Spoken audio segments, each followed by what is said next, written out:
Chapter 252. Chapter 252, Crushing.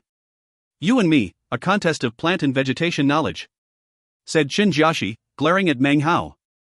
In his opinion, Feng Mu had finagled his way to being a furnace lord, and was far too young to compare to him, considering how many years he had spent working with plants and vegetation. He had utmost confidence in his ability. True, there were people within the sect who could surpass him, but he was absolutely sure that he could achieve victory over this trifling, sharp-tongued Feng Mu. Even as he spoke, he waved his right hand, causing two black, withered branches to fly out of his bag of holding. Dried spring equinox sapling, thought Zhou Dikan, staring at the dried branches. These treasured items have been passed down since ancient times. Dried spring equinox sapling. Qin Jiaxi grabbed one of the branches and held it in his hand. Grandmaster Feng Mu. You most likely do not recognize this item, so allow me to explain. This plant is rarely seen in the modern world, and does not occur naturally. The ancient method used to produce it has long since been lost. It has many uses, but it is because of one of its most amazing uses that it came to be called the ancestor of all plants. Contained within this ancient plant is the essence of most types of plants and vegetations. As such, an alchemist such as myself can fill my spiritual sense with all my knowledge of plants and vegetation, imbue it into this dried spring equinox sapling, and cause it to sprout. The greater the body of knowledge, the more sprouts will appear. This will clearly prove which of us has the greatest mastery of plants and vegetation. Qin Jiaxi only had these two stems of dried spring equinox. He had previously acquired them through a series of lucky coincidences, and considered them to be precious treasures. Now that he had been pushed into a corner, he pulled them out in his attempt to grow his reputation in the future. Meng Hao's expression was the same as ever, although inside he was actually leaping up and down with excitement. He had read about the dried spring equinox stem in the ancient records. It had miraculous usages that were difficult to explain.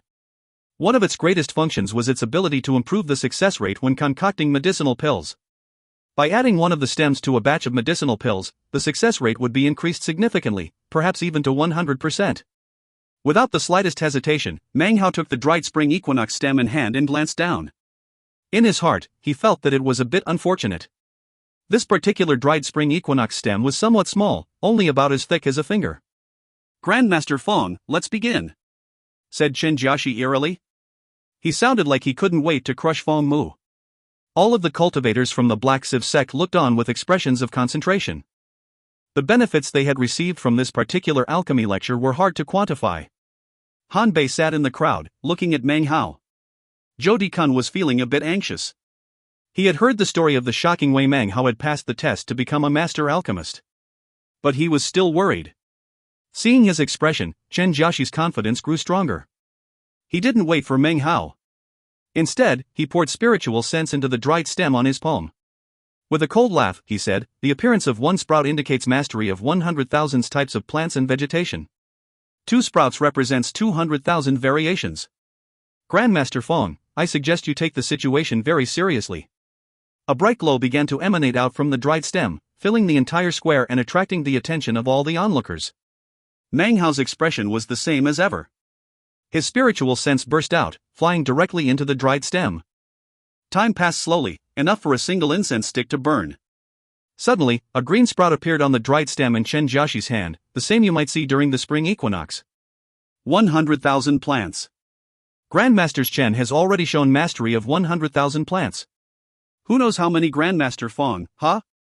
Even as the Black Sieve sect disciples began to discuss the proceedings, 2 sprouts appeared on the stem in Meng Hao's hand. Meng Hao's expression was calm as the 2 sprouts appeared. However, the onlookers were shocked, as was Qin Jiaxi. His eyes went wide. He had never seen anyone be able to produce 2 sprouts from the dried stem in the time it takes 1 incense stick to burn. It doesn't matter, he comforted himself. Considering my skill with plants and vegetation, I will definitely be able to defeat this finagler in the end. A snide expression filled his face.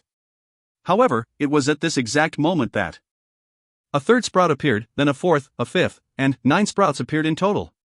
It all happened in the space of about 10 breaths. The scene caused gasps of astonishment to fill the air. The Black Sieve sect cultivators were completely astounded. How is this possible? 9 sprouts. That represents 900,000 medicinal plants, 900,000 variations. This Grandmaster Feng is so young, how could he have such terrifying skill with plants? That's 9. Suddenly, a 10th sprout grew out of the dried stem. Chen Jiaxi, on the other hand, had only produced 3 sprouts. Impossible, thought Chen Jiaxi, his eyes growing red. He just couldn't believe what he was seeing. His hair was in disarray, and he let out a wild howl as he attempted to make more sprouts come out as quickly as possible. Actually, he hadn't clearly stated earlier what level of mastery he had obtained. In reality, he only knew 900,000 plant and vegetation variations, placing him at the peak of the second realm. As such, he really could only cause 9 sprouts to appear. It was at this moment, right after the 10 sprouts had appeared on the stem in Meng Hao's hand, that suddenly, a flower bud appeared. It wriggled out, immediately attracting everyone's attention, even Chen Jiaxi's and Li Yiming's. A popping sound rang out as the flower bud opened, into a tiny white flower. Li Yiming's face drained of blood. An ancient dried spring equinox blooming, his expression was one of ultimate astonishment. He was well aware of the significance of the dried stem blooming. His voice filled with excitement, Zhou Dikun said, 100,000 medicinal plants, 1 million variations, 100 million grafting variations. The blooming of the ancient tree represents the millions of grafting variations. If 10 flowers appear, it represents all 100 million graft variations. He had never imagined that Meng Hao's skill with plants and vegetation could have reached such a shocking level. Most furnace lords' mastery of plants and vegetation stopped somewhere in the tens of millions. Only violet furnace lords could reach the level of 100 million grafting variations. You. Chen Jiaxi gaped in astonishment at Meng Hao, his mind reeling. His vision began to grow dim. Even in his wildest dreams, he would never have imagined that Feng Mu's mastery of plants and vegetation could have reached this shocking state. Had he known, he would never have attempted to compete against him. His voice quavered, and his body trembled. He was about to say something more when suddenly a second flower appeared, then a third and a fourth. One flower after another, rocking Chen Jiaxi's spirit. The cultivators in the square were thrown into a frenzy. They stared at Meng Hao with looks of complete shock and disbelief.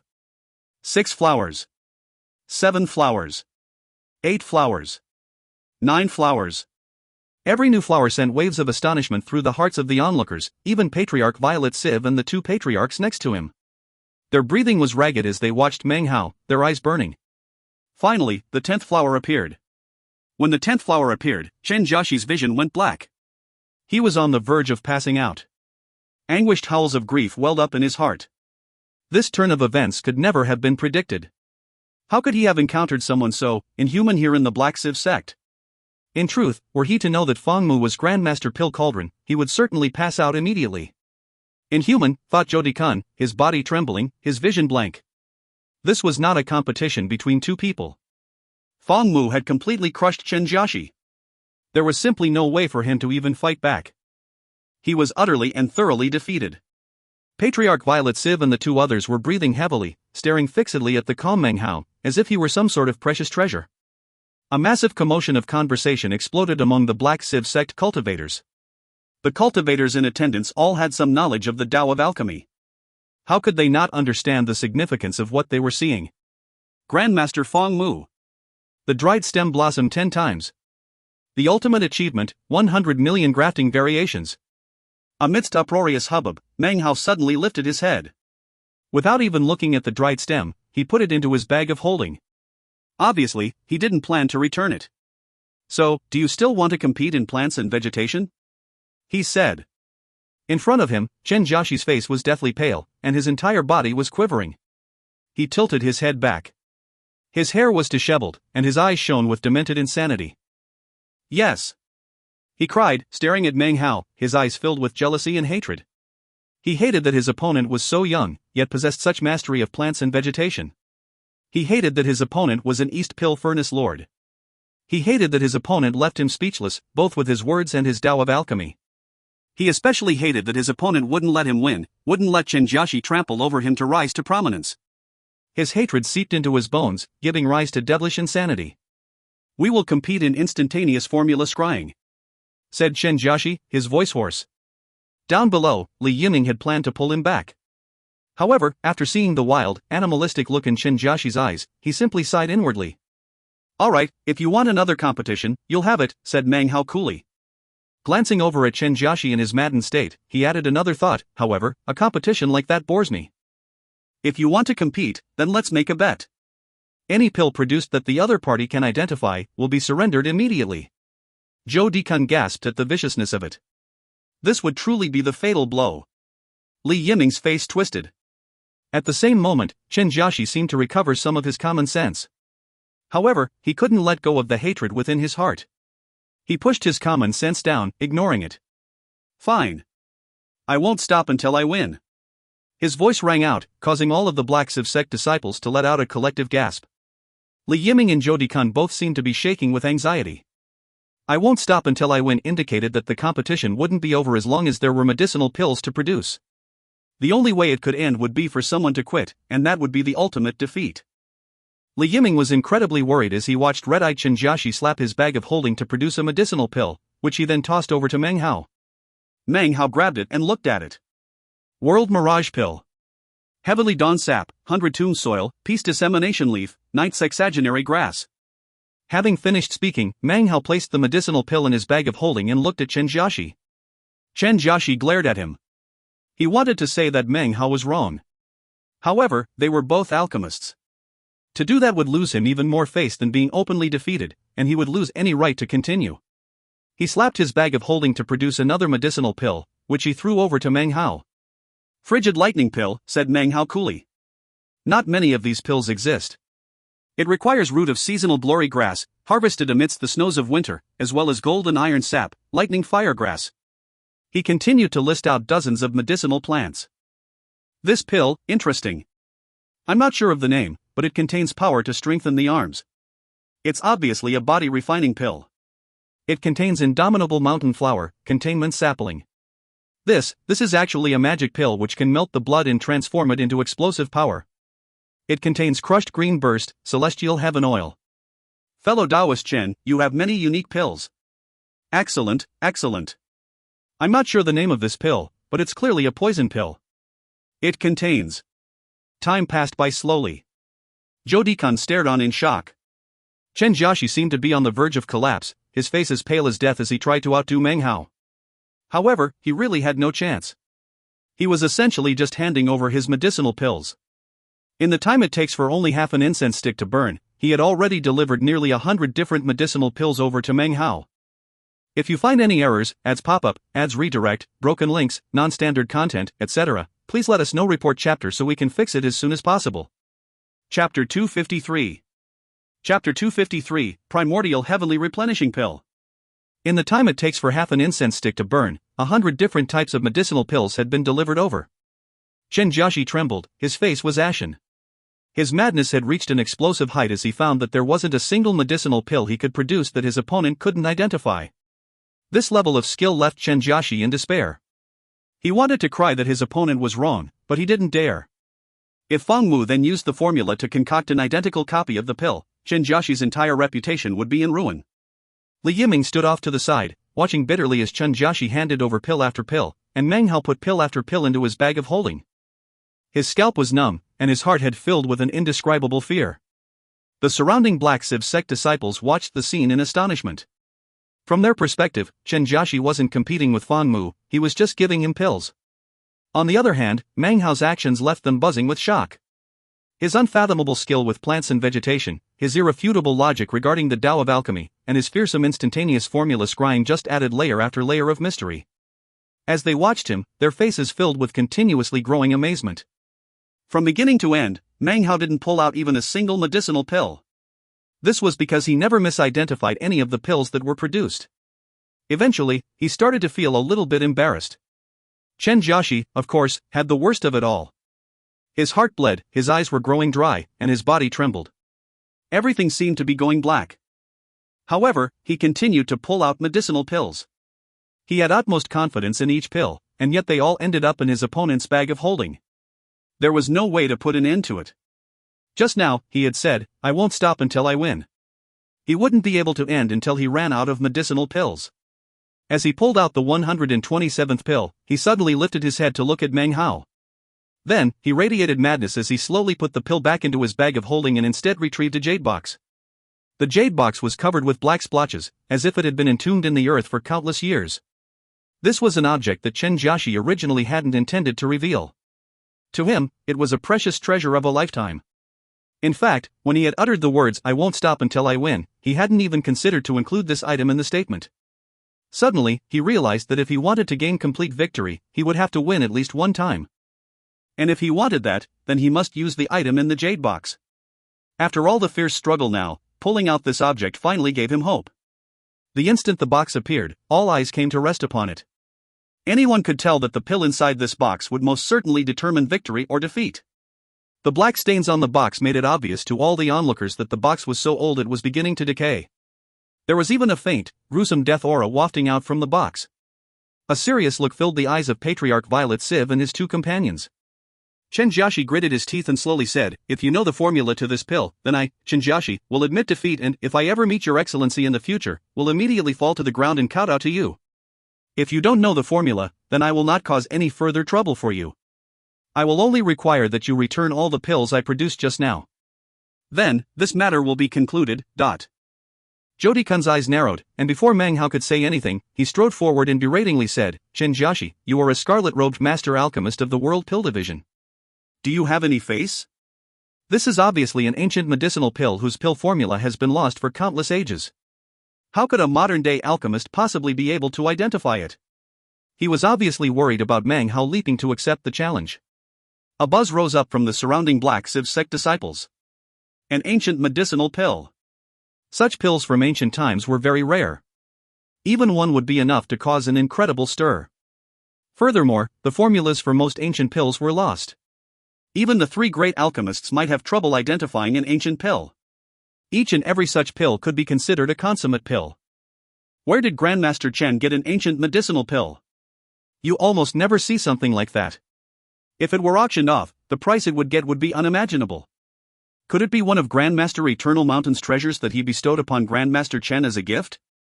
As the conversations broke out, Li Yiming took a deep breath. Even he never imagined that Chen Jiaxi would possess an ancient medicinal pill. "Do you dare?" shouted Chen Jiaxi, glaring at Meng Hao. Meng Hao looked at the jade box, and his eyes filled with imposing aura. He had seen an ancient medicinal pill before, the day Grandmaster Eternal Mountain had visited the Violet Fate sect. That pill had been an entrancement pill. Meng Hao thought for a moment, and then his eyes flickered with resolve. He made a grasping motion, and the jade box in Chen Jiaxi's hand flew over to him. Seeing Meng Hao agree to the challenge caused Jody Kun's heart to fill with anxiety. Li Yiming also appeared shaken. Chen Jiaxi, on the other hand, let out an inward sigh of relief. His eyes filled with a cold sneer. He knew from the moment his opponent had agreed, that victory was his. He had acquired this treasured ancient medicinal pill a few years ago from some old painter. It had nearly left him in poverty, and he had been forced to concoct pills like a slave for 3 years as part of the deal to acquire it. He didn't dare to casually consume it, he planned to wait until his longevity was reaching its end before doing so. Or perhaps he would trade it for some incredibly priceless treasure. As a matter of fact, the pill's appearance had already caught the attention of the Black Civ sect. It seemed they already were interested in acquiring it. Meng Hao took hold of the jade box. His expression was serious as he slowly opened it. As he did, a reddish glow shined up from within. Faint strands of celestial music drifted about, and within the glow, the phantom image of a young boy could be seen. He appeared to be dancing in pleasure. The image instantly caused Patriarch Violet Civ and his two companions to gasp. The beautiful woman immediately rose to her feet. The amazement of the surrounding Black Civ sect disciples was really at its peak. Buzzing conversations filled the air, and Jody Kun's face went pale white. An ancient medicinal pill which can create illusory images, this pill is even surrounded by celestial sound. Just what pill is this? Li Yiming was also completely shocked as he stared at the glowing red light emanating up from Meng Hao's hands. As for Chen Jiaxi, a fresh breath of life seemed to have washed over him. He was in high spirits, and gave a cold laugh as he looked at Meng Hao. Seeing Meng Hao's look of intense concentration, he lifted his chin. "Grandmaster Feng, considering your skill in the Tao of Alchemy, don't tell me that you can't identify this pill?" "Ah, forget about it. I'll just explain it for you. You know what pill this is? The name of this pill should be known to all alchemists. This is one of the 3 great medicinal pills of the ancient Tao of Alchemy. Primordial Heavenly Replenishing Pill." The Black Civ sect cultivators didn't seem to be familiar with the name of the pill. However, upon hearing the name, Li Yiming immediately stood up. A look of disbelief filled his face as he stared at the glow rising up into the sky. Primordial Heavenly Replenishing Pill. Jody Kun was panting, and his body shook. He took a few steps forward, breathing raggedly, staring at the medicinal pill in Meng Hao's hands. Suddenly, his voice rang out through the black Civsec's massive square, crimson glow, a dancing child accompanied by celestial music. This is most certainly one of the three great ancient medicinal pills. Primordial Heavenly Replenishing Pill. According to the legends, anyone who consumes this pill can steal luck from the heavens and increase their longevity by 1,000 years. The audience buzzed in excitement. A medicinal pill which can increase longevity, even if only by a 60-year cycle, would be incredibly rare. The price people would be willing to pay for such a thing would be unthinkable. A consummate pill which could increase lifespan by 1,000 years was even more incredible. Patriarch Violet Civ's eyes shined with unprecedented brightness. The only other time a glow like this had been seen in his eyes was when he had been about to snatch ultimate vexation. After all, his longevity had long since been approaching its end. The ruddy-faced old man next to him also looked at the jade box with profoundly glowing eyes. He began to mutter to himself. With his chin set complacently, Qin Jiaxi looked at Meng Hao and said, "Primordial Heavenly Replenishing Pill." The word primordial includes 10,000 variations of plants and vegetation. As for the words heavenly replenishing, it is just as Grandmaster Zhou just said. It can increase longevity by 1,000 years. Qin Jiaxi was now completely back in control of himself. He had suffered defeat before, but with the appearance of this pill, he now viewed himself as having already won. "Grandmaster Feng," he continued, "I believe it's now your turn. Please, tell me the pill formula for the primordial heavenly replenishing pill, if you're able." He glared at Meng Hao aggressively. Everything went quiet, as all eyes focused on the crimson glow emanating out of the jade box, and the red pill which rested inside. Li Yiming also seemed to have recovered his wits. He took a deep breath, and his eyes began to shine. He knew in his heart that there was no way Feng Mu could achieve victory now. Zhou Dikan cursed silently. This was an ancient pill, one of the three great miraculous pills. Its name was majestic, and there was definitely no modern-day alchemist who could know the formula. He took a step forward. Glowering at Qin Jiaxi, he said, "Qin Jiaxi, you are a scarlet-robed alchemist of the World Pill Division. Such tactics as this are contemptible. People like us, even people like your master, Grandmaster Eternal Mountain, could never identify the formula of the primordial heavenly replenishing pill. Furthermore, the contest just now was to identify pills that you had concocted. Did you concoct the primordial heavenly replenishing pill? Even you don't know the formula, yet you dare to bring it out as part of this contest?" Qin Jiaxi laughed coldly. "This was agreed upon by Grandmaster Feng," he said in a growling voice. "You can't claim that I'm breaking the rules." He ignored Zhou Dikan and stared again at Meng Hao. "Grandmaster Feng, I'm not the only person awaiting your answer. There are tens of thousands of others who are all eagerly awaiting to hear the pill formula. Haven't you been looking at the primordial heavenly replenishing pill for long enough?" He took a step forward and, seeing Meng Hao's brow furrowed as it was, felt all his previous feelings of depression melting away. "If you can't identify it, then so be it. However, you must produce all of my pills from just now and return them immediately. Feng Mu," he shouted, his voice echoing throughout the square. "Can you, or can you not identify the pill formula?" Meng Hao slowly raised his head. His gaze moved from the medicinal pill and came to rest on Qin Jiaxi. "If you find any errors, ads pop up, ads redirect, broken links, non-standard content, etc., please let us know. Report chapter so we can fix it as soon as possible." Chapter 254. Chapter 254, Thunder Across a Plain. This pill. Meng Hao's face looked the same as it always did. It was impossible to tell what he was thinking. His voice echoed out as if from unfathomably deep waters, immediately attracting the attention of all the onlookers. Everyone, even Zhou Dikan, seemed to have assumed that Meng Hao had already lost. He didn't appear to have even the slightest hope of achieving victory. Even a Violet Furnace Lord wouldn't be able to identify the pill formula of an ancient pill. "What of this pill?" interrupted Qin Jiaxi. "Feng Mu, why be wordy about it? Losing is losing. There's no need to struggle against it." He gave a cold laugh. Meng Hao looked calmly at Qin Jiaxi. When he spoke, his words were neither hasty nor halting. The outer layer of this pill bears evidence of having been buried in the ground for at least 1,000 years. Its death aura is dense, infecting even the jade box. However, the pill has not been harmed at all. The strange thing is that the middle layer of the pill is different. It contains only 700 years of time. Furthermore, although some of the plant and vegetation variations appear at first to have been refined with the ancient non-smelting technique, in fact, there are actually traces of smelting fire on them. As Meng Hao spoke, Qin Jiaxi's cold smile grew wider. "The inner layer of the pill," continued Meng Hao, "is very strange. There are 17 various plant and vegetation variations there, none of which exceed 200 years in age. That is why it took me a bit longer to inspect it. I'm not sure why this supposed primordial heavenly replenishing pill, which can extend one's lifespan by 1,000 years, would have an exterior, a middle, and a center that are so vastly different. As soon as he finished speaking, a buzz rose up from the audience. What does that mean? Don't tell me the pill is a fake. How could it be fake?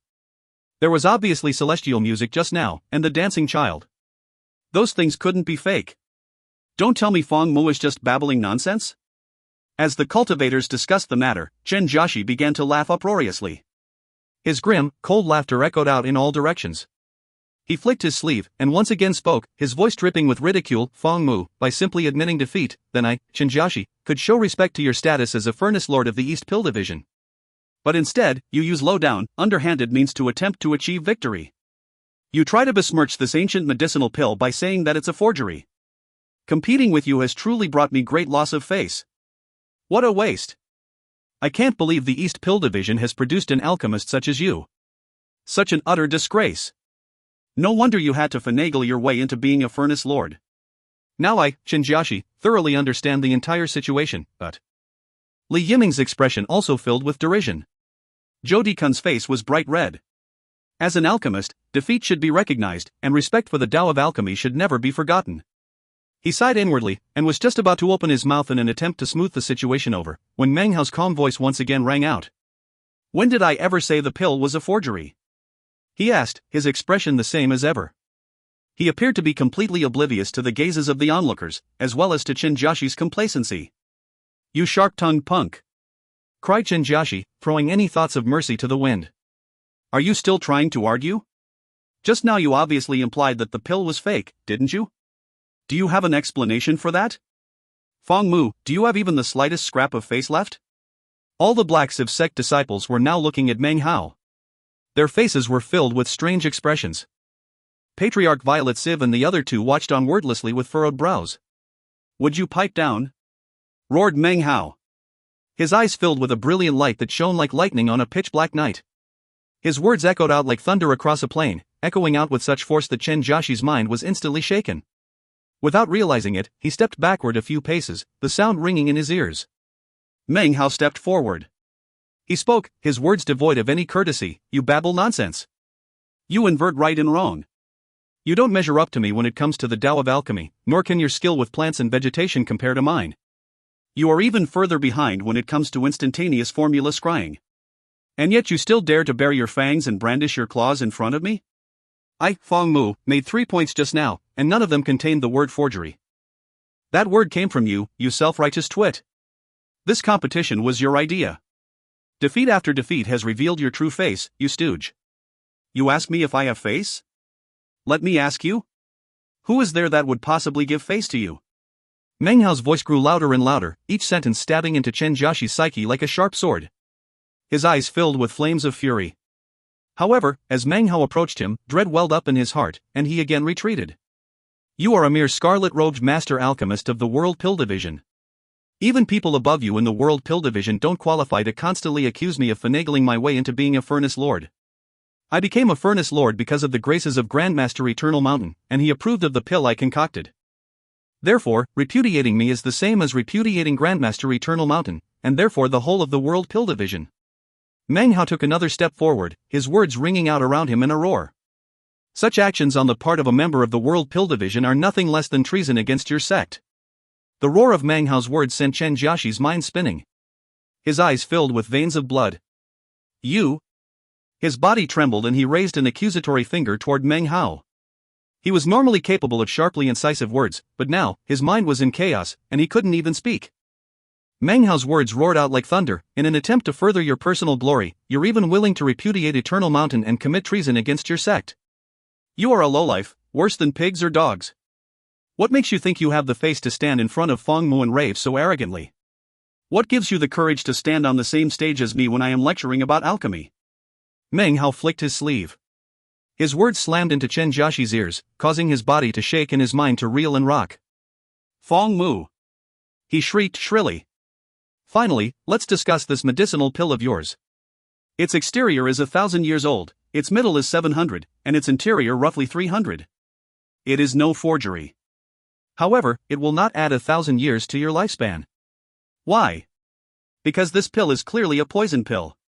The outer layer is simply a coating, while the middle layer serves to conceal the poison congealed within the center. What kind of scoundrel alchemist are you to produce such a pill? Furthermore, what is your intention in bringing it out? Don't tell me you plan to sell it to the senior generation of the Black Sieve sect? Upon consuming this pill, the chi passageways will turn backward, and the chi and blood will reverse their flow. Within the space of 3 breaths, you will begin to bleed from your eyes, nose and mouth. Within 10 breaths, your garments will be soaked with gore, and you will be in such excruciating pain that you will wish you weren't alive. After enough time passes for an incense stick to burn, your blood will freeze, and you will be dead. Meng Hao waved his hand, sending the jade box and the red pill flying back to Chenjiashi, who stood there, his hair disheveled, his entire body quivering. Meng Hao gave a cold snort, then continued in a voice that could sever nails and chop iron. That is the response of Feng Mu. If you pulled out a forgery, I could identify it easily. But to pull out a poison pill like this shows how truly pernicious you are. Worthy of death. There is no need for me to continue to compete with you. Chenjiashi felt as if his mind were being ripped in two. This is no poison pill. He bellowed madly. If so, then why don't you consume it? Said Meng Hao, his voice as sharp as a blade, his eyes flickering like lightning. You! Raved Chenjiashi. He had gone through countless hardships to acquire this pill, and actually had planned to sell it at an exorbitant price to the Black Sieve sect. However, Meng Hao's words just now had caused Patriarch Violet Sieve and the other 2 patriarchs to stare suspiciously. The surrounding Black Sieve sect disciples also stared, their expressions grim. Li Yiming felt as if his internal organs were about to burst. The tables had turned too quickly. Just now, Chenjiashi had clearly been in the superior position, and then in a blink of an eye, everything had been reversed. Li Yiming's mind spun blankly. It wasn't just him. Zhou Dikan watched on dumbly. He had been very sure that the pill was real, and had never imagined that the events just now could occur. Everything Meng Hao said seemed perfectly reasonable. You. Chenjiashi's mind spun so violently he almost couldn't comprehend what was happening. He had been pushed into the ultimate corner by Meng Hao.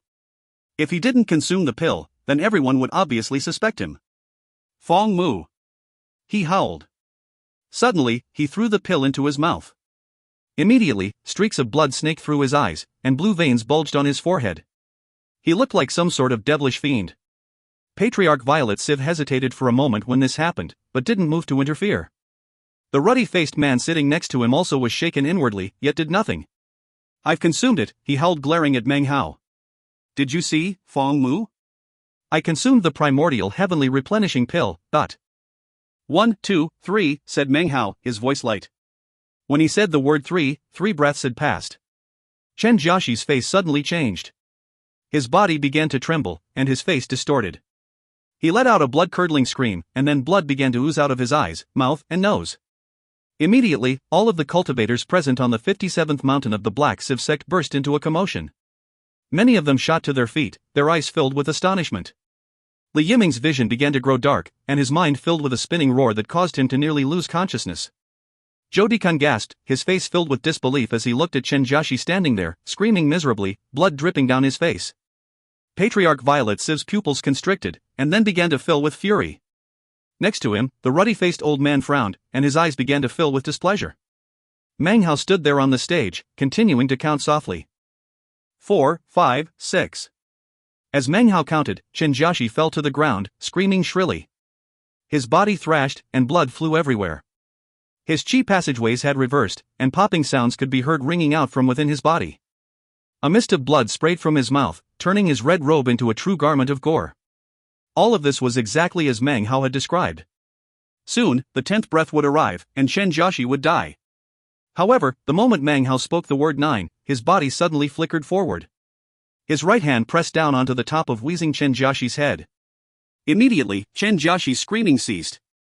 His body trembled, and his aura was feeble, but it seemed that his trip down the road of death had paused momentarily.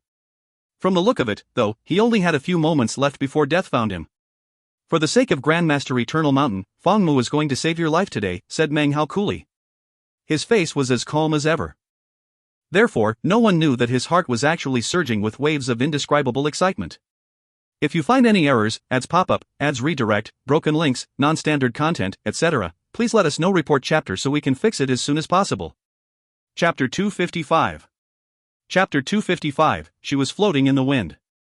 As soon as the words were out of Meng Hao's mouth, he slapped his bag of holding.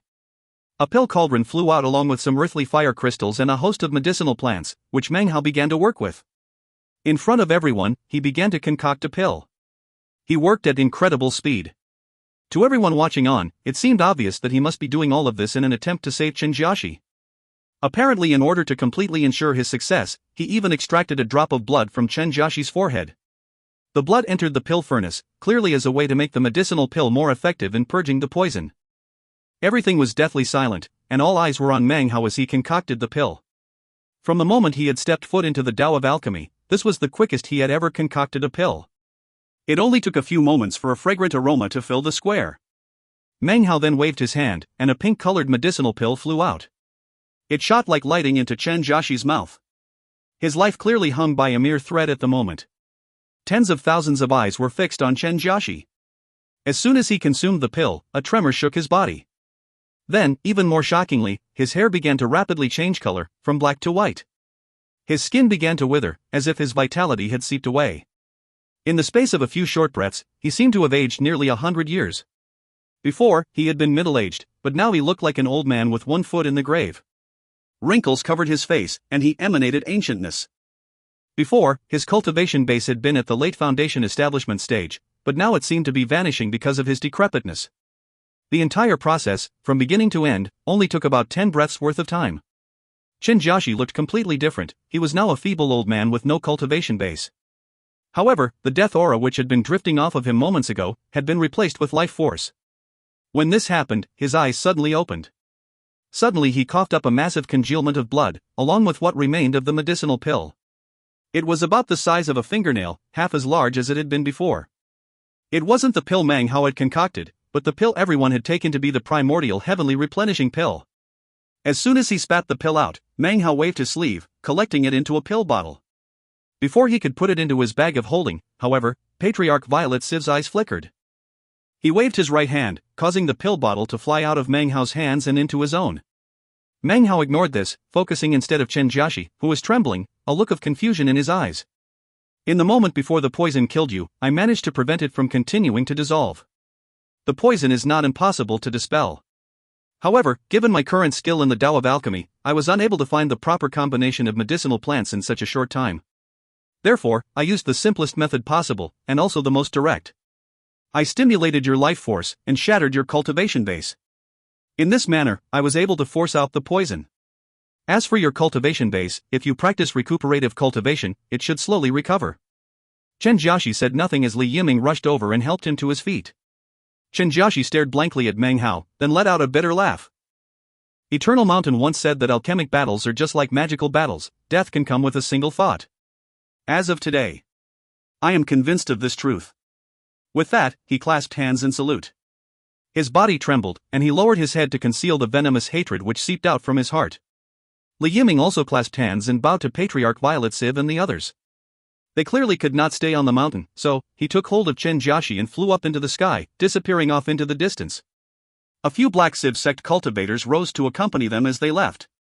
Considering all of Meng Hao's experiences, it was impossible for him to not notice Chen Jiaxi's hatred. Had that hatred not been there, Meng Hao, well aware of how much he had come out on top, would have helped the man recover his cultivation base more quickly. But now, he abandoned such thoughts. Long before he had become Feng Mu, he had learned to treat his enemies with icy coldness. Meng Hao turned to look at Patriarch Violet Siv, who was currently examining the medicinal pill which Chen Jiaxi had just vomited out. Elder Violet Siv, he said with a polite smile, I won that pill in the competition just now. If you would like it, sir, perhaps you could state what you intend to trade for it? Patriarch Violet Siv laughed loudly. Shaking his head, he flicked his sleeve, and the medicinal pill in its bottle flew back to Meng Hao. He had scanned it with divine sense just now. Even though he didn't know much about the Tao of Alchemy, he was a nascent soul cultivator who had lived many, many years. How could he not have an understanding of things like the ancient medicinal pills? Actually, he had previously specifically studied ancient medicinal pills. Just now, no matter how he examined it, he couldn't see anything particularly special about the pill. In fact, when he held it in hand, he could detect a fishy, rotten odor. After a brief discussion with the ruddy-faced man using divine sense, they had determined that it definitely was a poison pill. The fact that he so quickly returned the pill to Meng Hao had a lot to do with everything that Meng Hao had just said and done. Before, everyone in the Black Sieve sect, including Patriarch Violet Sieve and his companions, hadn't paid much more than a glance to Feng Mu. As of now, though, it was obvious to everyone that Feng Mu far exceeded Zhou Dikan. This was especially true of his final vicious display. From now on, Patriarch Violet Sieve would pay closer attention to this Feng Mu. Meng Hao accepted the pill bottle with a smile, then casually tossed it into his bag of holding. The alchemy lecture was now over. Zhou Dikan invited Meng Hao to join him at a feast thrown by the Black Sieve sect, but he politely declined. His face covered with exhaustion, he returned to Black Welcoming Peak. Back in his residence, he sat down cross-legged to restore his energy. Time passed by, and soon moonlight filled the sky. Meng Hao suddenly opened his eyes and waved his right hand. A pill furnace appeared, along with an earthly fire crystal. He also produced his Furnace Lord medallion and its protective shield. After securing himself within the shield, he slapped his bag of holding to produce the pill bottle and the poison pill. He took a deep breath and took out the jade box. He had placed it in his bag of holding much earlier. In reality, the medicinal pill really was one of the 3 ancient medicinal pills, the primordial heavenly replenishment pill. It was only half of the original pill, therefore, the essence of time and the medicinal strength within the pill hadn't completely vanished. In ancient times, pills were not concocted using flames. Instead, the power of heaven and earth was used. The jade box was actually the final step of the concoction process. After being sealed inside, the pill would gradually become complete. This was common knowledge, almost all ancient medicinal pills that had been discovered were like this. Despite being sealed in the jade box, the passage of so much time caused most such ancient medicinal pills to gradually dry out and become defective, although they generally contained a bit of medicinal strength. Meng Hao had no idea how long this primordial heavenly replenishment pill had existed, but for some reason, it hadn't dried out, and it contained the full level of medicinal strength. Furthermore, the pill contained the power of time. If Meng Hao had not mastered the technique to refine time, achieved enlightenment regarding the violet will incantation, and refined a spring in autumn tree, then it would have been very difficult to spot the uniqueness of this medicinal pill. All 3 were essential. If one were missing, he wouldn't have been able to pick up on the clues. Time was both visible and corporeal, yet at the same time, invisible and incorporeal. Ancient medicinal pills will dry out, and reveal their ancientness. This was a result of their passage through time. However, this medicinal pill was different. It sucked in time, filling the pill with its illusory power. This pill was actually a time treasure. Because of that, when consumed, the pill would reverse the qi and blood passageways, and immediately cause the body to begin to wither in age. However, after that, when the pill was fully dissolved, then the true power of the primordial heavenly replenishment pill would explode out. That is exactly what had happened with Chen Jiaxi. The so-called medicinal pill that Meng Hao had concocted was a ruse to cover up the truth. The only function it had served was to smear over the evidence of the primordial heavenly replenishment pill in Chen Jiaxi's body. Meng Hao's true goal had been to first prevent Patriarch Violet Sieve and the others from picking up on any of the clues, and next connive his way into getting the pill for himself. Meng Hao took a deep breath as he extracted the globule of blood from within the pill furnace and placed it into a jade bottle. Next, he put the primordial heavenly replenishing pill into the oven and began to clean the filth off of it. Then, he gingerly placed it back into its original jade box, which he then held up to examine. The true value of this pill to me is not its medicinal strength, but the fact that encased within it is the power of time. When it comes time for me to forge my treasure of time, I will be able to learn a lot from it. It will increase my chances of success by quite a bit. Meng Hao was itching with anticipation. He can only imagine the power that he would be able to wield after producing his own treasure of time. It's too bad that Chen Jiaxi will obviously never tell me where he got this medicinal pill. However, I should know soon enough. He lifted up the jade bottle, inside of where he had placed the globule of blood. This blood was from Chen Jiaxi. Once I'm able to produce a blood clone, the clone should be able to use its power to see the memories of whosever blood it was created from. Meng Hao's mind filled with excitement. As for Chen Jiaxi, he had chosen to fight with Meng Hao in terms of alchemy. His cultivation base hadn't been irreparably destroyed, and furthermore, they were in the middle of the Black Sieve sect, and the victory had been made openly and fairly. Therefore, there were no negative repercussions. A few days passed by in a flash. The World Pill Division left, leaving the Black Sieve sect alchemy training fully in the hands of Meng Hao and Zhou Dikan. Patriarch Violet Siv personally requested that Meng Hao concoct some soul-refining pills for the Black Siv sect. Such pills were nourishing to the soul.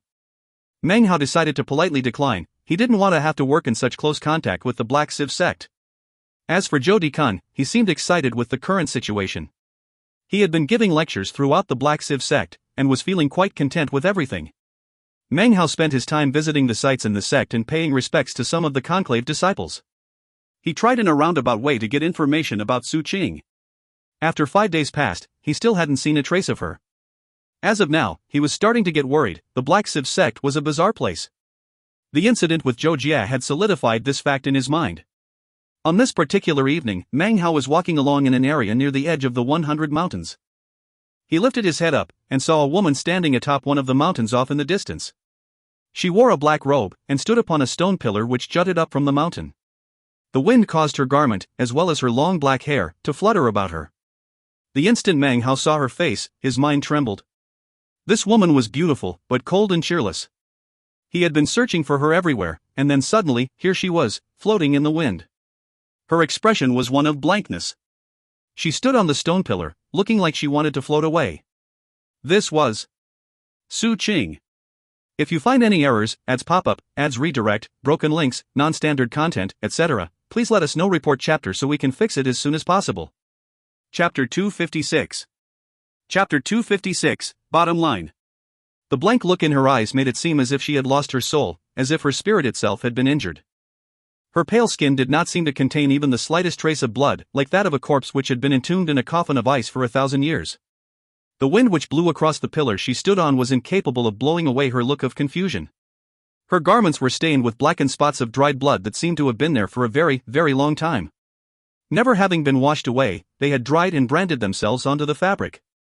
On her forehead was a wound, a gash that had clearly been there for some indeterminable length of time. It looked like a sword wound that hadn't healed.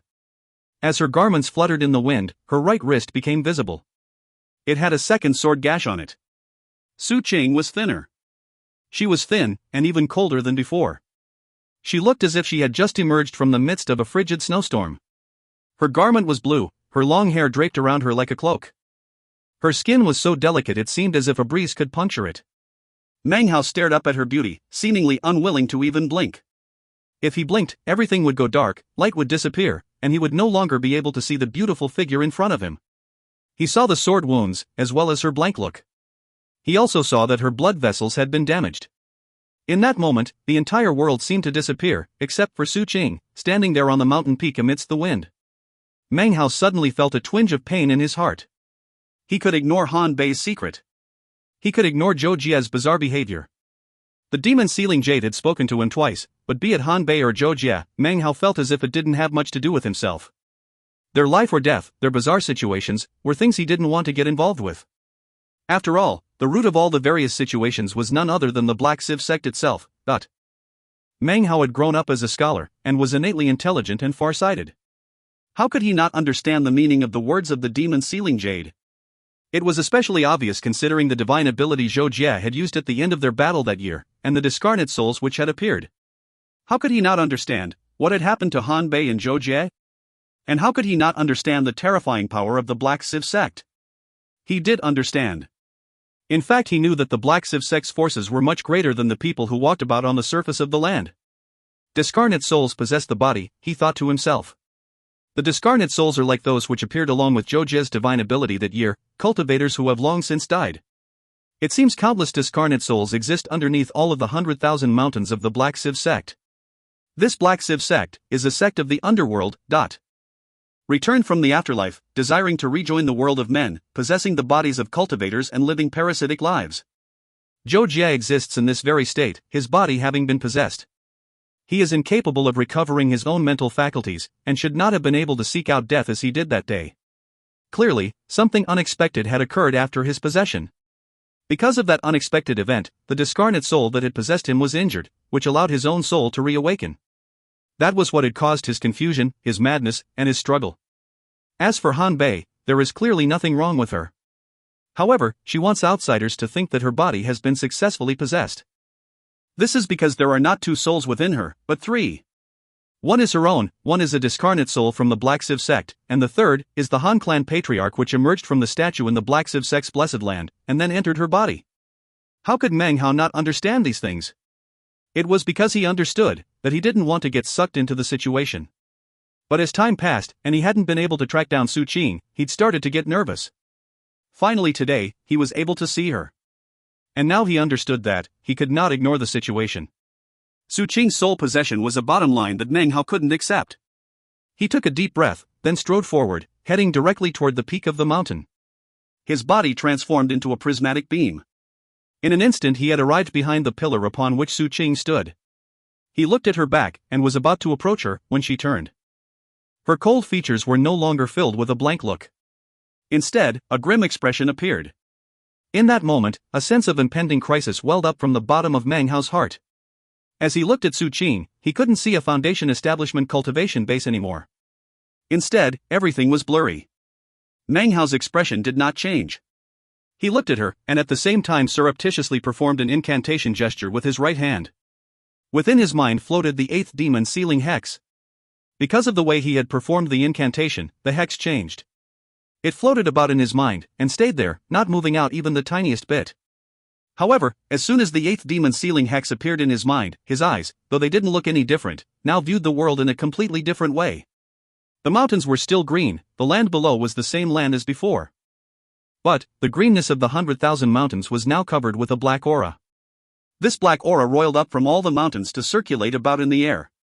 In this moment, it looked to Meng Hao as if the Black Civ sect really had become a sect of the underworld. Strands of black aura drifted up off of Su Qing's body and swirled around her. Its nucleus seemed to be in the pit of her stomach, where a flickering globule of black mist existed. Deep within that black mist, Meng Hao could see Su Qing's soul, sleeping, as if it had been sealed. The black aura emanated out constantly, and in fact, behind Su Qing, it congealed together to form into the blurry image of a woman. The phantom figure emanated a seemingly endless ghastly aura. It was bizarre, and emitted thick an aura of death as it looked at Meng Hao along with Su Qing. "Who are you?" said Su Qing, her voice unhurried. From Meng Hao's perspective, this voice did not belong to Su Qing, but rather the gruesome discarnate soul which floated behind her. As her words drifted out, Meng Hao suddenly sensed that the surrounding black aura was rushing toward them. It swirled around, forming into countless faces that grinned hideously as they stared at Meng Hao. Of course, they were unaware that Meng Hao could see them as they floated around. "I am Feng Mu of the Violet Fate sect," Meng Hao replied with a smile. "Elder sister, are you a conclave disciple of the Black Civ sect? I've been here for a few days, but this is my first time seeing you." As he clasped hands and bowed, he allowed the 8th demon sealing hex to dissipate, and the world around him returned to normal. "Oh, so you're Grandmaster Feng," Su Qing said coolly. "This is a prohibited mountain, please leave immediately." She turned, ignoring Meng Hao and staring off into the distance. A blank look once again filled her face. His expression the same as usual, Meng Hao bowed again and then turned into a beam of light that shot away from the mountain. He took his time going back, enjoying the sights along the way. By the time he got back to Black Welcoming Peak, the moon hung high in the sky. He entered the building and immediately settled himself in the protective shield of the Furnace Lord Medallion. His face instantly grew grim. He had been extremely cautious on his way back, careful to make sure nothing at all seemed amiss about him. However, there were still some discarnate souls who followed him. They had swirled around him the entire way, finally disappearing when he arrived at Black Welcoming Peak. To save Su Qing, I have to get close to her, he thought. Furthermore, I can't let anyone find out about it. This Black Civ sect is obviously an underworld sect, with discarnate souls flying around everywhere. Had he made an open move just now, not only would he have been unable to save Su Qing, but he would also have broken his own cover. He sat thinking, his eyes flickering. After some time passed, he closed his eyes. Early the next morning, his eyes snapped open. He lifted up a jade slip, branded it with some information, then flicked his sleeve to send it flying out of the building. His cool voice echoed out, "I have a matter to discuss with Patriarch Violet Civ regarding pill concoction." As soon as the jade slip flew out into the air, a cultivator appeared out of nowhere to grab it. It was impossible to determine his cultivation base, but he wore a black robe. He immediately disappeared off into the distance. Inwardly, Meng Hao gave a cold laugh. Ever since his alchemic showdown with Chen Jiaxi, he had sensed an aura outside of the Black Welcoming Mountains. Obviously someone was there watching him. A few moments later laughter could be heard, followed by Patriarch Violet Civ, who had come in person to discuss things with Feng Mu. He stood there with a smile on his face, clasping hands and bowing to Meng Hao. "Grandmaster Feng," he said with a smile, "please don't take offense. I arranged for a disciple to stand watch outside to ensure your safety. After all, our sect is a complicated place, and I'm incapable of controlling everything. According to the information in this jade slip, you say you can concoct the soul refining pill. Well..." Meng Hao sighed and then in an embarrassed voice said, "Elder Violet Siv, actually, I've never heard of the soul refining pill. Considering that, along with its strange name, it obviously has something to do with souls. I fear that the concocting such a pill would be extremely difficult. With so many variations, it would be very draining. That is why I hesitated to agree." Patriarch Violet Siv didn't reply. Instead, he stood there waiting for Meng Hao to continue, which he did. "Any other ordinary medicinal pill would be simple, but for strange new pills, even if I wanted to concoct them, I'm worried that it would really be too draining. Furthermore, I don't really have the appropriate pill furnace." He gave a wry smile, and looked even more embarrassed. "Also, I don't think I really have enough of the medicinal plants that would be required. And I'm sure that the medicinal plants required are very valuable. Of course, I'm actually happy to help out, sir. I don't mind getting tired. However, what I'm more worried about would be the wasted time. Furthermore, I don't want to bother anyone during the concoction process, which will require 100% concentration on my part." Patriarch Violet Siv frowned for a moment, then suddenly laughed. "I understand, Grandmaster Feng. I can provide all of the medicinal plants you need. Even if you aren't able to concoct the pills in the end, it won't matter. Furthermore, I have the authority to provide you with some spirit stones as a way of thanking you for your work. As for a pill furnace, the Black Siv Sect's treasure storehouse happens to have a 10,000 refinements furnace. We can gift this treasured furnace to you, Grandmaster. In addition, I can guarantee that no one will disturb you during your pill concocting. It will be just the same as if we sealed Black Welcoming Peak." Meng Hao's eyes glittered, but his expression was one of shyness, as if he was still embarrassed. "Sir, I am here at the Black Siv Sect as representative of my own sect. How could I possibly lay claim to treasured items of your honored sect?" As soon as Patriarch Violet Siv saw his expression, he smiled and raised his hand to cut off Meng Hao. "If you find any errors, ads pop-up, ads redirect, broken links, non-standard content, etc., please let us know. Report chapter so we can fix it as soon as possible." Chapter 257. Chapter 257, Soul Refining. Meng Hao hesitated for a moment but then seemed to have made his decision. "Sir," he said, his voice resolute, "since you seem to place such faith in me, then I will do the concocting. I will use everything I have learned to concoct the soul refining pill for your honored sect. As for your kindness, it will be engraved upon my mind forever. How about this? I'm sorry to say that I can't do a bulk concoction. Concocting the pills that way might simplify things on my part, but the medicinal strength would be average, and the pills wouldn't be as effective. Each person's soul has slight differences. If I adjust each medicinal pill based on those differences, then I can concoct pills with maximum possible medicinal strength." Patriarch Violet Siv looked at Meng Hao thoughtfully for a moment. From the moment Feng Mu had entered the sect, Patriarch Violet Siv had not noticed anything about him that was amiss. As far as his background, his identity, his skill in the Tao of alchemy, there was nothing at all to cause him to be suspicious. He had been a bit skeptical regarding the matter with the primordial heavenly replenishing pill, but after thinking about it for a long time, he couldn't come up with any evidence of anything fishy. The matter of the soul refining pills was currently of extreme importance to the Black Siv Sect. However, the alchemy cultivators of the Black Siv Sect were incapable of concocting such pills. Only the East Pill Division and the World Pill Division were skilled enough to handle matters related to souls. With the World Pill Division gone, and Feng Mu being so prominent, Patriarch Violet Siv only had to think for a moment before nodding. There are 13 conclave disciples in the Black Siv Sect who, because they cultivate a special type of divine ability, ended up injuring their souls. The symptoms are dementia and hallucinations, as you saw that day with Zhou Jia. AI. Patriarch Violet Siv sighed, and then stared solemnly at Meng Hao. "We can rely only on you, Grandmaster Feng, to concoct the pills we need. I will arrange for the 13 conclave disciples to be sent here one at a time for you to examine and concoct pills for." When he finished speaking, Patriarch Violet Sect turned to leave. Meng Hao clasped hands and bowed as he did so. Not much time passed before a bag of holding was delivered to Meng Hao. Inside were a large amount of spirit stones, roughly 100,000. Seeing this caused Meng Hao's heart to start pounding. In addition, there was a vast collection of medicinal plants, as well as the formula for the soul refining pill. Last of all was a pill furnace. Meng Hao took it out, and immediately his eyes began to shine. The pill furnace was completely white, seemingly jade, and yet not. There were no carvings on its surface, and was a very unusual shape. Not a bit of medicinal aroma wafted out from it. However, what Meng Hao did see were strands of white-colored qi circulating around inside. 10,000 refinements furnace, murmured Meng Hao, palpitating with eagerness.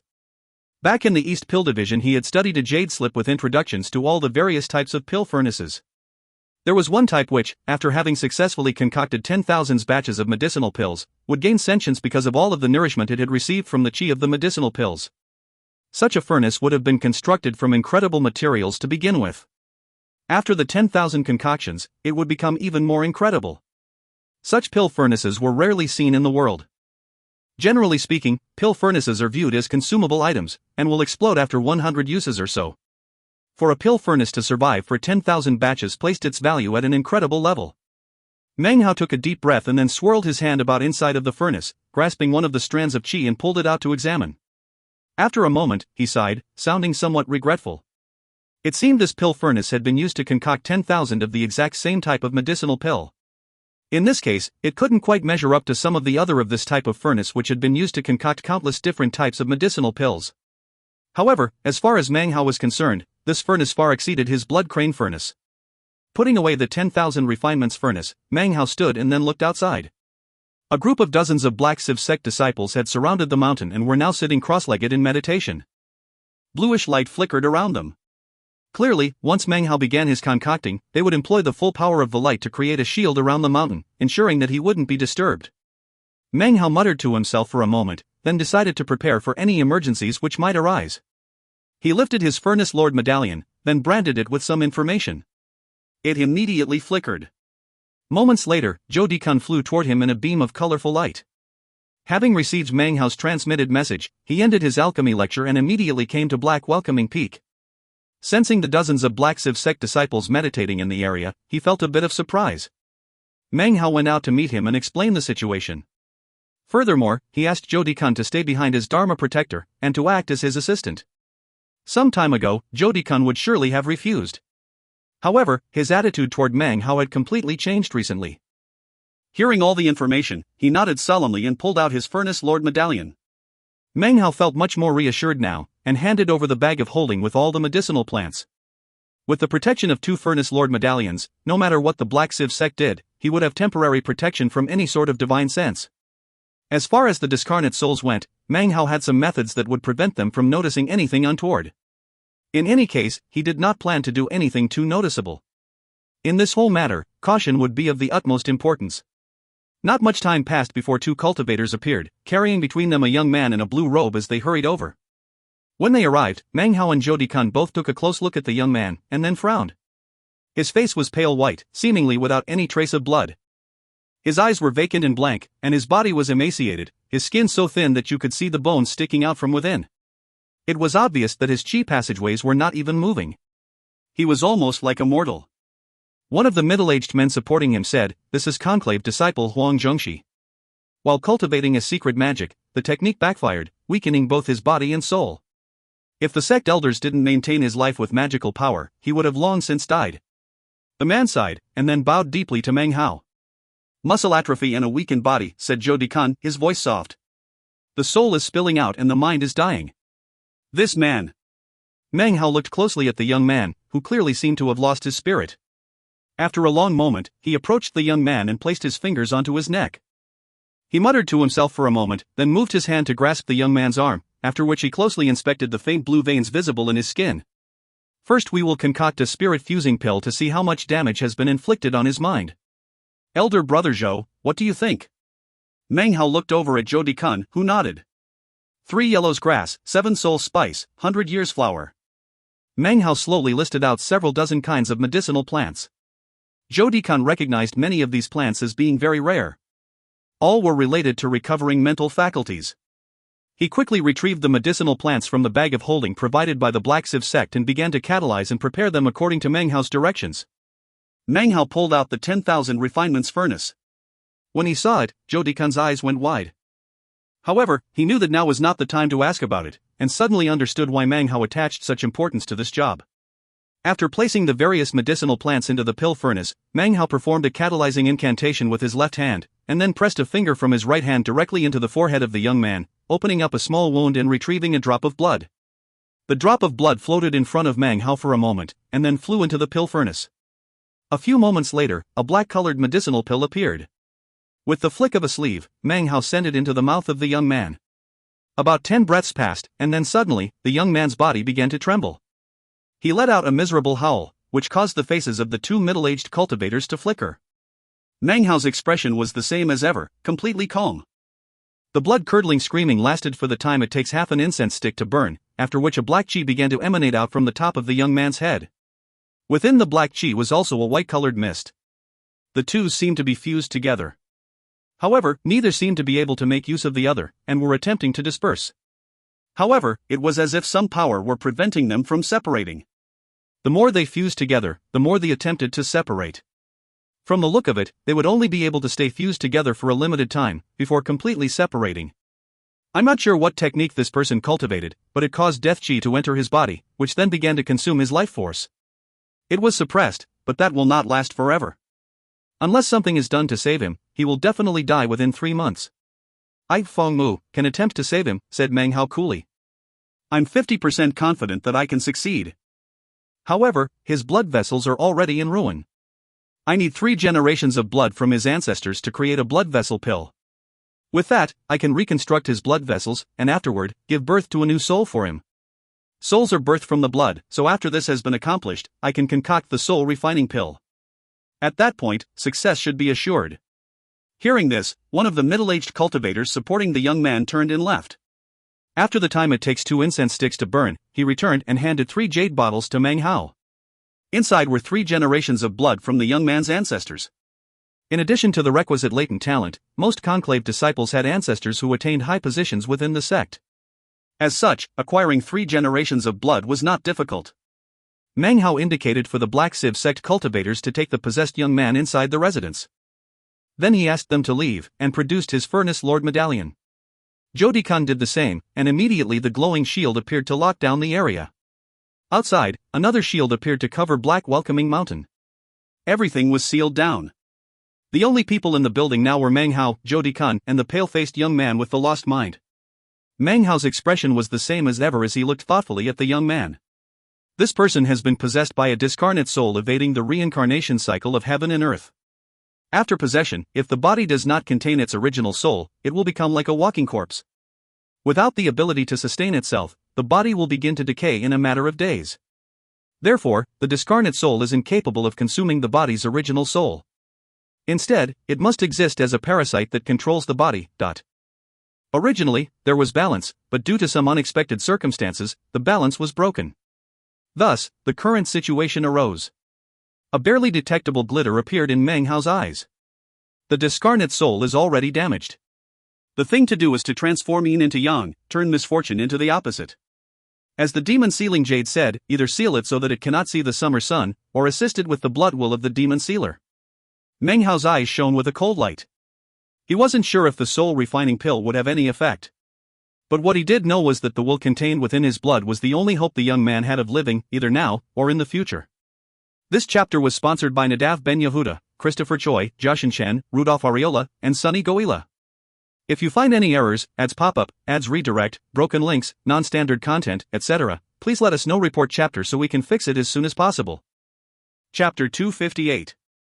Chapter 258, Grand Matriarch Phoenix. 3 Heaven Pearl Leaves. Dust Wind Root, 9 stalks. 60-year-old Spirit Flow Sap. Meng Hao slowly listed off nearly 100 different varieties of medicinal plants. Next to him, Jody Kun immediately retrieved them from the bag of holding and handed them over. The earthly fire crystal blazed explosively, and the floating pill furnace immediately turned bright red. A strong medicinal aroma wafted out from the 10,000 refinements furnace. Meng Hao fed the medicinal plants into it according to the proper interactions. He put them in carefully, making sure not to waste anything. Then he sliced a cut onto his finger and placed a drop of his blood into the pill furnace. He exercised utmost control over the concoction process, which ended up taking 3 days. After 3 days passed, a bright red medicinal pill emerged. Without hesitation, Meng Hao placed it into the mouth of the young man. As soon as the pill entered his mouth, the young man's body began to spasm. He did not scream, but as his body shook, a blank look filled his eyes. The struggling became more intense. It lasted for the time it takes an incense stick to burn. Finally, his body vibrated and then suddenly went still. He lowered his head and didn't move. The space of 10 breaths passed, after which a gruesome chi began to spread out from his body. Finally, he lifted his head up.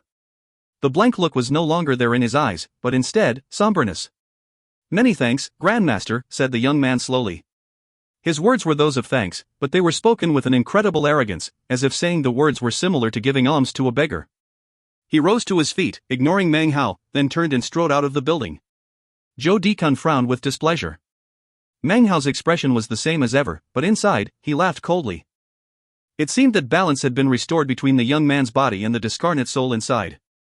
However, because of the drop of Meng Hao's blood, he now had the ultimate power. If necessary, he could directly destroy the discarnate soul. A single drop of the blood of a demon sealer can thoroughly exterminate a discarnate soul. Patriarch Violet Civ, the beautiful woman, and the ruddy-faced old man were waiting for the young man at the bottom of Black Welcoming Peak. When they saw him approaching, they began to breathe heavily. They quickly clasped hands and greeted him with a bow. "Congratulations on your recovery, Minor Patriarch." Of course, they didn't let anyone see what was happening. They had long since sealed off the area they were in. The young man glanced at the nascent soul cultivators. That otherworldly corpse which fell from the sky has really caused some problems. In fact, our Lord is once again in deep slumber because of it. We're back in the world of men, but we still haven't accomplished the task ordered by our Lord. However, you three did well to make use of that person. After all, he was able to facilitate my recovery. Now, we still have a chance. Arrange for the discarnate souls of the other patriarchs to come.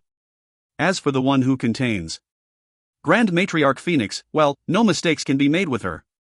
If there are no problems with the others, send her as well.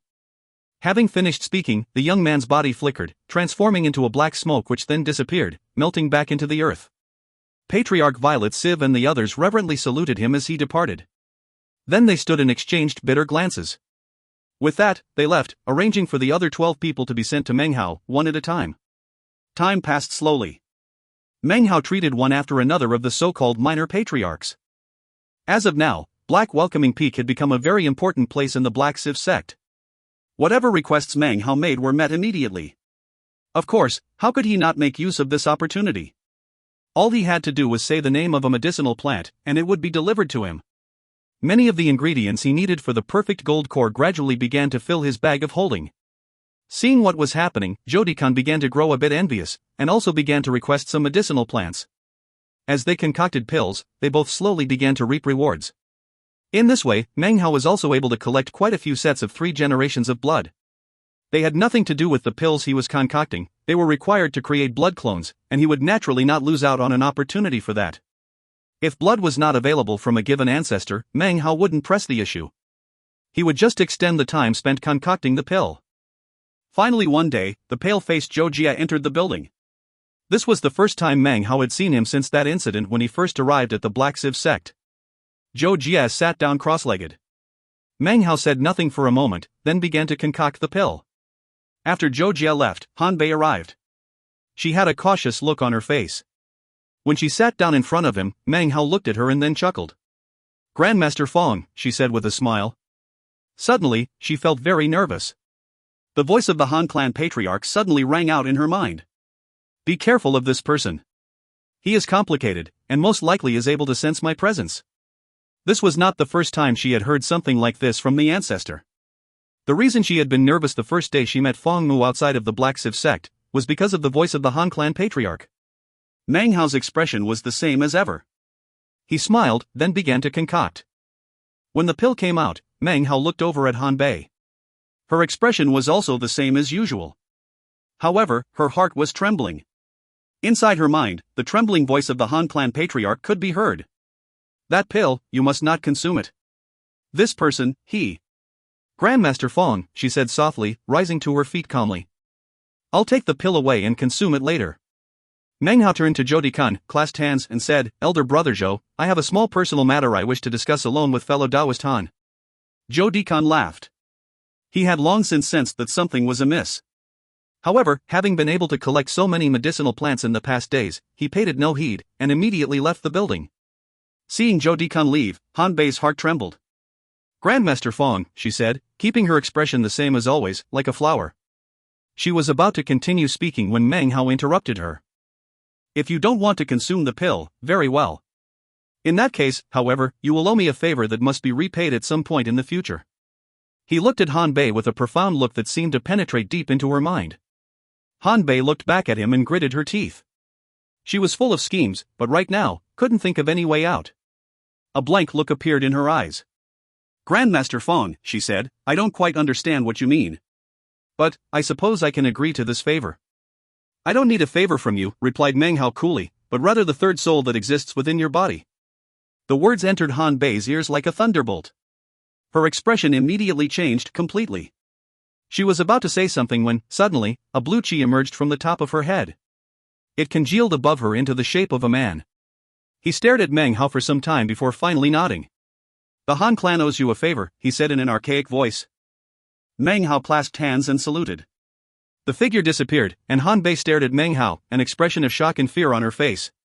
After a long moment passed, she turned and left as quickly as possible. Before leaving the building, she collected herself, then caused a cold, somber look to shine in her eyes. As far as any outsider could see, there was nothing unusual about her. Soon, she disappeared off into the distance. A month of pill concocting went by until finally, the Black Sieve sect sent the last person to Meng Hao. It was none other than Su Qing. Based on all of Meng Hao's experiences, the fact that she was the last to be sent was very telling. The discarnate soul inside of her must be someone not to be trifled with in the Black Sieve sect, someone of utmost seniority. Just as Meng Hao had suspected, as soon as she arrived, things immediately changed around Black Welcoming Peak. The protective shield protecting the mountain grew stronger, and countless discarnate souls circled around up in the air. All of them seemed to be looking down toward Black Welcoming Peak. Seeing all of this, Meng Hao's heart sank a bit. However, the feeling didn't show on his face. He watched Su Qing slowly enter the building and sit down cross-legged in front of him. She looked calm, and there was much less blankness in her eyes. Meng Hao looked at her, glanced at the wound on her forehead, then activated his Furnace Lord shield. His face was the same as usual, but as he concocted the pill, he put in, not a normal drop of blood, but a drop of blood from his cultivation base. Such blood contained the essence of his life force, including his identity as the ninth demon sealer, and the persistence of his will. It entered the pill and joined the various interactions. Furthermore, Meng Hao used some of the power of the meat jelly to ensure that no clues would spill out. When the concocting was done, he held the pill out to Su Qing. She picked it up with her delicate hands, but didn't consume it. "So, this is the pill which helped everyone to recover?" she said, her voice cold as she looked at Meng Hao. Without waiting for his response, she rose to her feet and strode out of the building. Meng Hao watched her leave, then sat there thinking silently. He was certain that although she didn't consume the pill in his presence, she would soon. This was because although she appeared to be in the process of self-recovery, it was actually just a front. The problems with the discarnate soul in her body far exceeded those of the others he had seen, by at least 2 or 3 times. In fact, her situation was the most grave he had seen so far. This was evident by the fact that the wound on her forehead was much worse than when he'd seen it the first time. The next day at evening, within the 7th mountain of the Black Sieve sect, Su Qing sat cross-legged within her immortal's cave. Her face was pale white, and her eyes filled with both struggle and blankness. Her body trembled. She continued in this way for several hours before finally lifting up her hand from her bag of holding. Inside was the medicinal pill concocted by Meng Hao. The process of lifting it up to place into her mouth took nearly 10 breaths. If Meng Hao were here, he would be able to see multiple discarnate souls drifting around her body. All of them were staring nervously at Su Qing as they flew to and fro. In fact, outside, all of the Black Sieve sect disciples who Meng Hao had saved, including Zhou Jie and Han Bei, kneeled before the Immortal's cave, bowing respectfully. It seemed as if they were waiting for a summons to enter. Su Qing still held the pill in her hand. After a long moment passed, the gruesome coldness in her eyes overcame the blankness and struggle. The discarnate soul inside of her sighed. She knew that because of the injury to the soul, balance couldn't be restored in this body. She was fading, and the original soul of the body was also fading. The body's life force was disappearing, and the wound on her forehead was growing worse. She knew that if she put things off any longer, the body would begin to decay. Originally, she had never believed that consuming medicinal pills created in this world could lead to recovery. However, seeing the recovery of all the other discarnate souls caused her to question her view. After studying the pill for some time, she was unable to unlock its mysteries. Therefore, she decided that she had no other choice than to consume it. She placed the pill into her mouth. This chapter was sponsored by Dante Madut, Michelle Blanco, Hon Lai, Gonzalo Sebastian Carnbale Cabrera, Andres Pomanis. If you find any errors, ads pop up, ads redirect, broken links, non-standard content, etc., please let us know. Report chapter so we can fix it as soon as possible. Chapter 259. Chapter 259, I want to watch you fade into the distance. As soon as the pill entered her mouth and began to dissolve, Meng Hao's blood began to emit a crimson glow. At the same moment, the soul of Matriarch Phoenix within Su Qing's body began to shake. A sense of impending life or death danger appeared, but before she could do anything, a frightening aura submerged her, making it impossible to send a warning to anyone on the outside. Suddenly, Su Qing's soul, which had previously been in a state of slumber, was infused with the red glow, nourishing her, causing her to recover. Su Qing's soul was being directed. Matriarch Phoenix was being suppressed by the blood of a demon sealer, allowing Su Qing to rise from her weakness, whereupon, a soul consumption began to take place within the body. This soul consumption had been Meng Hao's goal all along. He wanted Su Qing to be able to do what Han Bei had done, fuse the discarnate soul, make it her own. Such a fusion would be undetectable by the Black Civ sect and the other discarnate souls. No one would be able to tell who truly held mastery over the body. One in the midst of the other, a dangerous rebirth. As Su Qing raised the pill to her mouth, Meng Hao was sitting cross-legged in his residence. When the pill entered her mouth, his eyes opened. They were filled with a brilliant light. The blood in his pill came from deep within him, so obviously he could sense what was happening. The power of the meat jelly's ever-changing forms really is hard to penetrate. Meng Hao rubbed his face for a moment, then slowly lifted his hand, within which was a jade bottle. Inside the jade bottle was a medicinal pill. This was a pill he had concocted back in the Violet Fate sect, before coming to the Black Civ sect. The pill bottle was sealed with wax, and hadn't been opened. Originally, he had planned to give it to Su Qing, but up until now, hadn't had a chance to. He looked at the pill bottle, and then closed his eyes. Early the next morning, Meng Hao walked out of his residence. Immediately, the disciple dispatched by Patriarch Violet Civ to guard Black Welcoming Mountain, turned and saluted him with clasped hands. Please deliver this pill bottle to fellow Taoist Su Qing. She requested me to concoct it when she visited the other day. He handed the bottle to the cultivator. Because of Su Qing's special standing within the Black Civ sect, he felt it was unlikely anyone would open the bottle. Even if someone did, they wouldn't understand. A few days passed. On the seventh day, Zhou Dikun kept saying that they needed to leave. Meng Hao could delay no further. He left the mountain peak, flying up to join the impatient Zhou Dikun. There were no problems whatsoever between him and Zhou Dikun. The alchemy lectures were over, as was the pill concocting. The invitation period from the Black Civ sect had long since expired. There really was no reason to stay behind any longer. Meng Hao had had no other choice than to give in to Zhou Dikun's prompting. At the moment, a large group from the Black Civ sect was escorting Meng Hao and Zhou Dikun out of the sect. Patriarch Violet Civ was among them, and was very courteous as they proceeded along. As for the pill bottle, Meng Hao had been right. No one dared to open it. It had been delivered to Su Qing's secluded meditation area, where it was received by a girl with a grim expression in her eyes. She scanned the bottle with divine sense and didn't notice anything special about the pill stored inside. Yet, she didn't dare to actually open the bottle. She was aware of Matriarch Phoenix's personality. This girl had already done the unthinkable by returning from the afterlife, however, a mere thought from Matriarch Phoenix could exterminate her instantly. A trifling medicinal pill wasn't worth such a risk. Therefore, the girl paid little attention to it. Finally, the door of Su Qing's Immortal's cave opened. As the sunlight poured in, the girl lifted her head up and then strode into the Immortal's cave. Catching sight of Su Qing sitting there cross-legged, she dropped to her knees and kowtowed. Congratulations on your recovery, Matriarch Phoenix. Su Qing said nothing. The girl didn't dare to lift her head, and as such, didn't notice the blank look which appeared in Su Qing's eyes, followed by surprise. After a few moments passed, Su Qing stood up. She wore a long, greenish-blue robe, and her features were cold. As she left the Immortal's cave, she coolly said, "Rise." The girl took a deep breath and then quickly rose to her feet, carefully following Su Qing out of the Immortal's cave. Su Qing looked up at the azure-blue sky, and the bright sun, and the strange expression in her eye slowly faded away and turned into coldness.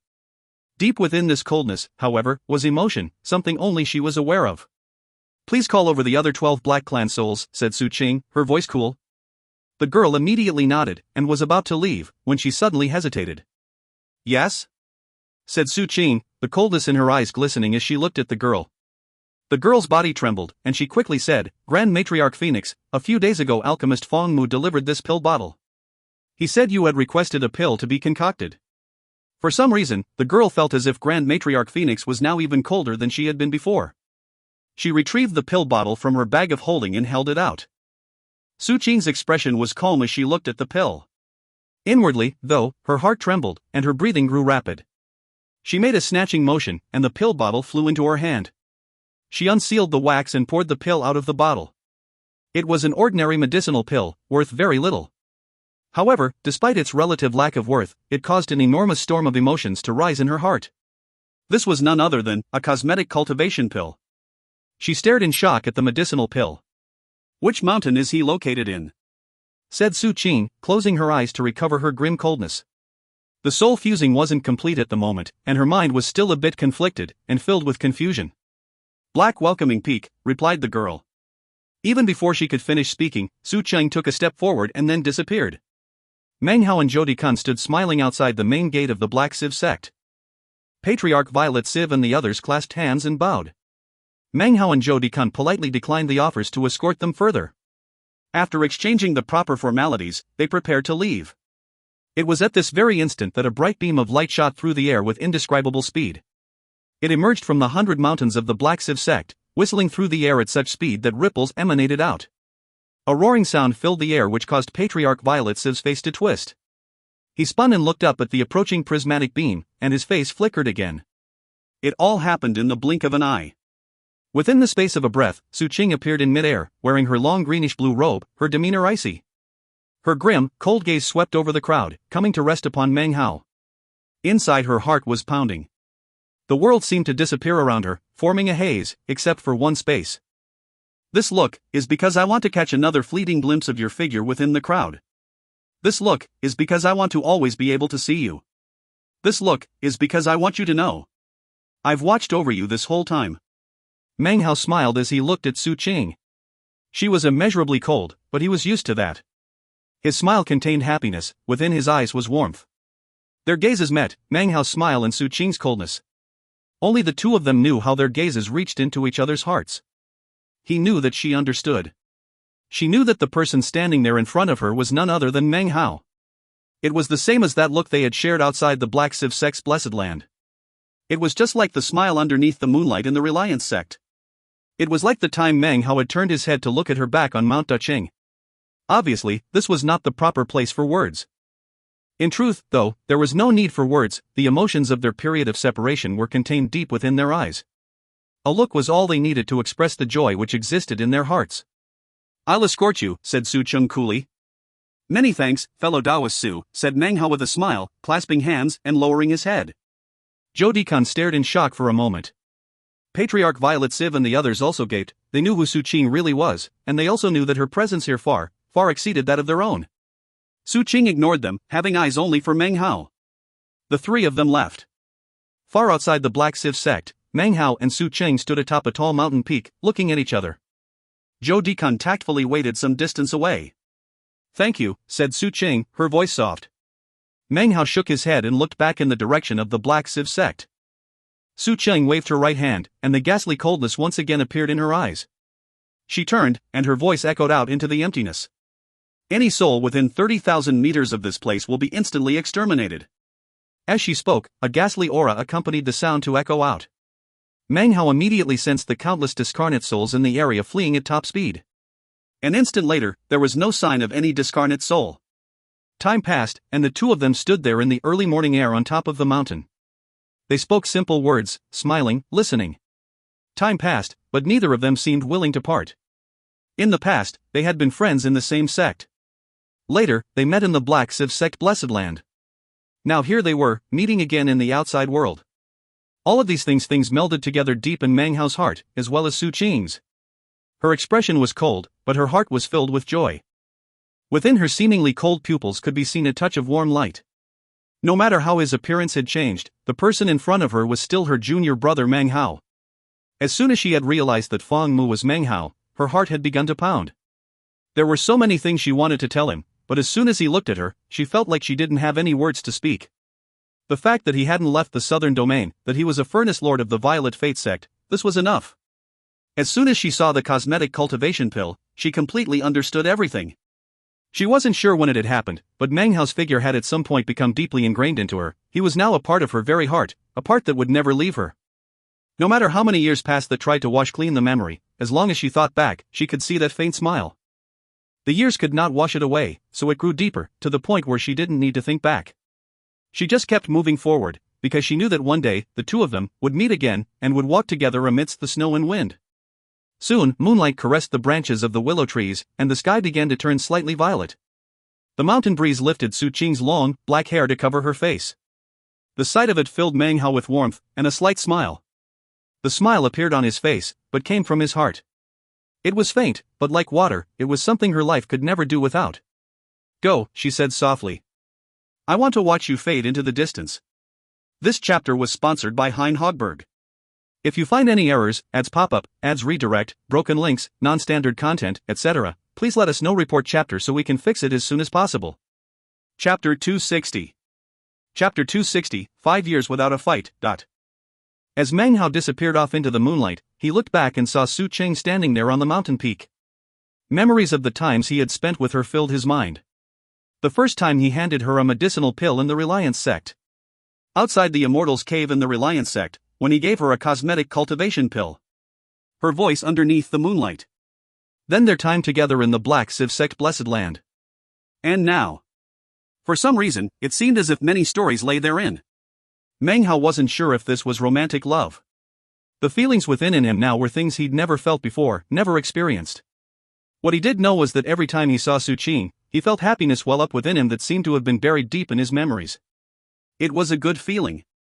In fact, during his 5 years in the Violet Fate sect, the thing he found himself thinking about most often was cold Su Qing, standing under the moonlight, her black hair floating in the wind. I wonder what it would be like, if the Reliance sect were still there, if the Black Civ sect hadn't taken elder sister Su away? What if we were still back in the Reliance sect? Meng Hao looked forward again. The moonlight shone down onto his back as he proceeded off into the distance. Questions such as that had no answer. He drew further and further away. 2 days later, a pair of prismatic beams shot through the air above a path to the teleportation portal which led to the Barren Mountains. They were none other than Meng Hao and Zhou Dikun. Their task having been accomplished, they were now on their way back to the sect. After leaving the Black Civ sect, Zhou Dikun had cleared his throat and then said, "A3. You should get out of the sect more often and make more friends with these cultivator clans. You know what? How about this, I'll take you to meet some of them while we're on our way to the teleportation portal." Looking sorrowful, he had continued, "We're furnace lords, and we spend most of our time holed up in the sect. You can't deny that concocting pills takes a lot of resources. What you can earn in the sect isn't enough to survive on. So, Feng Mu, whenever you get sent out of the sect, don't be in a hurry to get back. Take some time to interact with the outside. They have wealth to spare, and are the perfect companions for alchemists like us." Meng Hao had nodded approvingly. After the events in the Black Civ sect, the previous hard feelings between him and Zhou Dikun had disappeared. They now had a relatively good relationship. Thus, Zhou Dikun spent the better part of half a month taking Meng Hao to the various cultivator clans in the region, as well as to a mid-sized sects, where they were received with great ceremony. No matter where they went, they were treated with utmost respect. Seeing the pretentious air with which Zhou Dikun carried himself amongst these cultivator clans made Meng Hao smile. Furthermore, whatever needs they had were met. In fact, whenever there were opportunities to sell medicinal pills, the spirit stones came flowing into their bags of holding. That caused Meng Hao's eyes to shine brightly. During the half-month, he was able to sell quite a few medicinal pills. Actually, most of the pills he had sold were ones he had acquired from Chun Jiaxi. Finally, half a month later, Meng Hao and Zhou Dikun were nearing the teleportation portal that led to the Barren Mountains. The Barren Mountains were located very near to the center of the southern domain, an area that could be considered a major intersection between the various sects and clans. Because of the location of this teleportation portal, it had eventually turned into a centralized travel hub. In a valley in the east of the Barren Mountains was a location that usually bustled with activity. Now, however, it could only be described as gruesome. The reek of blood filled the air, and the ground was littered with corpses. Searching through the corpses for bags of holding were a few dozen cultivators who wore black robes and white masks. Occasionally they would encounter someone gasping their last breaths, and would immediately run them through with a sword. Beyond the black-robed cultivators was a black, iron cage, several meters tall. Considering the cage floated in the air and emanated a mysterious glow, it was obviously a magical item. Inside the cage were two cultivators. Their faces were pale, and they were both unconscious. They were splattered with blood, and were clearly seriously injured, but not dead. A faint aroma of medicinal pills emanated off of them. They were obviously alchemists. One of them wore a long green robe, which was embroidered with a pill furnace, marking him as an alchemist of the World Pill Division. Not too far away, three cultivators were locked in magical combat in midair. Ripples spread out through the air. This was not the magic of the nascent soul stage, however, the level of power made it obvious that they were not Foundation Establishment cultivators, but rather core formation. Of the three core formation cultivators, two wore black clothes and azure masks. Their attacks were vicious. They were only of the early core formation stage, but were clearly beyond normal. As they attacked, booms filled the valley. "Who are you?" roared the besieged core formation cultivator. "I'm from the Golden Frost sect." Blood sprayed from his mouth as he shot backward. There was no response to his question. Of the two azure-masked cultivators, one was pudgy, the other skinny. They advanced forward, their attacks growing even more vicious. It was at this exact moment that suddenly, one of the three teleportation portals in the valley began to glow. As soon as the glow rose up, the group's several dozen cultivators with black robes and white masks began to close in on the portal. The glow of teleportation lasted for the space of a few breaths, and then slowly began to disappear. Two figures appeared, Meng Hao and Zhou Dikun.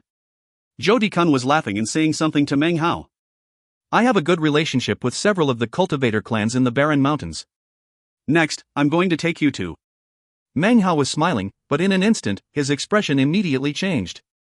Even as the teleportation was completing, before he and Zhou Dikun could see anything on the outside, a sense of danger rose up within him. Before he could speak, the sense of danger rose to the heavens. Meng Hao's face changed. He flicked his left sleeve, and a wild wind sprang up, rippling toward Zhou Dikun and knocking him to the side. Borrowing some of the momentum, Meng Hao's body snapped like a willow branch off at another angle. Meng Hao and Zhou Dikun flew off into opposite directions. Almost in the same instant that they left the teleportation portal, a boom filled the air as the combined magical might of the dozens of cultivators slammed down onto it. As the boom echoed out, Meng Hao shot backward 9 meters, both hands flashing incantation gestures and then waving out in front of him. Popping sounds rang out as the incoming power of the dozens of cultivators dissipated. Zhou Dikun's face flickered. After being pushed off of the teleportation portal by Meng Hao, his right hand flickered in an incantation sign and then slammed into the ground. A great beam of light shot out from his body, blocking the power of the magical attack. Despite being of the late Foundation Establishment stage, blood sprayed from his mouth. His eyes filled with astonishment and fury as he looked at his attackers. Meng Hao's eyes filled with a cold glow. It had been a long time since he engaged in battle magic with anyone. During his 5 years in the Violet Fate sect, he hadn't made even a single attack against anyone. However, his skill in battle magic, and his ability to kill, had by no means been reduced. In fact, his 5 years of hibernation had made him even stronger. Some of that had to do with the Tao of Alchemy and the Tao of Poison. During the past 5 years, he had concocted no small amount of poisons. Killing intent flickered in his eyes as he looked at the dozen or so cultivators in black robes and white masks. The instant he saw them, he could sense the intense killing intent radiating off of them. He saw the corpses laying around on the ground, and the two people in the cage. He also could see the battle going on in the air off in the distance. He didn't hesitate at all. His right hand slapped his bag of holding, and the two wooden swords flew out. Their sword aura flared up. They had been kept in silence for a very long time, and now that they were out, a massive killing intent boiled up. This caused most of the black-robed cultivators to turn their heads toward Meng Hao. "How dare you?" roared Zhou Dikun. "I'm a Furnace Lord of the East Pill Division." He hadn't personally engaged in magical combat for a very long time. Ever since becoming a Furnace Lord, he had trodden a path filled with courtesy and respect. Yet just now, even before he could step off of the teleportation platform, he had been the victim of a sneak attack. Before Zhou Dikun could even finish speaking, Meng Hao saw the eyes of the black-robed men beginning to glisten as they looked over toward the old man. Not good, thought Meng Hao, his eyes flashing. Without a moment's hesitation, his body flickered, and he shot forward. He moved at incredible speed. The two wooden swords screaming next were like two sword dragons that charged directly toward two of the black-robed men. Before the two men could retreat, the wooden swords stabbed through their foreheads, coming out the other sides of their heads in fountains of red and white. Continuing forward, Meng Hao flashed an incantation and then shoved his palm forward. multiple images of a hand appeared. They began to emit a roaring sound, then fell apart into small attacks which shot toward the black-robed men. The black-robed men instantly fell back. Senior Zhou, Meng transmitted to Zhou Dikun, "Don't forget the ability of the robe. Get out of here." The dozens of cultivators immediately split into two groups, one of which headed toward Meng Hao, the other toward Zhou Dikun. Everything was happening too quickly. Zhou Dikun was in a panic. However, as soon as Meng Hao reminded him, he stamped his foot onto the ground. His Furnace Lord's robe began to glow, and suddenly he disappeared. He had just activated the teleportation function of the Furnace Lord robe, which he could only do 3 times. Seeing Zhou Dikun disappear, a cold snort filled the air. One of the 2 core formation cultivators, the pudgy one, transformed into a beam of light and shot in pursuit of Zhou Dikun. As he disappeared off into the distance, his voice rang out, "We have some East Pill Division cultivators delivered right to our doorstep. Brother Yang, I'll go catch the one that just ran off." Without a word, the other core formation cultivator, the skinny one, resumed his battle with the man from the Golden Frost sect, who was clearly seriously injured at this point. From the look of things, he would be slain at any moment. Down on the ground, the dozens of black-robed men turned their attention from Zhou Dikun to Meng Hao. Meng Hao didn't flee. His eyes glittered with killing intent, and the corners of his mouth turned up into a slight smile. It had been a long time since he had been able to make any sort of attack against anyone. These people in front of him were mere Foundation establishment cultivators. In Meng Hao's eyes, they were already dead.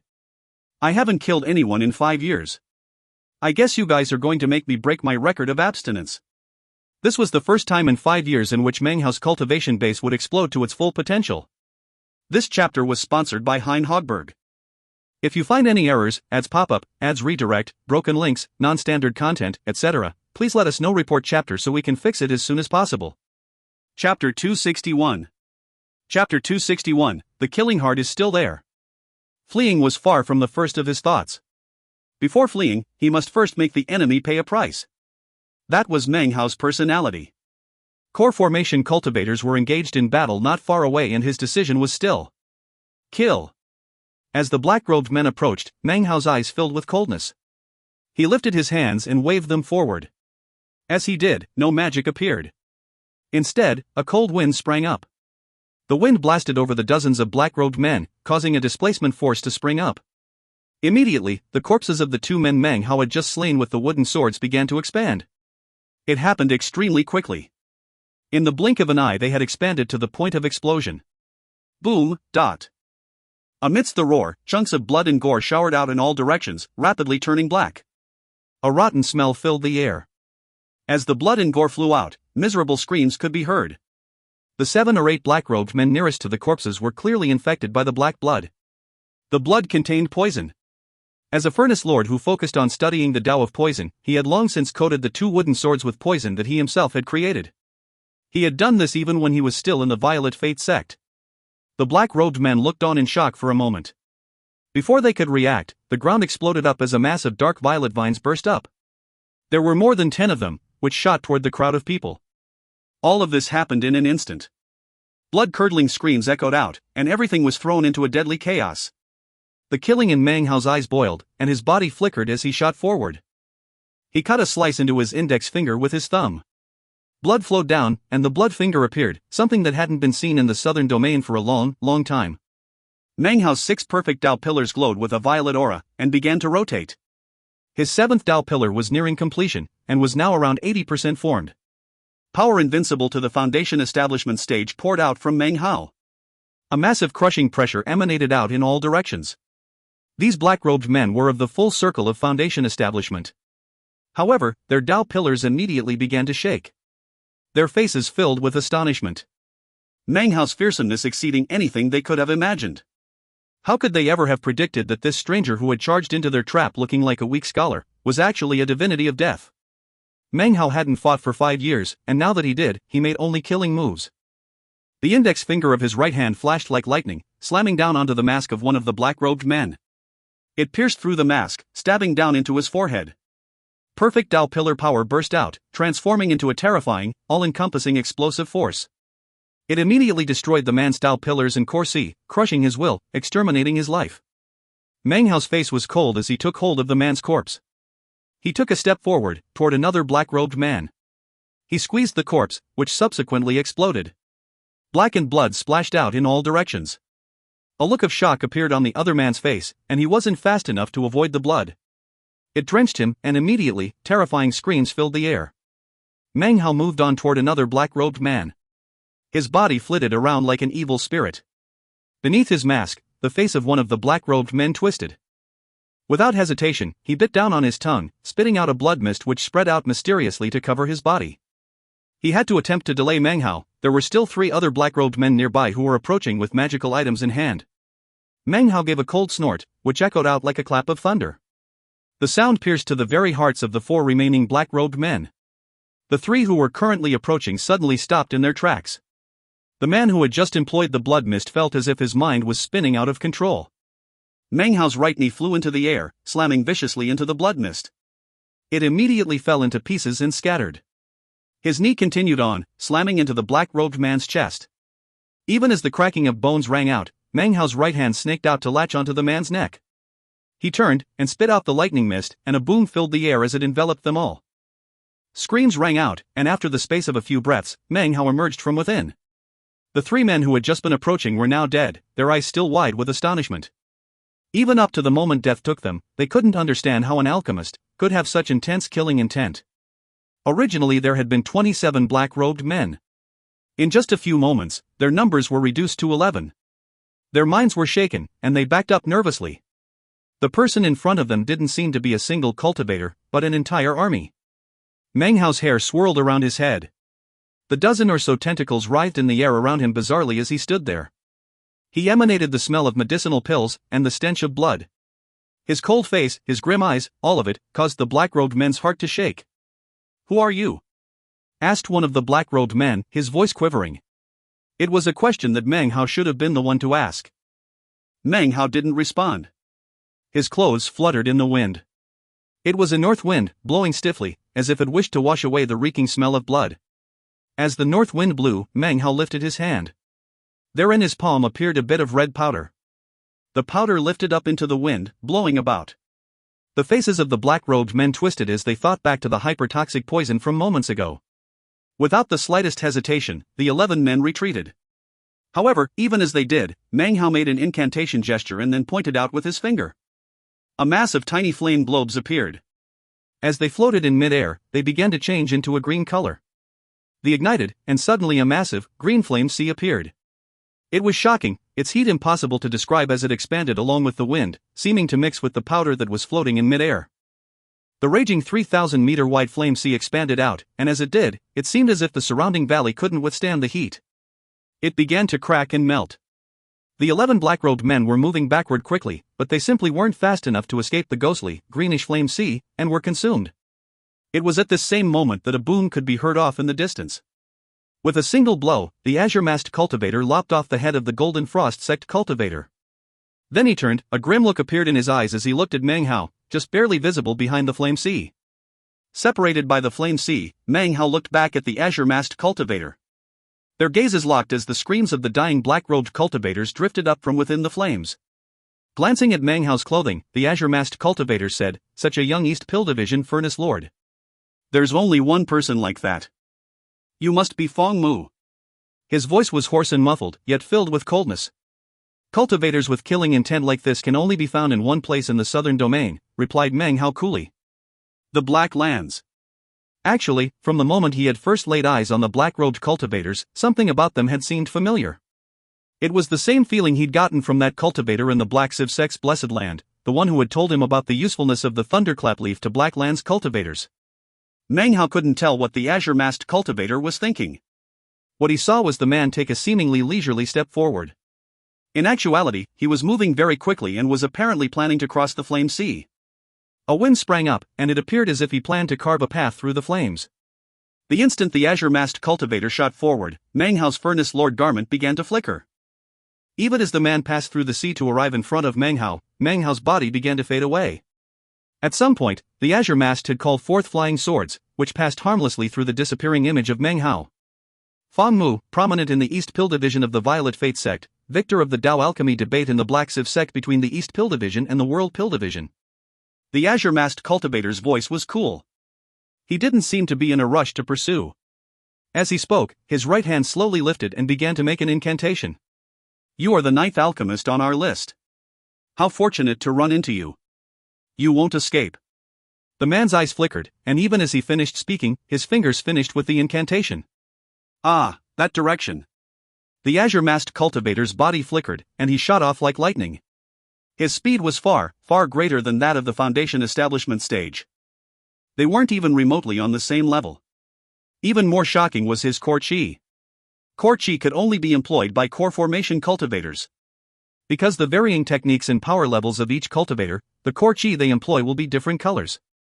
However, even the weakest core chi is sufficient to crush the great circle of late Foundation establishment. Even a group of late Foundation establishment cultivators wouldn't have the hope of raising a hand to a core formation cultivator using core chi. Core chi can make core formation magic reach the pinnacle. Afterwards, when the cultivator reaches the nascent soul stage, their magic will be halfway to the point of divine ability. This azure-masked cultivator's core chi was a light yellowish color, which indicated that he had an orange core. As the core chi emanated out, the indistinct shape of a rock seemed to exist inside of it. Core chi had ever-changing forms which can alter according to the will of the cultivator. For example, the rock which appeared in the mind of this cultivator added explosive speed to the core chi. It was because of this characteristic that allowed core formation magic to employ its greatest power. It was also why it only took about 10 breaths of time before Meng Hao, who was fleeing at top speed, suddenly sensed an incredibly powerful aura approaching from behind him. This was not the first time he had faced core formation cultivators. He didn't have much reverence for them. Even back in the state of Zhao, he had led core formation cultivators to their deaths. Just as the core formation cultivator was almost upon him, the furnace Lord Garmin flickered again, and he was immediately transported about 40 kilometers away. Without hesitation, he began to flee. In his palm was the good luck charm, which he hadn't used in 5 years. It was flickering, but he could tell that it would be some time before he could activate it. My 7th Dao pillar is almost complete. However, I'm still no match for a core formation cultivator. However, I have enough spirit stones, enough medicinal plants, and enough medicinal pills. I have to push forward without stopping until I reach the great circle of Foundation establishment.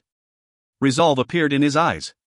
Soon he would be able to employ the full accumulated knowledge of 5 years of studying the Tao of Alchemy. This chapter was sponsored by Sumukh Galan and Caleb Gleason. If you find any errors, ads pop up, ads redirect, broken links, non-standard content, etc., please let us know. Report chapter so we can fix it as soon as possible. Chapter 262. Chapter 262, First Battle with Core Formation.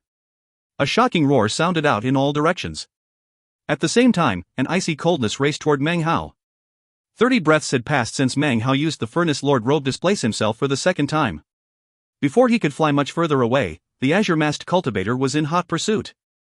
In this instance, the man was clearly some distance away, however the light yellow glow continued to emanate from the top of his head. In it, the image of a sword was faintly visible. It appeared illusory, but even glancing at it from this distance caused Meng Hao's heart to tremble. An intense feeling of danger filled his heart and mind. This guy has cultivated core chi, thought Meng Hao. He was no longer a newcomer to the cultivator world. He had seen and experienced many things, and had learned long ago of the fearsomeness of core formation, especially the shocking core chi. Back in the state of Zhao, none of the core formation cultivators he had met had been able to utilize core chi, except perhaps for the old woman. All of this was information Meng Hao had deduced from reading the ancient records of the East Pill Division. 1. Core chi has ever-changing forms. However, it has a nucleus which does not change. I wonder what the essence of this guy's core chi is. His heart trembled, but suddenly an idea flickered into his mind. At the same time, he unhesitatingly used the Furnace Lord's ability to warp away to another location. As soon as his body disappeared, the sword image appeared, with its power to shake heaven and earth. The aura rose up, a sealing force that locked down the entire area. However, Meng Hao's illusory body was able to slip past it. What a nimble and crafty alchemist, said the azure-robed cultivator. However, you can only use that robe 3 times, and it won't take you more than 50 kilometers away. Let's see how you plan to escape next time. The cultivator closed his eyes, and the light yellow core chi spread out. The illusory sword flickered and began to rotate. After the space of 3 breaths, it began to hum, and the tip pointed north. The azure-masked cultivator's eyes snapped open, and his body flickered as he shot off toward the north. 40 kilometers away, Meng Hao reappeared. As soon as he did, blood began to seep out of the corners of his mouth. There was a sword wound on his chest, from which blood flowed out. If he had teleported away even a tiny bit slower, the sword just now would have cleaved him in half. He didn't take the time to wipe the blood from his mouth. His body flashed like lightning as he shot away. A phantom sword. I wonder if this guy's personal Korchi is a sword. A grim look appeared on Meng Hao's face. A core formation cultivator who had not cultivated Korchi wouldn't cause Meng Hao to be in such a tight spot. However, Korchi is the most powerful tool of core formation cultivators. Meng Hao knew that for this azure-masked cultivator to have cultivated Korchi in the early core formation stage indicated that he had incredibly high latent talent. After becoming a furnace lord, Meng Hao had done quite a bit of research in the ancient records about the core formation stage. Therefore, he was quite familiar with things such as Korchi. Generally speaking, Korchi is cultivated in the late core formation stage, or occasionally the mid-core formation stage. Only a small group of chosen can cultivate Korchi in the early core formation stage. Such cultivators are very rare. The rarest of all are those who seem to innately possess Korchi from the moment they step into early core formation. Within the ever-changing forms of Korchi is a form that does not change. This is a personal form related to the individual cultivator, which is different for every cultivator. Meng Hao's face was dark as he charged forward. He popped a medicinal pill into his mouth. As it dissolved, warmth filled his body, and his speed increased. 30 breaths left. The good luck charm in his hand had been warming up from the moment he began to fight the black-robed men. As of now, there were still 30 breaths left before he could activate it. When that happened, Meng Hao would disappear, and the azure-masked cultivator would have no way to track him down. However, after 18 breaths passed, the glow of the light yellow Korchi filled the sky. The bitter coldness appeared again. Off in the distance, the thin frame of the azure-masked cultivator could be seen in mid-air. The surroundings seemed to be shaken into a jumble as he approached relentlessly. As soon as Meng Hao sensed his approach, he slapped his bag of holding to produce a jade pendant, which he smashed between his fingers. "I, Yang, already said that you can't get away," the azure-masked cultivator said coolly. "You're a trifling foundation establishment cultivator. You should feel proud that you managed to scurry around for this long." The sword image in the core chi emitted an ear-piercing scream. Emanating an icy coldness, it shot directly toward Meng Hao. Its speed was incredible, and in the blink of an eye, was directly in front of him. It sped directly toward his forehead, and was about to pierce it through. There was absolutely no time for Meng Hao to dodge. The difference between their two cultivation bases was too great. Death approached. However, at this exact moment, a glow shot out from Meng Hao's palm. A rippling, water-like glow flowed out to cover Meng Hao's body. It expanded out, forming a greenish-blue shield, which the Korchi phantom sword slammed into. The azure-masked cultivator's eyes went wide underneath his mask when he saw the shield. His pupils constricted, and an expression of disbelief appeared in his eyes. He was about to recall his Korchi phantom sword, but was too late. The Korchi phantom sword, seemingly infinitely sharp, noiselessly slammed into the greenish-blue shield. Instantly it weakened and then began to break into pieces. In the blink of an eye, it was transformed into dust. Seeing the Korchi phantom sword disappear into powder caused the azure-masked cultivator to give an irritated harumph. Beneath his mask, blood oozed out of his mouth. His eyes filled with fury. He was a core formation cultivator who had cultivated Korchi. However, during this attempt to toy with a measly foundation establishment cultivator, his Korchi had been shattered, causing him injury. Nascent soul cultivation blood. Let's see how many times you can pull that off. The killing intent in the azure-masked cultivator's eyes grew more intense. He shot toward Meng Hao, his right hand flickering an incantation gesture. Magical power erupted, transforming into 10 dragons and 10 phoenixes, which spiraled toward Meng Hao. At the same time, the greenish-blue shield began to shrink, returning into Meng Hao's palm and transforming into a jade pendant. This pendant was one of the spoils of his victory in the solitary sword sect. It was a life-saving treasure that contained blood from the cultivation base of Chen Fan's master, Zhou Yenyun, and could defend against an attack from a nascent soul cultivator. 2. It could defend against an attack by a nascent soul cultivator, but could only be used once at a time. Defending against a core formation cultivator caused its glow to weaken, and it still could be used again, just not right now. The azure-masked cultivator's mouth was oozing with blood. He had been injured, and the core chi above his head was unstable. However, he continued to advance toward Meng Hao, the 10 dragons and 10 phoenixes howling as they shot through the air. Suddenly, an intense killing intent appeared in Meng Hao's eyes. He did not flee, but instead lifted his hand and pointed toward the azure-masked cultivator. 8th Demon Sealing Hex. Veins of blood shot through his eyes. As he pointed his finger out, heaven and earth shook, Meng Hao's body moved, everything moved. Even the 10 dragons and 10 phoenixes moved. Ghost images sprang up and pressed down toward the azure-masked cultivator. The azure-masked cultivator's expression flickered. The 10 dragons and 10 phoenixes began to tremble, as if they were being held down. The world seemed to turn upside down, everything in the area was sealed. The sealing was such that the azure-masked cultivator seemed incapable of controlling his cultivation base. "What magic is this?" he said, his heart shaking. Veins of blood filled Meng Hao's eye, and he coughed up a mouthful of blood. Using the sealing hex on a core formation cultivator was an incredible load, all the blood vessels in his body seemed on the verge of bursting. Meng Hao's killing intent soared. He flicked his sleeve, and a red powder flew out, filling the area, transforming into a red mist. The mist roiled, and as Meng Hao moved forward, it shot toward the azure-masked cultivator. At the same time, Meng Hao placed the life-saving jade pendant into his robe. His left hand rose up, and he slashed 1 finger, 2 fingers, 3 fingers, all 5 fingers. Blood flowed down all 5 of his fingers, forming the blood palm. When the blood palm appeared, the red mist around him seethed even more violently, seeming to transform into a mist of blood. The mist began to erode everything in the area. It seemed to be hyper-toxic, adding 30% power to Meng Hao's attack. All of this takes a long time to describe, but actually occurred in an instant.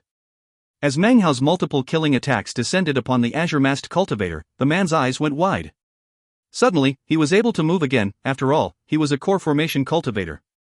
The 8th hex was beyond ordinary, but couldn't keep the man sealed for more than 2 breaths. Insignificant skill. Die! Howled the azure-masked cultivator. His right hand flickered in an incantation gesture and then pushed out toward Meng Hao. Instantly, a roaring filled the air, and an illusory, 10-headed dragon appeared. Snarling fiercely, it shot to meet Meng Hao's magical attack. A boom rang out. The red mist collapsed. The blood palm disintegrated. Blood sprayed from Meng Hao's mouth as he was tossed backward like a kite with its string cut. The azure-masked cultivator was about to shoot after him. However, the man's eyes went wide as Meng Hao, even in the midst of being seriously injured and tossed backward, suddenly slapped his bag of holding. He flicked his sleeve, sending more powder out to fill the air. It was thin, but it was enough to cause the azure-masked cultivator to pause momentarily. Moments ago, he had prevented the blood mist from entering his lungs. However, he had still been able to sense the terrifying power of the mist. That was because he had a tiny cut on the pinky of his right hand which had been slightly infected.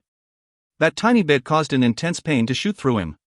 Even as blood sprayed from Meng Hao's mouth and he toppled backward, his pupils began to glow with a violet light. His skin and chi passageways also began to glow violet, making his entire body glow. This was the violet pupil transformation. 3. Within violet pupil transformation, Meng Hao's body began to recover rapidly. Surrounded by poison mist, he glared at the azure-masked cultivator and the core chi which emanated from his head. The man was stabilizing rapidly. Within 10 breaths at the most, he would be able to release his core chi. Meng Hao didn't hesitate a moment longer. He immediately pressed down on the good luck charm, activating the teleportation ability. Instantly, a black hole appeared, a massive mouth which consumed Meng Hao. This turn of events caught the azure-masked cultivator completely by surprise. His face flickered, and he shot forward in pursuit. He was too late. This chapter was sponsored by Caleb Gleason. 1. The reference to the old woman is from way back in chapter 81, when Meng Hao led the people into Patriarch Reliance's Immortal's Cave. 2. Meng Hao won the pendant in chapter 185. And in case you forgot, Zhou Yenyun is the guy who took Chen Fan from the Reliance sect way back in chapter 43. 3. Meng Hao learned violet pupil transformation in chapter 242. If you find any errors, ads pop up, ads redirect, broken links, non-standard content, etc., please let us know. Report chapter so we can fix it as soon as possible. Chapter 263. Chapter 263, Ancient Dao Geyser. The azure-masked cultivator's expression was somber. His eyes radiated coldness, a deep coldness that contained fury. From the moment he had entered the core formation stage and cultivated core chi, he had been able to sweep with ease across any other cultivator who lacked core chi. But today, a Foundation Establishment cultivator had disintegrated his core chi, injuring him in the process, and then had just as quickly suppressed him. Despite all this, his fury burned as hotly as ever. Even more infuriating was that someone he viewed to be as weak as an ant had before his very eyes slaughtered all of his white-masked men. Such provocation caused killing intent to rise within his heart. However, even beneath such killing intent, the man had fled. The coldness in the man's eyes grew even sharper. He knew that if his fellow sect members learned of this, they would surely ridicule him. After all, the cultivator who had escaped from his hands was not adept in magic, but alchemy. He couldn't accept it, nor could he understand what had happened. In fact, among all the cultivators he knew who were famous for their abilities in magic, he couldn't think of any who could compare to this alchemist. In terms of decisiveness, fighting skill, and treachery, he couldn't help but think that this alchemist who had just fled really seemed like a ruthless Blacklands cultivator. How could there be an alchemist like this? He stared at the place where Meng Hao had just disappeared from. His Korchi was now fully restored, but no matter how he cast his senses about, he couldn't pick up the slightest track to follow. It was clear that his opponent had teleported to somewhere very far away, somewhere he could not sense. After some time passed, the azure-masked cultivator gave a cold harumph. Well, he was injured by the frigid power of my 10 flood dragons. He can run away from me, but not from death, even if he is a furnace lord. Let's see whether or not he dies in the end. He's looking for death. Foundation Establishment Cultivator. No one can live more than 10 days after being hit by the frigid power of my 10 flood dragons. Abandoning thoughts of pursuing and killing, he turned and disappeared. In the western region of the Great Southern Domain is an area covered with thin mists. Few mountain ranges exist, and many lakes can be seen. Among them is one of the famous 3 danger zones of the Southern Domain, the primordial Dao Lakes. At a glance, the western regions seem to be covered with a myriad of mirrors placed on the ground. These mirrors are of course the countless lakes. At this moment, above the middle of one of the lakes, the previously glass-like waters suddenly began to ripple. A massive black hole appeared, and Meng Hao staggered out. The instant he appeared, he coughed up a huge mouthful of blood. The blood was black, and emitted intense coldness. It splashed into the lake, and disappeared. However, moments later, the surface of the lake was covered in a thin sheet of ice. Meng Hao's face was pale. He lifted his head and looked around, then transformed into a prismatic beam that shot off into the distance. Several days later, in one of the sparse mountain ranges in this western part of the southern domain, Meng Hao sat cross-legged inside of a freshly carved-out immortal's cave. He consumed medicinal pills and rotated his cultivation base as he treated his injuries. Time passed slowly. Soon, a month had gone by. During that time, Meng Hao didn't step half a pace outside of the immortal's cave. He was focused completely on treating his injuries. The immortal's cave he was in a remote location. Considering that few people inhabited this western area, as well as the mists that covered the land, it was very peaceful. Finally one day, Meng Hao's eyes opened. His face was no longer pale, and his body was now mostly recovered. Azure-masked cultivator. Meng Hao's eyes glowed with a cold aura. This was the first time he had been injured in 5 years, and the injury had been quite severe. Were it not for the violet pupil transformation increasing his healing abilities, then he would not have lasted long enough to carve out this immortal's cave. Furthermore, were he not an alchemist, equipped with a variety of medicinal pills, he wouldn't have been able to last through the month. After all, he had been injured by a core formation expert who could wield core chi. If the core formation expert had faced any Foundation Establishment cultivator other than Meng Hao, that person would never have been able to flee, and would certainly have been defeated. Meng Hao took a deep breath.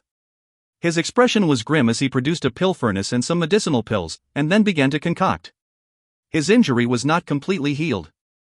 There was still intense coldness within his body. Meng Hao began to concoct a medicinal pill specifically designed for his current circumstances. A few more months passed. 3 days after Meng Hao consumed his specially designed medicinal pill, his eyes suddenly opened. He then spat out the last of the icy coldness from within his body. It scattered about the immortal's cave, causing frost to appear, which then turned into ice. After a long moment passed, the cave began to return to normal. If that azure-masked cultivator was here to observe the scene, he wouldn't be able to believe his eyes. He had complete faith that no Foundation Establishment cultivator could survive the frigid power of the 10 flood dragons. However, Meng Hao had obviously recovered from his injuries. He took a deep breath, and killing intent grew strong in his eyes. He sat there thoughtfully for a while, and then determination grew in his eyes. He smacked his bag of holding to produce the pill furnace once again. He held it in his hand, lost in thought. I need to concoct a batch of pills that will help me to surge ahead. I need a medicinal pill that will without fail produce a Dao pillar, something that exceeds Foundation Establishment Day, and will cause my cultivation base to soar. A deeply thoughtful look appeared in his eyes. In his mind, countless pill formulas appeared. Finally, he decided on a formula for a pill known as Stage Charging Pill. This pill can be used with the 3 Mortalities pill in order to break through from the Foundation Establishment stage into the Core Formation stage. After thinking for a while longer, his eyes filled with decisiveness. He immediately produced a large amount of medicinal plants from his bag of holding and began to concoct the stage charging pill. He focused his complete attention on the concoction process. Several days passed. Even while using the alchemy Dao transmutation incantation, he failed several times. It wasn't until the 17th day that he was able to successfully concoct the pill. 1. When it appeared, a medicinal aroma emanated out, filling the immortal's cave. If Meng Hao hadn't already made special preparations to prevent the aroma from seeping out of the immortal's cave, it could very well have attracted unwanted attention. Holding the pill in hand, his eyes glittered. He took out the copper mirror and an accumulation of spirit stones, then began to duplicate. One stage charging pill after another appeared, which Meng Hao all placed into pill bottles. Soon, 10 full pill bottles were arranged neatly in front of him. He spit out the lightning mist and sent the wooden swords circling around him. In addition, he activated the Furnace Lord Medallion. Having made all of these preparations, he took a deep breath, picked up a stage charging pill, and placed it into his mouth. His 7th Dao pillar was already 80% complete. When he placed the pill into his mouth, it transformed into spiritual power which immediately caused his entire body to tremble. The 7th Dao pillar began to emanate a purple glow, and became even more solid. Press on to the finish, he thought, his eyes shining with determination. He then closed his eyes and began to meditate. Time passed slowly. A month later, Meng Hao's body began to tremble and wither up. He calmly produced a large handful of medicinal pills and began to put them in his mouth one after another. 7 more days passed. A roaring filled his body, and a purple glow emanated out brightly, filling the entire immortal's cave. The 7th Dao pillar had fully appeared. As soon as it did, Meng Hao's cultivation base shot upward. His spiritual sense grew stronger, and his battle prowess more formidable. His entire person was like an unsheathed sword, incomparably dangerous. Now, he was no longer in the mid-foundation establishment stage, but rather the late foundation establishment stage. Even someone with a flawless foundation would not be able to give rise to the slightest bit of struggle against the suppressive pressure he could emit. As of now, he was without a doubt the number one person in the entire foundation establishment stage. However, Meng Hao wasn't content. Being matchless in the foundation establishment stage wasn't something he had looked forward to. He wanted to fight that azure-masked cultivator. To do that, his current cultivation base simply wasn't sufficient. A bright glow filled his eyes, and he took another deep breath. He retrieved a vast amount of spirit stones and began to duplicate medicinal pills. These spirit stones included his profits from selling pills in the East Pill Division, as well as what had been gifted to him by the Black Sieve sect, plus what he had received during his travels with Jodi-kun as well. It was quite an amount, but every time Meng Hao looked at it, it didn't seem enough for him. However, if he truly wanted to go the distance today, then he would have to ignore the pain and use them to duplicate medicinal pills. The cultivation he was about to practice was something that no one in the southern domain had ever seen before. Even Dao children would not be able to squander medicinal pills in the way that Meng Hao was right now. Time passed. 1 month, 2 months, 3 months. Meng Hao lost track of the passage of time in his immortal's cave. As he cultivated, his 8th Dao pillar slowly became visible. 10%, 20%, 30%. After half a year, his 8th Dao pillar was now 80% complete. Meanwhile, outside in the southern domain, a violent windstorm of a commotion had arisen. This storm came from the Black Lands. Black Lands cultivators were making incursions into the southern domain. More than 70 alchemists mysteriously disappeared. These two events caused a huge commotion in the southern domain. The missing alchemists were mostly from the East Pill and World Pill divisions, although other scattered alchemists were also involved. This unforeseen misfortune caused the fury of the Violet Fate sect and the Golden Frost sect to rise to the heavens. These two sects were the first to take action. Mysterious patriarchs from both sects immediately traveled to the Black Lands. According to the rumors, Grandmasters Pill Demon and Eternal Mountain both secretly made the trip themselves. The Black Lands had existed for many years, and was a brutal place, but there was little the southern domain could do about it. The details of the affair between the two powers were not made public. The only thing that people knew was that the Golden Frost sect did not recover any of their alchemists, whereas the Violet Fate sect managed to bring back all of theirs, with the exception of a furnace lord named Jodi-kun. After the incident, neither sect brought up the Black Lands ever again. As for the Black Lands, they laid down the flag and stilled the drums, so to speak. Everything seemed to go back to normal in the southern domain. No more alchemists went missing, and as for what was happening in the Black Lands, no one knew.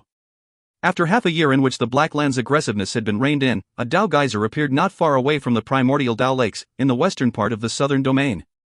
Within the fountain of water that shot up from the geyser, an illusory image could be seen. It was an image from ancient times, of a Foundation establishment cultivator breaking through into the core formation stage. The appearance of the geyser immediately caused a huge stir among the great sects and clans of the southern domain. Veteran old-timers from the various sects went to inspect the geyser, then left. Afterward, chosen disciples of the Foundation establishment stage, as well as Dao children, were dispatched to continue observation of the geyser. A message was sent out by a late nascent soul stage patriarch from the solitary sword sect. This geyser contains enlightenment. Gain this enlightenment, and you might enter core formation. It is not suitable for us, but rather for you Foundation establishment cultivators. These words caused a huge commotion among all of the Foundation establishment chosen within the southern domain. From all areas, they began to flock to the western region of the southern domain. A month later, Zhou Jia, Dao child from the Black Sieve sect, made a breakthrough next to the Dao geyser and entered core formation. He formed a green core, astonishing everyone. This chapter was sponsored by Joshua Isaacs. 1. Meng Hao learned the Alchemy Dao Transmutation Incantation in Chapter 242. If you find any errors, ads pop up, ads redirect, broken links, non-standard content, etc., please let us know. Report chapter so we can fix it as soon as possible. Chapter 264. Chapter 264, A Shout Like a Clap of Thunder. After Zhou Jie of the Black Sieve sect reached core formation because of the ancient Dao geyser, a long-lasting storm wind kicked up among the Foundation establishment cultivators of the southern domain. It swept across the great sects and clans, causing all disciples of the Foundation establishment stage to rush to the western region of the southern domain. Now, the western region, which previously contained hardly the trace of a person, quickly became a convergence of chosen. Of course, friction immediately broke out. For months, there were countless battles. Whoever came out on the top of such battles would instantly become famous. Spontaneous conventions such as this rarely occurred in the southern domain. It was not often for there to be such an assemblage of chosen, all gathered together in one place and contending for supremacy. That was exactly what was happening now, though, thanks to the appearance of the ancient Dao geyser, but the geyser erupted on a monthly basis. Furthermore, there was limited space in which to properly observe it. As such, it was common for magical battle to erupt.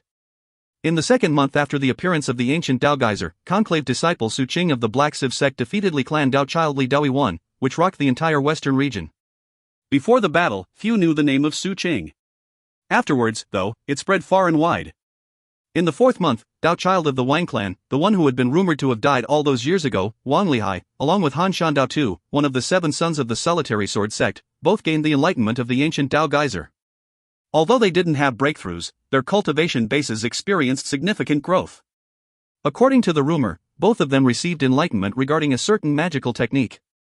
In the 5th month, Dao child of the Song clan, Song Yunshu III, battled Chen Fan, another of the 7 sons of the solitary sword clan.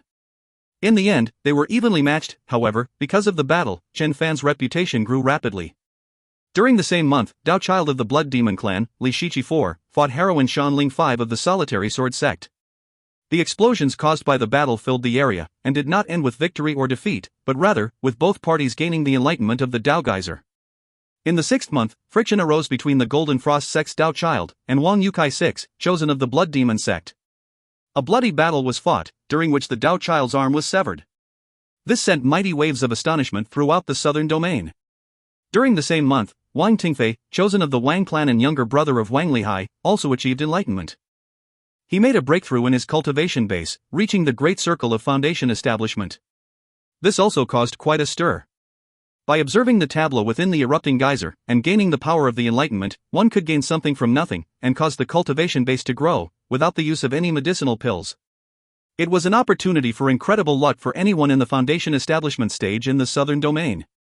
Because of the Dao geyser, it was possible to suddenly break through from Foundation establishment into core formation. The only thing that would be more incredible would be to break through from core formation into the nascent soul stage. One could imagine the struggles that would result from something like that. In the blink of an eye, the western region of the southern domain was thrown into turmoil. It was only the Violet Fate sect who didn't dispatch any disciples to the Dao geyser. There were many speculations about this, and most people came to the conclusion that it had something to do with the previous incident with the Black Lands. The western region of the southern domain quickly became the focus of all attention.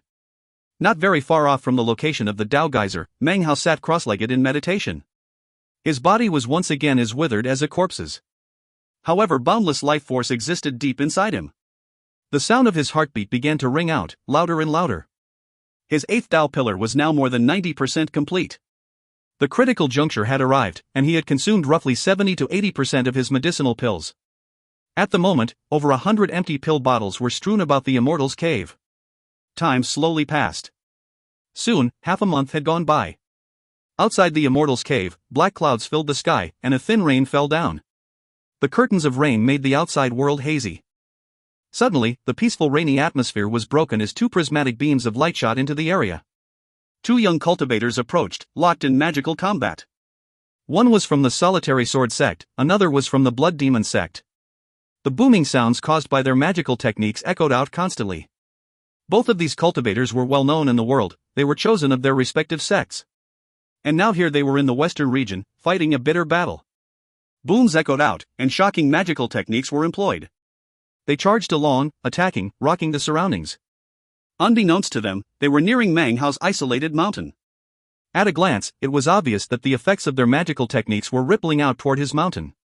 A massive boom sounded out, and within the Immortal's cave, Meng Hao, his body withered like a corpse, suddenly opened his eyes. They flashed like lightning. The instant they opened, his gaze blasted out, filled with a powerful, brilliant light. It was shocking, so much so that the mountain itself began to shake. Even the falling rain outside began to vibrate.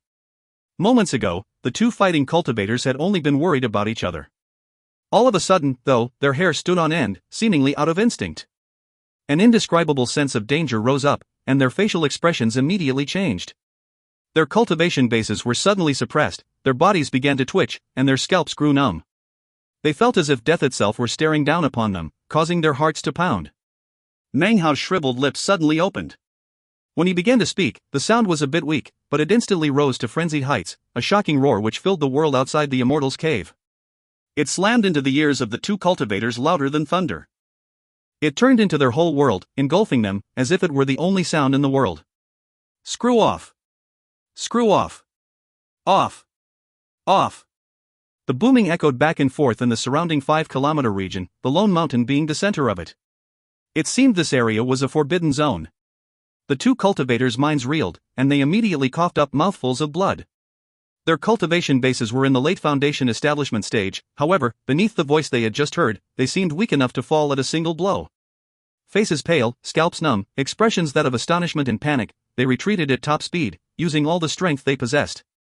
It wasn't until they had fled 50 kilometers away that they finally looked back. The rain fell down around them. Moments ago they had been in a life-and-death battle. However, at the moment, neither of them seemed to be in the mood for fighting. They glanced at each other, and they both seemed to feel they had just barely avoided a disaster. Who was that? All the heroes of the southern domain have come to the western region, a multitude of Dao children and chosen. I'm not sure who this guy is, but the feeling he gives is even more terrifying than the feeling I get from elder sister Shan Ling or elder brother Han Shandao of my Solitary Sword sect. Same here. Even facing up against elder sister Li wouldn't be as frightening. I felt like I was immortal. Seeing how they were both so shaken, they silently turned and sped off, each in a different direction. 3 days after they left, Meng Hao sat in the Immortal's cave. Suddenly, a violet light rose up from his body. It didn't spread out of the Immortal's cave, which had been thoroughly sealed. However, the light caused the entire world of the Immortal's cave to turn violet.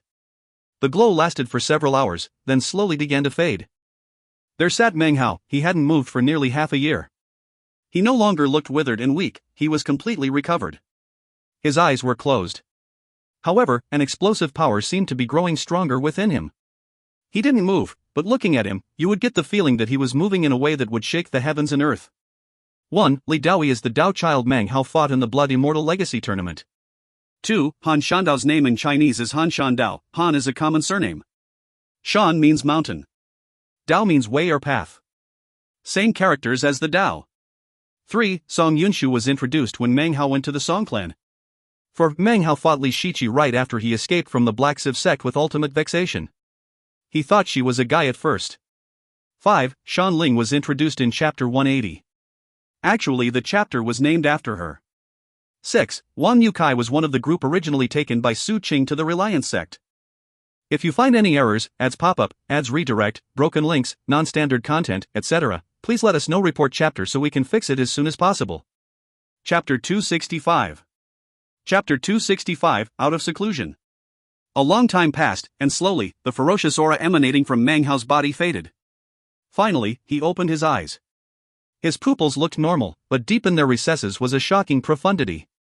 They were like deep pools of water, or an endlessly starry night sky. Meng Hao took a long, deep breath. Within his body, his 8 Tao pillars glowed with a violet aura. They rotated, emitting spiritual power throughout his body which far, far outmatched his previous power.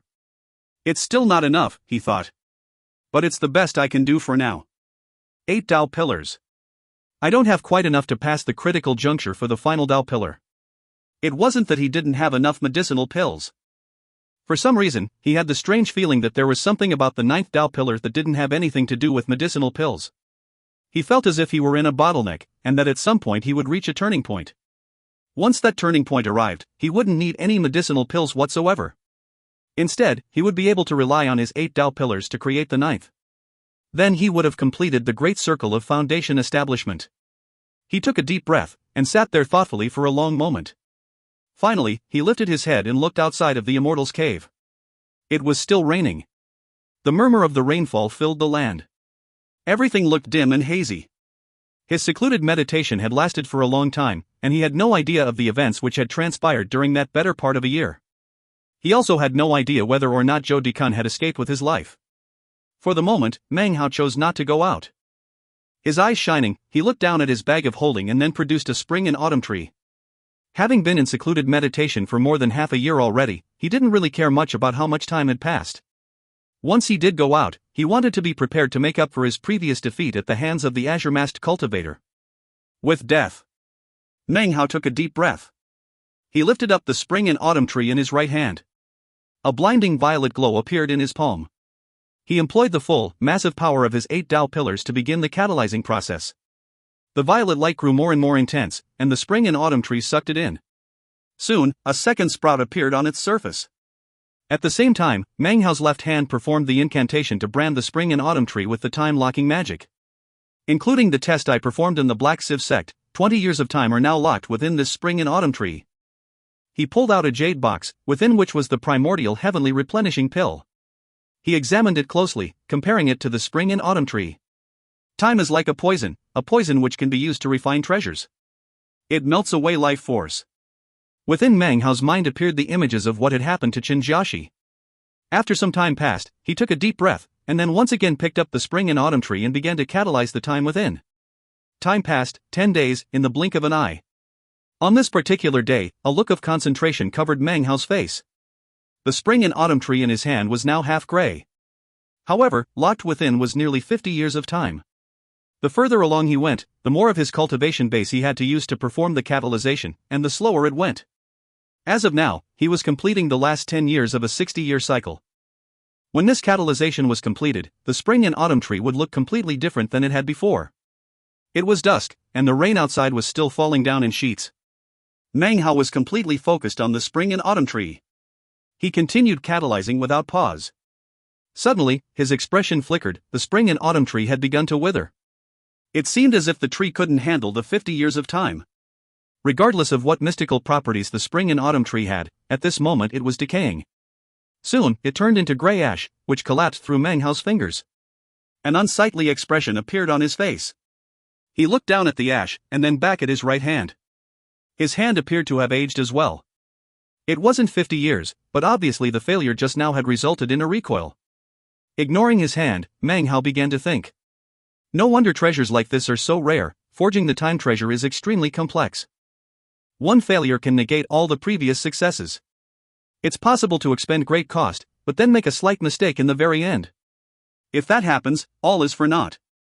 Furthermore, every failure comes at the price of a time recoil. Meng Hao could clearly sense that the recoil just now had caused some of his life force to disappear. However, if there's anyone who can actually forge this treasure, then that person is me.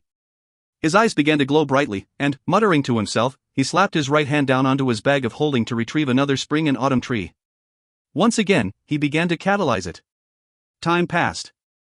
By that night, the spring and autumn contained 10 years of time.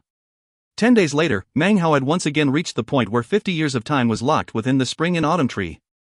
He took a deep breath and consumed some medicinal pills to restore his energy. 2 hours later, he opened his eyes. He didn't begin to immediately catalyze the final 10 years of time. Instead, he produced the copper mirror from within his bag of holding.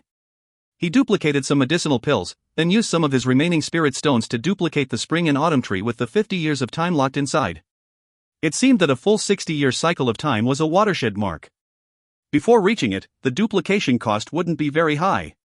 However, after reaching the 60-year cycle, Meng Hao had the strong feeling that the duplication cost would increase tremendously. A few moments later, a bang sounded out. An irritated look appeared on Meng Hao's face as his entire right arm aged, and the spring and autumn tree once again crumbled into dust. He didn't have many spirit stones left, but he pushed down the sense of pain and used almost the entire remaining amount to produce another copy, which he then began to catalyze. This catalyzation lasted a full 2 days before the spring and autumn tree turned gray. After sealing it with the time-sealing magic, the tree began to emit an archaic sense of time. He had finally succeeded in embodying the spring and autumn tree with a full 60-year cycle. Meng Hao began to pant as he looked at the spring and autumn tree. His eyes began to shine. He could sense that the spring and autumn tree contained a feeling of time similar to the primordial heavily replenishing pill. It was much, much weaker, but it was definitely there. Sadly, I don't have enough spirit stones. In the future, this treasure will definitely require a lot of them. A time treasure with a 60-year cycle of time is considerably powerful, though. It's good enough for now. His eyes flickering, he looked thoughtfully at the spring and autumn tree for a moment, then used his left hand to begin to whittle it. A few moments later, Meng Hao was holding a simple wooden sword. Its appearance was crude, but this crude wooden sword was a magical treasure that Meng Hao had created himself. He looked at the wooden time sword for a moment, then put it into his bag of holding. Next, he produced some jade bottles. Each of these bottles contained blood. They were none other than the 3 generations of ancestral blood that he had collected from the Black Sieve sect when concocting the soul-refining pills. I concocted pills for 13 generations of the Black Sieve sect, and of them, was able to collect 5 sets of ancestral blood from 3 generations. From this blood, I should be able to create 5 rudimentary blood clones. Within his mind he could see the description of blood clones which was contained in the Blood Immortal Legacy. Blood clones are like shadows. Meld the self into the shadow, and it becomes like a doppelganger, its life and death tie to my thoughts. A blood clone contains 20 to 30% of the power of the cultivation base of my true self. If I can upgrade it to a blood spirit, it can employ 100% of my true self's cultivation base. The final version, which is created with 9 generations of ancestral blood, is a blood divinity, which is a defiance of the heavens. The legacy of the Blood Immortal was truly sinister. Early on, he had his doubts. However, after all his years in the cultivation world, and after studying the Tao of Alchemy and the Tao of Poison, he now had a much better understanding. Much like poison, there are thousands of types of magic. The great Tao is limitless, filled with paths which may be trodden according to one's will and one's own decisions. He lifted his right hand and, according to the method described in the Blood Immortal Legacy, began to create his blood clones. This technique used one's own blood as the spirit, and the 3 generations of ancestral blood to bolster it. Furthermore, a sacrificial object was also necessary. According to the Blood Immortal Legacy, this sacrificial object was of utmost importance. Of course, there are myriad objects in heaven and earth. Plants and trees, rocks and earth, anything could be used. In fact, the ancient Blood Immortal even used the skin of his enemies as the sacrificial object. As long as the sacrificial object was not destroyed, the blood clone could not be destroyed. The greater the fusion between the two, the more power could be manifested by the blood clone's cultivation base. After thinking for a moment, Meng Hao decided that the sacrificial item he would use would be the meat jelly's shed skin. When the meat jelly had shed, it had left behind plenty of residual skin which Meng Hao had collected.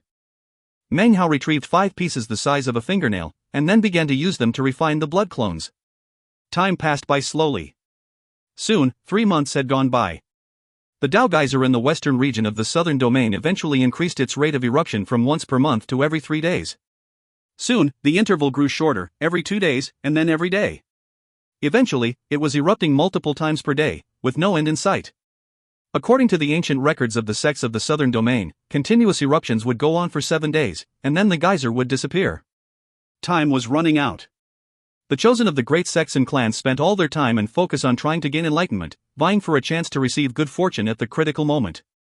One day, Blood Demon sect Dao Childly Shichi gained enlightenment and made a breakthrough, reaching core formation. Spiritual energy poured out of the geyser, absorbable only by her. No one else dared to steal away even a scrap. After her was Dao, child of the Li clan, Li Daoi, the very same one who had been defeated but not killed by Su Qing. His name immediately spread throughout the southern domain as the third cultivator to break through to core formation. Again, the spiritual energy which poured out of the Dao geyser could only be absorbed by him, the one who had gained enlightenment. The southern domain was in full commotion. It was during this period of time that Meng Hao finally left his secluded meditation, after nearly a year. He stepped out, his hair long, his right hand somewhat withered. He no longer wore the clothing of a Violet Fate sect furnace lord, but instead an azure robe. It was a rainy morning when he emerged. He immediately transformed into a beam of prismatic light that shot off into the distance. His expression was placid, but his eyes seemed to contain the profundity of the stars. His cultivation base was still in the foundation establishment stage, but his battle prowess was no longer on the same level as foundation establishment cultivators. As for exactly how much more powerful, Meng Hao wanted to find out for himself.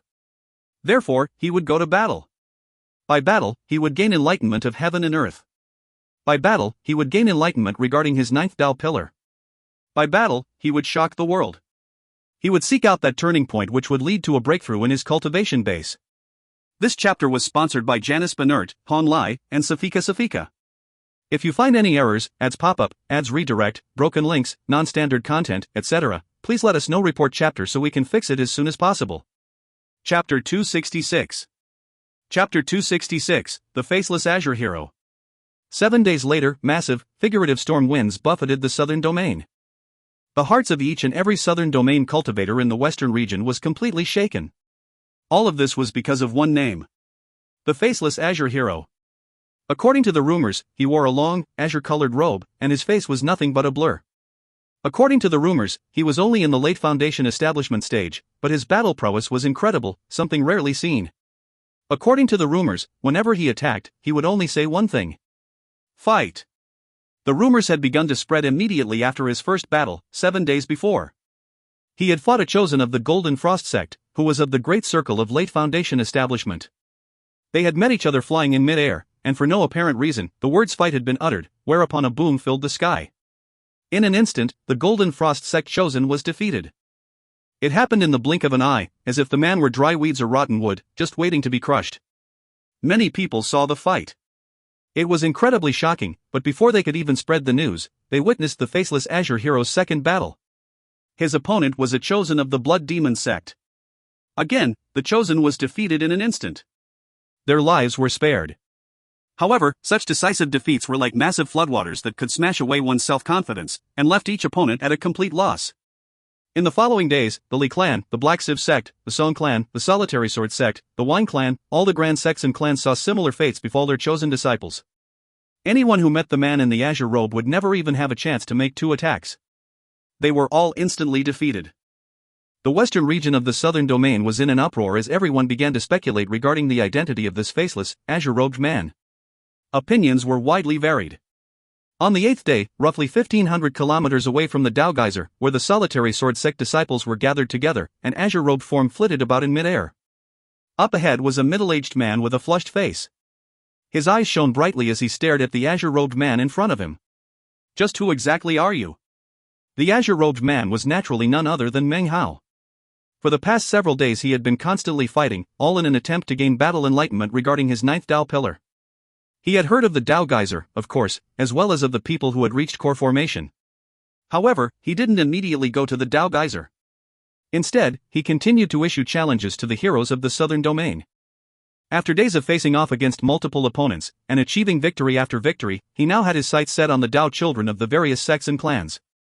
The middle-aged man in front of him was none other than the first of the 7 sons of the Solitary Sword sect, Han Shandao, of the great circle of foundation establishment, halfway to core formation. Fight? Or not? Asked Meng Hao, his voice cool. Han Shandao's eyes shone brightly. Lifting his head to the sky, he laughed heartily, then rose his right hand, sending his massive greatsword screaming out. The sword aura shone up to the heavens as it shot toward Meng Hao. A light smile touched the corners of Meng Hao's lips, and he advanced forward a step. A massive boom filled the air, and at the same time, blood sprayed from Han Shandao's mouth as he tumbled backward through the air. Astonishment filled his face. His greatsword had begun to crumble into pieces. Hidden inside was a flying dagger which could unleash the power of core formation. However, it too was shaking and covered with cracks, and flew backward along with Han Shandao. One moment, one move, utter defeat. A long slash stretched from Han Shandao's right shoulder all the way to his left armpit. Bone could be seen within the wound, and blood gurgled out from within. Han Shandao's face was pale as one of the other solitary sword sect disciples helped him to his feet. He took a deep breath and stood there on wobbly legs. Your Excellency has gained enlightenment regarding the ancient battle incantation contained in the Dao Geyser. I concede defeat. Meng Hao didn't respond. He simply turned and left. During these 8 days, he had battled many people. Quite a few of them brought up the matter of the Dao Geyser and the ancient battle incantation. After Meng Hao took his leave, the blurriness on his face changed. A moment later, he once again looked like Fong Mu. However, he still wore the azure robe. An hour later, Meng Hao looked out over a massive lake. It was a lake, but it would be more proper to call it a Dao Geyser. The lake was surrounded by quite an assembly of cultivators, over 10,000 of them. They all sat cross-legged, seemingly deep in meditation. Meng Hao's arrival didn't attract any attention whatsoever. He looked around at the crowds, and then selected a spot with fewer people, where he sat down cross-legged and began to silently observe the Dao Geyser. Time passed. On the second day, Meng Hao noticed that more and more cultivators were arriving, from all directions. By midday, there were now several tens of thousands of people present. By evening, the entire area was packed. There appeared to be nearly 100,000 cultivators. Suddenly, water shot up and then glowing lights appeared above the Dao Geyser. The lights interlocked to form a screen in the sky. Within the screen was the indistinct image of a person, sitting cross-legged in meditation, both hands flashing an incantation. It was a Dao projection. It's appeared. What exactly is the enlightenment contained in the Dao Geyser? What the hell? I've been here for nearly a year, but my cultivation base hasn't made the slightest bit of progress. The voices of the surrounding cultivators filled the air. Meng Hao looked up to examine the screen. As he did, the blurry image began to glow clearer, as did the man's 2 hands. Meng Hao suddenly realized that the illusory image of the man was emanating killing intent. The killing intent was faint, but Meng Hao was sure it was there, and that he was not the only person to notice it. Murmuring to himself, he calmed his heart and forced himself into a state of tranquility. He stared at the figure on the screen, and gradually began to zone out everything else. He was in this state for an entire night. Early the next morning, he frowned. He had made no progress whatsoever. Even as he sat there thoughtfully, an eager voice came to him from off to the side. Hey, fellow Taoist, check this out. It was a middle-aged man, gaunt, but with bright eyes. His entire person seemed to radiate shrewdness. Meng Hao had noticed him earlier. He had been making his way through the crowd surrounding the Dao Geyser, peddling books from out of his bag of holding. Few people seemed interested in buying, though, and the vast majority seemed to find him extremely annoying. The man was discreet, though, and as soon as he sensed he wasn't wanted, would smile and take his leave.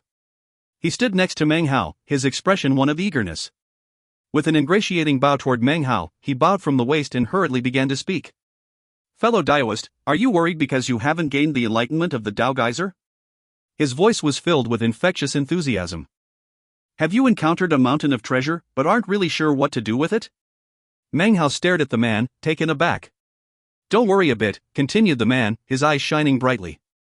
You are about to gaze upon the Exalted Lord's limitless ancient Dao Geyser enlightenment primer. He slapped his bag of holding and immediately a faded pamphlet appeared in his hand. In this Exalted Lord's limitless ancient Dao Geyser enlightenment primer, I have humbly recorded the enlightenment of countless fellow Taoists. In fact, at no small cost, I even went to pay my respects to Celestial Goddess Su Qing of the Black Siv sect, Celestial Goddess of the Blood Demon Sekli Shichi, as well as Dao Child of the Wine Clan, Wang Lihai. All of their enlightenment is contained therein. It also contains the knowledge of more than 100 chosen from various sects. It was with copious blood, sweat and tears that I produced this Exalted Lord's limitless enlightenment primer. The man spoke very quickly, holding the book in one hand and making various gestures with the other. Meng Hao stared in shock. Fellow Taoist, I know what you're thinking. The value of a book such as the Exalted Lord's limitless ancient enlightenment primer is impossible to determine. It's priceless, right? He slapped his thigh, as if forcing himself to make a decision. Fellow Taoist, you can rest assured. The cost to acquire this Exalted Lord's limitless enlightenment primer is not 100,000 spirit stones. It is not 10,000 spirit stones. Nor is it 1,000 spirit stones. This book, which contains the enlightenment of over 100 chosen, as well as several Tao children, which was compiled at the cost of countless blood, sweat and tears, this exalted Lord's limitless enlightenment primer can be yours for only 99 spirit stones. Meng Hao cleared his throat and was about to say something. Fellow Daoist, don't lose out on this opportunity. You have a chance now that will never return again. Listen, I'll tell you a secret. He looked around, then lowered his voice. Have you heard of the faceless azure hero? That's the famous, ruthless wanderer who has defeated countless chosen, all in the blink of an eye. In fact, you might not have heard that just a few days ago, he fought with Han Shandao of the Solitary Sword Sect, and Han Shandao was defeated decisively. Fellow Daoist, listen. Just half a month ago, the faceless azure hero purchased one of my exalted Lord's limitless enlightenment primers. Meng Hao frowned as he took another look at the middle-aged man. Okay. How about 10 spirit stones? I'll sell you a copy for 10 spirit stones. You're my first customer of the day, which makes us friends. I'm Su Lushan, disciple of the Blood Demon sect, but... Meng Hao hesitated for a moment and then said, I only have 3 spirit stones. He promptly pulled out his final 3 spirit stones from his robe. Deal, replied the middle-aged man, without a moment's hesitation. He immediately placed the exalted Lord's limitless enlightenment primer into Meng Hao's hand, apparently fearing that Meng Hao might change his mind. Meng Hao looked at the pamphlet with a wry smile. A sudden breeze passed by, flipping open the pamphlet. Meng Hao's eyes suddenly narrowed, and he handed the 3 spirit stones to Su Lushan. Su Lushan quickly left, sighing and muttering to himself about how difficult it was to do business these days. Actually, the images in the booklet had been drawn by himself. He had been in the area of the ancient Tao geyser for quite some time. Each time the screen appeared, he would draw an image of it. After some time, he came up with the idea of selling it. Meng Hao ignored Su Lushan and began to leaf through the pamphlet. Each drawing seemed to be almost exactly the same. However, it wasn't long before a strange light began to gleam within Meng Hao's eyes. He lifted his head to look up at the image on the screen which hovered in the middle of the Tao geyser. The images in this booklet all appear to be the same, but actually there is something different about each one. Meng Hao studied the screen for some time, until finally it began to fade.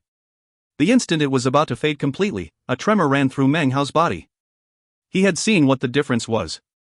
Within the figure on the screen was a strand of qi. The strand of qi was constantly in motion.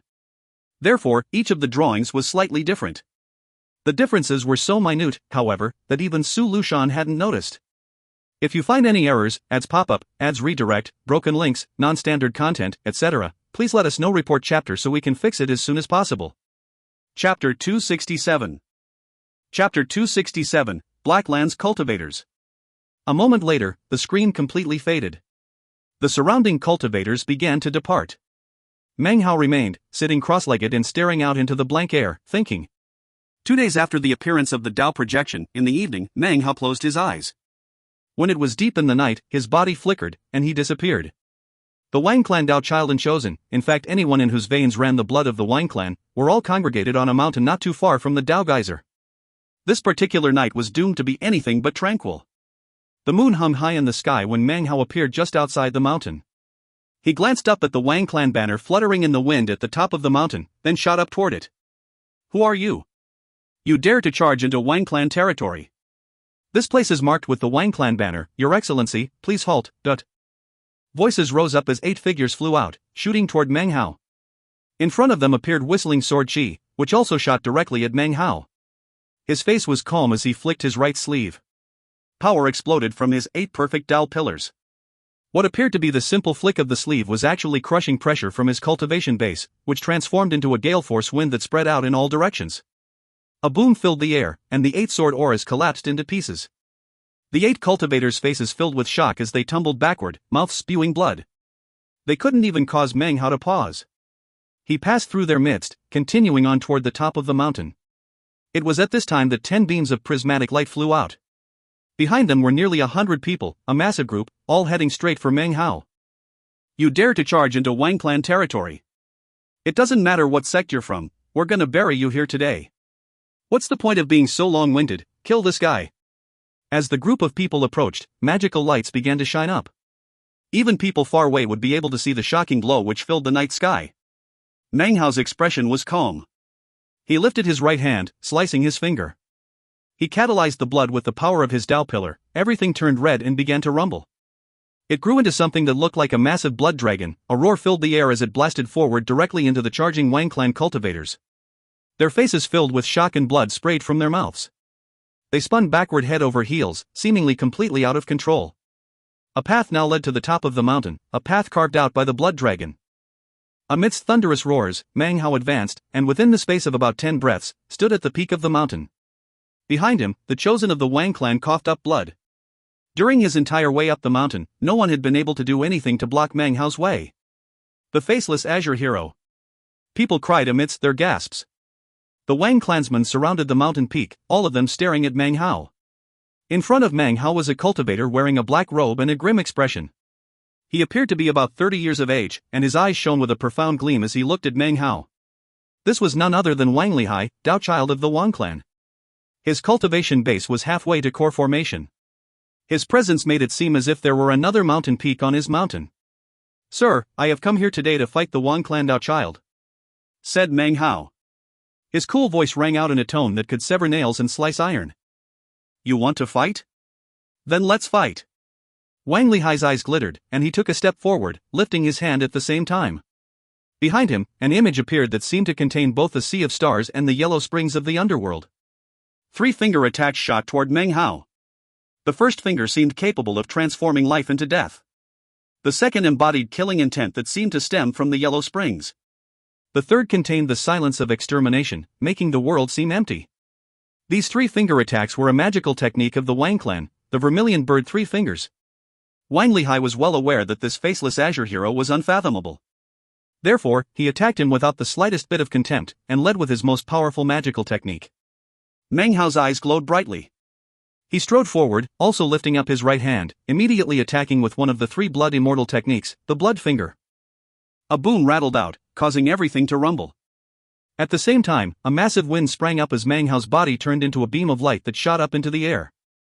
All eyes on the mountain peak were fixed on Wang Lihai. His expression was the same as ever as he watched Meng Hao disappear. After a long moment, he coughed up a mouthful of blood, and then staggered backward a few paces. His index finger was quivering, and was so swollen he couldn't bend it. "Defeated," he murmured. The other Wang clansmen heard the words, looks of astonishment covered their faces. Wang Lihai wasn't the only one to be defeated that night. Song Yunshu, Dao child of the Song clan, as well as the Dao child of the Golden Frost sect were also vanquished. As Meng Hao flew away from the Song clan airship, Song Yunshu leaned up against the wall, blood dripping down onto the ground. His face was pale as he stared at Meng Hao's disappearing shadow. Eventually, a stubborn look appeared on his face. Outside the valley occupied by the Golden Frost sect, a shocking roar filled the dawn air.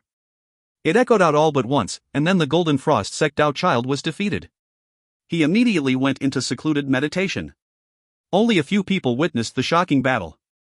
The next day, the name of the faceless azure hero swept across the western region of the southern domain. There was not a single person who hadn't heard that he had defeated not only chosen from the various sects, but solitary sword sect Dao child Han Shandao, Wang clan Dao child Wang Lihai, Song clan Dao child Song Yunshu, and the Dao child of the Golden Frost sect. In just a few days, the faceless azure hero had risen to prominence in the western region of the southern domain. In fact, some people had already taken him to be on par with Zhou Jia, Li Shiqi, and Li Daoi, who had all broken through to core formation. Many people believed that the mysterious azure-robed man would continue to challenge more Dao children, or perhaps even Li Shiqi and the others. Shockingly, however, after the 3 successive battles, he suddenly went into hiding. At the moment, the illustrious azure-robed man was actually sitting cross-legged near the Dao geyser, staring at the screen, and the figure on it, lost in thought. After sensing the chi in the Dao projection, he had gone to fight the 3 battles in the night. However, fighting them did nothing. He had the feeling that if he was able to gain enlightenment regarding the chi in the figure, then he would be able to create his 9th Dao pillar. Meng Hao didn't know what the chi was, but after the Dao projection disappeared this time, he was able to sense that his own body also had a similar strand of chi within it. After observing the screen and the figure, he was able to circulate the chi strand. When evening fell, he once again stood up. For 2 days, Meng Hao was unable to find an appropriate opponent. Li Daoi, Zhou Jia, and Li Shiqi had apparently all left the western region of the southern domain. Meng Hao couldn't find them. Eventually, he returned to the Dao geyser to once again observe the screen. Eventually, he closed his eyes and began to mentally review his various victories over the chosen and Dao children.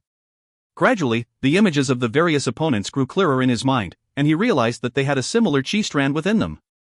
Within some, it was thick, others, thinner. but they existed in all of them. Early on the second day, Meng Hao opened his eyes to glance about at the tens of thousands of people surrounding the Dao geyser. After observing them for a while, he could tell that all of them had this mysterious qi within them. It seemed to appear within anyone who observed the Dao geyser. Meng Hao sat there thoughtfully for some time, his brow furrowed. In the following half-month, the reputation of the azure-robed man only continued to grow. Everyone spoke about him with fear. He seemed to have gone crazy. The instant he encountered a cultivator of the late Foundation establishment stage, he would instantly attack them, regardless of who they were or which sect they belonged to. The entire time, he never killed anyone. At the same time, no one was capable of making even 2 attacks against him. Everyone suffered complete defeat. All of the chosen from the solitary sword sect who were present in the western region were defeated. The same went for the chosen of the Golden Frost sect. As soon as anyone saw the azure-colored robe, their face would fill with fear. Regardless of whether it be Wang clan, Li clan or Song clan, during this half-month, everyone suffered defeat at the hands of the azure-robed man. It was as if an azure-colored storm had descended upon the entirety of the western region of the southern domain. Half a month later, the Dao geyser was reaching its final moments. As of now, the screen had appeared, and wasn't disappearing. According to the ancient records, this meant that the Dao geyser would dry up and disappear in 7 days. More and more cultivators sat cross-legged near the Dao geyser, staring at the screen. It was at this exact same time that the challenges issued by the azure-robed man ceased. Meng Hao once again sat cross-legged near the Dao geyser, looking at the figure on the screen. His eyes were bright. During the half-month, his every victory had caused the qi strand to grow. He was able to make the frequency of rotation of the qi strand within his body match that of the figure on the screen. Meng Hao then noticed that the qi strand of the figure was rotating faster and faster, building up an attack momentum that seemed just on the verge of exploding out. This is a strand of battle qi which can be cultivated after constantly winning successive battles. It can be used to break through a bottleneck and increase the cultivation base. This is the supposed ancient battle incantation. He took a deep breath, then began to rotate the qi strand within him. He was just a hair away from being able to create his 9th Dao pillar, and yet, was unable to make that final charge. Time passed. It was now the 5th day of the Dao geyser's final 7 days of eruption. Suddenly, several beams of prismatic light appeared in the air. The beams were filled with black-robed figures, all of whom wore masks. Shockingly, 3 of them wore azure-colored masks. 7 or 8 wore white masks. There were 2, a man and a woman, who took the lead, and they wore gold-colored masks. The dozen or so people whistled through air toward the Dao geyser, immediately catching the attention of the tens of thousands of cultivators below. Immediately, some of the people recognized the black robes and the masks. Black Land's cultivators. Meng Hao also looked up. His gaze fell upon one of the azure-masked cultivators, a skinny man who stood off to the side. In that instant, Meng Hao's eyes began to glow. This chapter was sponsored by Anonymous. If you find any errors, ads pop-up, ads redirect, broken links, non-standard content, etc., please let us know. Report chapter so we can fix it as soon as possible. Chapter 268. Chapter 268, The Height of the Heavens and the Depth of the Earth. This azure-masked cultivator was the same core formation expert who had attempted to kill him that day not long ago. I've already run out of people to fight here, thought Meng Hao. This guy is definitely my next opponent. The glittering in his eyes soon subsided. He took a deep breath and closed his eyes, meditating and rotating his cultivation base, ensuring that he was at the peak of his ability. Now that he had decided to fight, he was extremely calm. Regardless of whether he won or lost, he must attack. This battle would be the final step in his enlightenment. The instant he closed his eyes, the people from the Black Lands arrived, attracting the attention of almost all the surrounding cultivators. Zhou Jia and the others who had reached core formation were not present. However, Wang Lihai and Han Shandao, as well as all the other Dao children and chosen of the other sects, were all there. Among the tens of thousands of cultivators near the Dao geyser, there were many who recognized the 2 in the gold masks. Those 2 in the gold-colored masks, they're Dao children who have risen to prominence in the last year in the Black Lands. Black Lands Dao children Luochong and Su Fei. 1. That must be them. Only they would be wearing gold-colored masks. The discussion spread, and soon all eyes came to rest on the 2 Black Lands Dao children.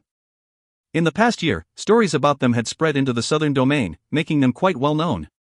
They were halfway to core formation, and according to rumor, might increase their cultivation bases at any time.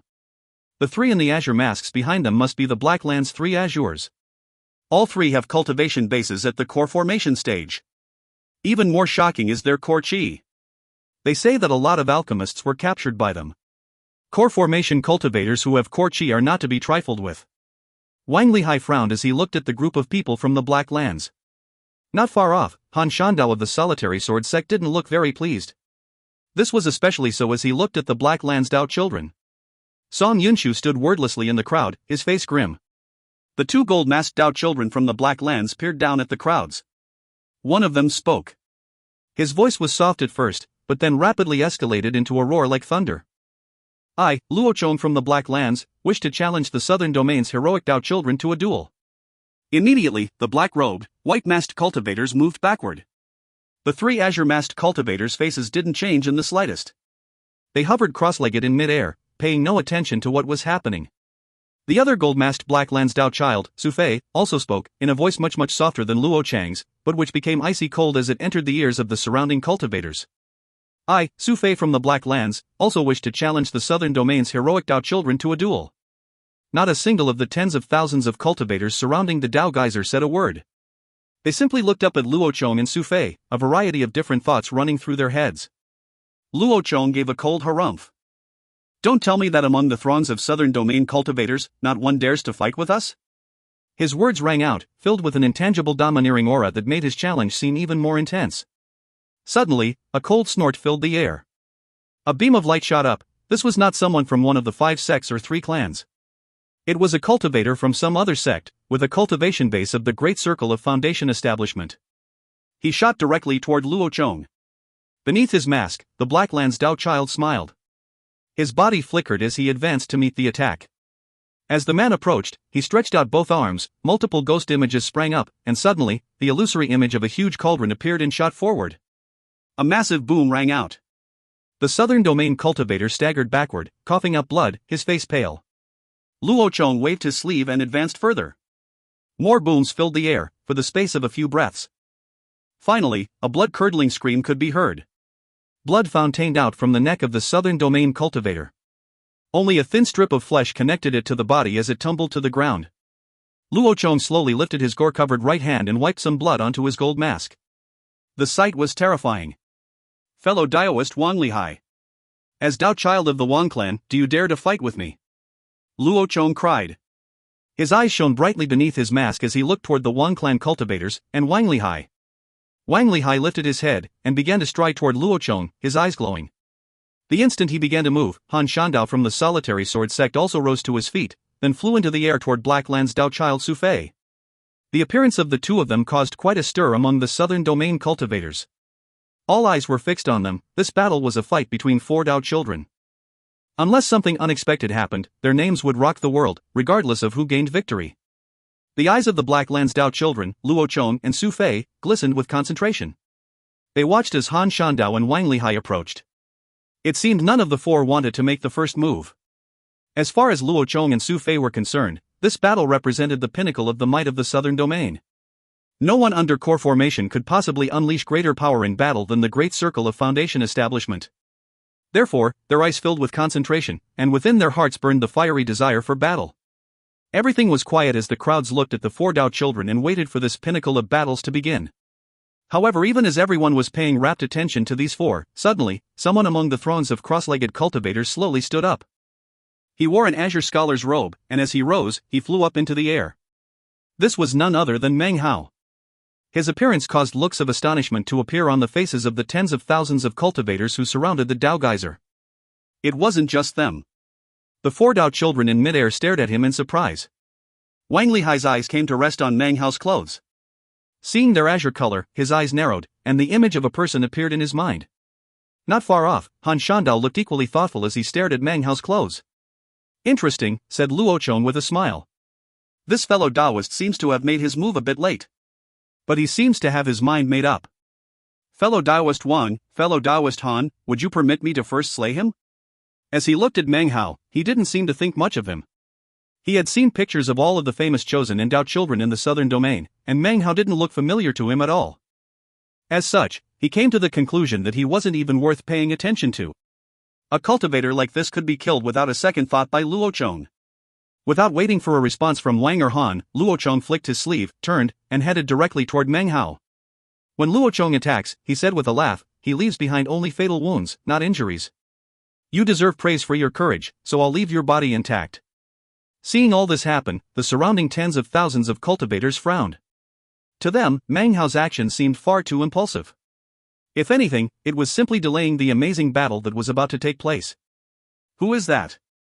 Does he really think he can join a battle of Dao children?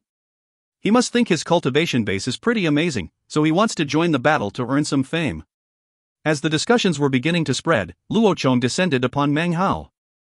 As Meng Hao hovered there in midair, his cold voice suddenly rang out like rolling thunder. "You're no match for me," he said to Luo Chong.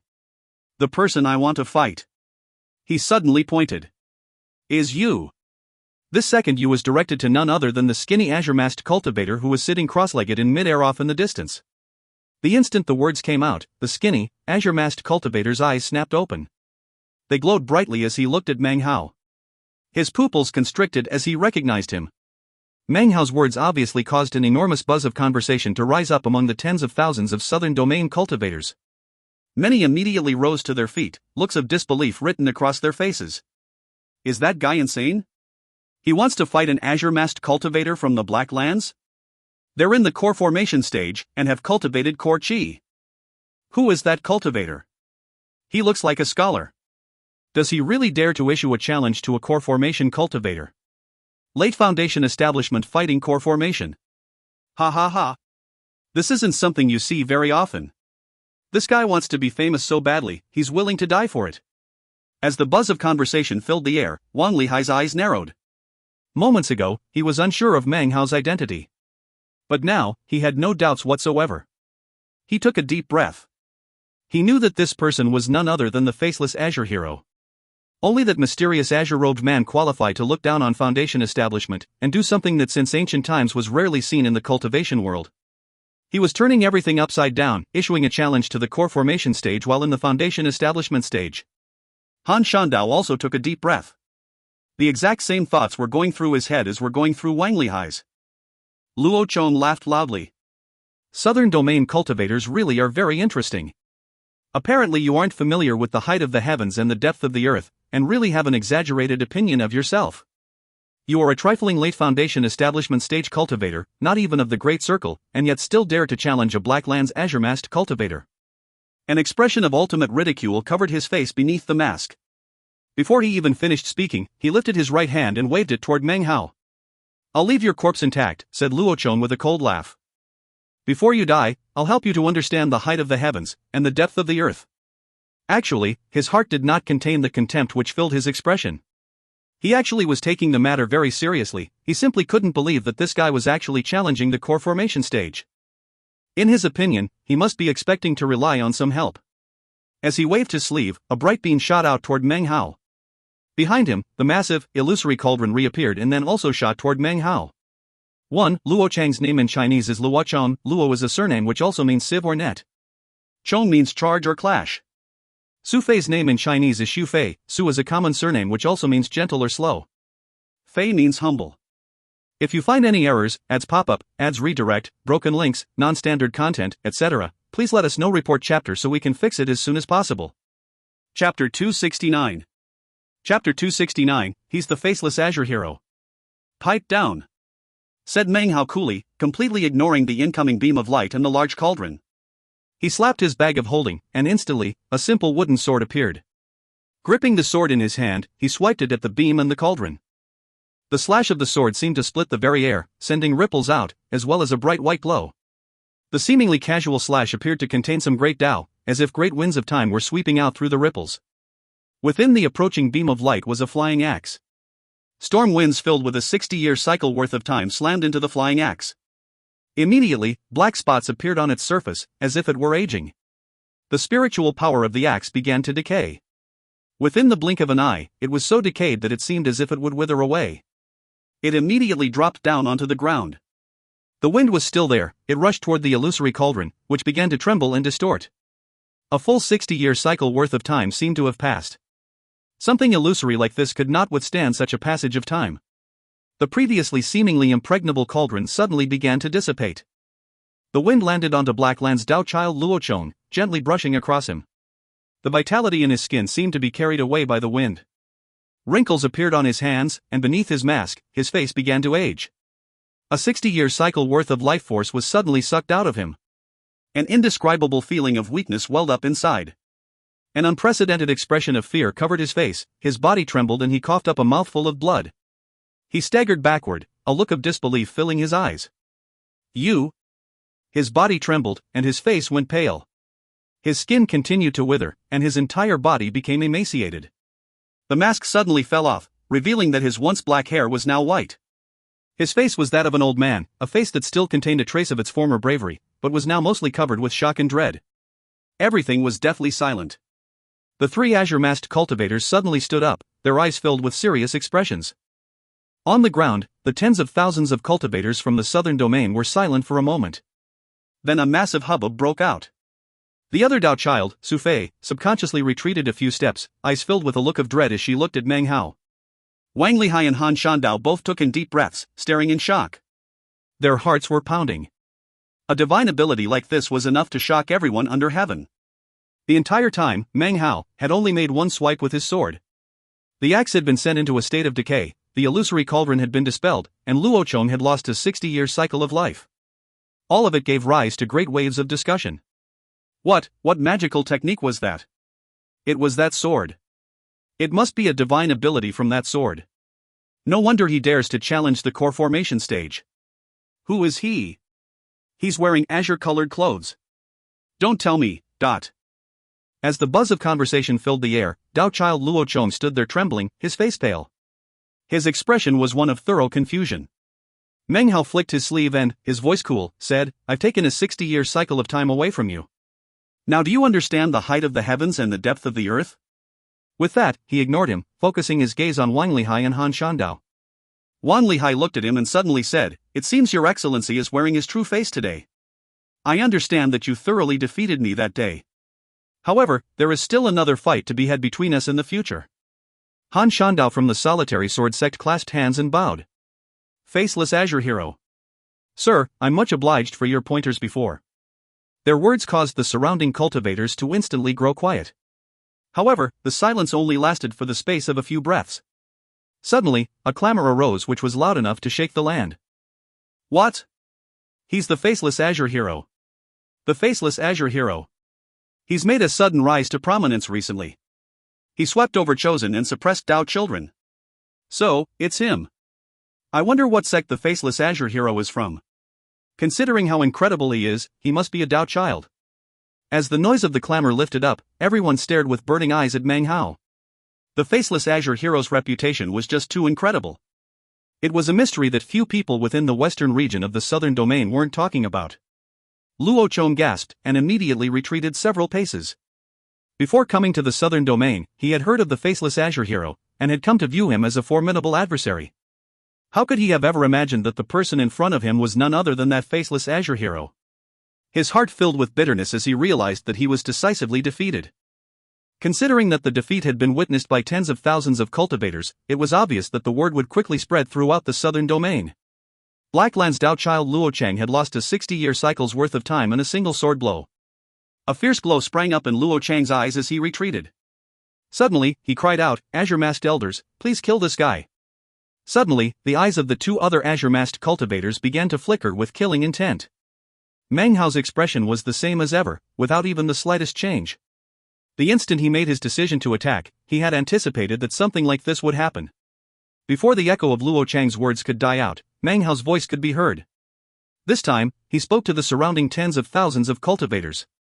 Fellow Taoists of the southern domain. I am Feng Mu, a simple furnace lord of the Violet Fate sect.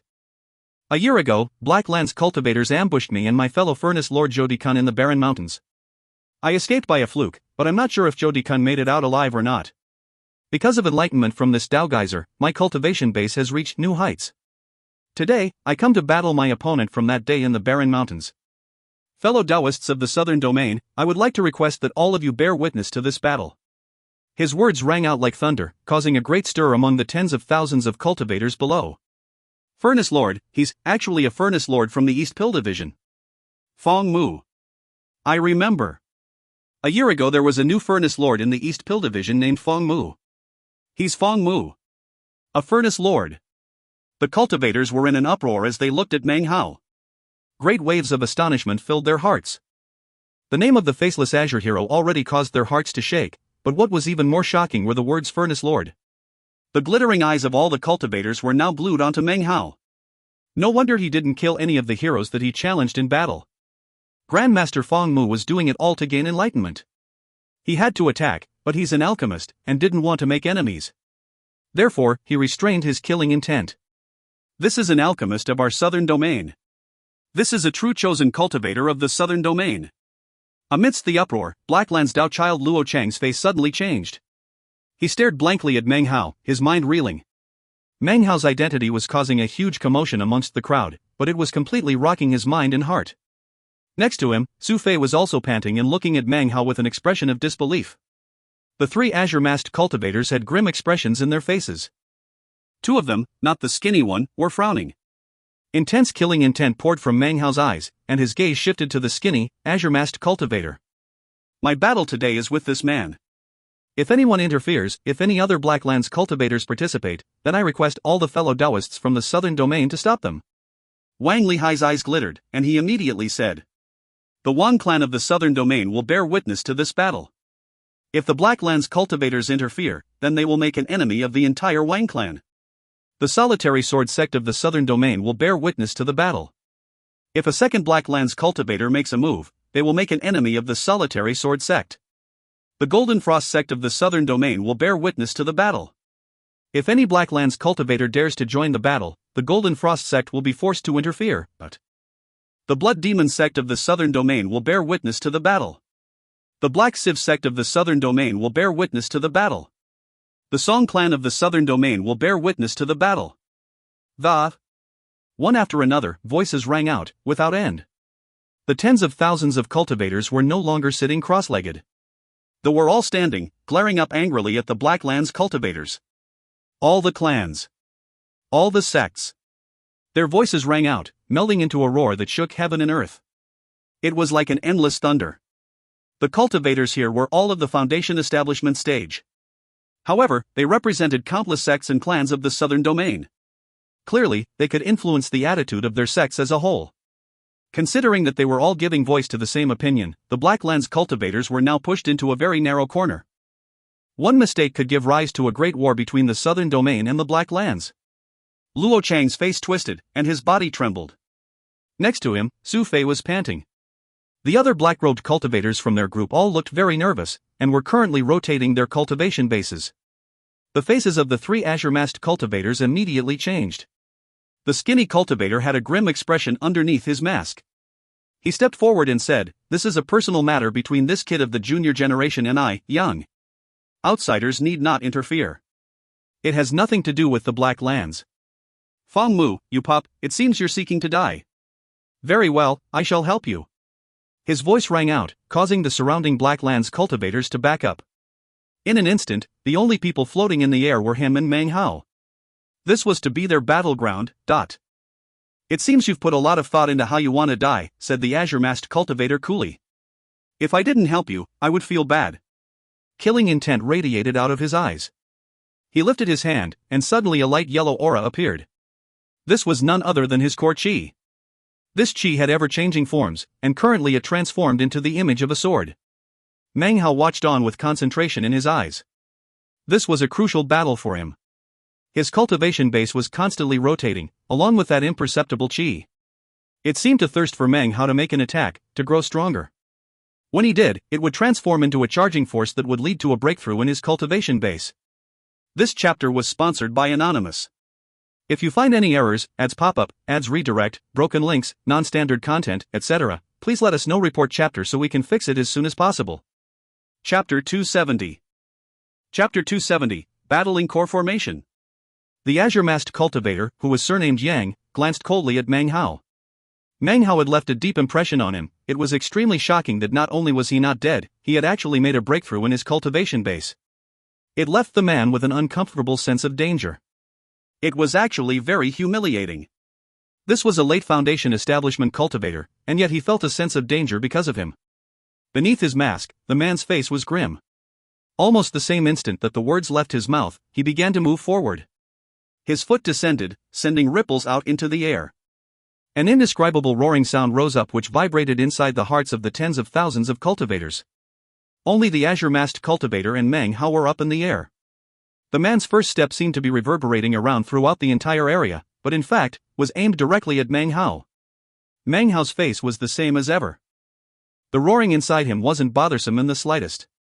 His 8 perfect Tao pillars rotated with power of the violet chi from the East technique, causing Meng Hao's body to glow with a violet aura. It spread throughout him and out, causing his azure garment to suddenly appear violet-colored. The air around him filled with a violet glow, causing him to appear anything but ordinary to the surrounding cultivators. Violet chi from the East. That's the Violet Fate Sect's violet chi from the East. Furnace Lords from the East Pill Division can cultivate that. He really is Feng Mu. Everyone was completely focused on what was happening. Before, there had been some who suspected Meng Hao wasn't who he said he was. However, the buzz of conversation washed away any such doubts. After seeing the violet glow, everyone was certain about his identity. I let you go last time, and now you're back looking to die. The azure-masked cultivator gave a cold snort, then advanced further. His right hand suddenly lifted up, flashing an incantation and then pointing forward. It seemed like a very casual movement, but actually, this was not the first time the azure-masked cultivator had faced off against Meng Hao. Their battle a year ago had left quite the impression on him. That, combined with the sense of danger he currently felt, made him feel very uneasy. Therefore, he attacked with full force. Howling sounds like those of phoenixes filled the air. In the blink of an eye, 10 massive dragons appeared in front of the azure-masked cultivator, followed by 10 illusory phoenixes. Their appearance caused everything to begin to shake. They carried a frigid iciness with them that seemed capable of freezing everything around them. The azure-masked cultivator waved his finger, sending them racing toward Meng Hao. Meng Hao took a deep breath. His cultivation base roared into action, his perfect Tao pillars fully rotated, emitting boundless power to fill his body. The violet glow around him grew thicker, and his eyes filled with the desire for battle. This battle was of utmost importance to him. This battle was the key to completing the great circle of foundation establishment. This battle was the result of a year of waiting. He had been defeated a year ago, and now, he would turn the tables and battle core formation. Meng Hao's right hand shot up, and he quickly used his thumb to slice his 4 fingers. Blood flowed down as he extended his hand forward. 1 finger, 2 fingers, in the blink of an eye, 5 illusory fingers appeared. Meng Hao's vision turned the color of blood and a roaring filled the air as the 5 fingers formed together into the blood palm. The massive, blood-colored palm emanated a reddish glow, along with a shocking killing aura. It was filled with the power of Meng Hao's 8 perfect Tao pillars, as well as a violet aura, then shot forward with indescribable speed. A roaring like that of thunder filled the sky. At the same time that the palm appeared, Meng Hao bit down on the tip of his tongue and spit out some blood. The blood drop shot out to merge into the blood palm. Blood palm! Bellowed Meng Hao. His left hand lifted up and he quickly formed another massive blood palm, this one of a left hand. It also shot forward. The power of the 2 blood palms, filled with blood from Meng Hao's cultivation base, began merging together. It was a shocking sight. It only took a moment for them to reach the 10 phoenixes and 10 dragons. They all slammed into each other. A shockingly loud boom rattled out like thunder. The 10 dragons and 10 phoenixes howled. They were formed from the power of a core formation cultivation base, and were virtually invincible. Meng Hao's first blood palm immediately disintegrated. As it did, the blood from Meng Hao's cultivation base burned away. The second blood palm roared in. There was a massive boom as 6 dragons and 7 phoenixes were exterminated. The remaining 4 dragons and 3 phoenixes screamed through the air toward Meng Hao, slamming into him, submerging him. However, the roaring sound soon dissipated, and the ripples in the air ceased.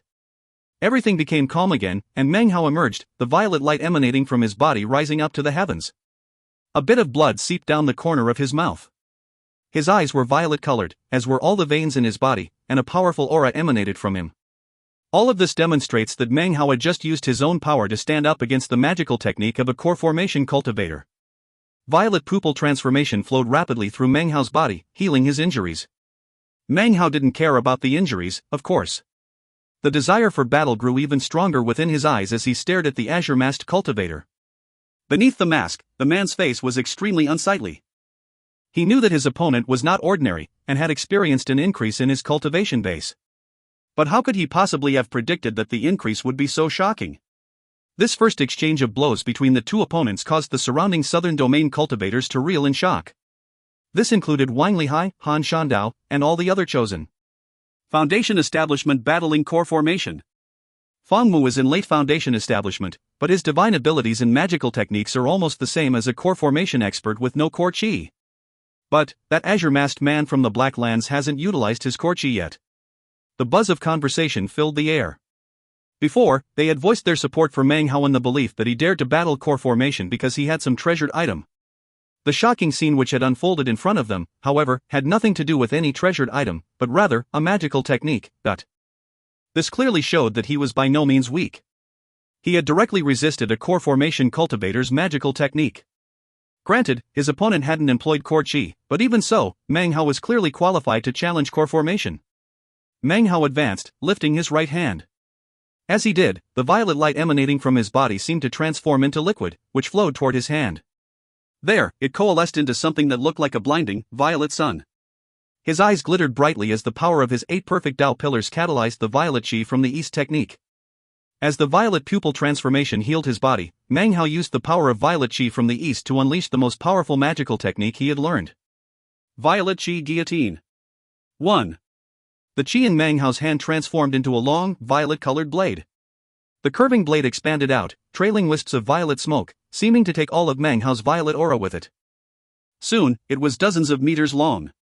Suddenly, it shot forward with indescribable speed toward the azure-masked cultivator. "What an insignificant skill," said the azure-masked cultivator with a cold snort.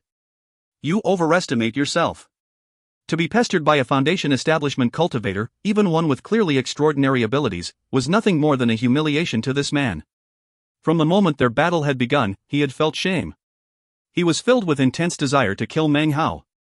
A virtually imperceptible light glittered in his eyes as his core chi suddenly appeared. The light yellow light roiled out, and within could be seen the indistinct shape of a sword. It emitted a fierce sword aura, along with an icy coldness. Even as Meng Hao's violet chi guillotine approached, the azure-masked cultivator's core chi exploded out. The sword shot forward, transforming into a blinding beam of light. It slammed into the violet chi guillotine, and a booming roiled out. The strands of violet chi trembled, then collapsed into pieces. The blinding sword continued on, speeding directly toward Meng Hao's head.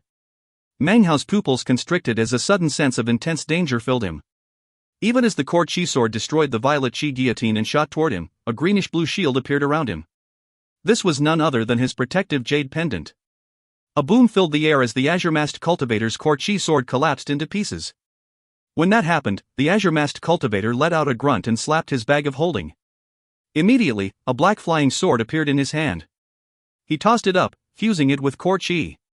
The process seemed to backfire somewhat, diminishing his core chi momentarily before it restored itself. In terms of stances, how could I possibly meet defeat a second time? The man's eyes filled with ridicule as he waved his right hand. From the core chi above his head, the black sword shot out toward Meng Hao. "Let's see how long your nascent soul cultivation blood can resist for this time." The black sword emitted a piercing shriek as it approached Meng Hao. Suddenly a massive boom filled the air, and Meng Hao was shoved backward. His expression never changed though, in fact, his desire for battle grew even more intense. At the moment, Meng Hao could clearly sense the chi inside of him that would help him break through in his cultivation base. It was fairly bursting with activity, constantly rotating, faster and faster. He could sense the imminent appearance of his 9th Tao pillar. Almost there, but not quite enough battle chi. His eyes shining brightly as he watched the flying sword slam into the shield, which then filled with cracks.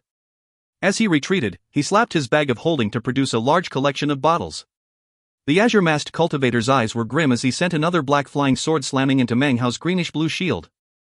He wanted the shield broken as soon as possible, and to do so, had already wasted several of the specially crafted life swords. "Once your nascent soul blood protection is gone, you're dead," he said coldly. "It will only take one slash of my core chi sword." His voice was filled with intense killing intent. Meng Hao learned the violet chi guillotine, along with another technique called violet pupil transformation, in Chapter 242. If you find any errors, ads pop up, ads redirect, broken links, non-standard content, etc., please let us know. Report chapter so we can fix it as soon as possible. Chapter 271. Chapter 271, Soul Emergence Sword, Slay the Lone Star. The boom which sounded out could be heard for 50 kilometers in every direction. The tens of thousands of southern domain cultivators looked on in shock. Even the screen above the Dao geyser flickered. As the boom reverberated through the air, popping sounds could be heard as cracks filled the shield surrounding Meng Hao. Finally, it collapsed into countless pieces which then drifted away. A bit of blood seeped out of the corner of the azure-masked cultivator's mouth. In the process of destroying Meng Hao's nascent soul blood shield, he had lost 6 life swords. This had cost him his core chi. It would not be able to recover for the time it takes half an incense stick to burn. However, the azure-masked cultivator didn't care. From what he could tell, as long as this Fang Mu didn't have the protection of the nascent soul blood, then he could be killed with little difficulty. His core chi would recover in the time it takes half an incense stick to burn. After all, it was produced as a product of his cultivation, and belonged solely to him. In his opinion, if this Fang Mu hadn't possessed the nascent soul blood the previous year, it would have been simple to capture him. "Let's find out how long you can last against me without that blood," laughed the azure-masked cultivator. He slapped his bag of holding to produce what appeared to be a ball made of intertwined hair. He flung it out with his left hand. "Distilled fiends." As the man's gruff voice rang out, the hair suddenly expanded into a massive black net, 50 meters wide. It emanated an intense killing aura that shot up into the sky. In the middle of the net could be seen multiple phantom souls. Their faces were filled with agony, and they emitted soundless wails. A buzz of conversation immediately arose among the tens of thousands of southern domain cultivators. It seemed many of them recognized the treasured item which the azure-masked cultivator had produced. Black Land's distilled fiend's net. That's one of the 3 great treasures of Black Land's cultivators. Any Black Land's cultivator can create it, but each one will be different, based on the personality of who created it. The power of each treasure will also be different. It's definitely a Black Land's distilled fiend's net, created from living souls. Living people are distilled down into souls, which are then sealed into hair and then weaved into a net. It's a shocking, sordid treasure which is so sinister that it is impervious to all poisons under heaven. I can't believe that Black Land's cultivators really are all so cruel and merciless. That net must have over 1,000 souls in it. Meng Hao's eyes narrowed. The killing aura of this distilled fiend's net rose into the sky, and the silent screams of the souls filled the air. Looking at it, Meng Hao felt as if his own soul were about to be torn from his body. So, he thought, he's using this treasure to counter my Dao of poison. He lifted his right hand and waved it in front of him. The pill bottles in front of him flew out and then exploded in mid-air. Massive quantities of colorful mist poured out, filling the surroundings. Anyone who looked at it would be immediately shocked. It clearly contained multiple types of poisons. As the mist roiled out, the distilled fiend's net flew through the air. As soon as the two ran into each other, hissing sounds emanated from the poison mist. In the blink of an eye, the souls within the distilled fiend's net began to consume the mist. At the same time, the net began to spread out, surrounding Meng Hao. The azure-masked cultivator's hands flashed with relentless incantation gestures, and he would occasionally gesture with a finger. The souls within the distilled fiend's net shrieked and consumed the poison mist. At the same time, the net drew closer to Meng Hao, threatening to envelop him completely. The azure-masked cultivator's eyes were cold. There were many magics that he could use, but he had opted for the distilled fiend's net. This was not only because he feared Meng Hao's poisons, but even more so because he wanted him to die screaming. The more miserable and shrill his cries, the more his own anger could be sated. The mist was rapidly diminishing and the distilled fiend's net was shrinking. It was now less than 50 meters away from Meng Hao. Meng Hao's eyes flickered. He could sense the cultivation base breakthrough chi inside of him growing larger as he battled against core formation. It circulated rapidly, and seemed that at any moment, his 9th Dao pillar would appear. Just a little bit more, he thought, his eyes glittering coldly. He lifted his right hand to produce one of several poison pills that he had concocted after becoming a furnace lord in the East Pill Division. Poison Flame Pill. Meng Hao crushed the pill between his fingers and then waved his hand. A green flame sea immediately roared up. At the same time, he flung out his left hand, sending more pills soaring into the air. When they hit the green flames, they melted. In the blink of an eye, they transformed into a blue water screen. This was sourceless alchemy water. Water and flame cannot coexist. However, the water screen and the flame sea both seemed to be working in unison. They spread out with a roar, making a beeline for the distilled fiend's net. Sourceless water sets spirits adrift. Meng Hao's eyes glittered as the sourceless alchemy water reached the distilled fiend's net. It gently passed through the net, covering the souls within. They seemed to stick to it as if it were glue, seemingly about to be pulled completely away from the net. As the souls were torn away, the green flame sea landed, its heat radiating out in all directions. All of this takes some time to say, but the azure-masked cultivator reacted in the blink of an eye. Eyes narrowing, he immediately made an incantation gesture with his right hand and then lifted his finger. At the same time as it descended, Mang Hao produced 10 black medicinal pills from his bag of holding. These medicinal pills emitted no medicinal aroma, and in fact emitted a shocking aura. The original pill had not been concocted by Mang Hao, but rather, one from Chen Jiaxi. Furthermore, they had not been concocted by a scarlet-robed alchemist of the World Pill Division, but rather a rank higher than that, a golden-robed alchemist who could concoct magic pills. The name of the pill was Magical Thunder Peel. Chen Jiaxi had only possessed one, which had been gifted to him by his master to study. After winning the pill, Mang Hao had realized how incredible it was and thus made a few copies. His eyes shone with a cold light as he waved his arm, sending the Magic Thunder Peel pills flying out. "Thunder, detonate!" he cried suddenly. As his voice echoed out, the 10 Magic Thunder Peel pills suddenly exploded. A massive roar filled the air, which transformed into a shocking attack. The distilled fiend's net began to tremble, and the souls began to emit miserable shrieks. Thunder magic can restrain all types of apparitions. Therefore, the Magic Thunder Peel pill was not very useful against cultivators, but was incredibly powerful when used on souls. "Fa Mu, how dare you!" The azure-masked cultivator's heart dripped. He had spent many years refining the distilled fiend's net. It was only one step away from turning from a net into a flag, whereupon it would be even more powerful. The net contained 1,000 souls, and normally couldn't be damaged by a Magic Thunder Peel. However, Mang Hao had led with a poison mist, then poison water, then poison flames, and finally the thunder magic. Because of all of these reasons, the souls in the distilled fiend's net were being destroyed. The azure-masked cultivator's eyes were filled with veins of blood. A vicious aura blazed from his eyes. He lowered into a half-horse stance, then stretched his arms down. He lifted his head, and then stretched his arms out as if he were grasping something. Then he suddenly straightened up. "Shade horses, charge!"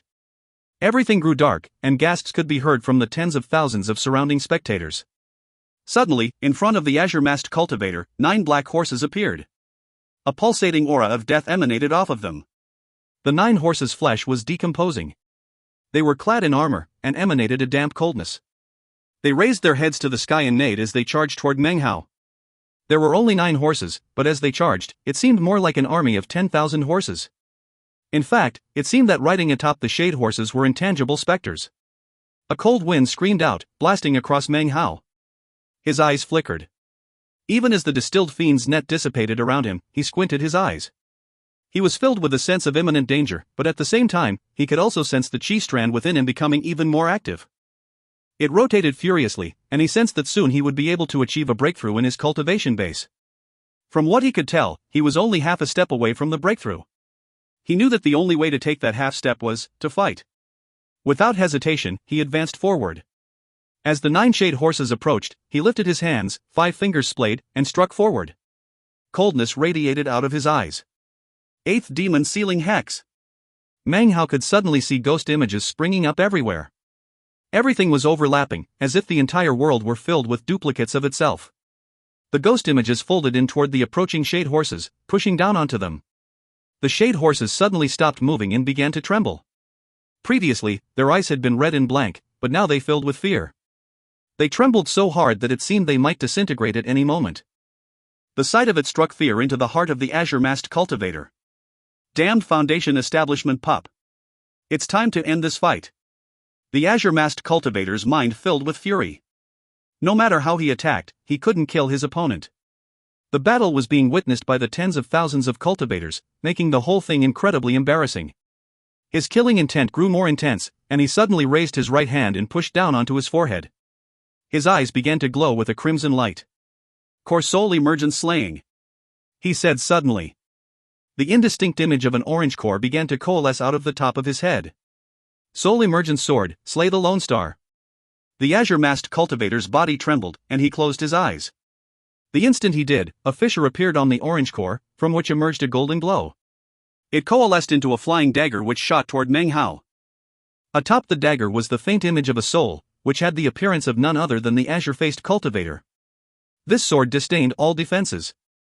It looked down on all magical techniques. Its power came from shocking killing intent. Once it emerged, it demanded a slaying. This chapter was sponsored by Alan Tam. If you find any errors, ads pop up, ads redirect, broken links, non-standard content, etc., please let us know. Report chapter so we can fix it as soon as possible. Chapter 272. Chapter 272, Massive Cultivation Base Breakthrough. This sword could rock heaven and earth. This sword shook the tens of thousands of cultivators. This sword embodied the fury of the azure-masked cultivator. His desire to kill Meng Hao could grow no higher. A sense of danger had existed in Meng Hao's heart since the beginning of the battle. However, the moment it had appeared, the chi strand inside of him had begun to grow rapidly. Soon he would be able to experience a cultivation base breakthrough.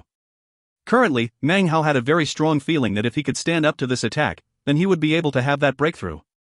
The ancient battle chi would give rise to his ninth perfect Tao pillar. He would be the first cultivator in ages to be of the great circle of perfect foundation establishment. Determination filled Meng Hao's eyes. The soul sword approached, splitting the air as it raced toward him. Meng Hao suddenly stretched out both of his arms. His eyes were crimson as he called. 5 clones of blood. Come. 5 blood-colored figures suddenly appeared around him. These were none other than the 5 blood clones Meng Hao had created. The instant they appeared, ghost images sprung up around them as they transformed into their clone essence, the meat jelly skin. They transformed at almost the same instant as the azure-masked cultivator's soul sword arrived, filled with killing intent. Instead of slamming into Meng Hao's forehead, it hit the meat jelly skin. A massive explosion filled the air. The 5 pieces of meat jelly skin were sent flying back, undamaged, but unable to control the force of the impact. They slammed into Meng Hao, causing him to spin backward like a kite with its string cut, blood spraying from his mouth. The soul sword whistled through the air, looking a bit dimmer than before. Obviously the obstruction of the meat jelly skin had shaken it, however, it was nothing more than a pause before it once again shot toward Meng Hao. Although Meng Hao coughed up some more blood, everything was actually happening just as he had predicted. He retreated backward and, having no time to wipe the blood from his mouth, drew out the wooden time sword. A ferocious look covered his face, and intense killing intent radiated out. On the surface, it seemed that this battle with core formation was an even match, only he knew that the slightest mistake on his part would result in instant death. It was astounding that he had been able to last as long as he had. The most critical aspect of the fight had of course been when he used the jade pendant to nullify his opponent's powerful core chi. The resulting temporary weakness in his opponent was what had allowed Meng Hao to hold on to this point. The resulting life-or-death battle was causing the cultivation base breaking chi inside him to grow. Every attack he had made caused the chi strand to grow many times faster than it had in his previous fights with Foundation establishment. Therefore, he would not flinch from this battle. The time sword had arrived in the southern domain. Exactly how powerful it was, Meng Hao wasn't sure. It had whittled away some of Luo Chang's longevity, but he was merely a Foundation establishment cultivator, and Meng Hao had expended almost no effort in the attack. He had not even attempted to draw more power out of the sword. But now, he was up against core formation. Meng Hao's eyes filled with decisiveness. The entire battle now rested upon this treasure. As he lifted up the wooden time sword, he zoned out everything around him. All of his concentration was focused upon the sword. It was as if he were the sword, and the sword were him. It was hard to tell whether his body followed the movements of the sword, or if the sword followed the indications of his will. Right now, Meng Hao had complete and utter faith in the sword. He had faith that the sword could turn the tide of death. This faith seems fantastic, but actually, after his mind entered the sword, he underwent a type of spontaneous enlightenment. It was like he was practicing cultivation, that resulted in faith. The wooden sword did not emit any kind of brilliant light, nor did it send out shocking ripples. It merely rose up and then slashed toward the incoming soul sword. The azure-masked cultivator's soul sword shook. For the first time in the battle, the azure-masked cultivator sensed a profound feeling of danger. As he floated there within the soul, he suddenly thought about what had happened to Dao Child Luocheng. And yet, he didn't retreat. He was unwilling to retreat, because if he didn't slay Feng Mu, then it would be hard to recall the soul. So he pushed forward at top speed, slamming into the descending wooden time sword. There was no roaring sound. No boom. Instead, a shocking wind of time rose up, filling the entire area. It was a song of ages, a glow of life that seemed like some kind of illusion. An archaic chi filled the air and then melded with the surroundings.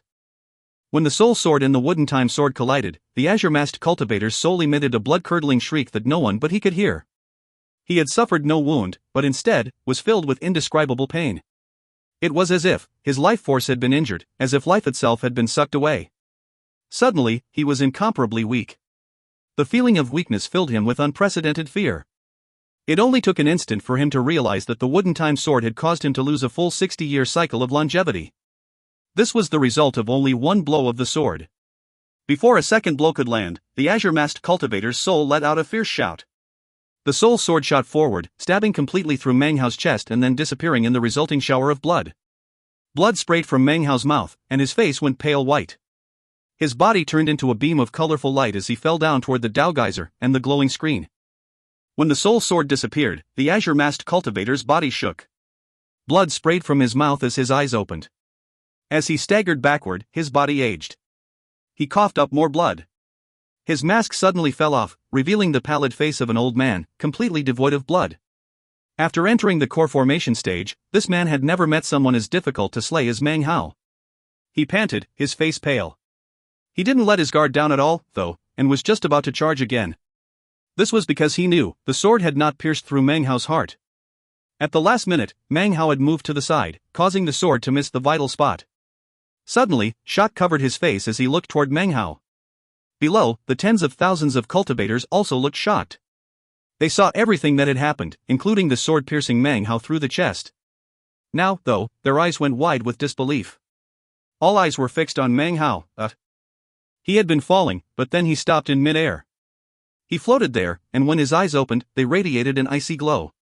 His wound was serious, and even the restorative power of the violet pupil transformation wouldn't enable him to recover in a short period of time. What was so shocking to the unmasked cultivator and the other tens of thousands of cultivators had nothing to do with that.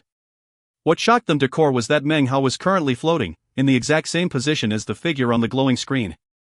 Their bodies were superimposed. A powerful feeling suddenly surged through Meng Hao. He could clearly sense the chi strand exploding out with the power to cause cultivation base breakthrough. This explosive chi caused incredible shock to fill all hearts, that of the unmasked cultivator, Wang Lihai, the Black Lens Dao children, and everyone else.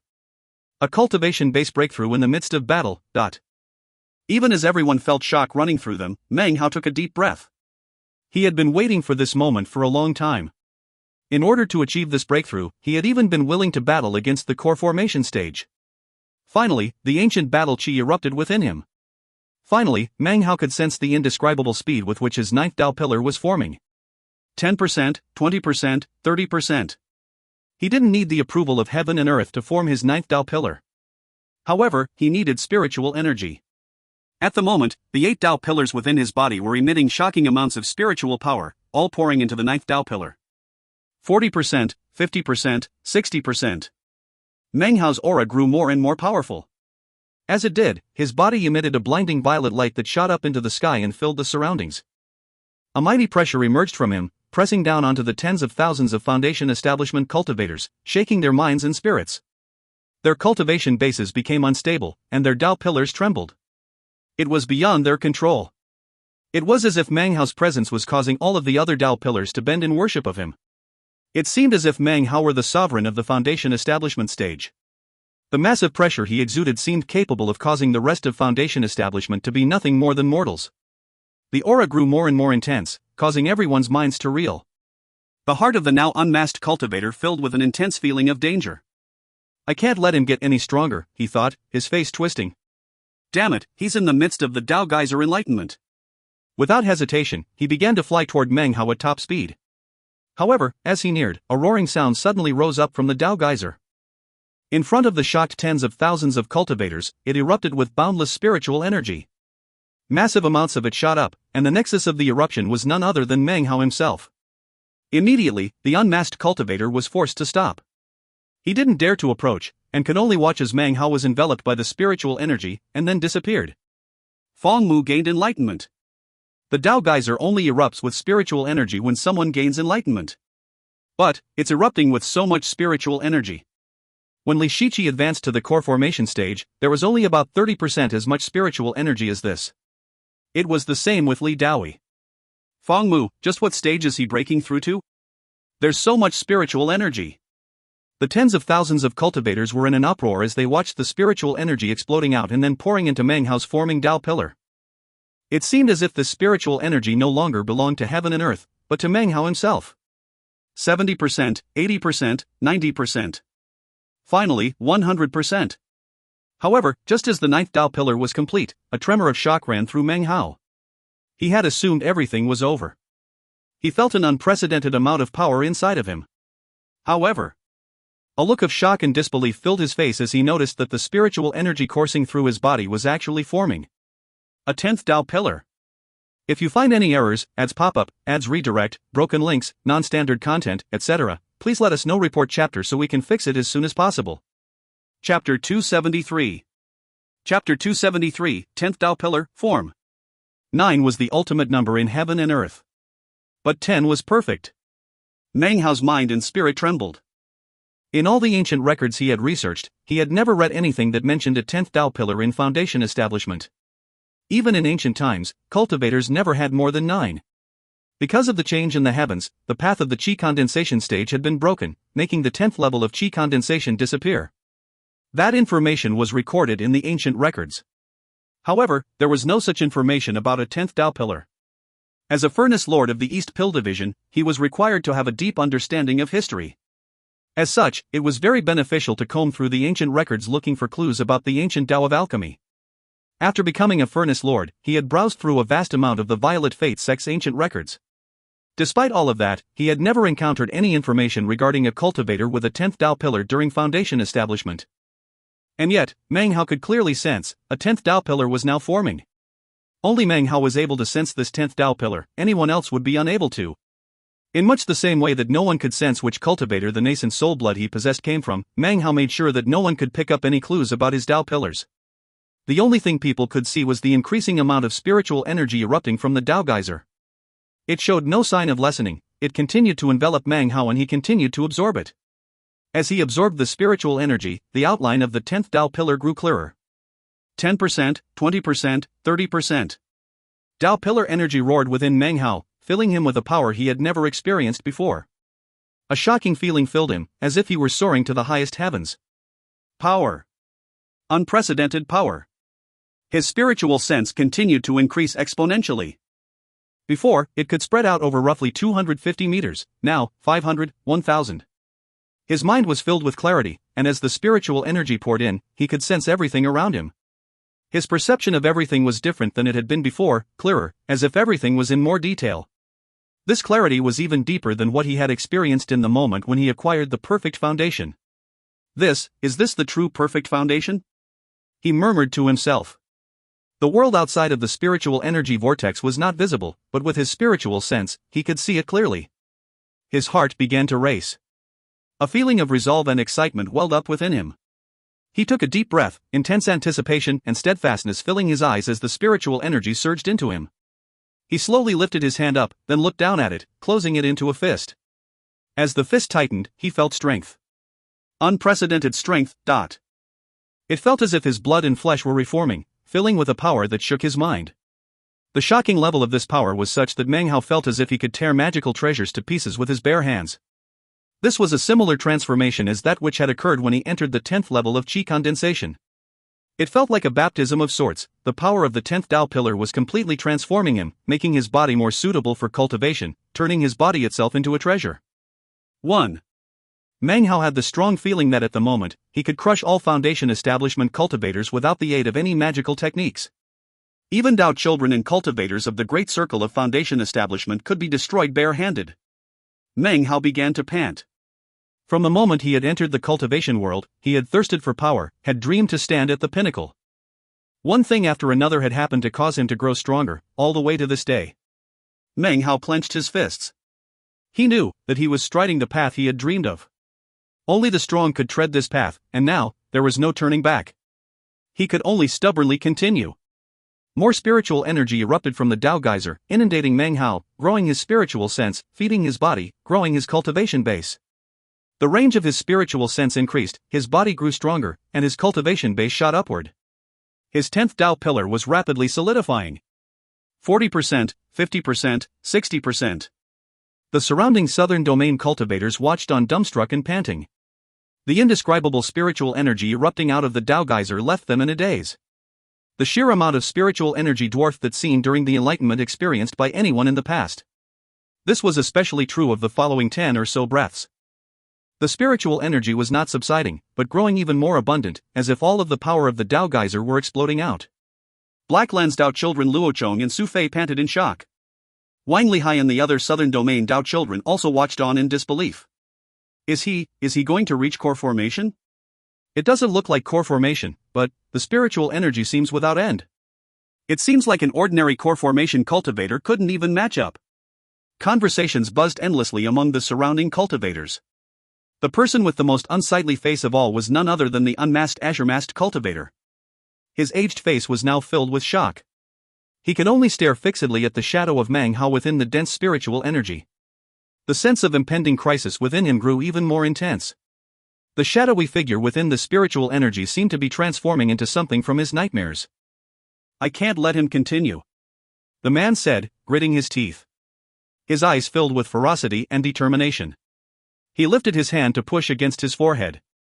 A booming sound rolled out as the core chi, which had previously dissipated, once again seemed to ignite into being. The image of a sword once again appeared within the core chi. At the same time, the unmasked cultivator flashed incantation gestures with both hands. The core chi sword screamed forth, heading directly toward Meng Hao, who was still enveloped with spiritual energy. The sword moved with incredible speed, almost immediately reaching the spiritual energy vortex. A massive boom sounded out, but the sword was incapable of penetrating more than a teeny bit into the spiritual energy. The unmasked cultivator was of the core formation stage, but the density of the spiritual energy erupting from the Dao geyser was such that even his core chi sword couldn't pierce through it. The sword was stuck partway into the spiritual energy vortex.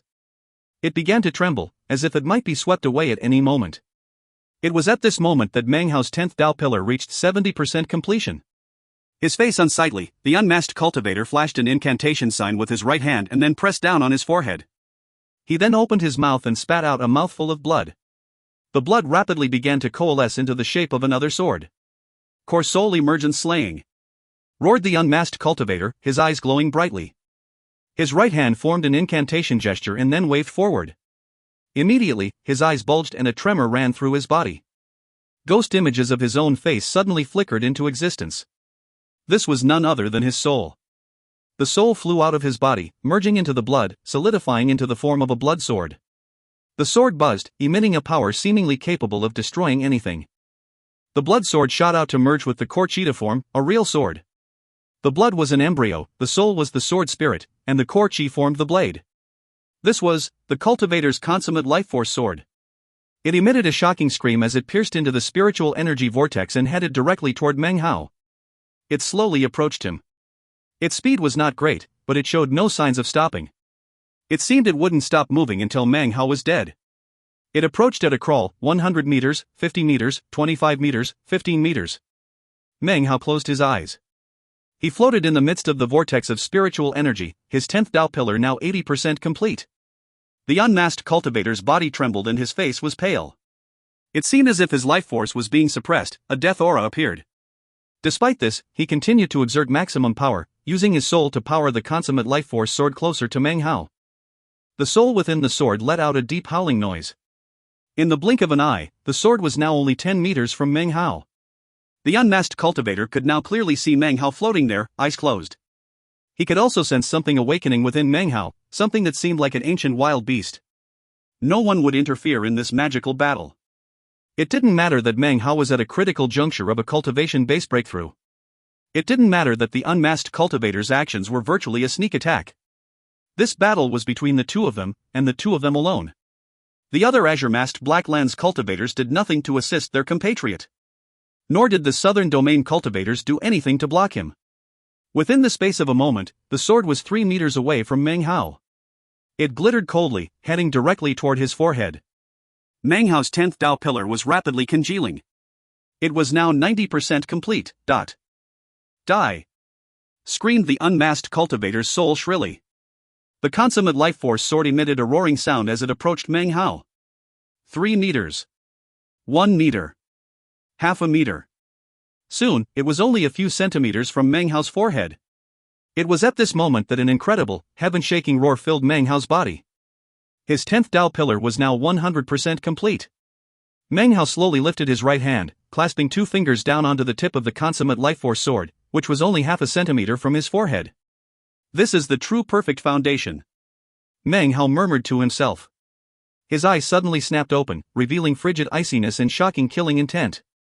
This gaze contained a cold, callous aura. This gaze was filled with a shocking, threatening glow. This gaze erupted with an unbelievable domineering aura. At the exact same time, Meng Hao could sense something within his bag of holding. Something inside was suddenly calling out with an incredible thirst. This call came from within the blood-colored mask. It was coming from that which Meng Hao previously had been unable to even touch, the flag of 3 streamers. 2. This chapter was sponsored by Graham Kemp and Fong Bui. 1. Meng Hao reached the 10th level of Qi condensation in Chapter 75. 2. The flag of 3 streamers has been mentioned a few times, including Chapter 130, Chapter 137, Chapter 177. If you find any errors, ads pop-up, ads redirect, broken links, non-standard content, etc., please let us know. Report chapter so we can fix it as soon as possible. Chapter 274. Chapter 274, The Flag Flies, Destroy the 3 Incarnations. During this explosive moment, all of the spiritual energy in the area poured into Meng Hao. It only took a few moments for it to disappear, having been completely absorbed by Meng Hao. Not a scrap remained. The Dao geyser had ceased its eruption and, in fact, seemed to be drying up. The Dao projection in midair flickered, then completely disappeared. The Dao geyser was indeed thoroughly exhausted. The tens of thousands of surrounding cultivators watched on in silence. The Dao geyser, which had been the focal point of such shocking events for the past year in the southern domain, dried up and turned into ash, which then disappeared into the air. Nothing remained. Meng Hao had apparently exhausted all of the spiritual energy it contained. There was no more enlightenment to be gained, so it disappeared. A deathly silence filled the air.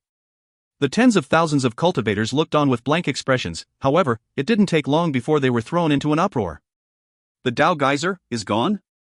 It should have lasted for a few more days, but it's been completely dried up. Just what sort of breakthrough did Fong Mu have? He obviously hasn't reached core formation.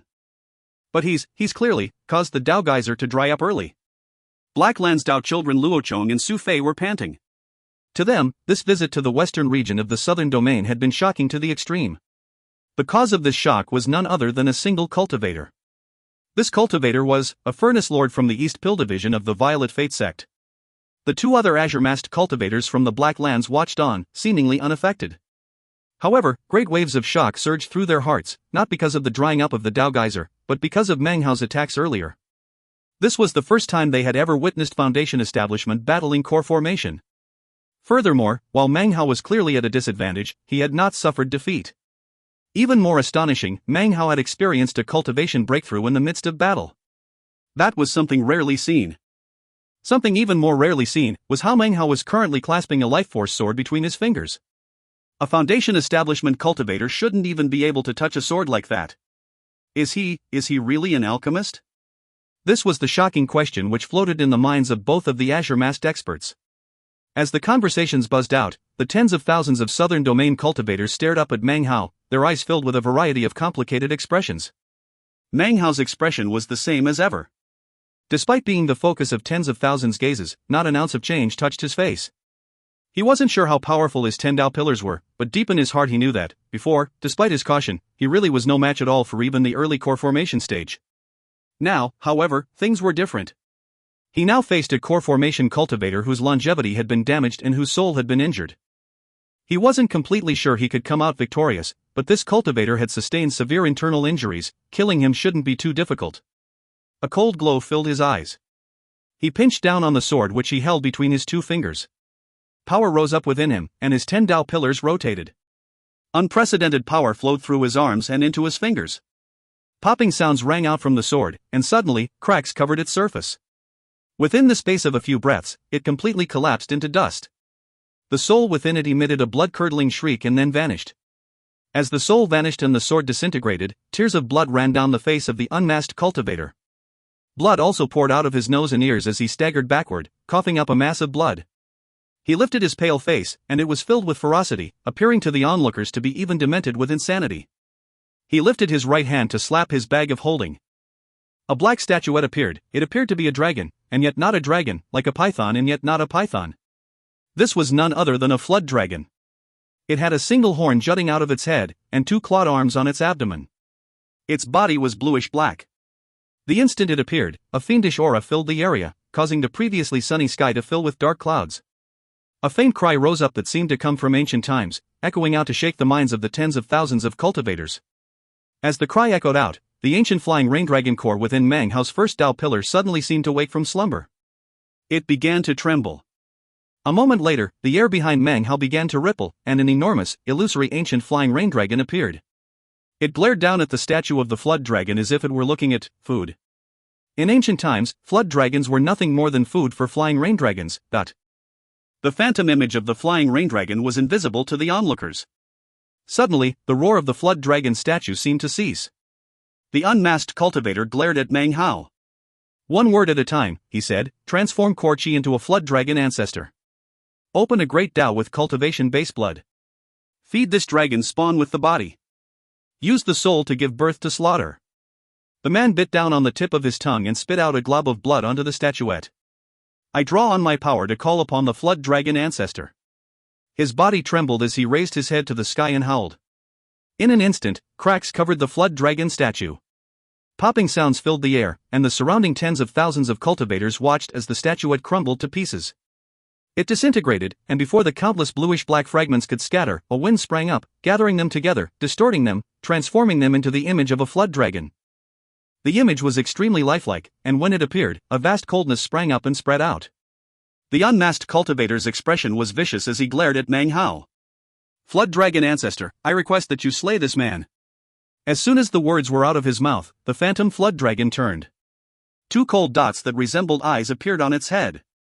It stared at Mang Hao for a moment, seemingly itching to attack. Suddenly, it sprang into action, shooting directly toward Mang Hao. As it approached, the coldness soared to the heavens. It seemed as if everything around it would be frozen in an instant. In the blink of an eye, it was 300 meters from Mang Hao. Mang Hao's eyes shone brightly. He didn't retreat or evade. Instead, he took a deep breath, lifted his hand and began to slice his fingers. 5 fingers were soon covered with blood. He closed his eyes, bent down, and stretched his hand out. "Blood Death World!" he cried, his voice filled with an aura of blood and gore. The instant the words rang out, his vision turned the color of blood. At the same time, a bloody aura emanated from his right hand, enveloping the surroundings, causing everything within 3,000 meters to turn the color of blood. The flood dragon, too, was enveloped within this world of blood. This unique world was the third magical art from the Blood Immortal legacy, the one he had previously been incapable of unleashing, the Blood Death World. As soon as the Blood Death World appeared, 5 blood phantoms appeared around Mang Hao. These were none other than his 5 indestructible blood clones. A boom filled the air, filling the hearts of the tens of thousands of cultivators with shock. The unmasked cultivator's face was pale white. It goes without saying that the appearance of the Blood Death World filled his heart with astonishment. This was especially true because the flood dragon, which he previously thought to be incredibly astonishing, was now emitting a miserable shriek as it struggled within the Blood Death World. It seemed to be fighting against some invisible power that it just couldn't shake off. As its shrieks rang out, Mang Hao slowly straightened up. He began to clench the fist of his right hand.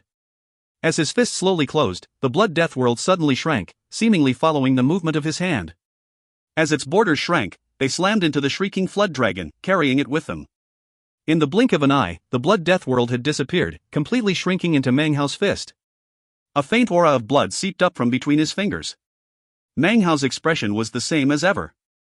He slowly loosened his fingers, and as he did, chunky bits of bluish-black dust floated off his palm to dissipate in the wind. Gasps could be heard as people recognized the powder as the remnants of the flood dragon statuette. The unmasked cultivator stared at Mang Hao, his eyes filled with fury. "Today's battle will end only in your death. The foundation establishment stage is simply incapable of challenging the core formation stage." He lifted his left hand and used his fingernail to scratch 3 bloody streaks onto his face, forming a triangle. Bone was visible beneath the cuts, which oozed blood. The sight was shocking, but the unmasked cultivator showed no signs that it hurt even the slightest bit. He glared at Mang Hao with even more ferocity than before. Hoarse-voiced conversations immediately sprang up among the cultivators below. That's a forbidden technique of the Black Lands, the Yellow Springs 3 Incarnation Seal. As the word spread among the cultivators, the unmasked cultivator's sinister voice filled the air. 3 incarnations are carved out within the Yellow Springs, 3 incarnations that can destroy all incarnations. Yellow Springs. 3 Incarnation Seal. A bizarre aura filled the eyes of the unmasked cultivator. This was his most powerful magical technique. Utilizing this technique would come at no small cost to him, but at the moment, he didn't care. The 3 bloody lacerations on his face began to burn, branding deeply into his face. They began to turn into scar tissue, filling his eyes with even more demented ferocity. As the words left his mouth, he raised his right hand toward Meng Hao, then chopped it down into the air. At first, it seemed as if nothing had happened. However, Meng Hao's heart trembled. Meng Hao's gaze was like lightning as he gazed at the unmasked cultivator. His brow was furrowed. He had been able to exterminate the flood dragon because of the might exerted upon it by the flying rain dragon within the Blood Death World. As such, it had been dispersed when the Blood Death World dissipated. "Time to end things," he said softly, his brow relaxing. He raised his right hand to smack his bag of holding. Instead of retrieving an object, however, he sent his spiritual sense into the blood-colored mask. It circled around the flag of 3 streamers, which he previously had never been able to use. This was a precious treasure from the Blood Immortal legacy. As his spiritual sense hovered over the flag of 3 streamers, it began to sway, then suddenly unfurled. It entered his body, filling him with enlightenment. He raised his right hand and then waved it. Behind him, surrounding him, in all directions, filling the sky, covering the land, appearing tattered and yet still emitting a power of heavenly might, was 1 streamer from the flag of 3 streamers, but it appeared dilapidated, and was gray, but stretched out seemingly without end. As it stretched out, the yellow spring seemed to dry up, the 3 incarnations were exterminated, everything sank halfway to hell. If you find any errors, ads pop up, ads redirect, broken links, non-standard content, etc., please let us know. Report chapter so we can fix it as soon as possible. Chapter 275. Chapter 275, The Difference Between Meng Hao and Feng Mu. Meng Hao hovered in midair, his eyes closed, concealing the veins of blood which filled his eyes. His mind was reeling. He'd never imagined that taking out the flag of 3 streamers would unleash such heaven-shaking power. Furthermore, this was only 1 streamer. In addition, the full flag of 3 streamers hadn't truly been unfurled. This was only a shadow of the treasure, projected by means of Meng Hao's spiritual sense. However, even this projected power of the dilapidated flag was able to blot out the sky and cover the entire land. It completely filled the vision of the tens of thousands of cultivators. Heaven and earth were filled with darkness. At this moment, heaven and earth seemed to be split in 2. Heaven was heaven, earth was earth. The flag existed beneath the heavens, an earth of its own, and above the earth, a heavenly flag. The world was covered with darkness, spirits faded, the cosmos itself was pitch black. An indescribable pressure roiled out, and an unprecedented sense of calamity filled the hearts of all the cultivators. It was impossible to dispel, as if an enormous boulder was crushing down onto their bodies. The entire world was suddenly plunged into deathly silence. A gray aura began to emanate from the bodies of everyone present. It curled up into the air, forming a mist, outside of which only the fluttering, dilapidated flag was visible. It twisted beneath the heavens and the earth, stretching out seemingly for hundreds of kilometers in all directions. It seemed as if it had replaced the heavens, changed its will. This dilapidated flag used one side to change the heavens, and the other side to change the earth. A long time passed, or perhaps it was only a moment, the sky's normal color returned, and that which covered the earth disappeared. The gray mist dissipated, and the shocking flag that had appeared in the sky disappeared without a trace. Only Meng Hao remained floating in mid-air. No living thing existed alongside him. The Black Land's cultivators remained, as did those from the southern domain. However, the appearance of the undulating flag up in the sky had caused their bodies to tremble and begin to sink down into the ground. In addition to Meng Hao, the only thing left in the sky was a headless corpse which was slowly beginning to fall down to the ground. This corpse was none other than the unmasked cultivator. As of this moment, everything was over. In the space of a breath, all eyes came to rest on Meng Hao. And then, the astonishment in everyone's hearts exploded out. The azure-masked Black Land's cultivator is dead. A Foundation Establishment cultivator just exterminated a core formation cultivator. This is. How can Feng Mu possess such battle power? He dried up the Dao geyser. Just what kind of good fortune was he able to seize? He's an alchemist, a furnace lord of the East Pill Division. But he was able to challenge Dao children. In the future, he'll definitely be the #1 figure of his generation in the southern domain. More importantly, just what magical technique did Feng Mu just use? It's a technique that can slay core formation. Conversations buzzed. The Black Land's cultivators, Luochong and Su Fei, were pale-faced beneath their masks. They stared blankly at Meng Hao. Before this battle, they had believed themselves to be chosen of heaven. They truly thought that few people within the Foundation Establishment stage in the southern domain could possibly exceed them. At the most, perhaps someone existed who could match them in battle.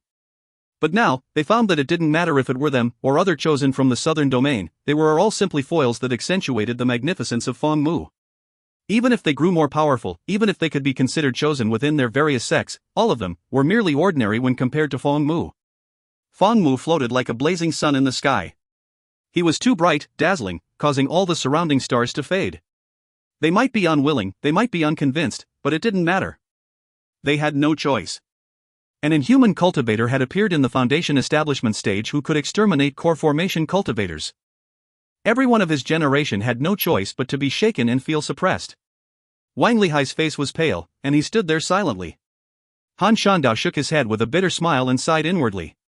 The Golden Frost sect Dao Child, Song Yunshu of the Song clan, and the others of various clans who considered themselves to be at the peak of Foundation establishment, all looked up at Meng Hao, their eyes filled with deep veneration.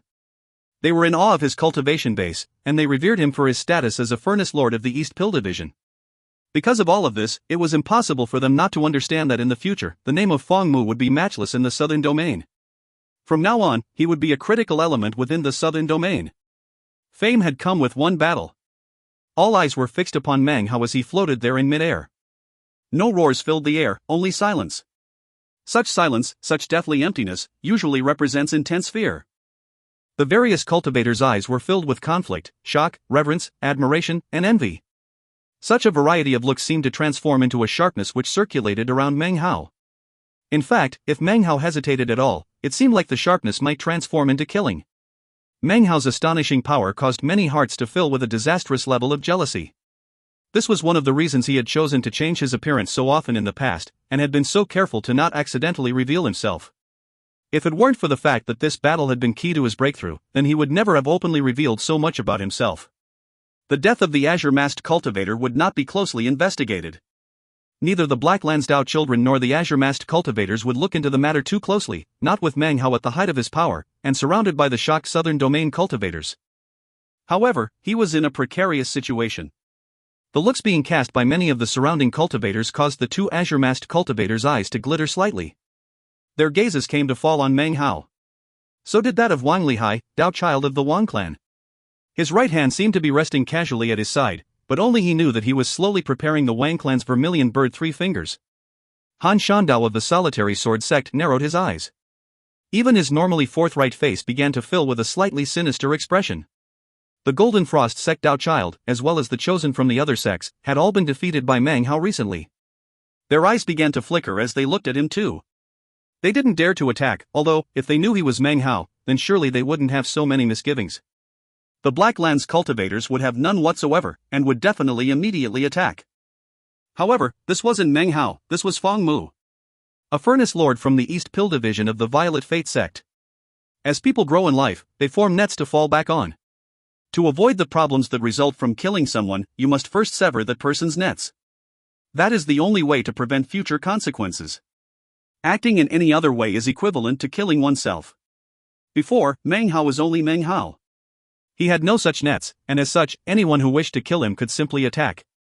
But now, his identity as a member of the East Pill Division was his biggest safety net. Meng Hao gained enlightenment of this when he had first joined the Reliance sect. Having someone to rely on is in fact one of the greatest safety nets that can exist in a person's life. Wang Lihai didn't make a move. However, one of the other Wang clan chosen suddenly took a step toward Meng Hao. That step seemed to fall upon the hearts of the surrounding cultivators. Luo Chong suddenly moved. The two Black Lands Azure-masked cultivators also began to advance. Amidst the stifling deathly silence, the seemingly peaceful scene was actually filled with incredible danger. As Meng Hao floated in midair, his closed eyes suddenly snapped open. The instant this happened, the Wang clan chosen stopped in his tracks. Luo Chong also stopped moving, as did the two Azure-masked cultivators. Everyone looked at Meng Hao, their looks even more thoughtful than before. His expression was the same as ever, cold and detached.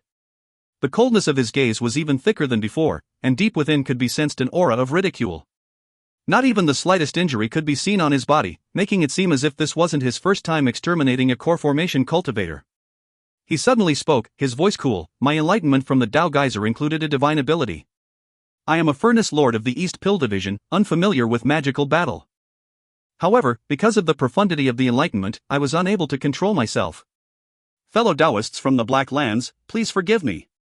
With that, he waved his hand, causing his azure-colored robe to disappear.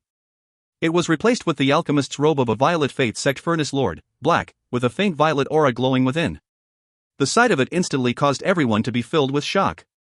He floated there in mid-air, looking coolly about at the crowds of people. It seemed as if an appointed time had arrived.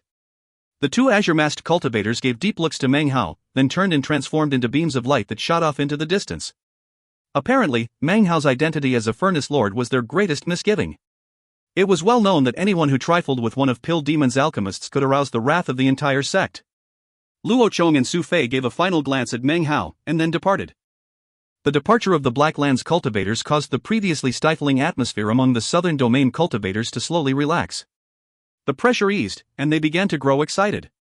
Even as everyone began to discuss this Fang Mu, Meng Hao clasped hands and bowed deeply to everyone. "Many thanks for your assistance, fellow Taoists," he said. "I, Fang Mu, am very moved. Now, I need to deeply analyze and meditate upon my recent enlightenment. Furthermore, I recently received orders from the sect, calling me back. Next time you are able, call on me in the Violet Fate sect, I will most happily receive and entertain you." With that, he gave another deep bow. Most of the surrounding cultivators understood that as a Foundation Establishment cultivator, it was an astonishing thing to have slain a core formation cultivator. Of course, the divine ability which had appeared was a projection of some magical item that no one had actually seen. Clearly, he had incredibly mysterious magical techniques and divine abilities at his disposal. The confidence instilled by this achievement in battle would give birth to an ever-present confidence. It would help in everything in the future, be it in terms of cultivation or magical techniques. As they digested his words, Meng Hao once again clasped hands to the Dao children of the various sects and clans, thanking them deeply for their assistance. Clearly having no intention of staying behind any longer, he turned into a beam of light that shot off into the distance. Wang Lihai and the others frowned as they watched Meng Hao disappear. They had no choice but to eventually just look away. Now as before, there was no way for them to truly understand the level of Meng Hao's profundity. Because of the Violet Fate sect, it was impossible for them to make any rash moves. They could only sigh inwardly. Meng Hao flew away at top speed. After a day passed, his face was completely pale, and he coughed up a mouthful of blood. His aura was incredibly weak. Gritting his teeth, he found the mountain where he had just recently spent so much time in secluded meditation. He entered the Immortal's cave, coughing up more blood, and immediately sat down cross-legged. Popping a medicinal pill into his mouth, he waved his sleeve, sending out a vast amount of poison pills. They immediately turned into a mist which completely surrounded him. This chapter was sponsored by Sumukh Galan, Victor Bulungini, Dineas Glebus, and Caleb Gleason. If you find any errors, ads pop up, ads redirect, broken links, non-standard content, etc., please let us know. Report chapter so we can fix it as soon as possible. Chapter 276. Chapter 276, Stop Fooling Around. Meng Hao's face was pale as he sat cross-legged in the Immortal's cave. A few days later, he finally opened his eyes. They shone with a brilliant light. However, his brow remained furrowed for quite some time before finally relaxing. "I injured my soul," he murmured. He could sense a sinister coldness within him, an iciness which filled him through and through. In the cultivation of Foundation Establishment, the cultivation base is related to the Tao pillars. Spiritual sense is born, as well as the sea of perception and the cultivation soul. That soul would become the foundation for the future nascent soul. Right now, though, Meng Hao could faintly sense that his soul had been pulled out of place, a price paid for the use of the flag of three streamers. Such an injury would be difficult to recover from. An injury of the flesh would naturally recover through rest and recuperation, or through the use of medicinal pills. However, an injury of the soul could not be healed in such a way. Battling and slaying core formation had been an impressive feat, but as far as Meng Hao was concerned, the level of difficulty was far too high. Even with the 10th Tao pillar, it had been extremely difficult. There was simply too great a difference between Foundation Establishment cultivators and core formation cultivators, especially those who had cultivated core chi. In truth, he was not really qualified to challenge a core formation cultivator. Even with a perfect foundation and 8 Tao pillars, his fight with the azure-masked cultivator had been too challenging. He had used every trick he could think of just to hold his opponent off. It seemed as if he hadn't been defeated, but in truth, the power had existed to destroy him. If any more time had passed, then he would have been vanquished in spectacular fashion. Thankfully, his 9th Tao pillar had appeared, and then the situation changed for the better. Of course, that is what Meng Hao had been aiming for. The intense life or death struggle was what had caused the chi in his body to multiply, enabling him to break through the bottleneck and increase his cultivation base. The need for battle was what had prompted Meng Hao to attack in the first place. Without the 10th Tao pillar, and completing the great circle of the perfect foundation, he would have been incapable of killing the core formation cultivator. At best, he would have been able to fight a bit longer. Once the 10th Tao pillar appeared, however, the vast gap between foundation establishment and core formation, which was like that between heaven and earth, had been narrowed by perhaps half. That jump caused the battle prowess of his cultivation base to leap up, far exceeding that of foundation establishment, and approaching core formation. The fact was, even with power reaching halfway to core formation, the most he could do would be to tangle with a core formation cultivator. He would never be able to slay one. Similarly, although his opponent would occupy a superior position, they wouldn't find it easy to slay him. What had truly changed the tide had been the flag of 3 streamers, that precious treasure which resided inside the blood-colored mask. The treasure had existed for an indeterminable period of time within the Blood Immortal Legacy Zone. One of its streamers was sealed with the character G. Its power was clearly enough to shake heaven and earth, and the Blood Immortal of the ancient Doom clan had desired to use it to drink the blood of the G. Meng Hao remembered the meat jelly's shocked reaction upon first seeing the flag. Considering all of that, how could Meng Hao not realize how astounding it was? In reality, he did not have the requisite cultivation base to even touch the treasure, let alone employ its power. However, once his 10th Tao pillar appeared, he had been able to sense the parched call of the flag of 3 streamers. Now that he thought back, he realized that its thirst was a thirst for destruction. In fact, instead of saying that Meng Hao had employed the power of the flag of 3 streamers, it would be more accurate to say because of Meng Hao's new qualifications, the flag was able to borrow his hands and his power to appear once again in the sky. Furthermore, instead of saying that Meng Hao had slain a core formation cultivator, it would be more accurate to say that the flag of 3 streamers was the one to exterminate the azure-masked cultivator. Even the appearance of just one of the flag's 3 streamers caused Meng Hao's cultivation base to wither, and had injured his soul. That moment in which he had hovered in mid-air, facing down the Black Land's cultivators and the crowds from the southern domain, everything about him had appeared normal. In reality, he had been extremely weak. Thanks to the transformation powers of the meat jelly, he had been able to force out the sensation of a powerful aura. No one had been able to sense even the slightest clue as to his true state. Considering that and their other misgivings, no one had dared to make a move against him. In addition, the flag of 3 streamers hadn't even fully appeared. It had only been a phantom image that appeared to be a divine ability. Therefore, most people had assumed that it was not a magical treasure, but some technique. Furthermore, no one had made a connection between him drying up the Dao geyser and the appearance of the flag. Upon waking up just now, he had spit up a glob of impure qi, and his eyes had begun to shine. His cultivation base was now recovered by 80 to 90%. Based on how fast it was going, it wouldn't be long before it was completely recovered. The injury to his soul, however, was impossible to deal with. He could only exercise caution and not cause any further injury. Injuring the soul is like sowing karma.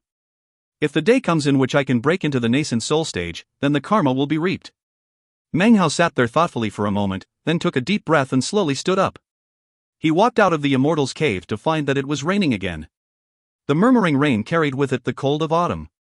Meng Hao stared off into the distance, his long azure robe fluttering in the rainy wind. Core formation. His eyes glittered.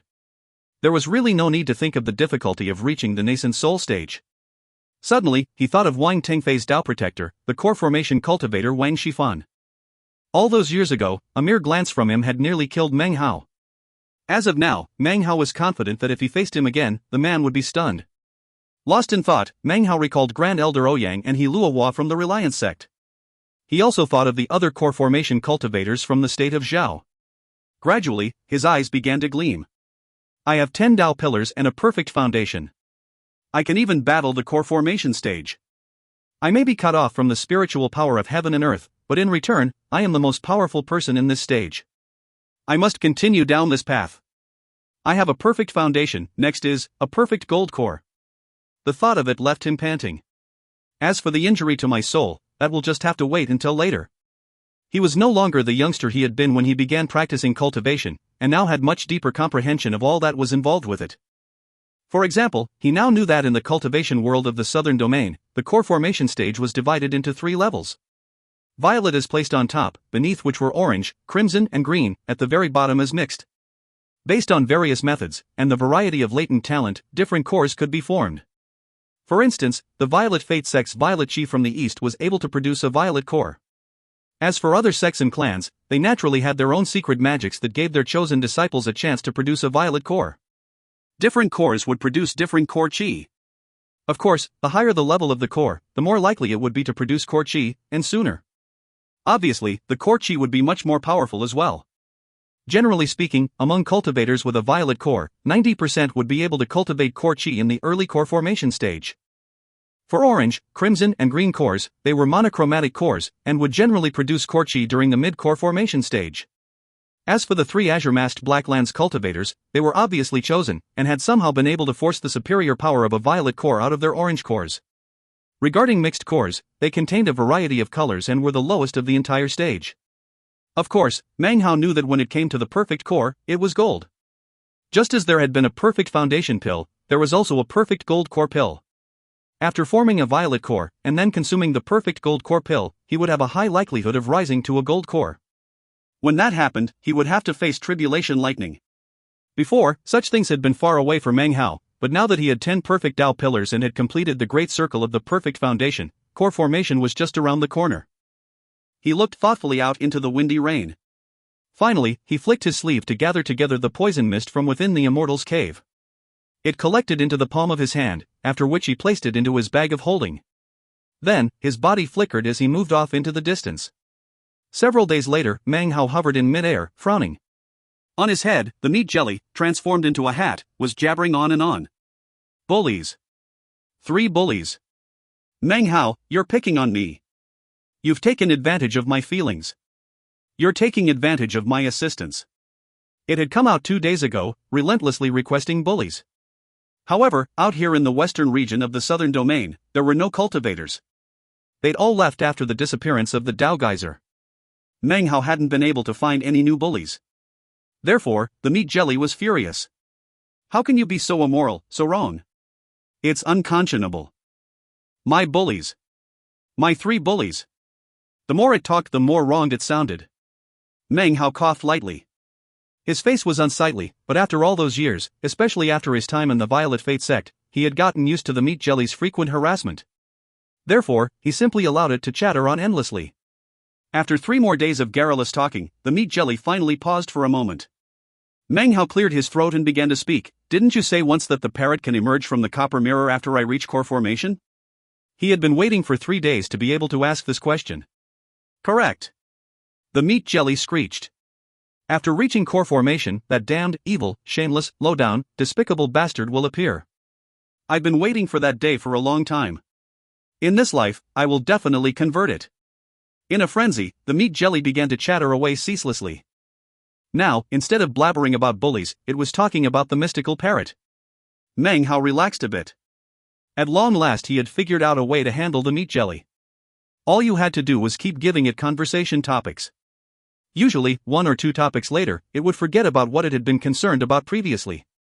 Leading it back and forth in this way was the easiest method to deal with it. Meng Hao flew along as the meat jelly hat prattled. The buzzing went on for 7 days before it finally paused to rest for a moment. Before it could, Meng Hao said, "Who do you think is more incredible, you or that parrot?" It seemed Meng Hao's words had offended it, and it once again went crazy. Trembling, its fury rose to the heavens. Me, of course. Obviously it's grand, handsome, extraordinary, intelligent me. That shameless bastard of a bird is nothing but a bird. I'm gonna to convert it, I'm gonna knock him down. How is the Li clan patriarch doing lately? Meng Hao quickly asked. Has he been obedient? The meat jelly gaped for a moment. The Li clan patriarch? Damnation. Damnation. He hasn't been obedient at all recently. His immorality, his evil, is without limit. I have to go lecture him for a bit. It seemed to have suddenly realized how to give vent to all its anger. A bang sounded out as it disappeared in a puff of smoke into Meng Hao's bag of holding in the mask, filled with ardor and sincerity. Meng Hao was finally able to breathe a long sigh of relief. At long last, some peace and quiet.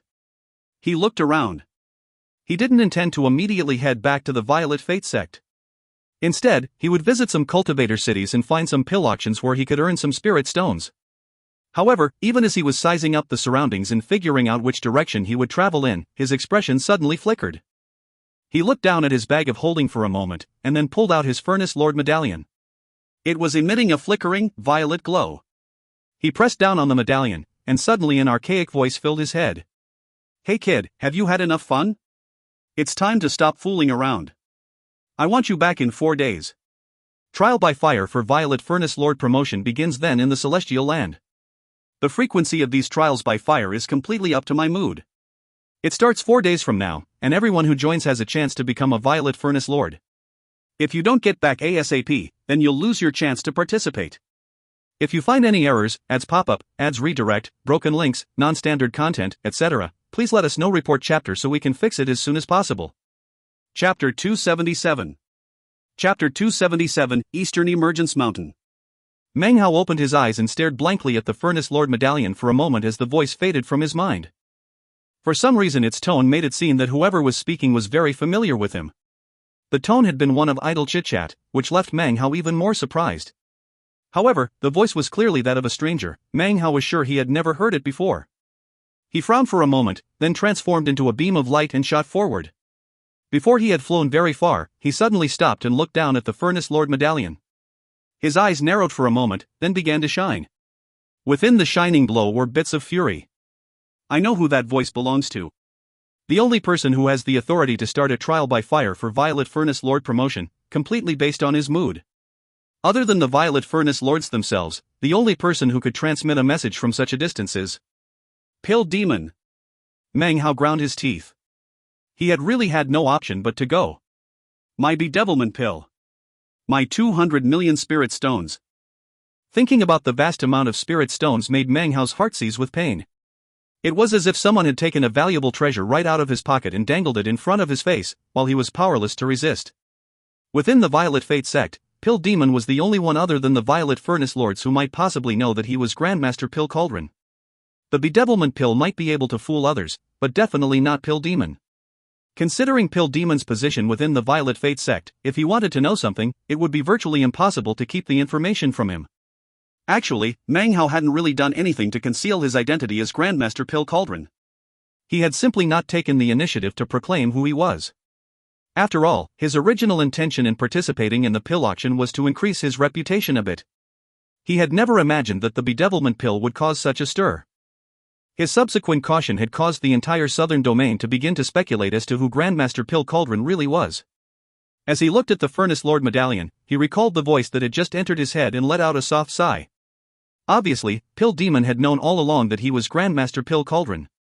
Meng Hao was suddenly furious. So you knew the whole time that I was famous in all of the southern domain. Any sect would love to have me work for them as Grandmaster Pill Cauldron. In that case, why didn't you give me my spirit stones? There was little to do about it, though. Pill Demon was like a patriarch in the East Pill Division. If he wanted to cheat him, there was really nothing Meng Hao could do about it. He couldn't simply up and demand to have spirit stones. Back in Yunjia County, the stewards were always miserly. If they weren't taking advantage of people, they took it as losing money. It seems the same principle exists in the cultivation world. The more spirit stones they have, the stingier they get. Meng Hao sighed, then once again proceeded forward in a beam of light. You owe me 200 million spirit stones. Right now I don't even have a single spirit stone left, thought Meng Hao, his face long. When he thought about his empty bag of holding, and the 200 million spirit stones, he just couldn't keep his cool. 4 days to get back to the sect. I'm much further than 4 days away right now. He sped up. Trial by fire for promotion to Violet Furnace Lord. Could batty old Pill Demon perhaps feel guilty for taking my spirit stones, so he's giving me a chance to become a Violet Furnace Lord? His eyes suddenly began to glitter, and his heart palpitated with eagerness. He knew that becoming a Violet Furnace Lord would come with a host of benefits. After 1,000 years, the Violet Fate sect currently only had 8 Violet Furnace Lords. Finally there would be a 9th. Meng Hao began to breathe heavily, and he pushed himself even faster. 4 days. No matter what, I have to get back to the sect in 4 days. He shot off into the distance, a prismatic beam charging at high speed. He had risen to prominence in the western region. His cultivation base had climbed to new heights. Now he was being called back to the sect. All of it seemed to smack of some hidden agenda. He decided not to be concerned about the suddenness of the whole matter. He sighed again and pushed down his concerns. His cultivation base was now much different than when he had left the sect, but he could use the Dao Geyser to explain that. After considering the matter for some time, Meng Hao found it unlikely that the sect was plotting against him. After all, the Violet Fate sect was one of the great sects of the southern domain. If they really harbored ill intentions toward him and deigned to use some sort of tricks on him, then there was nothing he could do about it. They would be able to seize him with little effort. Besides, he had been in the East Pill Division for more than 5 years. He understood the sect fairly well and knew both the exceptional areas of the East Pill Division, as well as its shortcomings. Thinking of all these things, his apprehension lessened quite a bit. However, he was no less cautious than ever. Taking advantage of every teleportation portal he could, he made his way back toward the Violet Fate sect. Every teleportation portal he arrived at belonged to some sect or clan. All he had to do was flash his Furnace Lord medallion and they would let him pass. They were happy to let a Furnace Lord use their teleportation devices. 4 days passed in a flash. It was late in the night of the 3rd day, in the moment when dawn of the 4th day was about to break, that Meng Hao, windswept and covered in dust, arrived in the region of the Violet Fate sect. He had passed through over 20 teleportation portals and had crossed nearly half of the southern domain. Batty old pill demon. If he gets to choose when the trial by fire starts, then why the hell did he pick 4 days? Meng Hao wasn't in a good mood, and was in fact slightly depressed. Anyone who used over 20 teleportation portals in a brief 4-day period would be just as completely exhausted. Thankfully, he had 10 Dao pillars and much stronger spiritual sense. With his previous cultivation base, being teleported so many times in such a short period of time would have left him painfully exhausted. Meng Hao would rather have spent the 4th day in meditation and rest, but had no time. The constant flying and use of teleportation portals wasn't without benefit, though. Because of the constant rotation of his cultivation base, his 10 Dao pillars were completely stable. He could now break through to core formation at any time. His breathing rough, Meng Hao shot through Violet Fate sect territory. Dawnlight climbed up into the sky as he flew along. Occasionally he would encounter other cultivators who, upon seeing his clothing, would look shocked, and then respectfully clasp hands and bow to him. This was Violet Fate sect territory, so all the other sects and clans therein were connected in some way to the Violet Fate sect. As such, his clothing, and the identity they heralded, garnered deep respect. Off in the distance, he could see the Violet Fate sect and the enormous statue of Reverend Violet East. It was still early morning, but Meng Hao was worn out and in a rotten mood. As he approached the sect, the previously still air suddenly began to ripple. Meng Hao ignored the ripples, and continued to fly at top speed. The ripples spread out for a moment, and then soundlessly disappeared. These ripples would instantly slay any cultivator of the nascent soul stage or below who was not of the Violet Fate sect. Meng Hao whistled through the air within the sect. Along the way, he ran into quite a few disciples of the Violet Chi division. They looked at Meng Hao with expressions of complete astonishment. Seeing the expressions, Meng Hao got a bad feeling. Suddenly, he turned a corner and found himself face to face with a chosen disciple he knew from the Violet Chi division, who immediately said, "Feng Mu, what are you doing back?" Meng Hao paused for a moment, turning back to look at him. "Hey, Brother Song. I was out of the sect to gain some experience, but now the training is over." "You just got back from training?" was the reply. "You'd better get to Eastern Emergence Mountain as fast as you can. All the Furnace Lords and Master Alchemists of the East Pill Division headed over there at dawn. The word is that there's a Violet Furnace Lord trial by fire." Eastern Emergence Mountain? An image of the mountain immediately appeared in Meng Hao's mind. It was in the eastern part of the state of Eastern Emergence, quite some distance from the Violet Fate sect. Yeah. The trial by fire for Violet Furnace Lord promotion has caused a big stir among the other great sects and clans. Members of the senior generation arrived quite some time ago to observe the proceedings. As the words were still coming out Song's mouth, Meng Hao took a deep breath, clasped hands, and then disappeared in a beam of bright light. He sent his spiritual sense out and found that there really were no master alchemists present at all within the East Pill Division. He immediately shot off into the distance. "Batty old pill demon," he said through gritted teeth, "why can't you explain things clearly?" Despite his exhaustion, he shot forward at the highest speed possible. Eastern Emergence Mountain was the most prominent mountain within the state of Eastern Emergence. It towered up into the sky, and throughout the year, its upper half was enveloped in white clouds that appeared celestial in nature. Many legends about this mountain existed within the state of Eastern Emergence. Its peak was covered with ice and snow. Mortals would be incapable of climbing up to such a place. Furthermore, the mountain was guarded year-round by Violet Fate sect cultivators, making it a restricted area. Even Violet Fate sect disciples were not allowed to climb the mountain unless they had a special command medallion. Obviously, outsiders would never be allowed onto the mountain unless some solemn Violet Fate sect matter was underway. According to one rumor, 10,000 years ago, the Violet Fate sect wasn't located where it was now, but rather, on Eastern Emergence Mountain. Eventually, because of various circumstances, the sect had moved away. Regardless of that, Eastern Emergence Mountain was under constant guard by the Violet Fate sect. In fact, it was less of a restricted area and more of a holy place. Currently, an enormous pill furnace rested on the peak of the mountain. It was covered with countless protruding magical symbols, and emanated an archaic air. An air of time seemed to spread out from within, an air that felt thousands of years old. Were Meng Hao here, he would recognize this pill furnace. This was the same one that appeared in illusory form above the East Pill Division, and led into the Violet Fate Celestial Land. This was the actual pill furnace itself. Surrounding the pill furnace were the 1,000 master alchemists of the East Pill Division, the 100 Furnace Lords, and the 8 Violet Furnace Lords, including Anzai and Lin Hailong. Everyone was here. Close by were representatives of the other 4 great sects, as well as the 3 great clans, along with members from other sects who devoted themselves to alchemy. Elders from all these organizations sat cross-legged atop the mountain peak, waiting. This chapter was sponsored by Roy Treves, Alec Ray, Martin Allen Viray, Robert Kunze, and Alexander Hins. 1. Anzai is the Violet Furnace Lord who assessed the bedevilment pill in the auction, and knows that Fong Mu's pill cauldron. Lin Hailong is the most senior of the Violet Furnace Lords, the one who presided over the meeting with Eternal Mountain. If you find any errors, ads pop up, ads redirect, broken links, non-standard content, etc., please let us know. Report chapter so we can fix it as soon as possible. Chapter 278. Chapter 278, the 10th Candidate. A Violet Furnace Lord promotion was not a grand occasion for the Violet Fate sect only, but rather the entire southern domain as a whole. This was not just because a Violet Furnace Lord represented a peak position of incredible height, but also because a promotion to Violet Furnace Lord was actually an apprentice accepting ceremony of Grandmaster Pill Demon. Currently, there were 8 Violet Furnace Lords in the Violet Fate sect, and all of them were novitiates of Grandmaster Pill Demon. This ceremony was actually a way of formally becoming an apprentice. Some disciples, such as Chu Yuyan and Ding Xin, were qualified to directly become Grandmaster Pill Demon's apprentices. However, this generally didn't meet with the approval of the alchemists of the East Pill Division.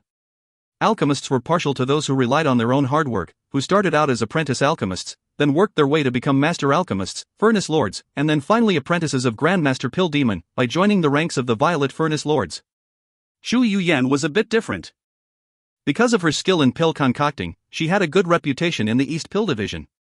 Add in her incredible beauty, and the alchemists were more easily able to accept her.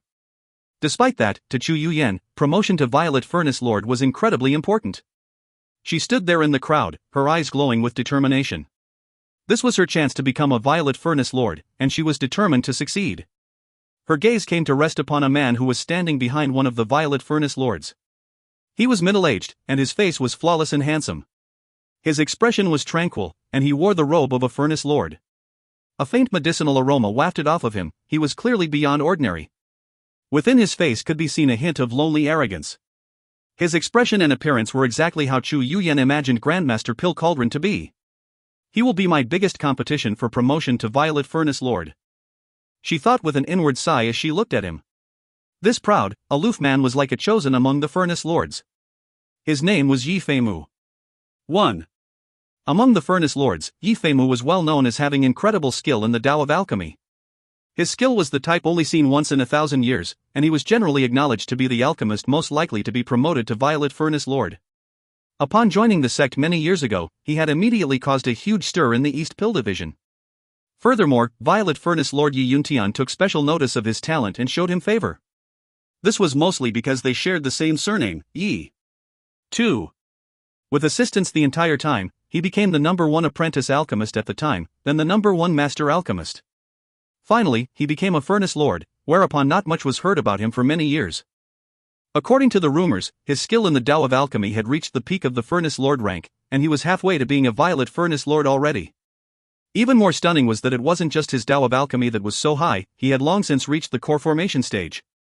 He hadn't cultivated core chi yet, but many people speculated that if he hadn't devoted himself so much to alchemy, he would already be above the mid-core formation stage. In this Violet Furnace Lord trial by fire, Yi Feimu was viewed as the most likely candidate to win. Second was Chu Yuyan. There were other candidates, but the general consensus was that the main competition would be between these two. Chu Yuyan had one advantage: she was an apprentice of Pill Demon.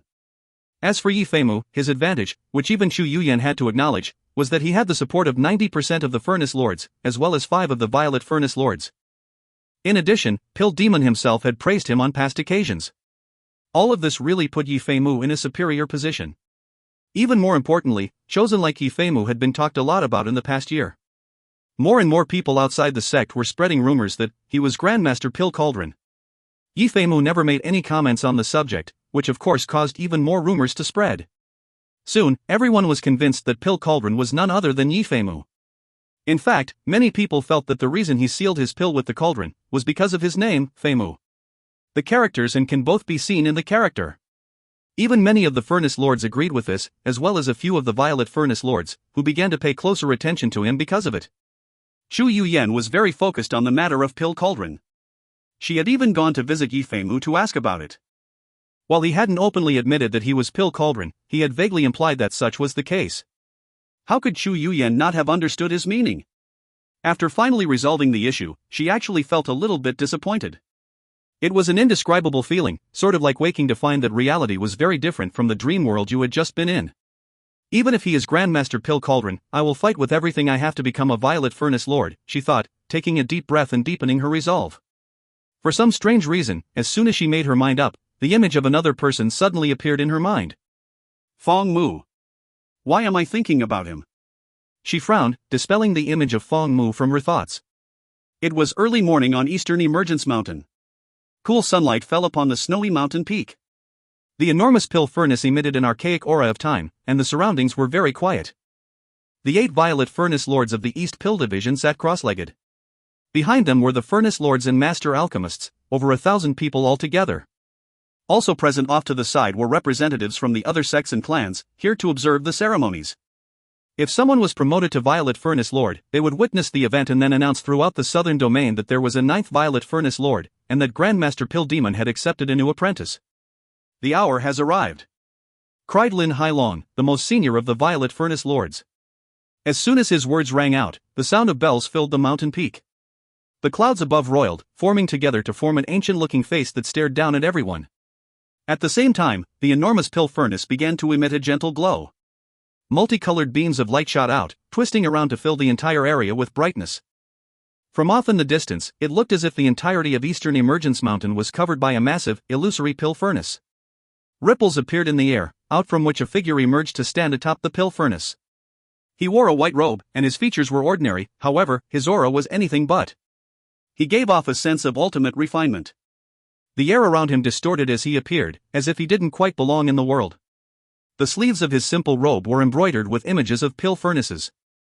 His hair was white, and his gaze soft as he looked around at everyone. A smile appeared on his archaic face. Fellow Taoists of the Southern Domain, many thanks for coming to attend my ceremony of accepting a new apprentice. I am unable to attend in person, so I've embodied my divine will to come in my place. I hope you can all forgive me for this. This of course was the man who occupied the ultimate position in the Tao of Alchemy in the Southern Domain, Grandmaster Pill Demon. His voice caused all the disciples of the East Pill Division to salute respectfully, including Master Alchemists, Furnace Lords and Violet Furnace Lords. Grandmaster Pill Demon was essentially the patriarch of the East Pill Division. Grandmaster Eternal Mountain hadn't come, but instead, Grand Elder Shao Shifling, whose cultivation base was at the Great Circle of the late nascent soul stage. He laughed, then coolly said, "No need to be so polite, Grandmaster Pill Demon. Accepting an apprentice and promoting a Violet Furnace Lord is a grand event for the entire Southern Domain. Shao wouldn't think of not coming." He occupied a noble and prestigious position within the Golden Frost sect, and was nearly 900 years old, making him a sub-patriarch. He was not yet 1,000 years old, and had not defied the heavens. If in the next 100 years he could break through to the spirit severing stage, then he would truly become a patriarch.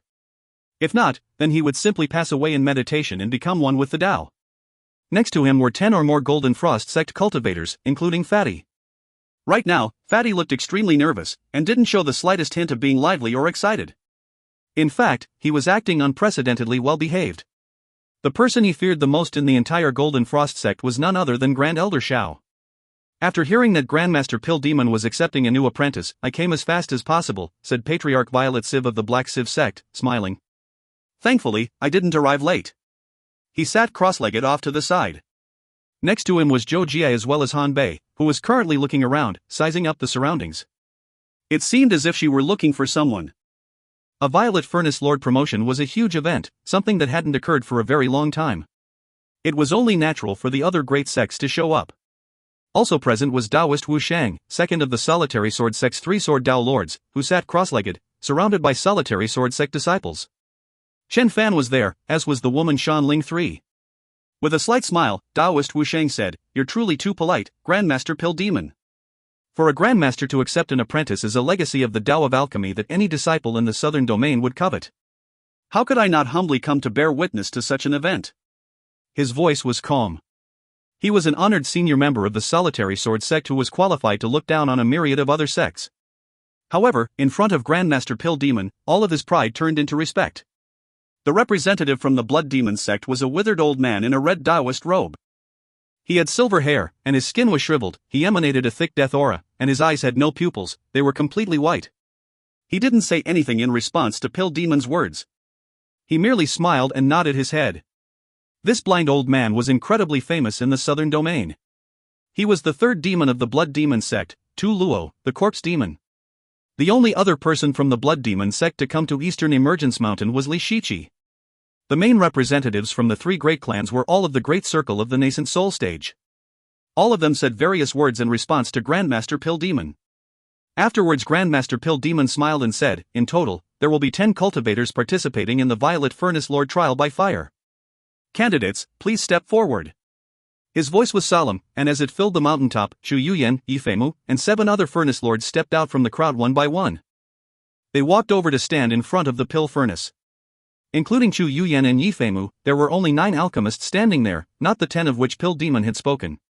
The cultivators of the East Pill Division immediately noticed this, as did the representatives of the other sects. Xu Yuyan and the other candidates for Violet Furnace Lord promotion exchanged glances, silently wondering who the 10th participant was. Before anyone could say anything, a beam of light appeared in the distance. It shot through the air toward the mountain peak, then transformed into a panting Meng Hao. Everyone looked over at him, although he didn't care about that. He glanced around, and immediately noticed Xu Yuyan and the other 8 standing in front of the pill furnace, as well as Grandmaster Pill Demon. As far as Meng Hao was concerned, Pill Demon was just some old man that he didn't recognize. "The 10th candidate has arrived," said Grandmaster Pill Demon, his expression the same as ever. "Fong Mu, step on over." Hearing this, Meng Hao walked over without hesitation to join the other 9. Then he looked up at Pill Demon, bottling up his frustration and helplessness. 1. Yifeimu's name in Chinese is Yefeimu. Yi is a surname which also means leaf. Fei is a negation word that basically means not. Mu means I. 2. Yi Yuntian's name in Chinese is Ya Yuntian. Yi is a surname which also means leaf. Yun means cloud. Tian means sky or heaven. 3. Shan Ling was introduced way back in chapter 180. If you find any errors, ads pop-up, ads redirect, broken links, non-standard content, etc., please let us know. Report chapter so we can fix it as soon as possible. Chapter 279. Chapter 279, Opening the Pill Furnace. The voice that Meng Hao had just heard was exactly the same voice he had heard coming from the Furnace Lord Medallion 4 days ago. Considering that, as well as the expressions on everyone's faces, how could Meng Hao not come to the conclusion that this person was none other than the illustrious Grandmaster Pill Demon? In Meng Hao's eyes, Grandmaster Pill Demon looked completely ordinary. He did not possess the demeanor of a transcendent being, nor did he emanate some powerful, domineering fierceness. He looked just like a regular old man. Then, Meng Hao thought about the 200 million spirit stones, and his mood worsened. Of course, he couldn't mention anything about that now. Next, he thought about how he had been told to return in 4 days, but hadn't been told where to go. He had rushed over to the sect only to be forced to scramble back in the opposite direction. It had left him completely drained. All of these depressing thoughts caused Meng Hao's expression to flicker with a bit of anger and frustration. Xu Yuyan looked at him and let out a light snort. She looked away, ignoring him, gazing instead at Yifeimu. Meng Hao stood there by himself, silently. Most of the other 7 just glanced at him, and then paid him no further attention as they focused on not allowing excitement regarding the Violet Furnace Lord promotion to show on their face. And Zai looked over at Meng Hao, and a barely perceptible smile touched his face. He knew that Fong Mu was Grandmaster Pill Cauldron, and he also knew how his master felt about the young man. Pill Demon had given Fong Mu free rein to enjoy himself in the sect, and as far as the identity of Grandmaster Pill Cauldron, if Fong Mu wanted to reveal it himself, he could. If he didn't want to, that was his business. As far as the representatives from the other sects and clans, Patriarch Violet Civ was the first one to give a friendly nod to Meng Hao. Zhoujia's face was expressionless, but when Hanbei looked at him, she smiled, her face as beautiful as a flower. The look she gave him was noticed by quite a few others. Xu Yuyan glanced over and saw it, and then frowned, although she wasn't sure why.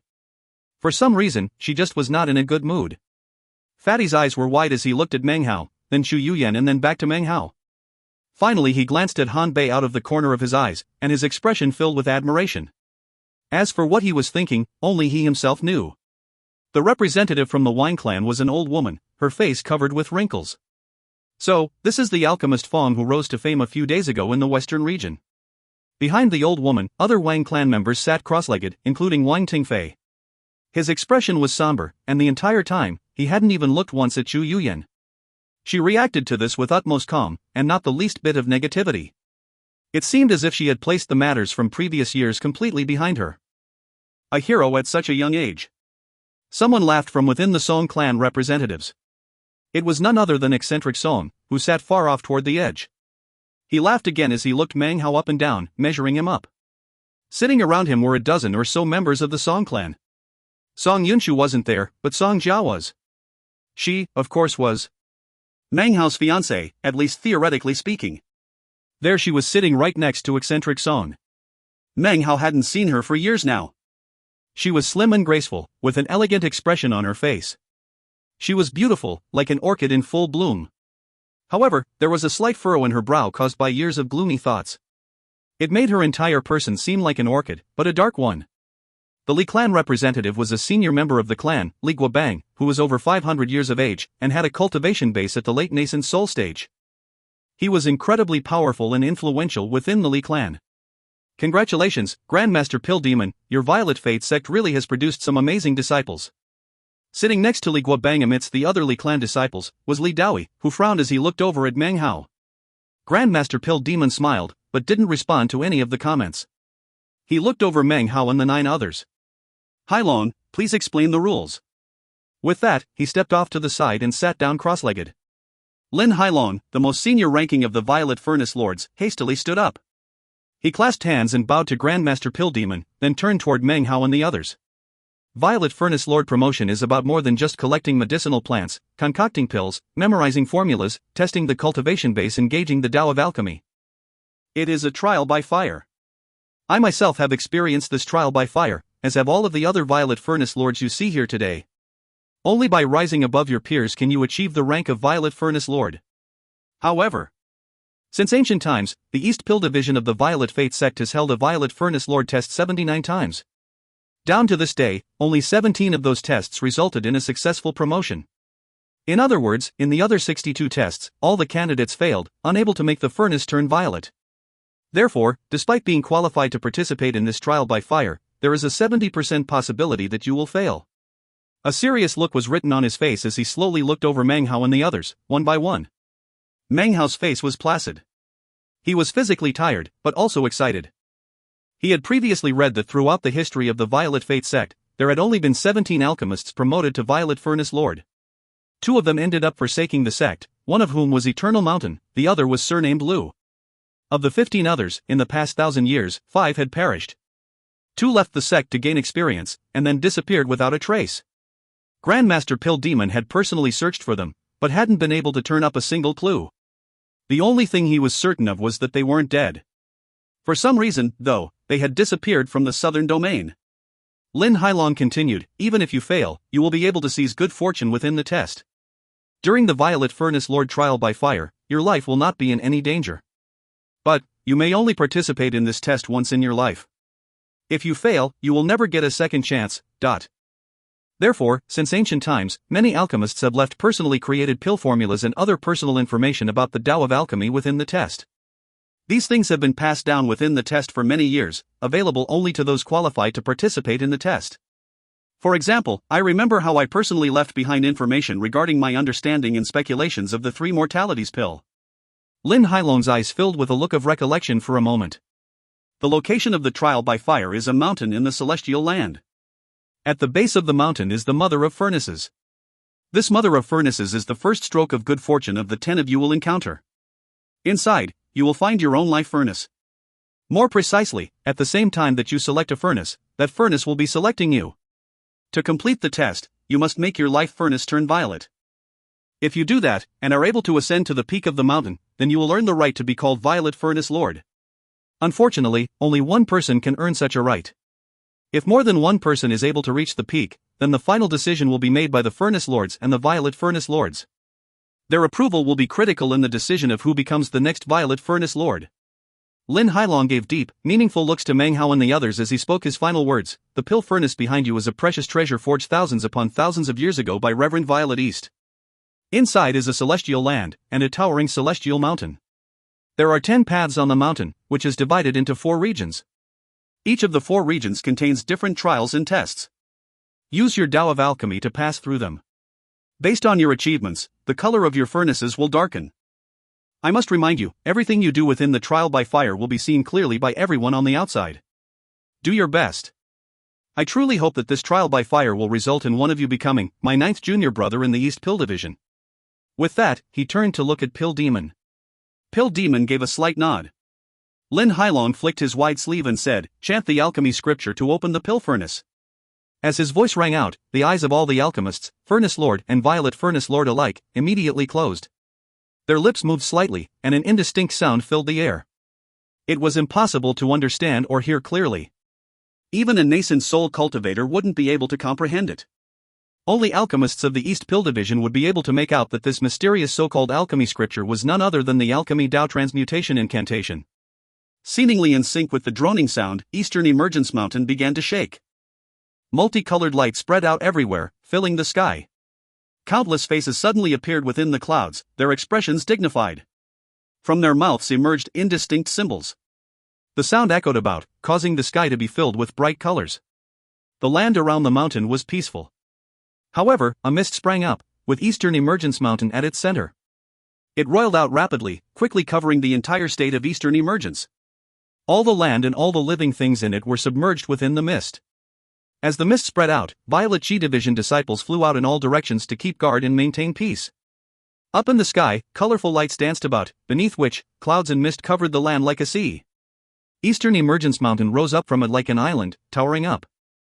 Far off in the distance, the enormous statue of Reverend Violet East also towered up above the sea of clouds, looking, not like a mountain, but an enormous giant watching over the land. The pill furnace is opened. "Enter!" cried Lin Hailong. The pill furnace emitting buzzing sounds. In the blink of an eye, its side began to ripple and grow transparent. It looked almost like a waterfall. Yi Feimu took a deep breath, and then stepped into the pill furnace, the first one to do so. He disappeared into the rippling water, followed by Chu Yuyan, whose eyes radiated determination. Meng Hao looked back at Grandmaster Pill Demon, who sat there cross-legged, his eyes closed. Without a word, and without the slightest hesitation, he entered the waterfall. Coldness filled his body, and it began to grow transparent. He disappeared. The other 7 candidates entered as well, vanishing immediately. Although it might seem like these 7 were people of little note, in reality, to be qualified to participate in the trial by fire showed how extraordinary they were. Such qualifications meant that they were inherently famous, the best of the best in terms of both personality and the Tao of Alchemy. If you find any errors, ads pop-up, ads redirect, broken links, non-standard content, etc., please let us know. Report chapter so we can fix it as soon as possible. Chapter 280. Chapter 280, Life Furnace? Violet Fate Celestial Land. The holiest place in the sect. There were many legends regarding this particular celestial land. All of them, however, had something to do with the almighty Reverend Violet East, who had founded the sect tens of thousands of years ago. Many years after the sect's founding, this celestial land gradually came to be the location where the Violet Fate sect grew its medicinal herbs. Eventually more types of medicinal plants came to grow there than in the entire rest of the southern domain put together. That was the location of the East Pill Division's Tao Reserve. Within the Violet Fate Celestial Land, at the far end of the limitless stretches of medicinal plant fields, was a mountain so tall it seemed to have no top. This mountain, which could be seen from an incredible distance, was known as Violet East Mountain. According to one legend, in his later years, Reverend Violet East sat atop this mountain and slowly passed away in meditation. Afterward it became a place of pilgrimage. At the foot of the mountain was an enormous pill furnace glowing with a 7-colored light. It looked exactly the same as the furnace on top of Eastern Emergence Mountain, except somehow more real. It emanated an archaic aura. Suddenly, the air at the foot of the mountain began to ripple like liquid. Multiple figures emerged, and when the ripples faded away, Meng Hao, Chu Yuyan, Yi Feimu and the others were all there. In front of them was the shockingly high mountain. Starting at the foot of the mountain, 10 small paths zigzagged up toward the top. Each path began there, and then took different routes to the top. As to which path to select, that would be based on the feeling each candidate got from the paths. In any case, it was easy to see that there was little difference in the difficulty of traversing the various paths. Meng Hao looked up toward the peak of the imposing mountain. Its higher regions were blurry, and it was actually impossible to see the peak itself. Nor was it actually possible to even estimate how tall the mountain was. Meng Hao wasn't the only one looking up at it. The other 9 people around him, including Chu Yuyan and Yi Feimu, were gazing toward it. Other than the 10 paths, the main thing that filled their vision was the enormous pill furnace. After some time passed, Yi Feimu's eyes glittered with determination. He turned to glance over at the others. His gaze did not come to rest upon any of them. His supercilious expression seemed to say that he knew he would become a Violet Furnace Lord, and that none of the other candidates were able to match up to him. His pride and dignity seemed to fill him with 100% confidence that this title of Violet Furnace Lord belonged only to him. He shot toward the pill furnace and sat down cross-legged in the spot directly east of it. Chu Yuyan looked at him and took a deep breath. Her eyes also filled with the glow of determination. You might be Grandmaster Pill Cauldron, who I admire so much, but now the time has come for me to go up against you. Closing her eyes, she sat down next to the pill furnace. After her, Meng Hao and the others approached and selected various positions to sit down. The first phase of the competition had begun. It was time for the candidates to acquire their life furnaces. Meng Hao had no clue how to actually get the furnace. However, as soon as the 10 of them sat down cross-legged around the 7-colored pill furnace, the glow around it began to flicker, and then suddenly shot out toward the candidates. A tremor ran through Meng Hao's body, and he suddenly sensed something calling to him, murmuring within his mind. He reached out to touch it with spiritual sense, and suddenly his mind reeled, and he felt as if he had lost contact with his body. He could no longer see the mountain or the celestial land. Instead, a strange world stretched out in front of his eyes. It was boundless and filled with curling mists. A 6-colored glow was everywhere, a glow that was missing the color violet. It pierced through the mists, shining everywhere. Meng Hao looked at everything mutely. He couldn't feel his body, but he was somehow there. He suddenly realized that by concentrating, he could move. His body was not here in this world, only his will. The world sped by in front of him as he shot through the mists. As he moved, occasional beams of bright light would shoot past him. It seemed like this place had no end. Everything was a blur. Inside the celestial land, beneath the mountain, next to the pill furnace, Meng Hao sat there cross-legged. His expression seemed to be constantly changing, as if he were lost in a dream. All of the others around him looked exactly the same. Their expressions seemed to flicker with surprise, confusion, and thoughtfulness. Meanwhile, outside of the Violet Fate celestial land, atop Eastern Emergence Mountain, 10 glowing, richly colored screens suddenly blossomed up out of the pill furnace. Images gradually became clear on the screens, depicting each of the people within the trial by fire. As they sat there cross-legged, their expressions were clearly visible to all of the alchemists of the East Pill Division who sat on the mountaintop, as well as the representatives from the other sects and clans who had come to observe the proceedings. Each and every action of the 10 within the celestial land was clearly visible to everyone. The mountaintop was peaceful, and everyone seemed to be dividing their attention between the 10 various screens. Lin Hailong looked at them and murmured to himself, every Violet Furnace Lord trial by fire requires the candidates to proceed through 4 regions and face 4 tests. However, before facing the tests, they must acquire their personal life furnaces. The life furnace is the key. The type of furnace acquired will depend completely on the good fortune of the alchemist. Meng Hao lost track of time as he proceeded on through the endless emptiness. All he could see was mist, and the 6-colored glow. There was nothing else. After a very long time had passed, Meng Hao was starting to feel tired. Suddenly, a violet glow flickered up ahead of him. Meng Hao peered forward. His attention was seized by this violet glow that suddenly appeared in a world which lacked violet. The violet glow didn't move, but just sat there, flickering. Suddenly, a pill furnace became visible within the glow, about the size of an infant's fist. Magical symbols circulated around the pill furnace, which emanated a violet light. Just as Meng Hao's will moved forward to touch the pill furnace, it suddenly shot backward, streaming magical symbols. Before Meng Hao could get any closer, it sped off into the distance. Meng Hao muttered to himself for a moment, then proceeded forward. Not much time passed before he caught sight of another violet glow, within which was another pill furnace. It looked a bit different than the other one, as it had 3 legs. However, as Meng Hao approached, it too disappeared off into the distance. So, Meng Hao thought to himself, I have to select a furnace, and the furnace has to select me. He decided to stop moving, and instead calmed himself and settled his will. I'll use my Tao of Alchemy to communicate with this world created by the Mother of Furnaces. I will search the emptiness for the life furnace that is fated to belong to me. With that, he figuratively closed his eyes. Time passed, a very, very long time. Meng Hao gradually grew calmer. Soon, within his mind, he saw 9 spheres of will. These 9 spheres were the other candidates within the trial by fire. He could sense them, and they, in turn, could sense him. It was a strange feeling. They couldn't see each other, but they could feel each other. Meng Hao and the other 9 relied on their Tao of alchemy to sense this world, and to attempt to draw out their own personal life furnace. Gradually, Meng Hao could see one beam of glowing light after another appearing around the other 9 people. Chu Yuyan had attracted 7 or 8 pill furnaces of various colors. As for Yi Feimu, he had dozens spinning around him, all of them seemed to desire to be selected by him. The other people had 2 or 3 at the minimum. Meng Hao was the only person who only had 1 pill furnace in front of him. His heart sank momentarily before he calmed himself. In my Tao of alchemy, he thought, my body is the pill furnace and my heart is the pill formula. Few people can conform to this philosophy, therefore, it is difficult for me to attract a suitable life furnace.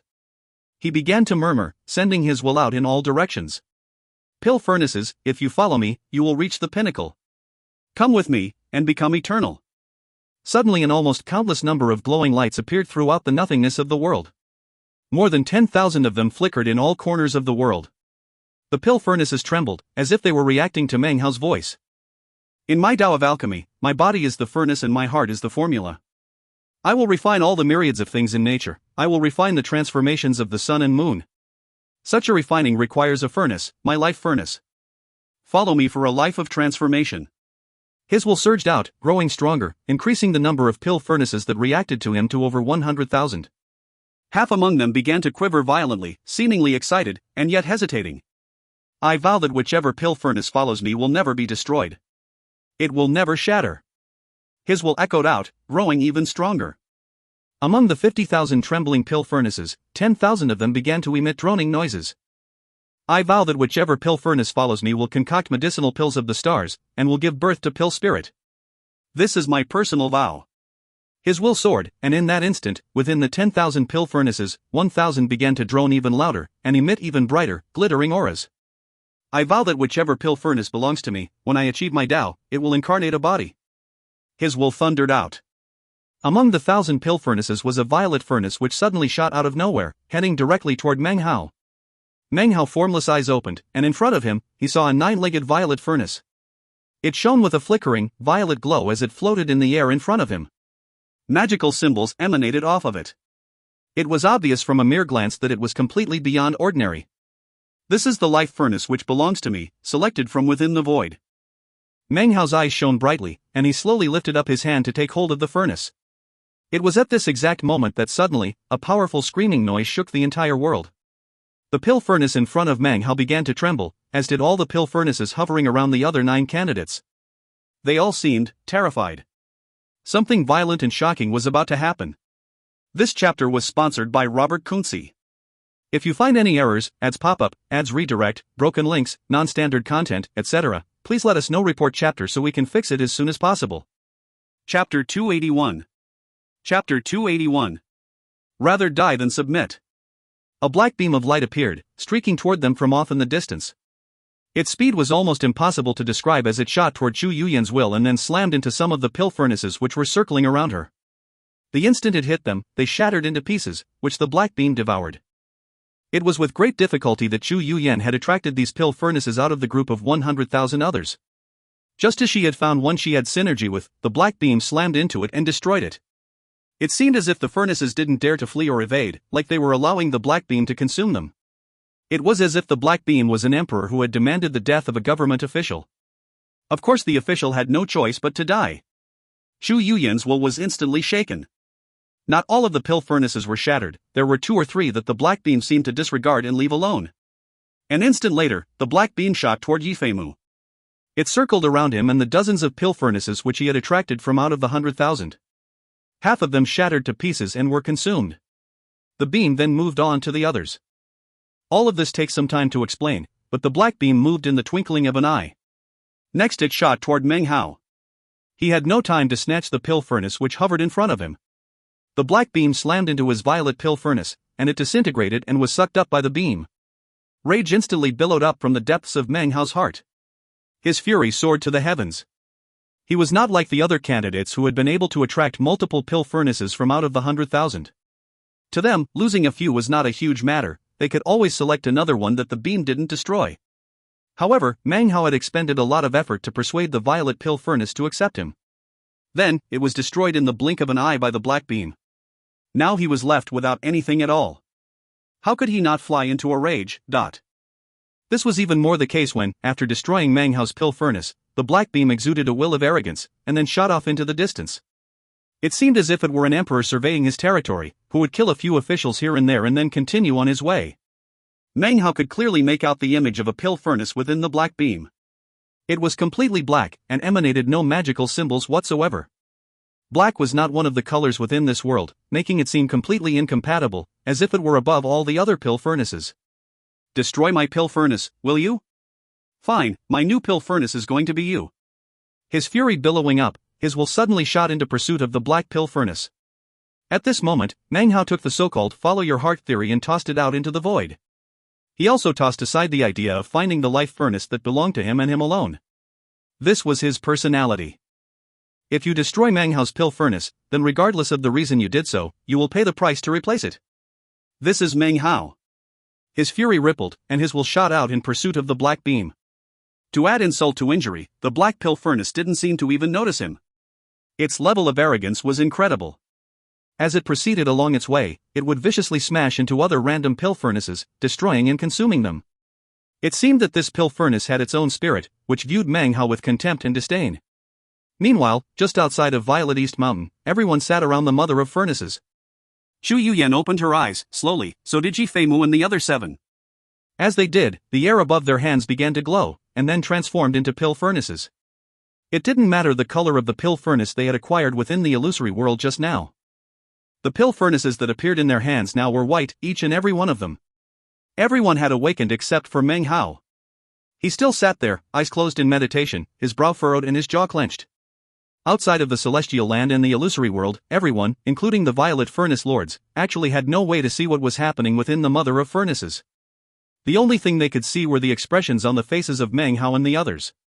Now, everyone was focused on Meng Hao and his lack of success. Xu Yuyan also glanced at him. Not saying a word, she stood and raced toward Violet East Mountain, pill furnace in hand. Yi Feimu's body flashed as he also charged forward, head toward the first of the paths that led up the mountain. The other 7 candidates also silently headed toward Violet East Mountain, each picking a path of their own. As they did, the paths disappeared behind them. Soon, there was only one path left on the mountain, left behind for Meng Hao, who was still in meditation. Within the illusory world of the furnace, Meng Hao was engaged in mad pursuit of the black beam. It had led into every corner of the place, and as it did, its contemptuous will seemed to grow stronger and stronger. Finally, Meng Hao lost his patience, and he gave a cold snort. Demon ceiling, 8th hex. His senses told him that this world was under some type of ceiling, making it impossible for outsiders to be able to tell what was happening inside. Therefore, he held nothing back. His invisible body dissipated, and a part of Meng Hao's soul suddenly appeared amidst endless ripples. The ripples transformed into gossamer strands which immediately shot toward the black pill furnace, entangling it. The black pill furnace seemed to be frozen in shock. In its memory, it had never encountered anyone who could catch it. Within this world, it was the sovereign, no one could possibly lay hold of it. And yet, today it had run into a magical technique which was capable of shaking both its will and its pill furnace form. Immediately, it stopped. It only took the space of 2 breaths to shake itself free. However, just as it was about to speed off, an illusory hand appeared out of nowhere and clamped down onto it. Originally, Meng Hao's presence here had been invisible. However, because of the 8th demon ceiling hex, an illusory phantom image of his body could now be seen. "Where do you think you're running off to?" he said, locking his grip onto the pill furnace. The black pill furnace began to struggle, sending out massive waves of power. As it did, a face appeared on its surface. It was the face of an evil, vicious youth. It radiated enmity and hatred, and after it appeared, it glared at Meng Hao and let out a threatening howl. Meng Hao's eyes glittered with coldness. He lifted up his left hand and slapped the thing right across the face. The slap to the pill furnace's spirit rang out with a boom. The face was flung to the side, but then spun back around and let out another roar of rage toward Meng Hao. The roar rose up to the heavens, as if it contained an incredible might within it. The force of it washed over Meng Hao, shaking his will. However, he did not allow his grip on it to weaken in the slightest. Instead, he gave a cold harumph. Fighting back? Well, fighting back won't do you any good. He lifted his left hand, employing the power of the 8th demon's sealing hex as he pressed his finger down onto the youth's face. You consume other pill furnaces? Fine, I don't care. But you dared to consume my pill furnace. In doing so, you've sown karma. Now you will reap the karma, and earn your reward. His left hand flickered in an incantation as he again employed the power of the 8th demon's sealing hex. Streams of seals flew down onto the pill furnace. It seemed as if it would soon be sealed into complete suppression. The spirit of the pill furnace, embodied in the face of the youth, struggled violently. Its will of hatred grew more powerful than ever. In a frenzy, it opened its mouth and let loose a piercing scream. The sound of it filled the entire illusory world, reaching its every corner. All of the pill furnaces inside heard it, and began to tremble. They immediately began to rush toward Meng Hao. In the blink of an eye, Meng Hao was surrounded by stream after stream of glowing lights. 1,000, 5,000, 10,000, 50,000, 100,000. More than 100,000 beams of light circulated around Meng Hao. The glow they caused rose up endlessly, and gradually transformed into 100,000 pill furnaces. They had Meng Hao completely surrounded. The buzzing noise they emitted echoed out as they spun around him at top speed. It seemed they had Meng Hao in their crosshairs. If he didn't release the black pill furnace, they would attack him. The black pill furnace youth ceased its attempts to flee. A proud look appeared on its face, then aggressive arrogance. It looked at Meng Hao as if it were attempting to provoke him. However, it was at this moment that Meng Hao lifted his hand and once again slapped the face. Rage covered the face of the black pill furnace youth. A scream rang out, causing the surrounding 100,000 pill furnaces to suddenly charge and attack. They shot toward Meng Hao, sending out ripples throughout the air. Their glow lifted up to the heavens. Meng Hao merely gave a cold snort and closed his eyes. Time to leave. His will sprang into action, immediately beginning to disappear, along with the furnace he gripped in his hands. Its shrill cry slowly dissipated as the 100,000 pill furnaces charged in attack. Not a single one of them was even able to touch Meng Hao. Outside of the pill furnace in the celestial land, Meng Hao sat cross-legged in meditation. Suddenly, his eyes flashed open. The instant they did, a black glow shot up in front of him, and a pill furnace appeared. Despite the fact that it was here, it appeared to be struggling. But Meng Hao's will was still in his body. How could he possibly allow it to flee? He gripped it hard, and his eyes glowed with a fierce cold aura. Are you really looking to die? The pill furnace continued to struggle, and as it did, a strand of will entered Meng Hao's mind. It said, it would rather die than submit.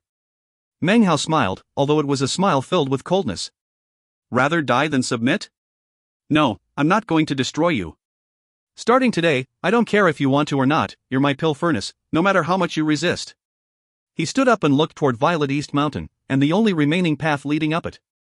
At the same time, outside of the Celestial Land, on Eastern Emergence Mountain, the onlookers didn't seem to be very impressed. However, the 8 Violet Furnace Lords' faces all flickered. That black pill furnace contains its own will. I saw that same furnace when I was in there all those years ago. I wanted to take it, but failed. This Feng Mu seems to have created some kind of connection with it. It's extremely rare to see that pill furnace within the illusory world. The will of a cultivator is no match for it, and should be incapable of capturing it. After all these years, it has become the sovereign pill furnace of the illusory world. Just what promises did Feng Mu make to the black pill furnace to get it to accept him? From the expression on his face, it seems that maybe the two of them are having some conflicts. As the Violet Furnace Lords discussed the scene, the other onlookers also began to notice Meng Hao and the pill furnace. That's strange, why does Feng Mu have a black pill furnace? Everyone else got white ones. As people expressed their surprise, Grandmaster Pill Demon's eyes began to glitter with a strange light. This kid actually managed to bring it out. An imperceptible smile touched the corners of his mouth. Back in the world of the Celestial Land, the pill furnace beneath Violet East Mountain began to tremble. A roaring sound filled the air, along with a 7-colored glow. It seemed almost like the 100,000 pill furnaces within were in a frenzy, trying to break their way out from within. This chapter was sponsored by Kyle Greenwood. If you find any errors, ads pop up, ads redirect, broken links, non-standard content, etc., please let us know. Report chapter so we can fix it as soon as possible. Chapter 282. Chapter 282, The First Region. This scene caused everyone on the outside world to stare with wide eyes. Many of the East Pill Division alchemists had faces filled with disbelief. The furnace within the celestial land was emitting shocking booms. The roaring was so intense that the massive furnace rocked back and forth. Quite a distance away, Meng Hao suddenly looked back. No one in the outside world would know why the furnace was doing this, but he did. The 100,000 pill furnaces inside were attempting to bash their way out to pursue him. His eyes glittering, he shot away from the pill furnace, reaching the final path available to tread on Violet East Mountain. He was exhausted, but he still propelled himself forward with full power. In the space of a few breaths, he was on the path, climbing upward. The mountain path disappeared behind him. The pill furnace's booming grew even more intense, and popping sounds rang out. Meng Hao wasn't worried. Not even looking back, he continued up the mountain path. Everyone in the outside world could see the pill furnace rocking violently back and forth. It seemed as if it would explode into pieces at any moment. "Crafty move, kid," said Pill Demon with an enigmatic smile. He reached his hand out toward the image of the celestial land, and extended a finger. When his finger descended, a roar filled the sky of the celestial land, where magically appeared the massive image of a finger. The finger seemed to fill the entire sky and cover the entire land, becoming a canopy covering the whole celestial land. The finger was incredibly thick and coarse, the fingerprint was clearly visible on its surface. The appearance of this immense finger seemed to shake the celestial land like the will of the heavens itself. The sub-patriarchs from the outside sects were also astonished. They watched the screen mutely as the scene unfolded within the celestial land. The power it emitted shook the heaven and rocked the earth, as if it had governance over both. Endless, infinite ripples emanated out, as if the finger had a will of its own. It slowly pressed down on the furnace at the foot of Violet East Mountain. The instant it pressed down, the entire world of the celestial land shook. After that, everything was still. The previously rocking and trembling pill furnace was now incapable of any movement whatsoever as the finger pressed down on it. All of this lasted for the space of about 2 breaths. Then, the enormous finger disappeared, and the pill furnace was once again calm. On Eastern Emergence Mountain, everything was quiet. Patriarch Violet Civ was panting as his heart raced. He looked over in shock at the expressionless Grandmaster Pill Demon. According to the rumors, he thought, the most powerful expert in the Violet Fate sect is not a patriarch of the Violet Chi division, but Grandmaster Pill Demon himself. The rumors also say that Grandmaster Pill Demon's cultivation base reached the spirit severing stage years ago. If it hadn't, how could he have lived more than 1,000 years? The sub-patriarchs from the other sects all seemed to be thinking the same thing. The second Tao Lord of the Solitary Sword sect lowered his head slightly. He was one of the few people present who knew how frightening Grandmaster Pill Demon's cultivation base actually was. Because Pill Demon didn't want to make a big deal about it, he'd only invited these sub-patriarchs to the apprentice accepting ceremony. Otherwise, he would have invited the true patriarchs of the great sects and clans. Su Luo from the Blood Demon sect was panting slowly, and his eyes glowed with a blood-colored shine that quickly turned into reverence. He thought silently about how much the Blood Demon sect feared Grandmaster Pill Demon. They had compiled many of the rumors regarding Grandmaster Pill Demon, and had uncovered a shocking secret. Unfortunately, such a secret would never be known to very many people. Zhou Jie of the Black Civ sect looked on with narrowed eyes. A cold will gleamed in his eyes, mixed with an unprecedented sense of concentration. Seemed somewhat familiar, like the aura of an old friend. His eyes flickered as he looked at Pill Demon. As the outsiders were shocked by Grandmaster Pill Demon's actions, Meng Hao was walking up the steps of the path on Violet East Mountain. Occasionally he would look up ahead, but all he could see was mist. The peak of the mountain itself was not visible. Time passed slowly. Meng Hao trudged up the steps, feeling more and more apprehension at how tall this mountain was. 5 days had passed already. He had long since lost sight of the land below. Clouds and fog completely surrounded him, obscuring his vision, making it impossible to see the world outside the mountain. However high he was, Meng Hao got the feeling that when compared to the peak of the mountain, he was still at its base. The higher he went, the thinner the air got. There was nothing that could put pressure onto his cultivation base, but the further along he went, the more effort it took to take each step. Soon it took twice as much as it had when he started out. Meng Hao had started out his journey along the path at a dead rush, and already exhausted at that. Add in the effort he spent struggling with the black pill furnace, and he could no longer race ahead. Now, he went one slow step at a time. Every once in a while he would pause and look around. The immediate surroundings were lush and verdant. Grass grew all around, which Meng Hao would occasionally pick. From the perspective of the outside observers, Meng Hao had already fallen far behind. All the other candidates were much further ahead of him. This was especially true of Yifeimu, who was the first alchemist to enter the first of the 4 regions. Just up ahead of him was an enormous stone boulder which was covered with dense inscriptions. After examining it for some time, Yifemu sat down next to it cross-legged. After that he pulled out a pill furnace and began to concoct a pill.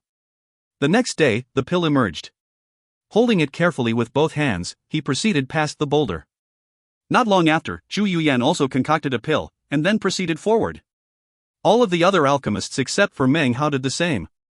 The master alchemists of the East Pill Division began to discuss what was happening. No wonder Yifemu is at the peak of the Furnace Lord rank. His cultivation base is extraordinary, and he was the first person to step into the first region.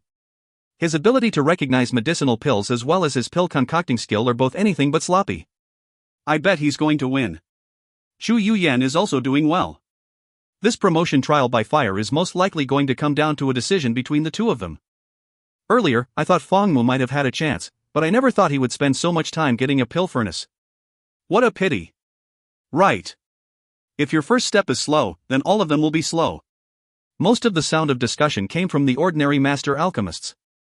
The Furnace Lords and Violet Furnace Lords just watched on thoughtfully, opting to say nothing. A few days later, Meng Hao finally reached the first region and saw the enormous boulder. He looked at the inscriptions, studying them for a while, before glancing at the path which proceeded on upward.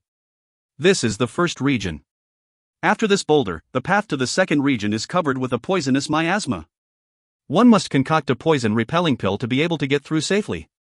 The greatest difficulty is that throughout the journey, different miasmas will appear, and special pills will have to be concocted for each one. Meng Hao thought about the situation for a moment. Finally, he pulled out the black pill furnace and looked it over. It seemed to him that he hadn't truly won out over it, so he decided to put it back into his bag of holding, leaving it suppressed for the time being. Instead, he took out the 10,000 refinements furnace, put some medicinal plants in it, and then started concocting. After 2 hours he had produced a medicinal pill. He swallowed it, then glanced around at the scenery once more, and then walked past the enormous rock. As he proceeded onward, his body was enveloped by a thin mist. The master alchemists immediately started to discuss what had just happened. Furnace Lord Fangmu thinks a bit too much of himself. He only used 2 hours to concoct the pill. Of all the other candidates, the one who used the least amount of time was Yifemu, who took 4 hours.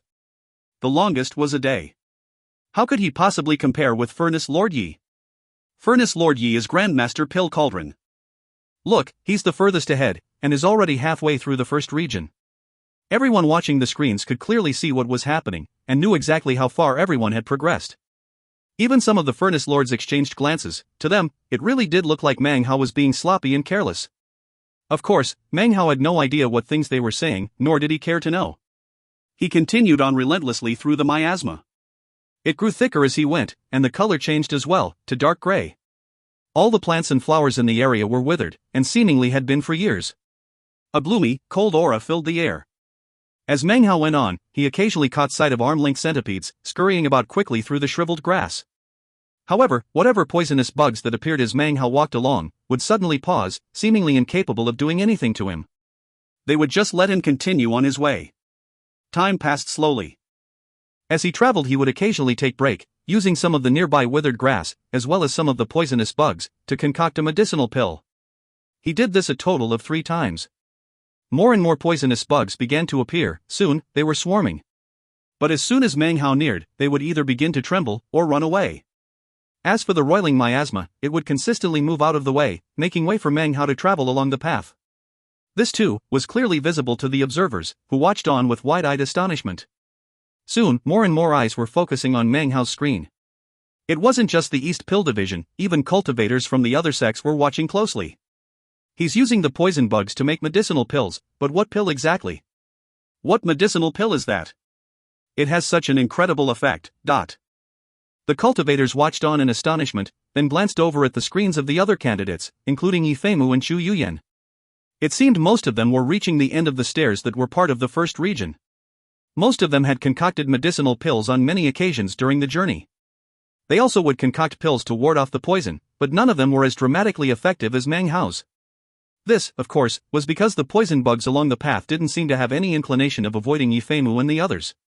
However, in their terror, they clambered over each other in order to get out of Meng Hao's way. If this scene was taking place anywhere except the Violet Fate sect trial by fire, then plenty of people would begin to make connections. But this was a Violet Furnace Lord promotion, so there ended up being only one conclusion drawn by the observers. The pills Fong Mu concocted were anything but ordinary, but if you find any errors, ads pop up, ads redirect, broken links, non-standard content, etc., please let us know. Report chapter so we can fix it as soon as possible. Chapter 283. Chapter 283, Goofing Off. Actually, even if Meng Hao hadn't concocted the various medicinal pills, the miasma wouldn't have been the least bit harmful to him in any way. The resurrection lily had been suppressed, but its nature talent was still within him, which could innately dispel all varieties of poisons. Meng Hao did not fear poison. Granted, many years had passed since the Blood Immortal Legacy tournament, which so many cultivators had witnessed one. However, anyone observing could easily make a connection between the two. Thus, he had concocted the medicinal pills to make it seem like they were repelling the poisons. However, their true function was to suppress his own aura, which was affecting the poison bugs and the miasma. That of course was something about him that was completely different from the other candidates. There was really no choice but to suppress his aura in this way. If he didn't do so with the medicinal pills, then as he traveled through the miasma, it would explode away from him immediately, and the entire area would be completely free of it, without the slightest trace. Even having suppressed his aura, the miasma still spread out away from him. There was literally nothing he could do to make himself walk through the miasma and have it remain still. As for the poisonous bugs, were it not for the fact that his aura had been suppressed, they simply wouldn't dare to exist nearby. In fact, Meng Hao was worried that he might lose control of his suppressed aura, and that any bugs which hadn't fled far enough away from him would spontaneously die. If that happened, it would definitely attract attention from the outside world. Therefore, the best he could do was use medicinal pills to suppress his aura, be extremely cautious not to allow the miasma to completely disperse, and try to make the poison bugs behave a bit more normally. Despite all of that, he caused quite a stir on the outside world. However, it was just a stir, not enough to draw any connections to the Blood Immortal Legacy tournament. Several days later, the first person made it to the second region, and of course, it was Yi Feimu. Behind him was Chu Yuyan, and then in third place, Meng Hao, the newcomer to the top of the group. As far as the other 7 people, 2 more eventually appeared at the boulder marking the second region. The other 5 were still stuck back on the path in the miasma, concocting pills and slowly moving forward. When the candidates arrived at the large boulder, all of them discovered the same thing. Strands of violet chi emerged and latched onto their pill furnaces and then merged into them, causing them to change color. The same thing happened to the Meng Hao. The black pill furnace seemed very opposed to this happening, but considering how it was suppressed by Meng Hao, there was nothing it could do to resist. People outside immediately began to discuss what was happening. The VE only just passed the first region, and you can already see the difference. It looks like the final candidate will be one of these 5 people. However, I still think Furnace Lord Yi has the advantage. Suddenly, Violet Furnace Lord and Zaihai's voice rang out. The Violet Furnace Lord trial by fire promotion is a test of an alchemist's skill in the Tao of alchemy. Falling behind doesn't mean anything. The year I took the test, I came in last in the first 2 regions. However, I successfully passed the third region, the one in which most people get stuck. You might better spend your time observing how these 10 chosen alchemists concoct pills, than discussing things the way you see them now. And Zaihai's echoing voice immediately silenced the discussions of the surrounding alchemists. They grew silent and thoughtfully began to watch what was happening. What they saw was that the 5 alchemists in last place were all very calm. All of them were concocting pills in different ways, and not one of them experienced the slightest failure. Time passed slowly. Meng Hao had already been staring thoughtfully for several hours at the boulder leading into the second region. It wasn't just him. On their various respective paths, Yi Feimu and Chu Yuyan were also staring with furrowed brows at the boulders. The boulders completely blocked the various paths. Only by fulfilling the requirements laid out, would a fissure open in the boulder and allow passage through. Meng Hao murmured to himself as he sat cross-legged next to the boulder.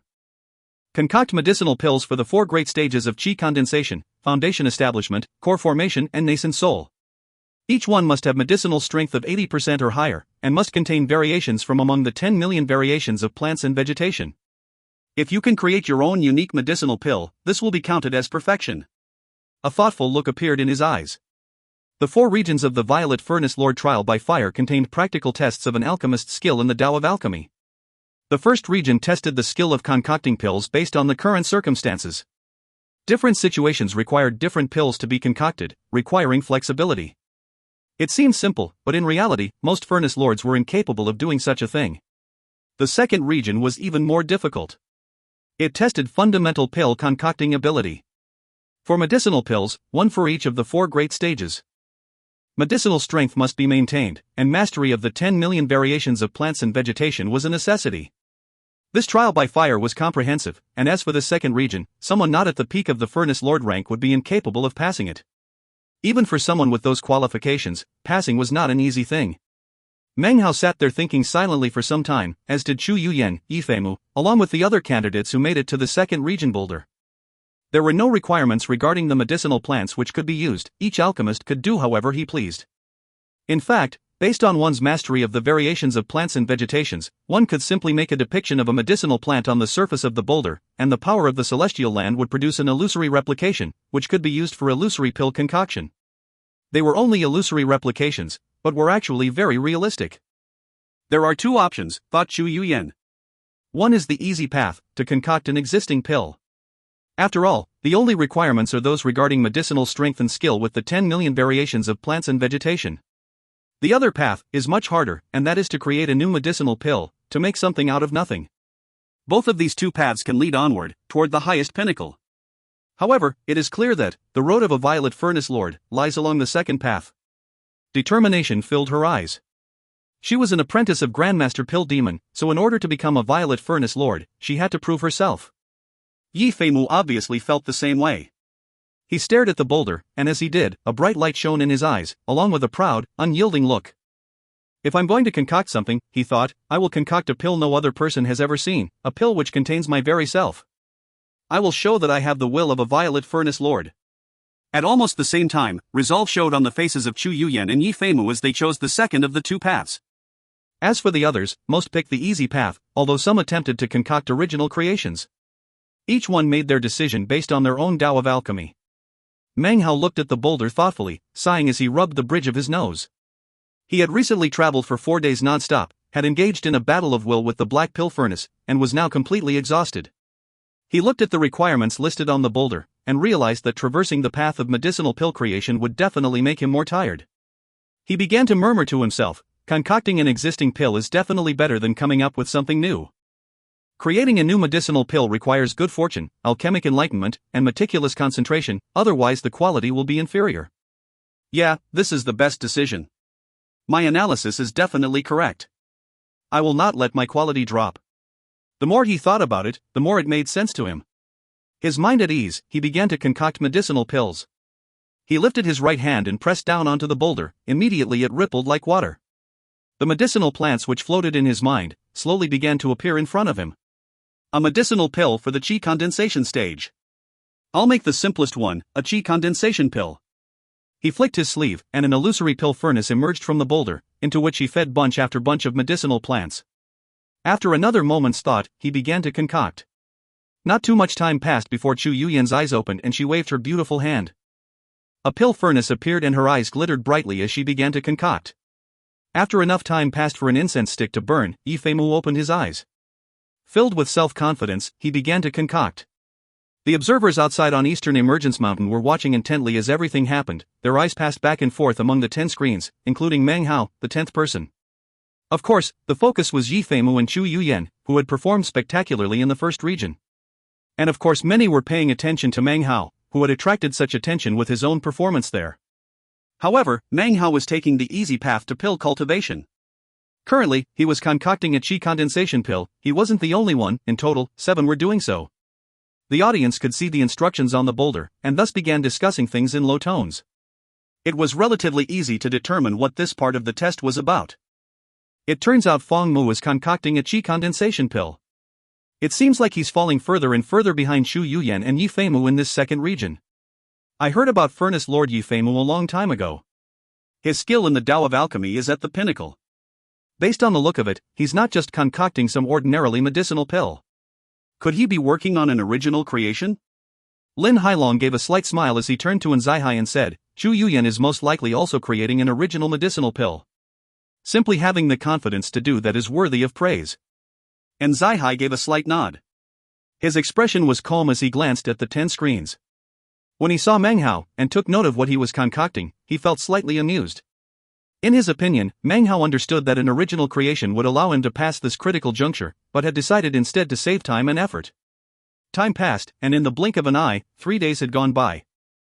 Meng Hao had produced a qi condensation pill of 80% medicinal strength, as well as a foundation establishment day of similar quality.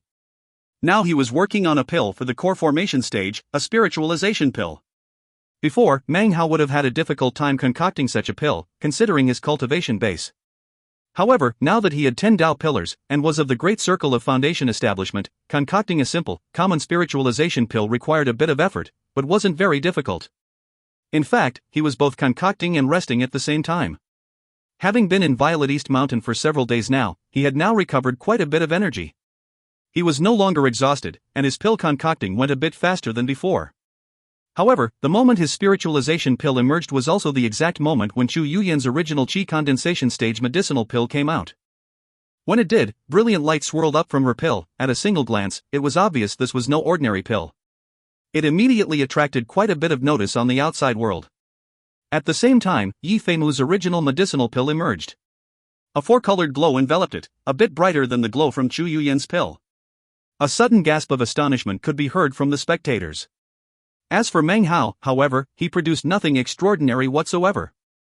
Like most of the others, he had chosen to concoct familiar pills. Furthermore, from his attitude, it seemed as if he were goofing off. It was completely different from the conscientiousness of Chu Yuyan and Yi Feimu. In fact, the clear-cut difference between them made Meng Hao seem even more unremarkable. Only one person on Eastern Emergence Mountain was different. Grandmaster Pill Demon. When he casually glanced at the screen depicting Meng Hao, an imperceptible shadow of a smile appeared on his face.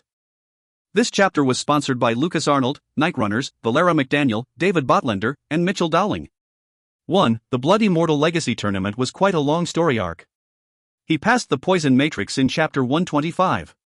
If you find any errors, ads pop up, ads redirect, broken links, non-standard content, etc., please let us know. Report chapter so we can fix it as soon as possible. Chapter 284. Chapter 284, 3 People, 3 Daos of Alchemy. By the time Chu Yuyan and Yi Feimu were in the midst of creating their foundation establishment stage medicinal pill, Meng Hao had already finished with the spiritualization pill, and had begun to work on the nascent soul medicinal pill. Medicinal pills for increasing the cultivation base during the nascent soul stage were made from rare medicinal plants not often seen in the world. There were not many such pills in the southern domain. For 4 or even 5 people from a single sect to possess one would be considered beyond incredible. These were not pills that could be mass-produced. One batch might make 3, or perhaps 5. Therefore, they were quite prized. Such pills were not common even in the Violet Fate sect. When you consider that a nascent soul cultivator who practices breathing exercises can absorb all of the spiritual energy of heaven and earth within a 3-kilometer radius in a single breath, it is easy to imagine how important medicinal pills can be to them. If they possess such pills, all is well. If they don't, the only remaining option is to take them by force.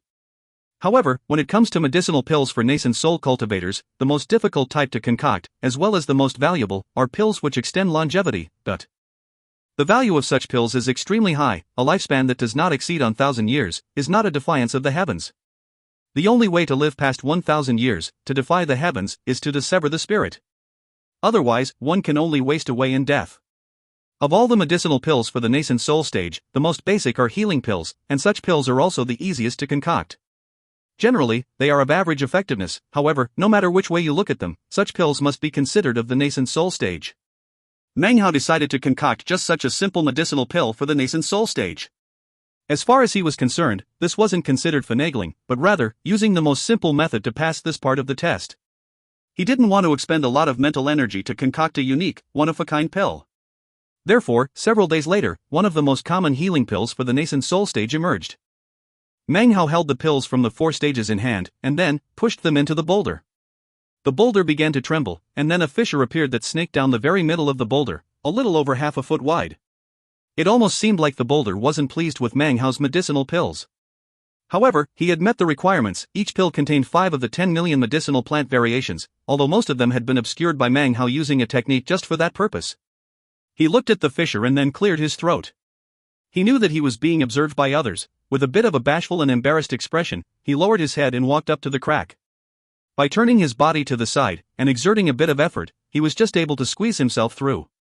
Then, with a solemn and dignified expression, and not the least bit of awkwardness, he continued along the steps up the mountain, toward the 3rd region. When the spectators in the outside world saw this, the master alchemists of the East Pill Division could be seen making bitter smiles. Those who were relatively familiar with Fang Mu seemed a bit embarrassed. Using such a method to pass this part of the test really was a bit of an eyesore. This was especially after looking back at the earnestness with which Chu Yuyan and Yi Feimu persisted in their work. Meng Hao's attitude immediately aroused the scorn of those who hadn't liked him very much to begin with. A few of the 8 Violet Furnace Lords also frowned. However, regardless of anything, Meng Hao was the first one to make it past the second region. Hands clasped behind his back, he casually walked into the third region, looking exactly as if he were just going for a stroll and taking in the scenery. One of the Violet Furnace Lords, a middle-aged man named Ji Yuntian, said, "Fang Mu doesn't seem to be taking things very seriously. With such subpar character, he's clearly not suitable to become a Violet Furnace Lord." His voice was cool and seemed to carry the weight of authority. And Zai Hai laughed and said, "Not necessarily. There's no rule against using the simplest method to charge past." "That's true, elder brotherin," replied Yi Yuntian with a smile. "Now, though, I'm very curious to see what sort of decision he will make in the third region." Moments later, more candidates emerged from the second region. Only Chu Yuyan and Yi Feimu remained. A total of 5 people came out. The other 2 were unable to complete medicinal pills with 80% medicinal strength, and thus declared forfeiture. Now, only 8 screens remained of the original 10 above the pill furnace in the outside world. When Meng Hao reached the boulder marking the third region, violet qi poured out. It was only a tiny thread, and lasted only for the space of about 3 breaths. He had succeeded, but the approval of the celestial land was not great. After the strand of violet qi entered the pill furnace, Meng Hao looked at the boulder, then sat down cross-legged in front of it. He took a moment to erase the last bit of exhaustion in him, until he was filled with energy. Chu Yuyan's final pill emerged, and when it did, her face was pale. It had been extremely difficult for her to concoct the 4th pill. As for original creations, she had persisted up until the Foundation Establishment pill. As for the Core Formation and Nascent Soul pills, she was unable to create new versions of such pills. Instead, she had selected the most difficult of the pill formulas she knew to concoct the final 2 pills. Wiping the sweat from her brow, she watched as a 3-meter-wide fissure split apart the boulder in front of her. A self-confident smile on her face, she strode forward. After her, Yi Feimu finished his pill concoction. Similar to Chu Yuyan, he had been unable to make original creations for all 4 pill varieties. He had succeeded in making an original pill for the Core Formation stage, but as for the Nascent Soul stage, he could not proceed. Having no other choice, he created the most high-level and difficult pill for the Nascent Soul stage that he could think of. It took 10 attempts before he finally succeeded. Everything happened relatively quickly, because everything moved more quickly within the world of the Celestial Land. Were it outside, it would take over a year to concoct the 4 pills he had. Yi Feimu took in a deep breath as he watched a 6-meter-wide fissure cracked open the boulder in front of him. A proud look filled his eyes as he strode through. It was becoming readily apparent to the observers which of the various candidates were above the others. A buzz of discussion echoed out as they began to talk about the shocking sight of the fissure created by Yi Feimu. As Chu Yuyan and the others reached the boulder marking the third region, dense violet qi poured out toward them. The violet qi which emerged for Chu Yuyan lasted for the time it takes an incense stick to burn before dissipating. Most shockingly was Yi Feimu. His lasted for the time it takes 2 incense sticks to burn. Furthermore, his pill furnace had already turned light violet. On their various respective paths, the other candidates' pill furnaces absorbed the violet qi. Afterward, they began to concentrate on the boulder. Frowns appeared. The test for the third region was even more difficult than the first 2. Meng Hao finished his meditation. He opened his eyes, and they glowed brightly. He was completely recovered, and his eyes glittered as he examined the text on the boulder in front of him. A thoughtful expression appeared on his face. Beyond the boulder, there were no stone steps. The path of steps seemed to end right here, and only clouds were visible. 9 treasures pearl curtain plants. Meng Hao's eyes narrowed as he looked at the carving on the boulder. It depicted a type of medicinal plant with 9 flowers on it, each of which was a different color. 3 treasures pearl curtains plants are common. 6 treasures pearl curtain plants are uncommon. As for 9 treasures pearl curtain plants, they are rarely ever seen. Each flower contains different medicinal properties. The 9 petals all work in harmony with each other. This single medicinal plant can be used in over 1,000 different pill formulas. The formulas used and the quality of the medicinal pills concocted will determine how many steps appear. Meng Hao closed his eyes for a moment to think. On the other paths, the other candidates were facing the exact same test. Chu Yuyan reached up to place her right hand onto the boulder. Immediately, a flickering, glowing light appeared, and the 9 treasures pearl curtain plant materialized in front of her. The cultivators on the mountain peak in the outside world, including the representatives from the other sects and clans, were all paying very close attention to the incredible scene which was taking place within the trial by fire. Violet Furnace Lord Yi Yuntian coolly opened his mouth and said, "The third region tests both pill concocting and decision-making. How many pills must be concocted to magically create a perfect set of stairs? That is the key." From start to finish, his gaze never left Yifeimu's screen. His words caused the faces of many of the master alchemists to fill with astonishment. One by one, they began to focus intently on the various screens. Chu Yuyan looked at the plant floating in front of her. A thoughtful look glittered in her phoenix-like eyes. The Tao of alchemy is like the great Tao of cultivation, she thought. Plants and vegetation grow within heaven and earth. However, heaven and earth are not alive. Concocting pills is like refining the heavens and transforming the earth, finding a spark of life therein, and turning it into a medicinal pill. Therefore, pill concoction is a search for life, a way to find that spark which doesn't exist within heaven and earth. 9 is the ultimate number, therefore, I will make 9 pills, and each pill will contain 8 flowers. Furthermore, each pill will contain the medicinal properties of the one missing flower. These 9 pills will form a cycle that will open up the path to the heavens. Chu Yuyan's eyes glowed with determination now that she had made her decision. She immediately set to work concocting. After thinking for several hours, a serious look filled Yifeimu's face, and he took a deep breath. His eyes narrowed as he flicked his sleeve. A 9 treasures pearl curtain plant appeared in front of him, and he began to concoct. If I'm going to concoct a pill, I'll only make one, he thought. It will contain the medicinal properties of all 9 flowers, as well as that of an additional medicinal pill. I will concoct not the number 9, but the number 10. I will concoct a pill that contains a medicinal property that the 9 treasures pearl curtain plant does not. In keeping with my identity, this 10th medicinal property will be unprecedented. It was difficult to say whose thinking in regard to the Tao of alchemy was more advanced. Between the two of them, one used the Tao of alchemy to refine life to the pinnacle. The other combined all the complex variations to create something unique. At this moment, their skill in the Tao of alchemy was clearly visible to the spectators on the mountaintop, and caused quite a stir. Everyone, including the representatives from the outside sects, began to think deeply about the proceedings. After Chu Yuyan and Yifeimu made their decisions, the 8 Violet Furnace Lords nodded in praise. Grandmaster Pill Demon's face, however, was unreadable, making everyone wonder which screen he was watching.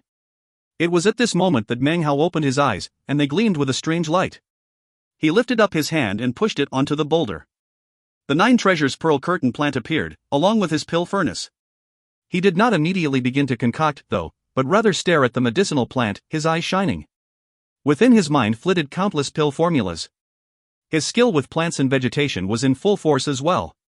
The 9 treasures pearl curtain plant rotated in his mind as he mentally began to organize the various medicinal properties and how they worked together. However, Meng Hao quickly decided to clear his mind. He looked at the medicinal plant, and then his eyes began to gleam even more brightly. He looked interested.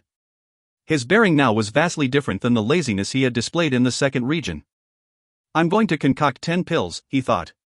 9 minor pills, and 1 master pill. 9 is the ultimate number, representing strength. My body is the pill furnace, and my heart is the pill formula. Refine the heavens, refine the earth, refine the changes of time. Concoct a pill that contains the essence of nature's simplicity. A look both deep and bright shone in his eyes. Were this any other place, he would not display such an attitude toward pill concocting. But within this Violet Fate sect trial by fire, his interest had been piqued. He would no longer conceal his true self, he would fully display his skill in the Tao of alchemy. If you find any errors, ads pop-up, ads redirect, broken links, non-standard content, etc., please let us know. Report chapter so we can fix it as soon as possible. Chapter 285. Chapter 285, Who is the strongest? Meng Hao took a deep breath. Then, he lifted up his right hand, took hold of a flower, and put it into the pill furnace. Only the Violet Furnace Lords on the mountaintop could get an idea from Meng Hao's actions what he intended to do. However, all of them had different expressions on their faces. Some were frowning, others seemed lost in thought. Feng Mu's choice is interesting.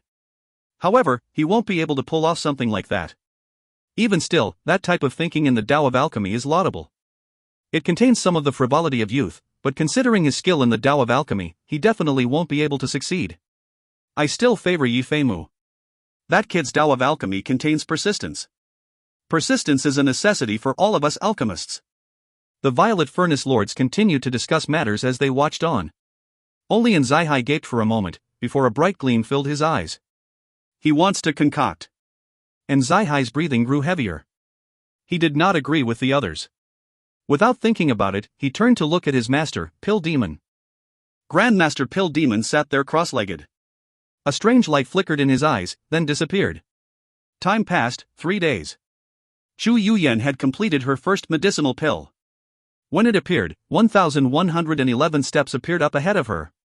For over 1,000 steps to appear caused a buzz to rise up among the crowd on the mountaintop.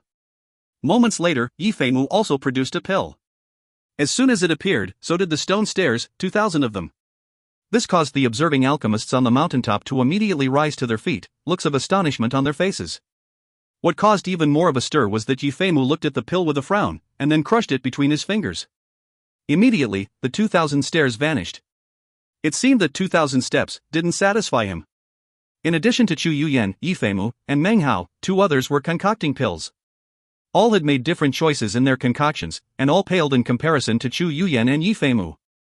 Each of them concocted 3 pills respectively, which produced a total of 700 stairs each. They did not dare to crush their medicinal pills, though. No matter how many pills it took, they would cause all of the stairs to appear. As for the alchemists who had fallen behind, they slowly showed up. After experiencing the difficulty of the second test, they sat there thoughtfully for a bit before beginning to concoct pills. Of course, none of them produced results as spectacular as Chu Yuyan or Yifeimu. They took the easy route. This was not an error, however, it did not count as being part of their personal Tao of alchemy. Enough time passed for an incense stick to burn. Meng Hao was now finished with the first minor pill. It emerged, a bluish-green medicinal pill, which Meng Hao had concocted using the bluish-green flower from among the 9. The pill furnace was illusory, the 9 treasures pearl curtain plant was also illusory. Therefore, the pill that was produced was obviously not real. Despite that, it could be held in hand, and it could be crushed. This was one of the bizarre, miraculous aspects of the celestial land, a magic that could create something from nothing. Meng Hao looked at the bluish-green medicinal pill in his hand, then lifted his head. Further up, the mountain path began to buzz. Suddenly, out of thin air appeared a step. A single step. Meng Hao's face was the same as ever, without the slightest hint of change. Much earlier, he had predicted that this would happen. He looked back down at the 9 treasures pearl curtain plant's crimson flower, grabbed it, and began to concoct. Seeing this caused a buzz to immediately rise up among the audience on the mountaintop. Of course, the Violet Furnace Lords didn't participate, nor did the Patriarch-level cultivators from the outside sects. They only looked on in silent thought. Based on their concentration, their age, and their experiences in life, eccentrics like this wouldn't easily show what they were thinking. However, the disciples who had accompanied them had not reached such a level. Seeing what happened instantly caused astonished exclamations and discussions to fill the air. Alchemist Fong Mu only created a single stair. That's simply too few. Is he really a Furnace Lord? At the very least, the other candidates created a few hundred stairs. Furnace Lord Yi created the most, 2,000, and wasn't even satisfied with that. But Fong Mu, he doesn't look even the least bit embarrassed. Maybe he has some special plan. Such discussions couldn't be avoided. Meng Hao's medicinal pill, and the 1 stair it had produced, was immediately divisive. Everyone could clearly see what had happened, and it was only natural that people immediately began to make comparisons. Han Bei frowned. She couldn't believe that Fong Mu's skill in the Tao of alchemy was so limited. After her interactions with him in the Black Sieve sect, she knew of his extreme cunning, and was convinced that he must be pulling off some clever trick. Zhou Jie's expression was normal, without the slightest reaction whatsoever. It seemed as if nothing would cause him any surprise whatsoever. Fatty was secretly clenching his fists. He knew that Fong Mu was Meng Hao, which caused him extreme anxiety inside, especially considering that he could not possibly charge forward and warn Meng Hao about what was happening. Li Shiqi's eyes glittered slightly as she watched Fong Mu on the screen.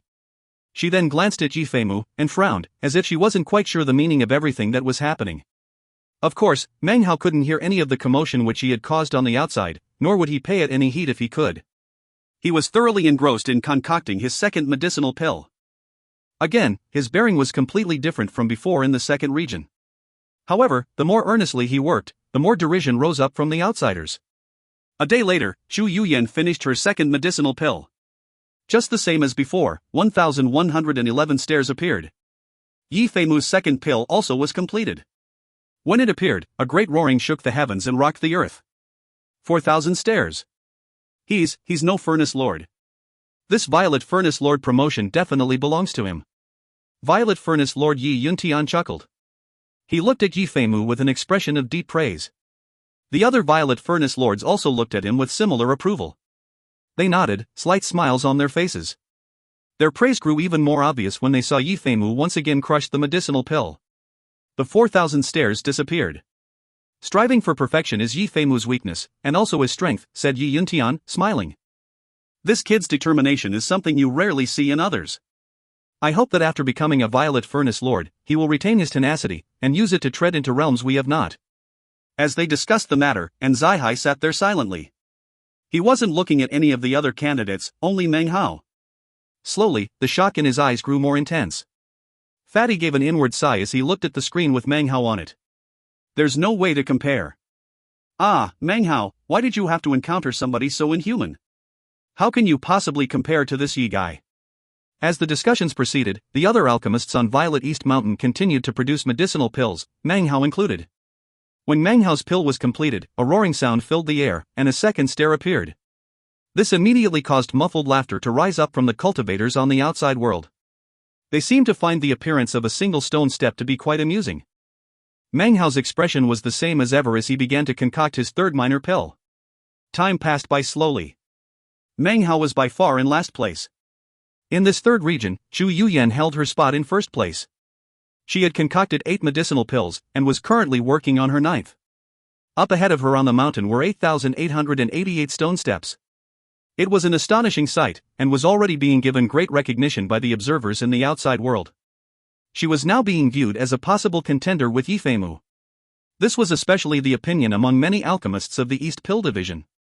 Quite a few greatly admired Chu Yuyan, and as they watched, their eyes burned with passion and hope as they wished her luck.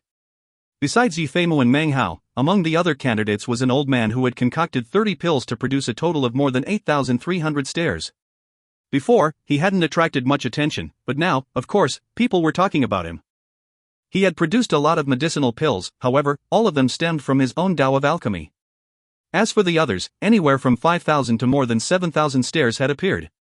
Meng Hao only had 8 steps. A single stone step had appeared each time he concocted one of the 8 minor pills. However, Meng Hao was not in last place, rather, Yi Feimu was. Of course, nobody actually believed him to be in last place.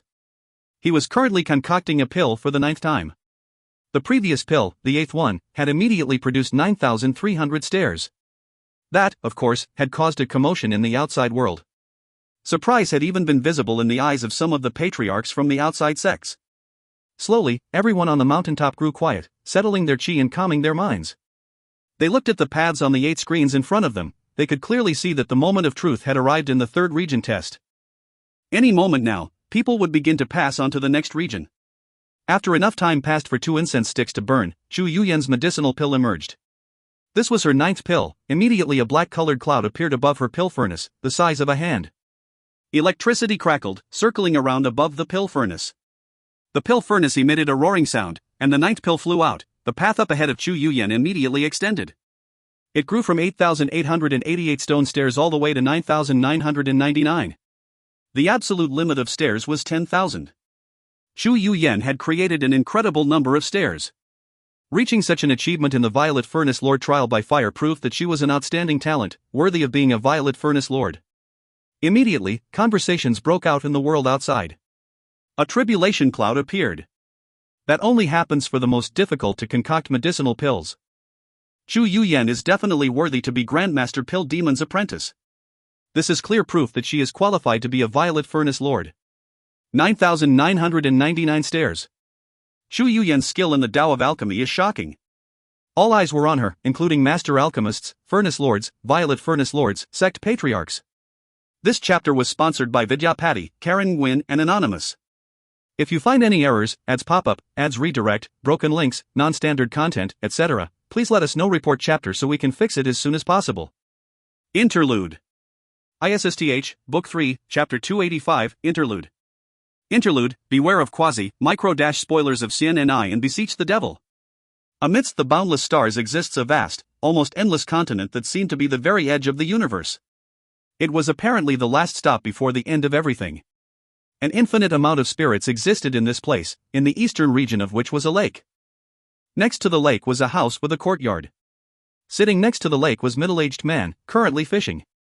He had a mark on his forehead that appeared as if it might be a third eye. He looked handsome and intelligent, and his entire person emanated a strange, heretical aura. He sat there, seemingly fused with the world itself, as if when he opened his eyes, it was day, and when he closed them, it was night. This was Su Ming, also known as Old Devil Su. After some time passed, he lifted his head and looked up into the sky. A figure was approaching, that reached him almost immediately. "Pockmarked Wang," said Su Ming slowly, his eyes shining brightly. "I've been waiting for you for a long time." "Old Devil Su, I've been here for quite some time." He was a middle-aged man with a full head of white hair. His features were beyond ordinary, and he possessed an indescribable aura. His smile and his voice made him seem as if he were the lord of everything. He seemed to have lived a life of killing, a life of defiance of the heavens. His name was Wang Lin, also known as Pockmarked Wang. "I heard that Air Gen was violated again," Su Ming said. Wang Lin laughed. "He violated so many other people in the past, this is simply the cycle of karma. I've been separated from him by countless stars for 3 years. I haven't really been paying much attention to him." A ponderous look filled his eyes as he stared out over the lake water, apparently recalling old memories. "This time, he was violated by a large group of people," said Su Ming slowly. "Then violate them back," said Wang Lin calmly with the flick of a sleeve. "I am Wang Lin from Sin and I am Su Ming from Beseech the Devil. For the sake of the 5 years of these stories, the both of us beg all fellow Taoists to give monthly vote tickets to Air Gen and Spirit Stones to Deathblade. For those of you who upvoted my comment on Reddit a while back, this is the interlude I previously didn't translate. As usual, this is all Air Gens except for the tweak to the final line. By the way, what I'm translating as violate literally is pop the chrysanthemum, which is a euphemism for ahem. Yeah, you get it. I couldn't find any information to indicate what the heck is going on in this passage, although some speculation is that it might have to do with certain characteristics of the copper mirror. Your guess is as good as mine. If anyone has more info, please let me know. If you find any errors, ads pop up, ads redirect, broken links, non-standard content, etc., please let us know. Report chapter so we can fix it as soon as possible. Chapter 286. Chapter 286, The Most Powerful. Chu Yuyan took a deep breath as she strode forward, walking directly up the stairs she herself had created. Everyone else was still in the middle of concocting. The old man who had previously been in second place had now created more than 9,000 steps. Barring any unforeseen circumstances, he would be the second to pass through the third region. However, it was just then that a shocking thunderclap sounded out, booming out from within the world of the celestial land. Concurrent with the sound of the thunderclap, a tribulation cloud nearly 300 meters in diameter appeared above Yifemu's pill furnace. The tribulation cloud roiled as it appeared in mid-air, and thunderclaps echoed out in roars. It seemed it desired to destroy the medicinal pill which had just been concocted. The thunder existed only within the world of the celestial land. Outside on Eastern Emergence Mountain, where the audience was, the weather was sunny with a gentle breeze. Everyone was closely watching Yifemu's screen and the tribulation clouds within the celestial land. Intense praise filling his eyes, Violet Furnace Lord Yi Yuntian lightly said, "Tribulation clouds. It seems the pill Feimu concocted has provoked pill tribulation." Just as the tribulation cloud was about to explode downward, Pill Demon lifted his hand and waved toward the screen. Immediately, the tribulation cloud of Yifeimu quivered and then began to disperse. The lightning within completely dissipated. At the same moment, Yifeimu's pill furnace exploded with a loud sound as a medicinal pill emerged. It was a 9-colored pill, containing all the 9 colors of the 9 treasures pearl curtain plant flowers. However, it also used their medicinal properties to produce a 10th medicinal property. As soon as the pill appeared, the stairs in front of Yifeimu boomed. Step after step appeared, 10, 100, 1,000, all the way to 10,000 steps. Chu Yuyan would have had to produce more steps to make her stairs absolutely complete. In the blink of an eye, Yifeimu had risen from last place to first. He flicked his sleeve, and the pill furnace disappeared. As he proceeded up the stairs, he immediately became the focus of all attention. Such a chosen of the Tao of Alchemy, 10,000 stairs. Who else could possibly be the Violet Furnace Lord other than him? It seems that he really and truly is Grandmaster Pill Cauldron. It just so happened that at this exact moment, Meng Hao's 9th minor pill emerged, adding one more stair to his path. Now there were 9. When compared with 10,000, 9 stone steps were almost too insignificant to mention. Meng Hao's expression was the same as ever. He had no idea what was happening on the outside, he had no clue regarding the commotion caused by Chu Yuyan and Yifeimu. His expression was as earnest as ever as he took his 9 minor pills and placed them all into the pill furnace. He took a deep breath and, eyes filled with determination, began to concoct a pill which conformed to his own Tao of alchemy.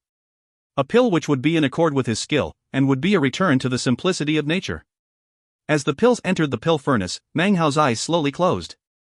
His hands pushed out into the air as he began to concoct. Meng Hao's actions on the screen went relatively unnoticed thanks to the shocking scene caused by Yi Feimu.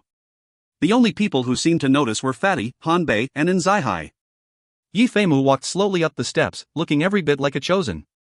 His screen was the only focal point atop the mountain. The only one who could remotely compete was Chu Yuyan.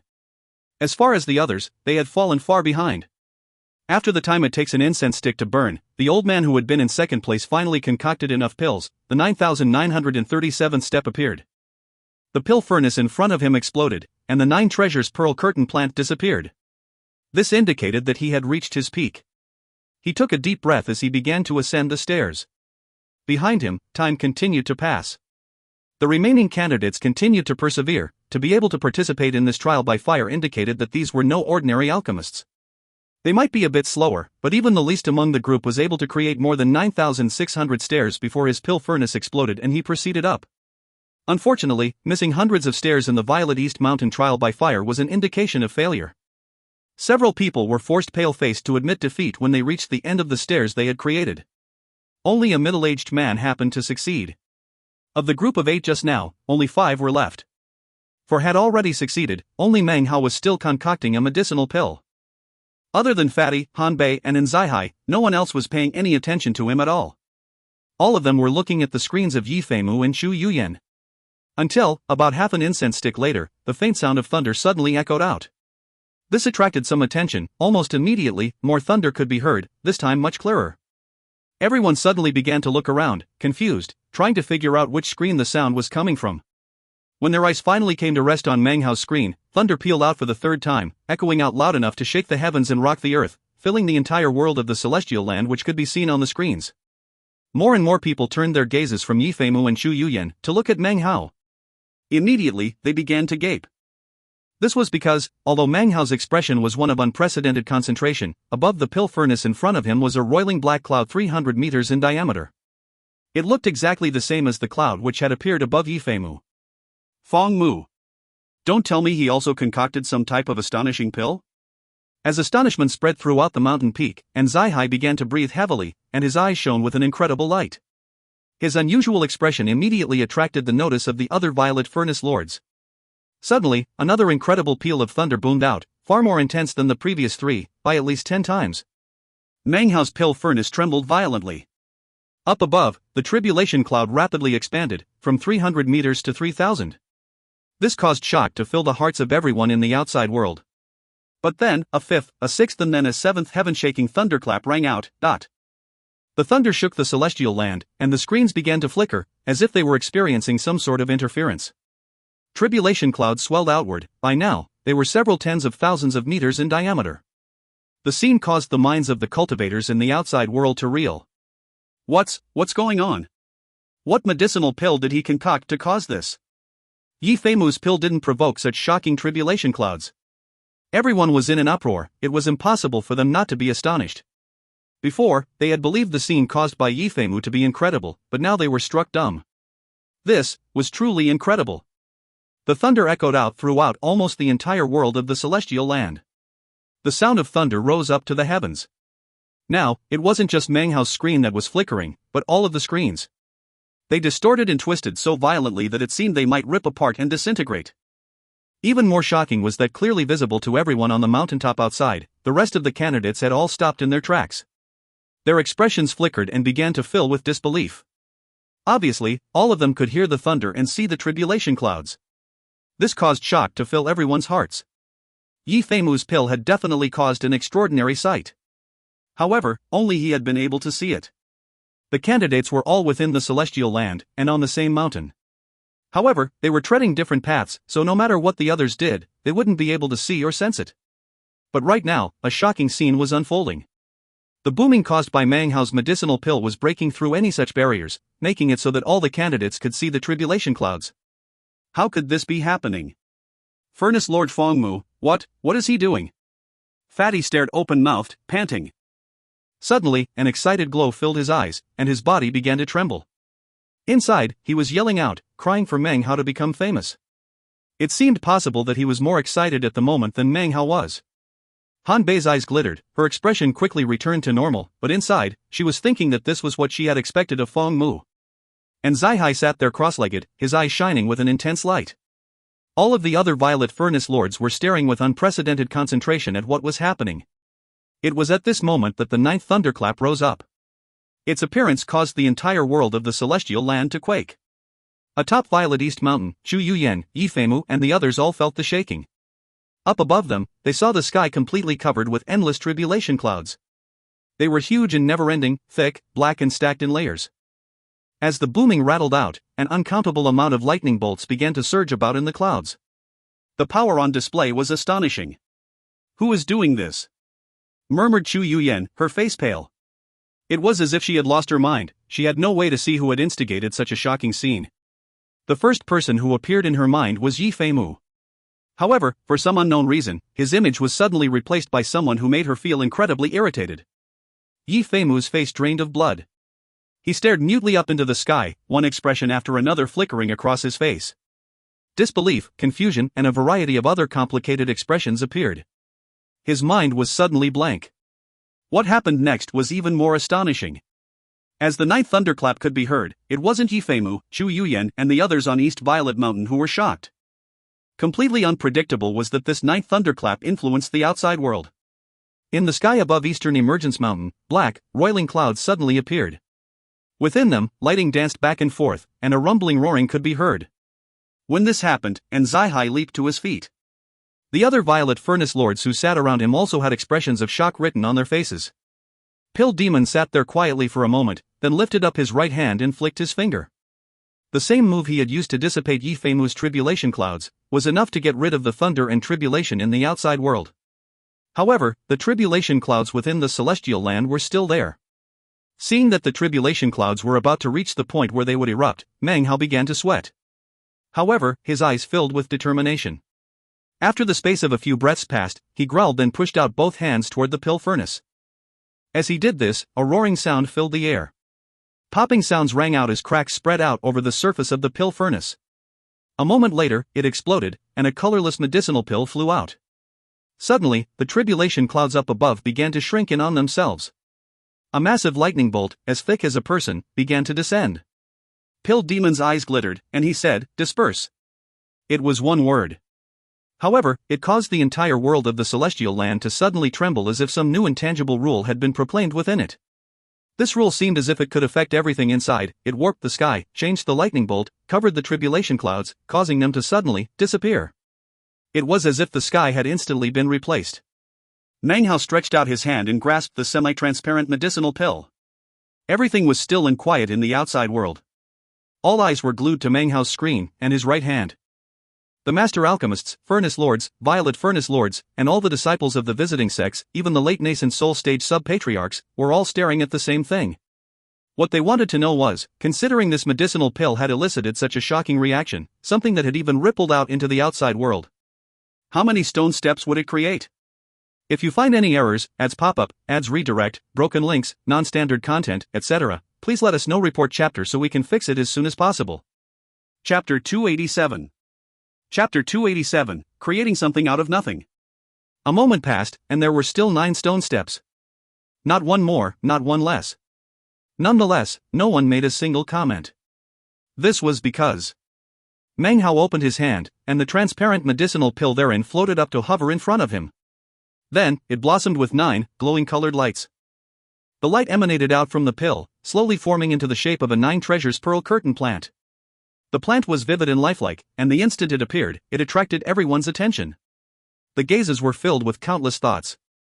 Shock, amazement, and disbelief filled everyone's minds until they were complete blanks. And Zai voice broke the silence. This is creating something out of nothing. He was panting as he once again rose to his feet. Earlier, he had guessed that this might happen, but to see it with his own eyes sent his mind reeling and shook his heart. Normally he would never have made such an outburst. He was an alchemist, and stubborn pursuit was part of the Tao of alchemy. He was the type of eccentric who would never reveal his emotions regardless of whether he was happy or furious. But in this regard, his sentiments ruled him. A great Tao of alchemy. Returning to the simplicity of nature. Creating something out of nothing. As Nzihai's voice echoed out, everyone watched the screen as Meng Hao lifted his foot onto the first step. He walked slowly up the 9 steps, then raised his foot out into the emptiness. As it descended, a 10th step appeared. He walked forward. As he did, more steps appeared beneath his feet. The limitation of number had already been exceeded. This was a realm far past that of Yifeimu. Most people didn't even understand such a realm, however, the 8 Violet Furnace Lords did. His heart trembling, mind reeling, Lin Hailong was the second to rise to his feet. With a gasp, he said, This is. Fang Mu didn't just concoct a pill, he concocted a seed. A 9 treasures pearl curtain plant seed. Shock filled his eyes. It's impossible. He took an illusory model based on the Tao of alchemy, and then concocted a real seed. If you plant this seed, there is a high likelihood that within a few years, a 9 treasures pearl curtain plant will grow. But, the ingredients he used were all illusory, not real. This realm, it is creating something out of nothing.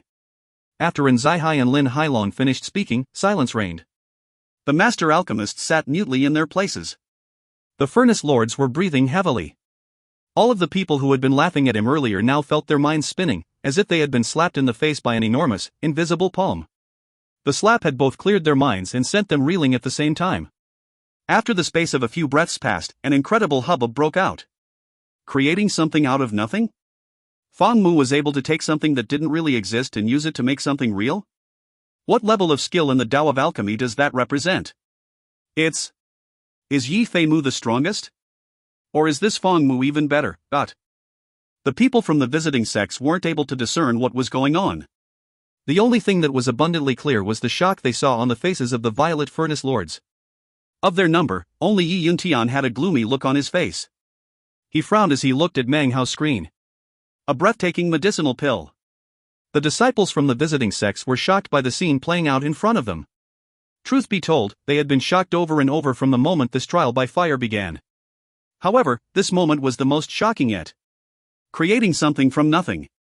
Concocting pills in a celestial land. Refining the rules of alchemy. Turning an illusory 9 treasures pearl curtain plant into an actual seed that could be planted. All of these things caused waves of shock to fill their minds. As of now, they had forgotten Chu Yuyan and Yifeimu.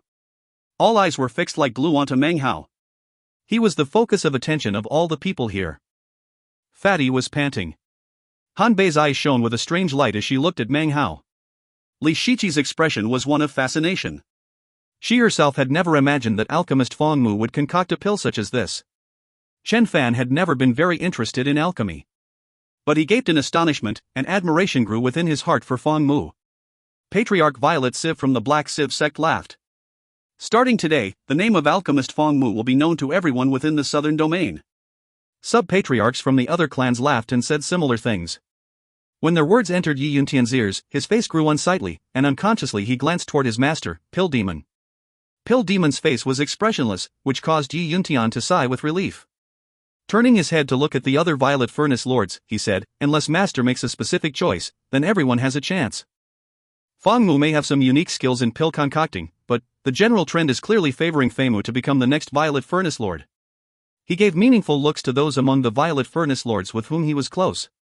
He felt a bit more calm after that, and when he looked back at Meng Hao's screen, his expression was the same as ever.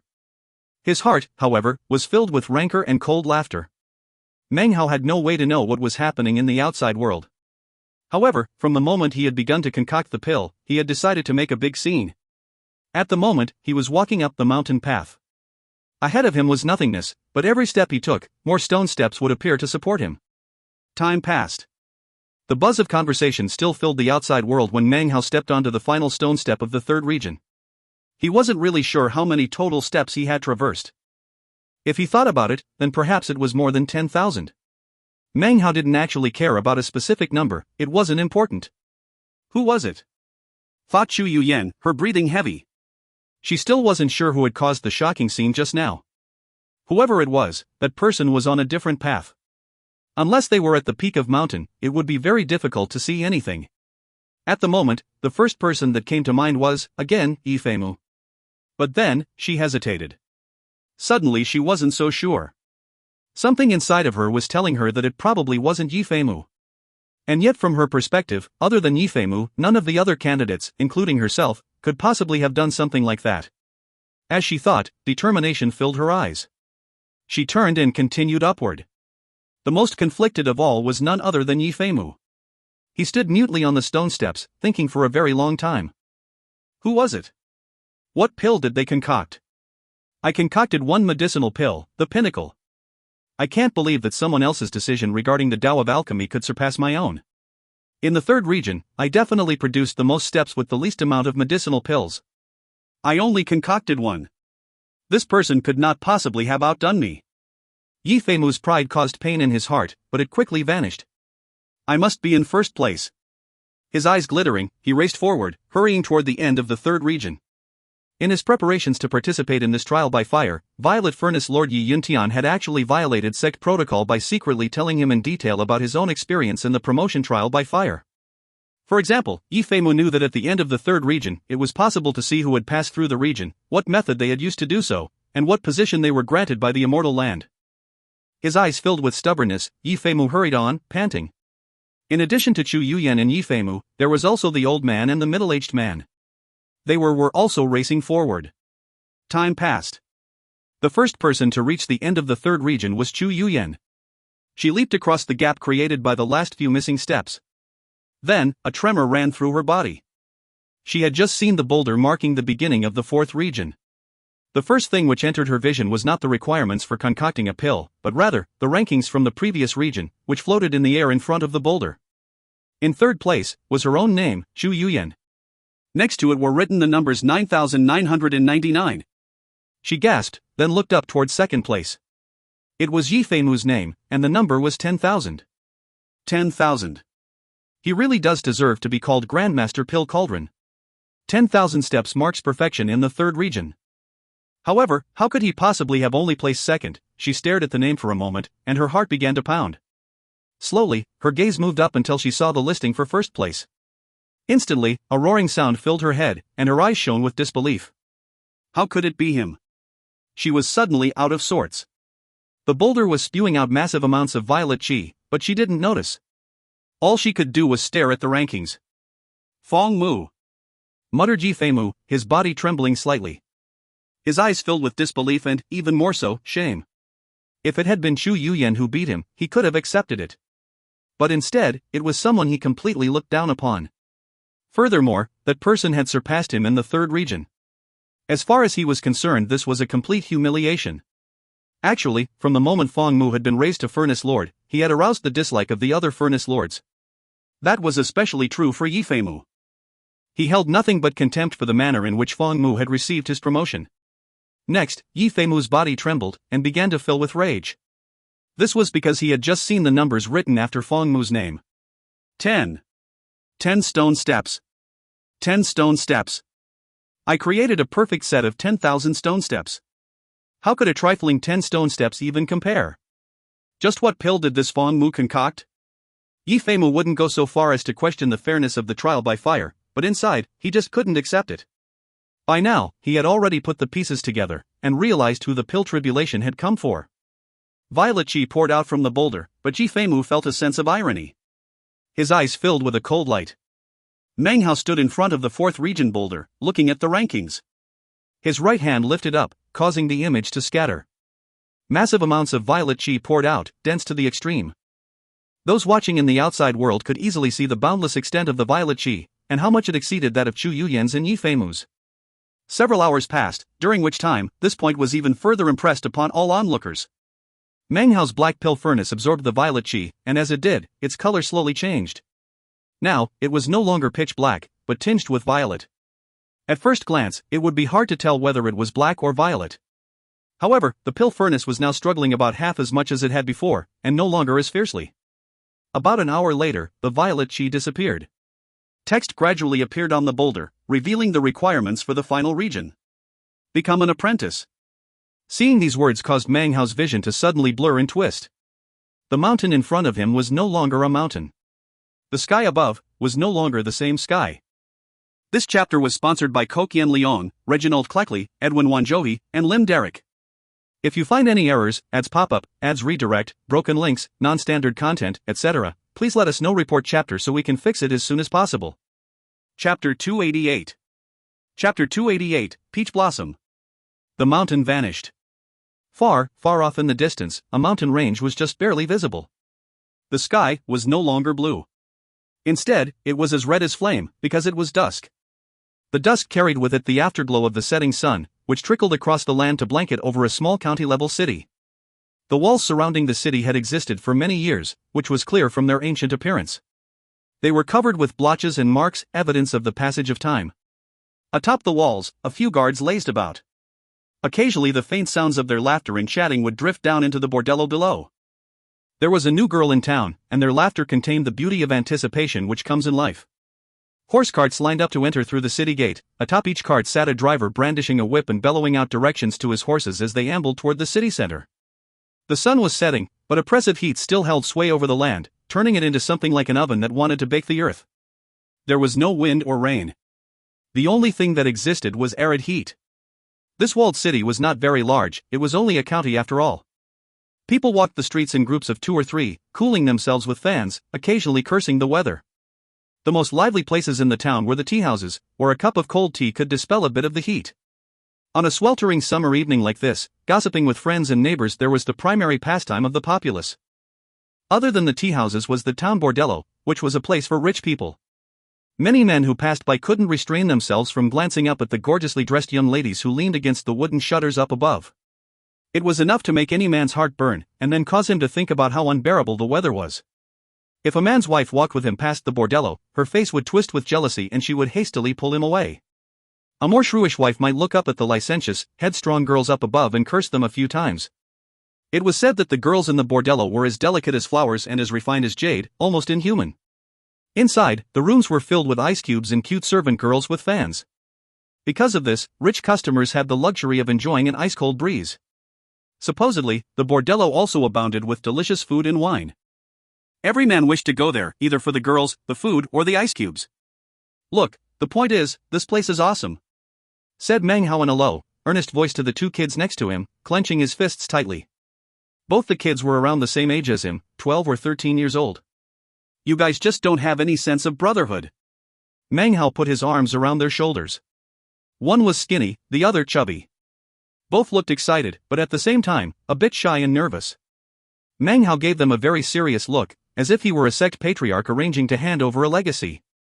"Tomorrow, I, young master, am being sent away to boarding school. From now on I'm handing over the title of Eastern Emergence County's #1 bully to you two. Don't forget, you can't do anything to ruin young master's reputation." If they were in some sacred location, then perhaps his words would carry some power. But unfortunately, the 3 of them were currently lying on their bellies atop a wall. What was inside the wall was nothing other than the bordello, and the wall they were on surrounded it. Further inside was a 2-story building, connected to another building which filled the front of the courtyard. From their position on the wall, they could clearly see the shadows of men and women inside the 2nd-story windows. The sound of chatting and laughter drifted out. The fat kid, whose face was covered with freckles, excitedly said, "Young Master Fong, don't worry. The name of the #1 bully in Eastern Emergence County will always belong to you. As for us two, #2 and #3 bullies, we will definitely maintain your reputation." The skinny kid next to him nodded enthusiastically. "Good, I know I can trust you too," Meng Hao replied solemnly. "However, you still need your gang initiation plaques. Today, your final test has arrived. Now pay attention. Soon, someone is gonna come out. When that happens, you have to throw these bricks as hard as you can." Each of the kids held a brick which was about the size of their own hand. "That damned bastard," said Meng Hao through gritted teeth. "He dares to go chasing after my peach blossom. Young master is definitely going to find out who exactly it is who has the gall." He glared at the 2nd story of the building. Panting, he continued, "Peach Blossom promised me that she would wait until I grew up, and then she would sleep with me. Who could have guessed that some damned son of a B*TCH would dare to go pick on her?" His heart filled with rage. When the other 2 kids saw the look in his eyes, their hearts filled with intense admiration. He definitely deserves to be the elder brother, they thought. The #1 bully in Eastern Emergence County has a mistress. He's for sure the only 12-year-old kid in the entire county who could pull that off. They exchanged a glance, and their expressions grew more fanatical. As far as they were concerned, anyone who could enter the legendary bordello and get a mistress had skill that reached to the heavens. To be able to talk about it openly made them feel even more proud. Soon, enough time had passed for an incense stick to burn. Evening had fallen, and the moon was rising. The second-floor balcony door opened, and a beautifully dressed young woman led a middle-aged man out by the arm. He appeared to be drunk, and they talked in soft tones as they emerged. The moonlight was thin, and the sky somewhat dark, making it difficult to see their exact appearance. However, Mang Hao could instantly recognize Peach Blossom. Immediately, his eyes grew red, and he shouted, "You crusty son of a b***tch, young master's gonna beat you to death. You dare to see my Peach Blossom." With a howl, he hurled the brick. With equally vicious howls, the two kids also threw their bricks. "Young master is gonna, huh?" Mang Hao was just about to charge into the courtyard when his body began to tremble. The drunk, middle-aged man easily dodged the 3 bricks and then raised his head furiously. As soon as he saw Mang Hao, he gave a slight smile. Then, his fury burned hotter. "You little bastard!" he cried. "This is mutiny." Mang Hao instantly began to shiver. "Father!" All of his ardor and sincerity evaporated, as if freezing water had been poured over his body. He immediately leaped off of the wall and began to run. His 2 sidekicks' faces went pale with fear, and their calves burned as they raced off. "We're finished." "Finished?" "Fong Mu's father is the former #1 bully in the county. Now he's a constable, so he can kill people without blinking an eye." The 2 kids' faces were as pale as death as they fled. After the 3 of them vanished, the middle-aged man stood in the courtyard, both angry and amused. The idea of a son making a move on his father was both infuriating and hilarious. That little bastard never studies and has no skills whatsoever. Sending him to study in boarding school is definitely the right decision. Late that night, Mang Hao ambled through the streets, heaving continuous sighs. When he finally reached the main gate of his house, he looked at the light shining from within and gave a deep frown. Why did it have to be Dad? "Oh, Mother, you left too early. If you hadn't gone, things wouldn't be like this. I'm going to go have a few words with him for you." He had just pushed open the gate leading into the courtyard, when suddenly he began to cry. "Mother, I miss you. Mother, you visited me in my dreams last night and told me to go visit Peach Blossom." "Mother!" "Shut up!" bellowed an angry voice from within the house. The door opened to reveal Mang Hao's father, the middle-aged man from before. His brow was furrowed, and he looked haplessly at Mang Hao. "Quit your faking.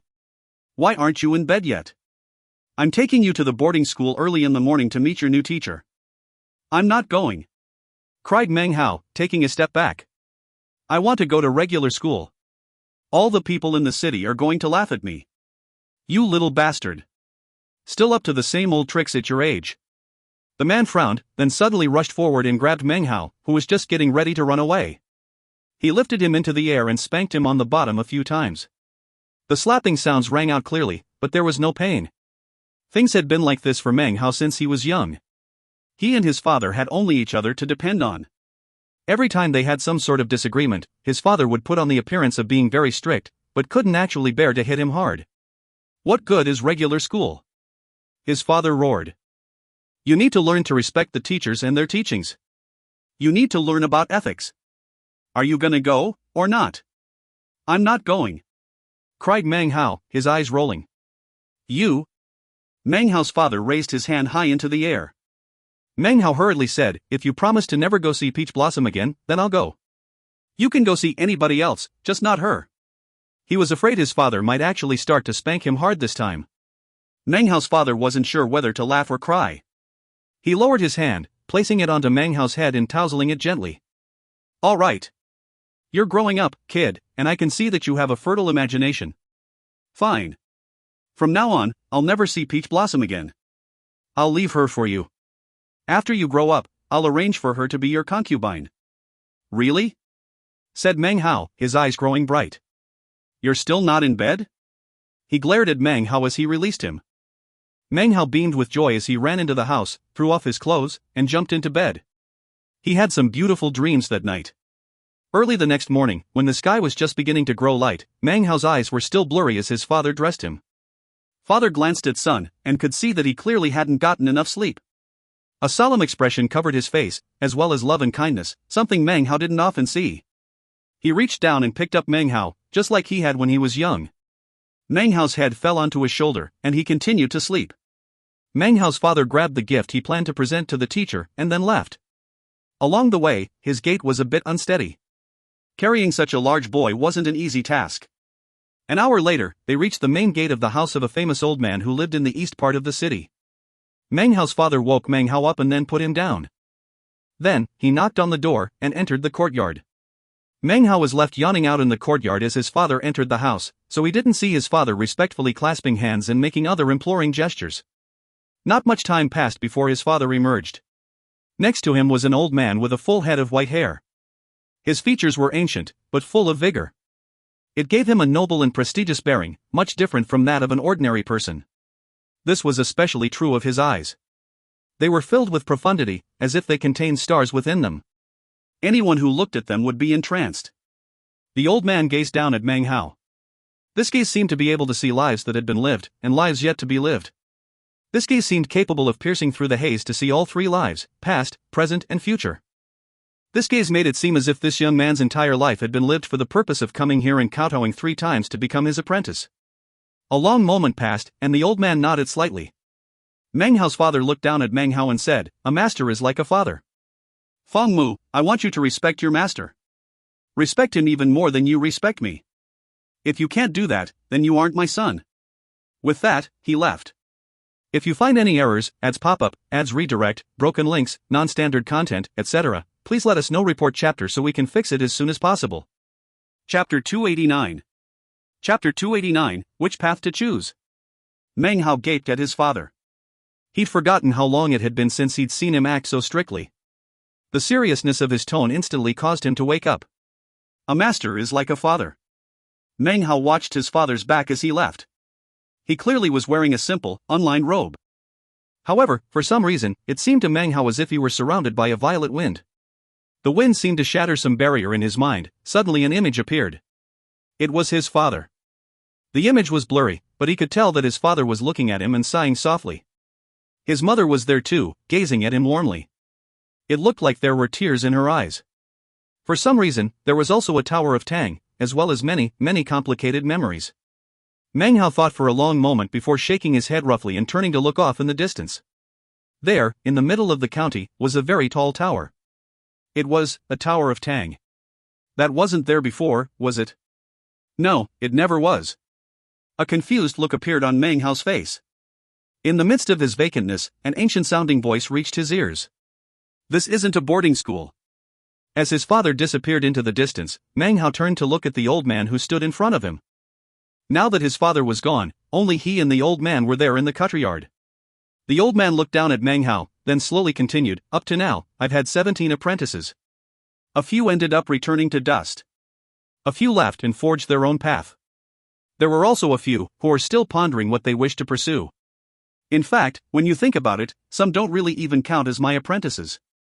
As of today, you are my 18th apprentice. However, I'm actually going to call you Little Ninth." As the man spoke in his ancient voice, all the sound in the air around Meng Hao seemed to fade until he was focused completely on the old man. "You have a junior sister. She became my apprentice before you, but in a bit of an unorthodox fashion, so she ranks below you. She is surnamed Chu." Meng Hao wasn't sure why, but he felt nervous. He didn't know whether to get onto his knees and kowtow, or bend from the waist with clasped hands. He was completely ill at ease. "I haven't used my own name for a long time," said the old man. "Outsiders usually call me by my alchemist name, whereas friends usually call me Mr. East. I've never been married, so I have no heir. My apprentices are my heirs. Eventually, you will pass on my teachings, and the mark I have made on the world will be extended by you. As far as I am concerned, you apprentices are my closest relatives." The old man gazed at Meng Hao, looking very majestic. However, his eyes were warm and filled with kindness and love. It seemed almost as if he had been watching Meng Hao for years, and had been testing him for a very long time. "From now on, I'm your master." Without thinking, Meng Hao responded, "Respect master, venerate the Tao. Master is like a father." "There's no need to say such things," said the old man, his eyes gleaming with a keen light. "As long as they exist in your heart, that is enough. Little Nine, kneel." In the blink of an eye, his entire person seemed to become the pinnacle of heaven and earth. Meng Hao couldn't really describe exactly what he was feeling. It was as if in this instant, the old man had become the heavens. And yet, he was not cold, but instead filled with deep kindness and warmth. It was as if he were a mountain that could shield against wind and rain alike. Meng Hao bowed his head and got down on his knees. As he was kneeling, he could not see how everything above him in the sky had stopped moving. The clouds were still. The birds no longer flitted about. The earth did not quake, but everything within the city grew silent. As my apprentice, you only kowtow twice in life, at least in the true sense of the word. The first time is upon becoming an apprentice. This kowtow sows karma with me, whereupon our fates are intertwined. If you do not break this connection, then neither shall I. As for the second kowtow, wait until you come to your senses, then come ask me about it, and I will tell you. The first kowtow upon becoming an apprentice is actually divided into 3 further kowtows, those of the innocence, the roaming, and the sunset gazing. Your kowtow today is the kowtow of innocence. Meng Hao didn't really understand. However, he placed his hands onto the ground and kowtowed deeply. With this kowtow, the sky sprung back into motion. The winds and the clouds swept along. The birds flew. With this kowtow, the earth shook, as past events flitted dreamlike through the minds of all the living creatures. With this kowtow, past life karma, future karma, present life. If you do not sever it, then I shall not sever it. The old man laughed contentedly. It echoed about, filled with emotion, satisfaction, kindness, and duty. From this day forward, the young man in front of him was his apprentice. In the future, the young man's every action would be marked by him. From now on he was, the young man's master. This is karma. Karma is not something predestined, but something decided by people. It can be called fate, not fate determined by the heavens, nor doom from the underworld, but something decided between 2 people. One person decides to take another as master, the other decides to take an apprentice. This creates karma. His voice soft, the old man said, you must still experience the kowtow of roaming, and the kowtow of sunset gazing. Throughout the process, you will be able to choose from many paths. As for which path you choose, that is your decision. If in the end you are able to perform the kowtow of sunset gazing, then that will name us master and apprentice. No one will ever be able to sever that bond. I will accept no gifts in becoming your master, I have already accepted everything I need to accept. He reached down and softly tousled Meng Hao's hair. His smile was kind as he helped Meng Hao to his feet. Meng Hao still didn't really understand. As he stood, he looked at his master, and could feel the kindness and love within him. Beneath the man's gaze, he could also feel a warmth deep inside of himself. He nodded his head solemnly. Springs and autumns came and went. Years passed. Meng Hao was now 19 years old. In the past 7 years, he spent most of his time living with Master, studying, observing the cool breeze and the white clouds, gazing up at the moon and the stars. After reading from many books, he finally understood what it meant to respect Master and venerate the Tao. He also understood that the world was a very large place. During the 7 years, his father had aged quite a bit. Master had grown even older. Peach Blossom's popularity in the bordello waned. Eventually, some moneybags from another county paid her debts and took her as a concubine. Before she left, she came looking for Meng Hao. It seemed she viewed him as something like a little brother. She spoke some tender words, then, accompanied by Meng Hao's smile, got into a sedan chair and left Eastern Emergence County. According to their agreement from years ago, his 2 friends really did grow up to become the biggest bullies in the county. Meng Hao, however, no longer called himself a bully. He didn't wear fancy, expensive clothes, but instead, a simple scholar's robe. It was green, just like the greenness of his youth. However, in just the same manner that spring changes into autumn, his face no longer carried the frivolity it used to, but instead, calmness.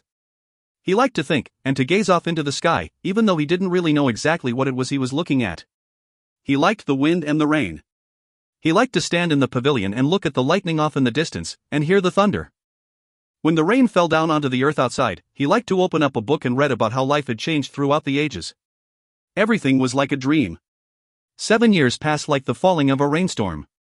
Meng Hao didn't feel like he had changed much, but from the perspective of others, he had changed quite a bit. As he watched his master continue to grow older, he often thought of bringing up the subject of the roaming. He wanted to climb mountains, travel to distant lands, to see the realities of the world. But in the end, he looked at the city, his father, and master, and instead maintained his silence, saying nothing. A year. Another year, soon, 7 more years had passed. During autumn of that year, as the leaves drifted down to the ground, floating in the wind to return to the earth, his father fell sick.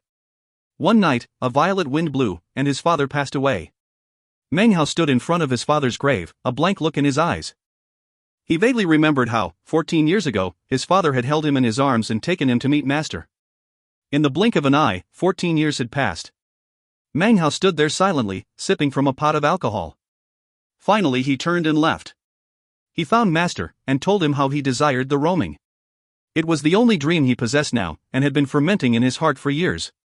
Before he left, Meng Hao kneeled before Master and kowtowed a second time. This was the kowtow of roaming. Master watched early one morning as Meng Hao shouldered his scholar's pack and walked off into the distance, framed by the rising sun. Eventually, Meng Hao looked over his shoulder. By that time, Master was no longer visible. Later, he looked over his shoulder a second time, and even the Tower of Tang couldn't be seen.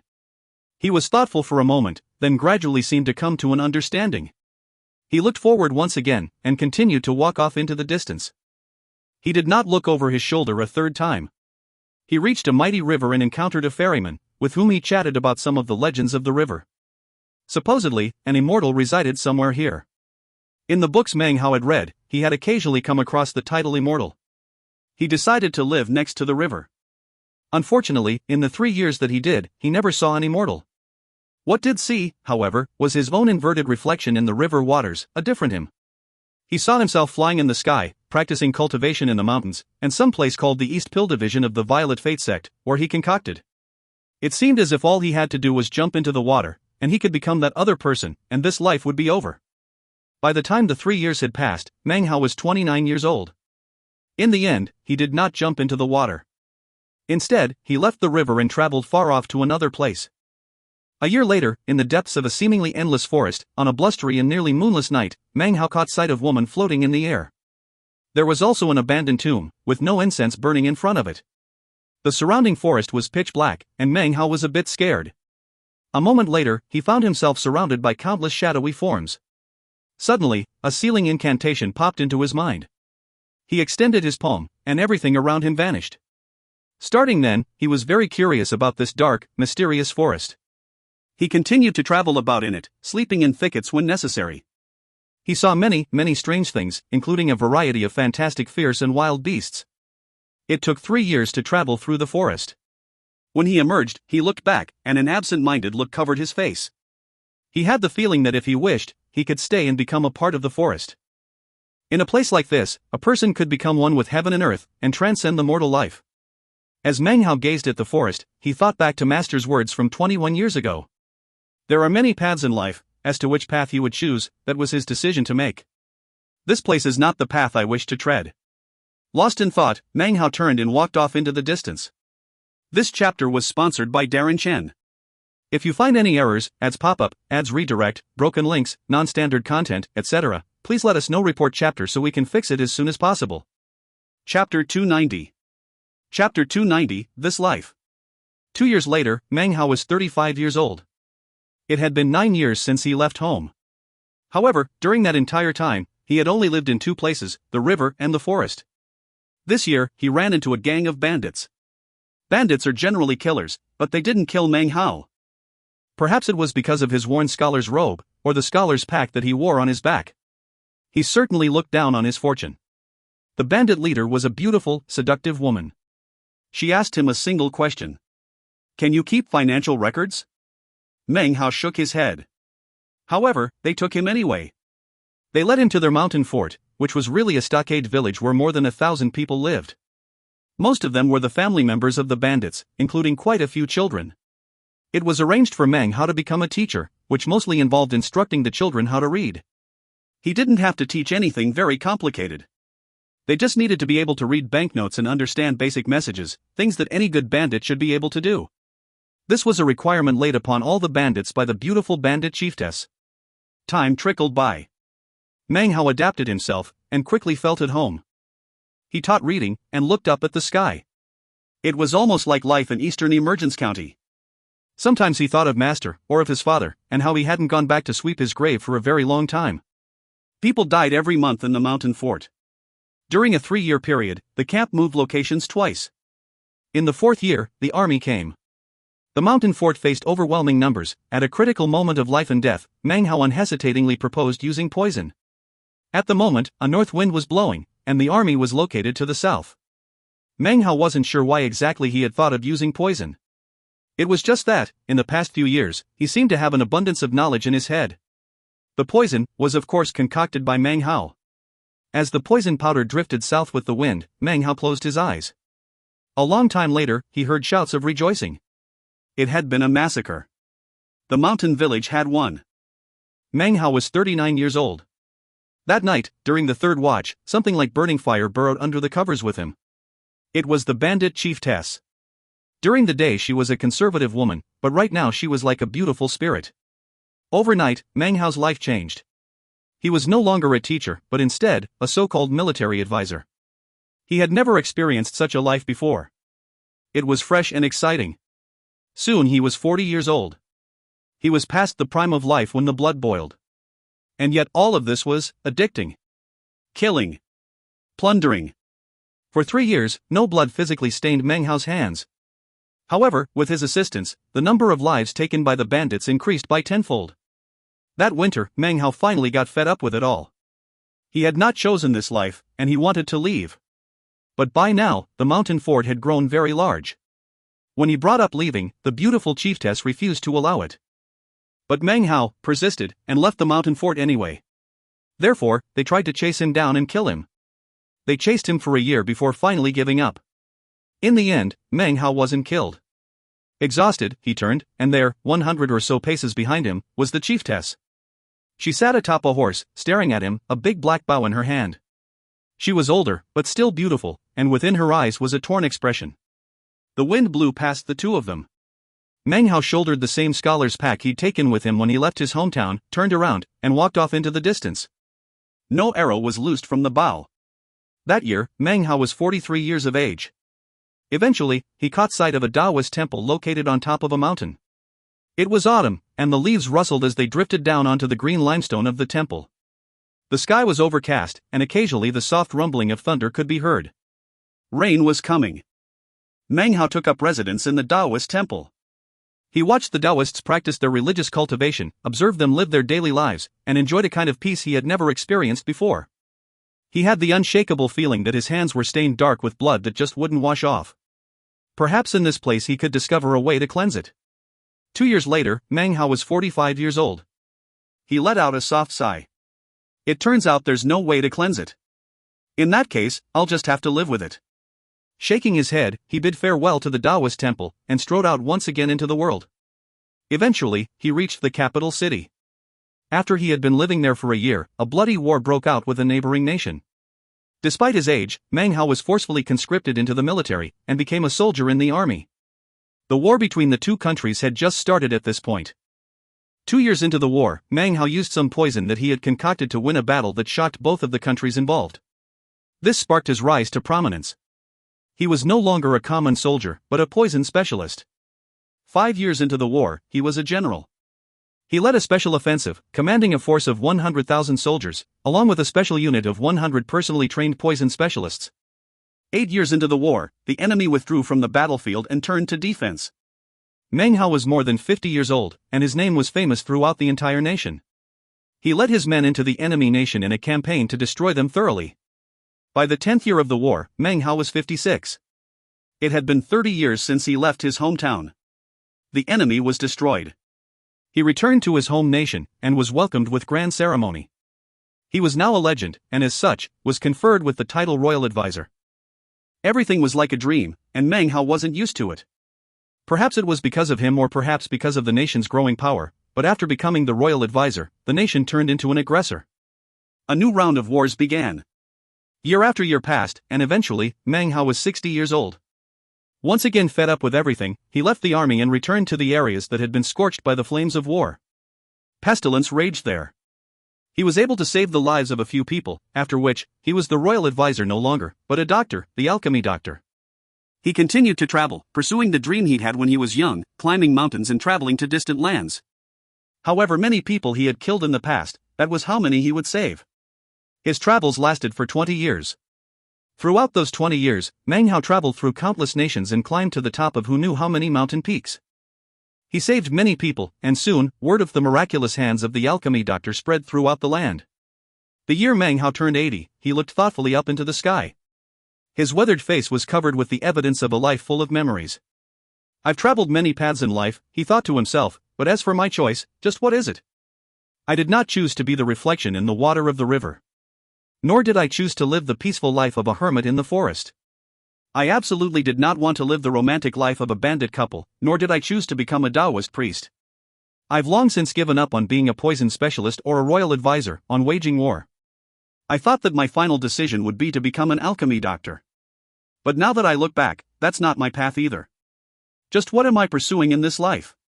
He looked up into the sky, but could not think of any answer to the question. The only thing he found was more frustration and deep exhaustion. He missed home. That autumn night, he sat beneath the stars looking up at the sky. Next to his foot was a fallen leaf. He didn't notice as the wind whispered through the forest, picked it up, and returned it back to the tree it had fallen from. At the moment, he was somewhat like that leaf. He had been away from home for almost a full 60-year cycle.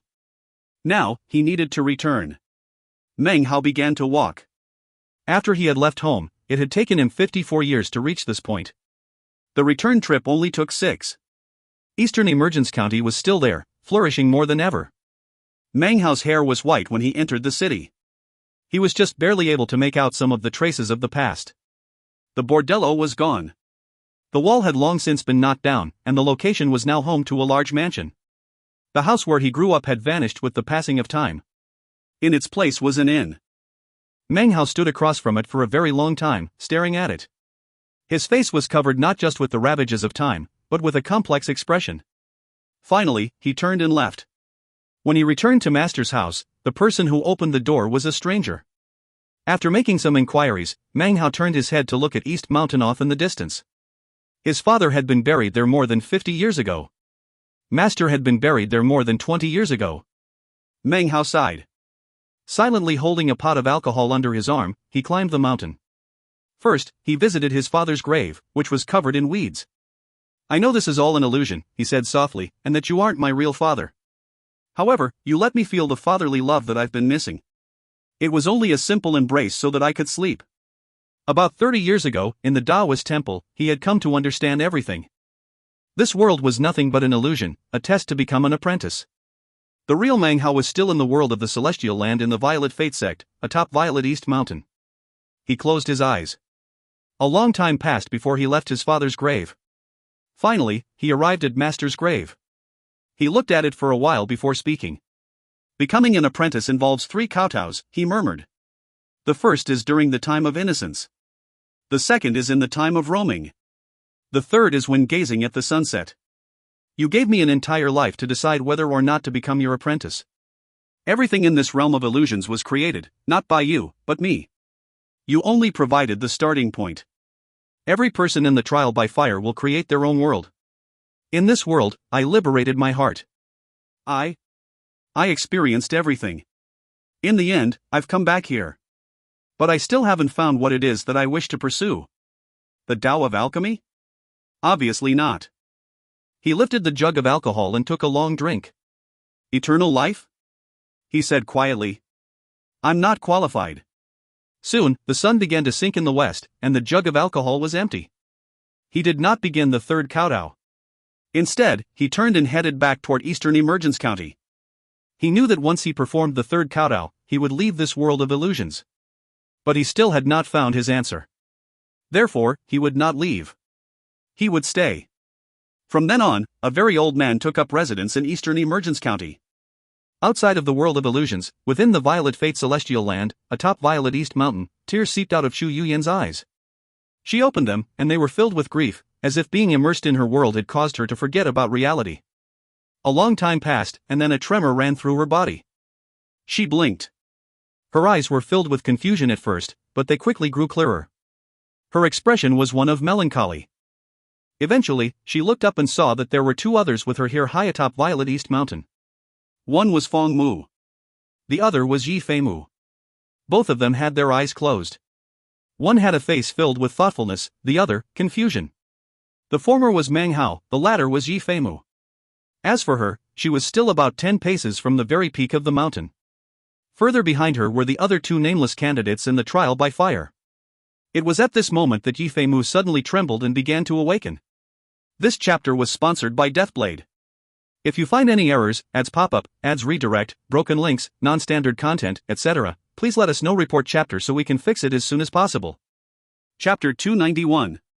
Chapter 291, 1,000 pills form a cauldron. Bitterness arose from deep within Chu Yuyan's heart. She thought about everything that had happened within her world of illusions. Then she looked up toward the two trial by fire candidates who were at the peak of the mountain. One was Feng Mu, whose presence, she felt, was somewhat of an accident. For some reason, though, she also felt like she had known all along that it would happen like this. Then there was Yifei, chosen of the Tao of Alchemy. Were he not there, she would have been surprised. I lost, she said with a sigh, then turned and began to walk down the mountain. This mountain could be ascended, but not descended. One step back signified forfeiture and departure from the celestial land. As her foot descended, her vision blurred. When everything grew clear again, she was back on the peak of Eastern Emergence Mountain. She looked over at the alchemists of the East Pill Division, and then the cultivators from the visiting sects. Finally, she understood, these people could not see what had happened inside her world of illusions. This was because as she turned her head to look at the screens projected by the pill furnace, all she could see was Feng Mu's thoughtful expression, not the world he was in. "Welcome back," said Pill Demon with a slight smile. Chu Yuyan suddenly wanted to weep. The realism of the world of illusions had lasted until the moment she returned to reality, and it was still hard to tell one from the other. Wordlessly, she walked over to stand next to Pill Demon. After Chu Yuyan, the old man and the middle-aged man appeared in quick succession, also having admitted defeat. Their eyes were vacant as they walked toward the other alchemists and then sat down cross-legged. They seemed as if their souls had been lost, and all they could do was stare blankly. Hushed discussions immediately sprang up. Just what exactly did they experience in the final test in the world of illusions? Why do they all look so confused? Even the majority of the master alchemists of the East Pill Division were unclear about the details and began to make various speculations. Seeing the questioning looks on their disciples' faces, the sub-patriarchs from the various sects began to discuss the matter. The world of illusions in the Violet Fate sect's celestial land uses the heart as a seed upon which to grow illusions.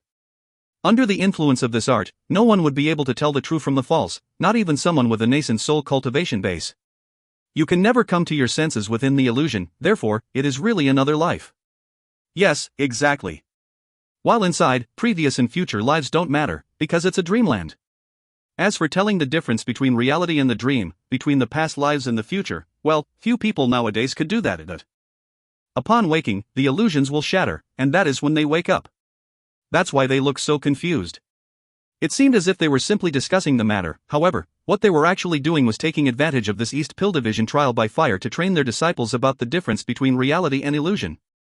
After all, it wasn't often that a spectacle such as this could be observed. Any enlightenment derived therefrom was nothing more than good fortune. Li Shiqi muttered to herself for a moment and then quietly asked, "The illusion shatters the moment they wake up? What happens if someone gains enlightenment, but the illusion doesn't shatter? Would it be possible for them to gain even deeper enlightenment?" Next to her, Tu Luo coolly responded, "For the moment, don't even contemplate the value of such enlightenment. If someone becomes clear-headed, and is able to prevent the world of illusion from collapsing, well, that would require incredibly powerful spiritual sense. In fact, it would require Tao enlightenment. Therefore, something like that can only happen serendipitously, and not by choice. In my entire life, I've only seen one person do such a thing." Off to the side, the second Tao Lord of the Solitary Sword sect heard their interchange and added, "Furthermore, doing such a thing is incredibly dangerous. The more time that passes, the more likelihood by the time that person came to their senses, they would be lost, and never be able to emerge." As everyone engaged in their discussions, a rippling buzz filled the air as people noticed that Yifei had awoken. They watched the screen as he looked over at Meng Hao. A dark look washed across his face. However, in the end, he chose to retreat, leaving the world of the celestial land and returning to the peak of Eastern Emergence Mountain. The moment he appeared, calls of welcome could be heard coming from the mouths of the various alchemists he was close to. "Congratulations in your efforts to secure the win, Furnace Lord Yi. Your rise to Violet Furnace Lord will bring about a true golden age for the East Pill Division. Furnace Lord Yi, as Grandmaster Pill Cauldron, your efforts to secure the win are simply a formality. I'm just afraid that the visitors from the outside sects might still be curious about the details of everything. Congratulations Furnace Lord Yi."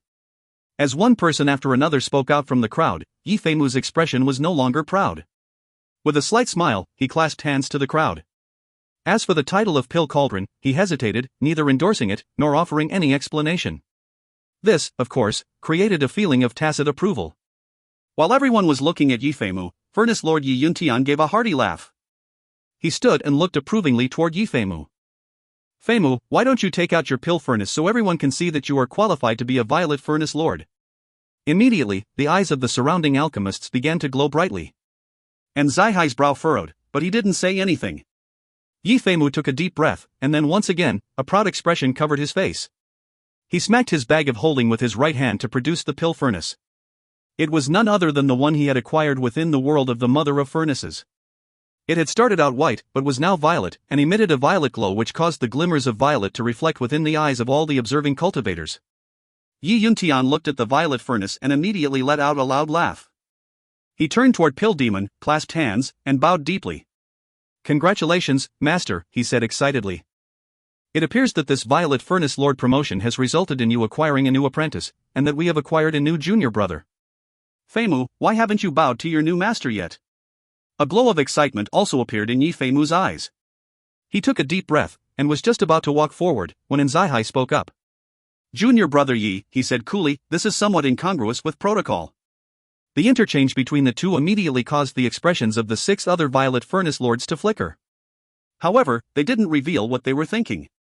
The expressions of the Furnace Lords, however, all changed. Naturally they could pick up on what was happening.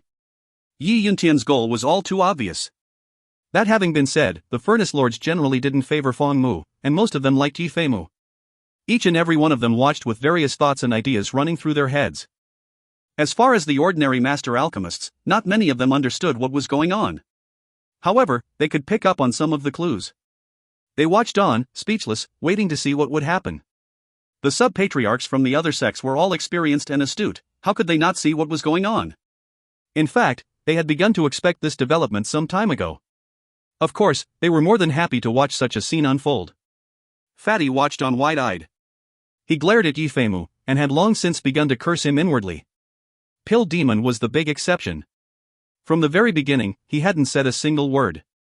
It was as if he hadn't heard or seen anything that had transpired. As all eyes came to fall upon the scene, Yi Yuntian gave a slight smile. Oh? He said, a strange note in his voice. Elder brother and junior brother doesn't really understand what you mean. Would you mind clearing up my confusion? Yi Feimu wasn't the only person to step foot onto the peak of the mountain, replied Zai-Hai calmly. Yi Yuntian laughed loudly. Oh, so that's the protocol you were talking about. Elder brother and junior brother would of course never overlook such a matter. However, he was only halfway finished speaking when suddenly, a booming sound erupted from the screen depicting the world from the celestial land. When the booming sound appeared, it was obvious that it was coming from within the celestial land itself. The entire celestial land was shaking, and the nexus of it all was none other than Violet East Mountain. Immediately, all of the spectators looked over. Even Yi Yuntian's words were immediately drowned out by the boom. No one noticed, but Pill Demon's eyes suddenly emitted an unprecedented glow, and a smile slowly spread out across his face.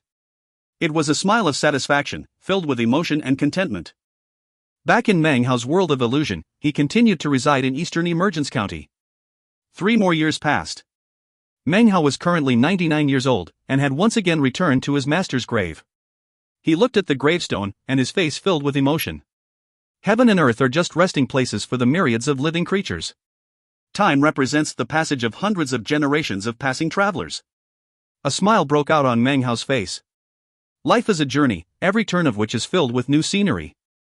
This path that he tread now contained his mark. Whether the mark was shallow or deep didn't matter. That was because it was his choice.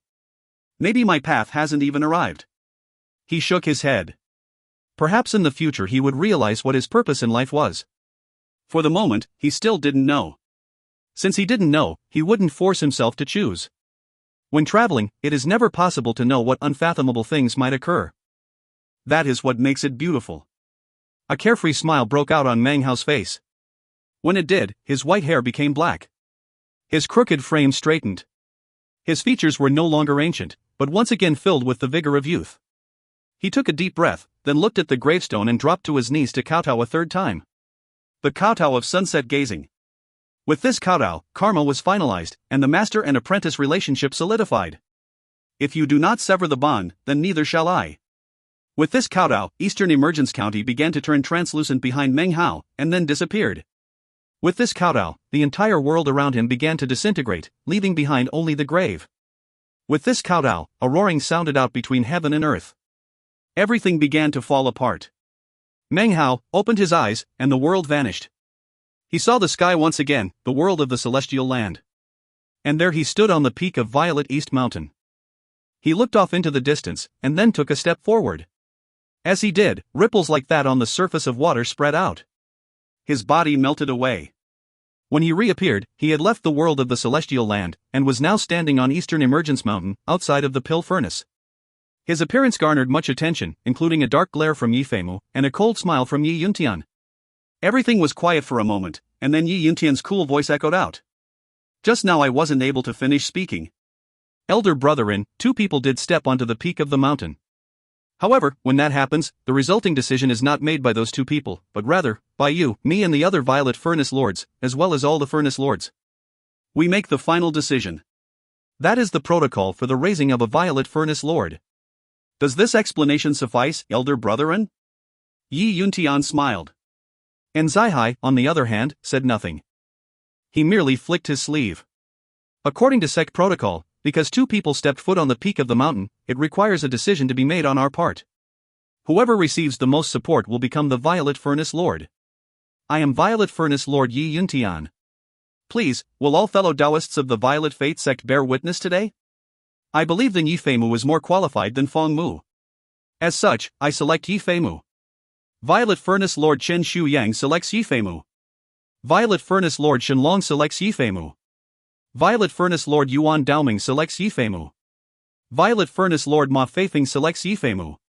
In an instant, 5 Violet Furnace Lords had picked Yi Feimu as their choice. This caused Yi Feimu's expression to fill with pride and excitement. Lin Hailong hesitated for a moment. He thought for a moment as he looked at Meng Hao, not making his decision immediately. The Violet Furnace Lord next to him was a middle-aged woman. Her expression was one of indifference, and she didn't speak immediately either. The disciples from the other sects watched as all of this happened. The sub-patriarchs watched with vague smiles, not speaking. Behind the Violet Furnace Lords were the Furnace Lords, who now began to speak. Furnace Lord He Jin selects Yi Feimu. Furnace Lord Sun Zishuan selects Yi Feimu. As the voices rang out, it seemed that the greater part of half of them all selected Yi Feimu. And Zaihai's face was extremely unsightly.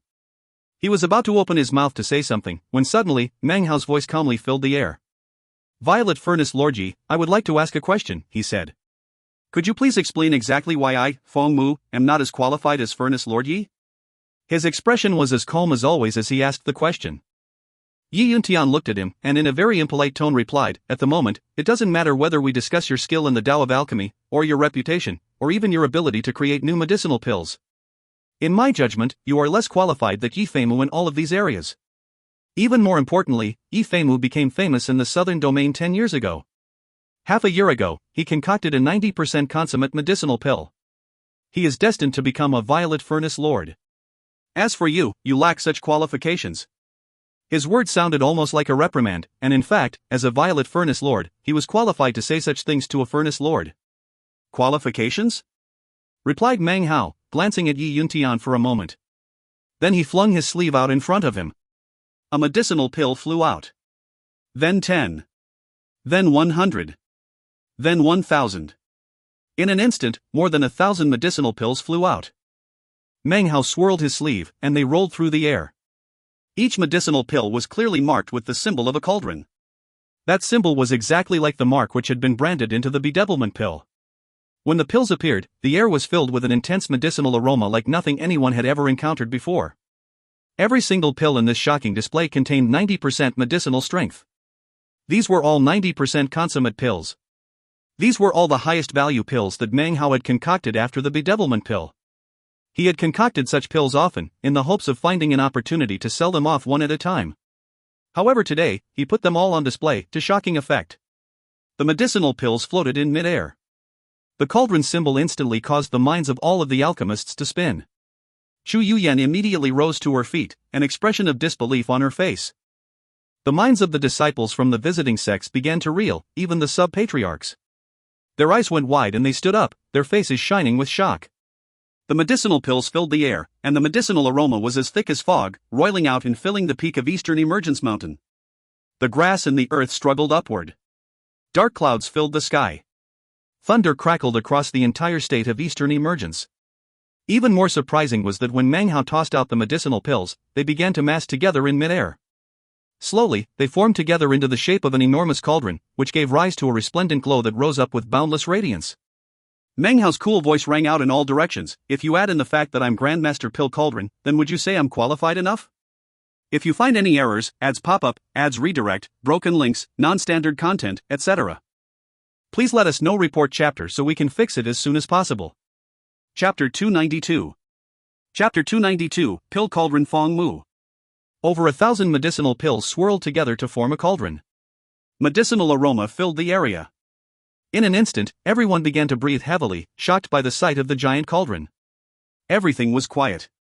Lin Hailong shot to his feet, staring at Meng Hao, eyes glowing with unprecedented brightness. Next to him, and Zai, who already knew the true identity of Grandmaster Pill Cauldron, couldn't help but be shocked by the sight of the cauldron formed from 90% consummate pills. The other Violet Furnace Lords were gobsmacked. This many 90% consummate pills, all of them marked with a cauldron symbol, clearly indicated Meng Hao's identity. As of now, no one would be stupid enough to deny that he was Pill Cauldron. If he wasn't Pill Cauldron, how could he possibly have so many 90% consummate pills? If he wasn't Pill Cauldron, then how could he have shockingly created something out of nothing within the third region? Thinking of everything that had happened, and then being faced with the Pill Cauldron floating in midair, everyone could clearly see that the famous Grandmaster Pill Cauldron was none other than Fong Mu. Yi Yuntian's face was pale white as he staggered back a few paces, panting. His eyes overflowed with disbelief. He knew that Ji Feimu wasn't Grandmaster Pill Cauldron, but no matter how he thought things through, he'd never anticipated that Fong Mu could possibly be the owner of that mysterious identity. In fact, he had harbored other speculations regarding the identity of Grandmaster Pill Cauldron, and was dogged in his conclusions. But now, everything had been turned around. Yi Yuntian's mind spun. The name of Grandmaster Pill Cauldron resounded throughout the entire southern domain, to such an extent that he was included among the other three Grandmasters. In fact, many people believed that Grandmaster Pill Cauldron really was the fourth Grandmaster of the southern domain. Such an identity, such knowledge, were like a shocking, resounding slap across Yi Yuntian's face, stinging, burning, causing his mind to buzz. He thought about what he had just said, and the question Fong Mu had asked him regarding qualifications. Now, the words he had said, made his face burn even hotter. He was so ashamed he felt like finding a hole to crawl into. If Grandmaster Pill Cauldron wasn't qualified to be a Violet Furnace Lord, then who in the world was? Were the current 8 Violet Furnace Lords even qualified? Yi Feimu's body shook, and his face was devoid of any trace of blood. He looked as gray as death as he stared mutely at Meng Hao and the giant pill cauldron floating in the air. His mind was blank, as if he had completely lost the ability to even think. He had known all along that he wasn't the mysterious Pill Cauldron. As more and more people speculated that he was, he had always felt as if he should tell the truth, but instead maintained his silence. He needed that identity to help propel him into being a Violet Furnace Lord. Therefore, when Xu Yuyan came asking about it, he said nothing, and thus, gave implicit approval. In truth, he held deep admiration in his heart for Grandmaster Pill Cauldron. As such, he had always felt twisted inside about the matter. Now, he was stunned to learn that Fong Mu was the mysterious Grandmaster Pill Cauldron, which made his mind go completely blank. Xu Yuyan trembled and her mind spun. This development was just simply impossible for her to accept. Her mental image of Grandmaster Pill Cauldron and Fong Mu's appearance had never once overlapped in her mind. In fact, she had believed Ji Feimu to be Grandmaster Pill Cauldron. But now, facing the Pill Cauldron of medicinal pills, seeing Meng Hao's tranquility and calmness, and hearing his words echo in her ears, her face filled with blankness and disbelief. She couldn't understand how the Fong Mu who had irritated her from the first day she saw him years ago was actually Pill Cauldron, who she secretly esteemed so much. There was no way for Xu Yuyan to accept this, she could only stare awkwardly. Now, the expressions of all of the Furnace Lords who had supported Yi Feimu changed, filling with disbelief. Grandmaster Pill Cauldron was much more important than their ordinary relationship with Yi Feimu. Supporting Yi Feimu was nothing like supporting Grandmaster Pill Cauldron. In the hearts of the Master Alchemists of the East Pill Division, Grandmaster Pill Cauldron occupied a revered place similar to that of Pill Demon. Therefore, though they had supported Yi Feimu, things had now changed in an instant. Now that Fong Mu's identity was revealed, his words echoed in the air like a shocking clap of thunder, resonating into the minds of the Furnace Lords to the point of detonation. All of the Furnace Lords stared mutely, breathing heavily, their faces filled with acute astonishment. No one spoke, but their minds all buzzed with similar thoughts. So Furnace Lord Fong Mu is the real Grandmaster Pill Cauldron. So many 90% consummate pills. Only Grandmaster Pill Cauldron could concoct so many. Fong Mu really is Grandmaster Pill Cauldron. In addition to the members of the East Pill Division, the cultivators from the outside sects all had expressions of incredulity on their faces. Patriarch Violet Civ from the Black Civ sect stared in shock. Suddenly, he thought back to when Fong Mu had concocted pills for them back in the sect, and then he realized why they had been so effective. Fong Mu was no ordinary Furnace Lord, he was Grandmaster Pill Cauldron. Han Bei's narrow mouth was opened wide, as if she couldn't breathe. She stared dully at Meng Hao. Grandmaster Pill Cauldron's reputation was just too great.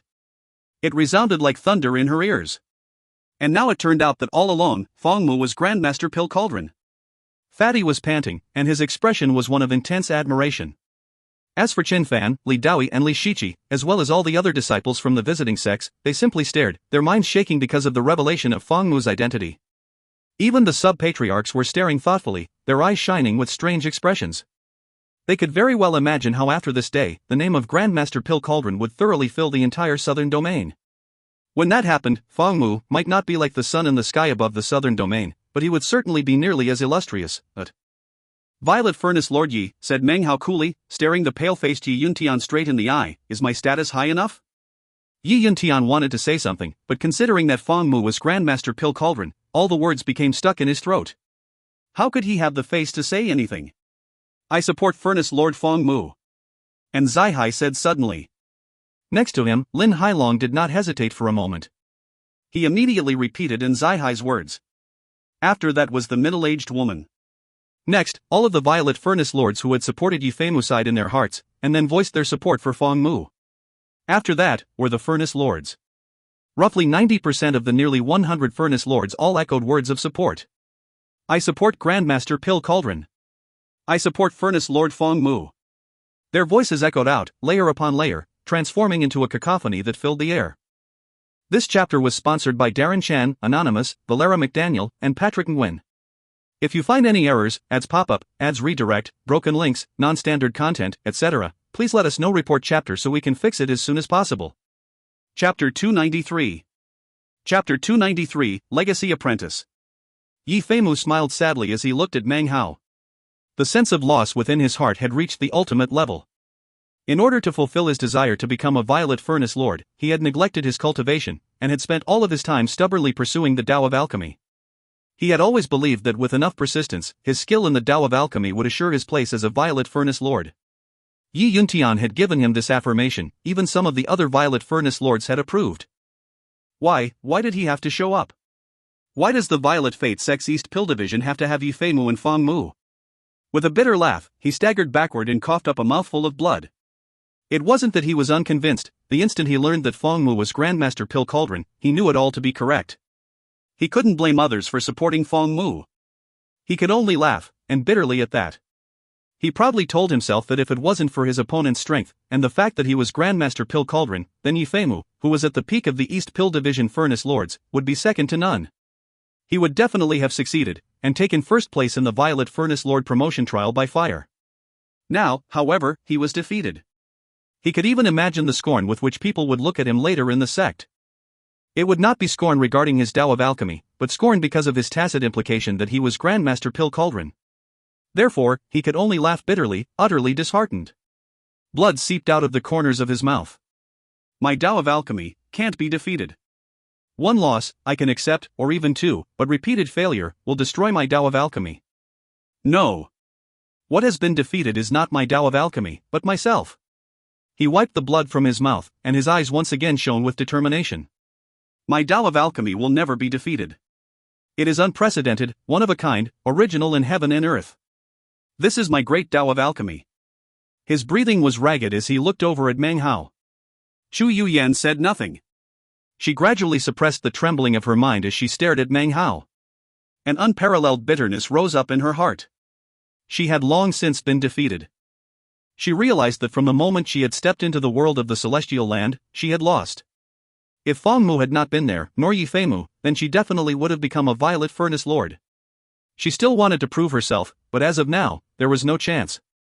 In the Violet Furnace Lord trial by fire, only one alchemist could become a Violet Furnace Lord. Miss this one opportunity, and no matter what stunning achievements you made later, you could only live with regret. There would never be a second chance at the trial by fire. Just like my Tao of Alchemy, which seeks to find that missing spark of life. Today, that spark of life has completely vanished, and there is no way to find it again.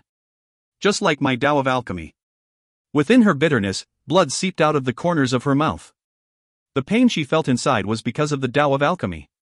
Everyone was silent. Yi Yuntian looked agonized, incapable of saying anything further. He felt stabbing pains in his heart, and he can only think that Yi Feimu's path was now over. His future was nothing more than a grave. The surrounding cultivators observed the scene with various thoughts in mind.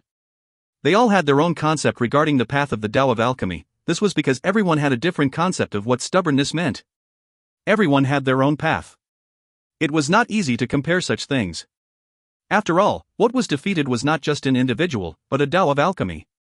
Because endurance became impossible, collapse was inevitable. As silence filled the area, a light sigh could suddenly be heard, seemingly from very far away. Grandmaster Pill Demon slowly rose to his feet. His gaze swept over the alchemists. Everyone whose gaze he met slowly lowered their heads, their faces filled with respect. Eventually, his eyes came to rest on Yi Feimu. The Tao of Alchemy is invincible, he said. Even more invincible is the determination to cultivate the Tao of Alchemy. If that determination exists, then even after 10,000 defeats, your Tao of Alchemy will always be there. You have done well. Ever since you joined the sect, you have consistently pursued your own path. Your path is winding and full of thorns and thistles, making it slow to traverse. Only with never-ending determination can you have the courage to face defeat and yet proceed onward to reach your goal. Walk such a path, and your path will be invincible. Fear not defeat. Fear giving up. Yi Feimu's body trembled as he stared blankly at Pill Demon. Silently, he clasped hands and bowed deeply. Many thanks for your enlightenment, Patriarch. You may be a Violet Furnace Lord, said Pill Demon coolly. From this day forth, you are my novitiate. Yi Feimu trembled, and his face filled with excitement. This was his dream, finally becoming a reality. The path had been winding, but to become a Violet Furnace Lord had been the most important pursuit in his life for many years. The minds of the surrounding alchemists of the East Pill Division were reeling as they watched. None of them knew what to say as Pill Demon's gaze next fell upon Shu Yuyan. You have searched for a Tao of Alchemy that embraces life like that which we live. You wish to find that spark of life which doesn't exist. It is exceedingly hard to reach the peak of such a Tao of Alchemy. It is not a winding path, but a very difficult one. In fact, sometimes, there is no spark of life. When that happens, what will you do? The path of your Tao of Alchemy lies not in pill concoction, but in refinement of the heart. You have always been my apprentice. But unlike the others, you are my personal apprentice. You, also may become a Violet Furnace Lord. As Pill Demon's voice sounded out, tears began to stream down Shu Yuyan's face. She immediately bowed low to Pill Demon. Each and every one of the alchemists of the East Pill Division was speechless. Only the Violet Furnace Lords seemed to want to speak up, but held their tongues. Lin Hailong hesitated a moment. He was the most senior of the Violet Furnace Lords. Bracing himself, he opened his mouth. Master, according to the custom of the trial by fire for promotion to Violet Furnace Lord, only one person can be selected. Ever since Eternal Mountain left, you have made no progress in your Tao of Alchemy. You haven't moved at all since that year. Do you know why? Pill Demon calmly looked over at Lin Hailong. I haven't told you all these years, because I wanted you to realize it for yourself. But you still don't understand. Is custom really that important? Feeling a bit awkward, Lin Hailong forced a smile onto his face and said, but, the custom was begun by you, Master. Since I began the custom, then naturally I can change it. Let it be so. He flicked his sleeve, paying no further attention to Lin Hailong and turning to look at Meng Hao. Lin Hailong heaved a sigh of relief in his heart and immediately stepped backward. Actually, he only spoke because there were outsiders present to observe the ceremonies. Being the most senior of the Violet Furnace Lords, he was required to say at least something, even if it was in a roundabout way. Pill Demon looked at Meng Hao. Using the body as the pill furnace, and the heart as the pill formula. Refining the sun and the moon, refining the ancientness of the stars. Such a Tao of Alchemy. He paused for a moment. Master looks forward to finding out where your future path will lead. A smile broke out on his face. As he spoke, the onlookers could tell that there was something different about his words. This was because Pill Demon was calling himself master. Violet Furnace Lords become my novitiates, and thus only need to kowtow one time. Since you are Pill Cauldron, you can become my personal apprentice with 2 kowtows. However, I already accepted a hefty apprentice's fee from you, so from today on, I will have a second legacy apprentice. Now, kowtow before me 3 times. As he smiled at Meng Hao, the kindness in his eyes overlapped with those of the master from Meng Hao's world of illusion. Meng Hao had a strange expression on his face. The words apprentice's fee suddenly made him recall his 200 million spirit stones. Before he could say anything, though, Pill Demon raised his right hand and flicked his sleeve. Immediately, ripples appeared in the air, surrounding Meng Hao and then disappearing into his body. "Hai Long," said Pill Demon. "Please assist Master in receiving all the friends from the other sects. Announce to all the southern domain that I have accepted Fong Mu as my legacy apprentice." As his words filled the air, everyone stood up and clasped hands toward the heavens. Lin Hailong trembled inwardly when he heard the words, and his vision came to rest on Meng Hao. The other Violet Furnace Lords were the same. They all knew what a legacy apprentice was. Envy shone in Han Bei's eyes. She knew that from this day forward, Fong Mu would be different than anyone else in the southern domain. Fatty sighed inwardly, reminding himself how the oldest brother was the most awesome. This time, he had worked his way into being Pill Demon's legacy apprentice. When it comes to apprentices, there are 3 levels: novitiate, personal apprentice, and legacy apprentice. Novitiates only receive simple advice, although they are permitted to ask questions. Personal apprentices follow the master by his side. They receive instruction verbally and by example. Personal skills are passed down, including some secret techniques. Legacy apprentices are the most important of all. They receive a lifetime of knowledge. They are the hope for the future, the hope to pass on everything. Nothing will be held back from such an apprentice. Such an apprentice is even more important than a son. In the deepest corner of the Violet Fate sect, within the East Pill Division, is a squat mountain. The mountains which surround it are much higher than it. However, this mountain seemed to be embodied with a profound air of dignity, as if it were the most senior of all the mountains. This mountain was actually the pinnacle of all the mountains of the East Pill Division. Located on this peak of mountains was a building, which Pill Demon led Meng Hao to. The instant Meng Hao saw it, he gaped. The building looked exactly like his master's house from the world of illusion. Pill Demon pushed the doorway open and walked inside, back facing Meng Hao. As he walked, he explained, "You experienced the kowtow of innocence. You walked the kowtow of roaming. In the end, you chose to perform the kowtow of sunset gazing. With these 3 kowtows, you took me as your master." Meng Hao followed, watching the old man's back as he walked along. Suddenly, he realized that this man didn't seem like a stranger at all. The life he had lived in the world of illusions was overlapping with reality. Meng Hao suddenly clasped hands and bowed deeply toward Pill Demon. "Apprentice greets Master," he said. "In the Celestial Land, Master told you that you would only need to perform 2 kowtows. The first kowtow was broken up into 3 parts. Master has sown karma, and because you did not break it, neither shall I. As for the second kowtow, I didn't explain it back then. Now the time has come for you to understand. The second kowtow will come if the day ever arrives in which I return to the dust. Then you must kowtow to break our karma, so that our fates are no longer intertwined. I will give you a lifetime of favor as your master. All you must give me is the ability to smile before I die. That smile will be because I know that my legacy from this life will be passed on. If in the course of being my apprentice you choose the same path as my first legacy apprentice, Lu Ruffing, and leave me, then there will be no need for the second kowtow. Your feet belong to you, and the path lays beneath your feet. The choice will be yours to make in the future." Pill Demon suddenly turned to look at Meng Hao. However, he continued slowly, "If I were to tell you that I am unable to dispel the poison of the resurrection lily, would you still be willing to take me as your master?" This chapter was sponsored by DP, Michael Wu, Hui Liang Gon, and Eric Lane. If you find any errors, ads pop up, ads redirect, broken links, non-standard content, etc., please let us know. Report chapter so we can fix it as soon as possible. Chapter 294. Chapter 294, Complete Legacy. Meng Hao looked at his master silently for a moment. Then, he quietly said, "At first, I came because I wanted to get rid of the poison. After I joined the sect, I stayed because of the Tao of Alchemy." Pill Demon gazed at Meng Hao for a long moment. Finally, a look of contentment appeared on his face, and he smiled. Slowly, he said, "From your first day in the sect, Master felt the aura of the resurrection lily. Later, when I saw you, I understood the situation. There are 3 ways that you can dispel the poison. One is for it to merge with you, after which, you will no longer be you. The second is for you to devour it, then it won't be it. As for the third, it is to use your own Tao of alchemy to dispel the poison yourself. Karma exists within heaven and earth. The resurrection lily in your body is the cause of the karma. Other than you, no one else can dispel it. The reason is because no one else is you. The fact that no one else can dispel the poison but you, is the result of the karma. On this path, the first is the passive, the second is the active, and the third is the most active method, that of using your Tao of alchemy. I presume you understand the meaning of my words. Meng Hao was silent. The poison had been within him since the state of Zhao, pestering him all the way until now. He had been unable to dispel it for that entire time. When he first joined the Violet Fate sect, he'd had no understanding of the Tao of alchemy. However, thanks to his constant cultivation, he had gained more enlightenment regarding the poison, as well as some bit of hope. Hearing Master's words now, though, caused him to sigh in his heart. This poison is nothing, said Pill Demon.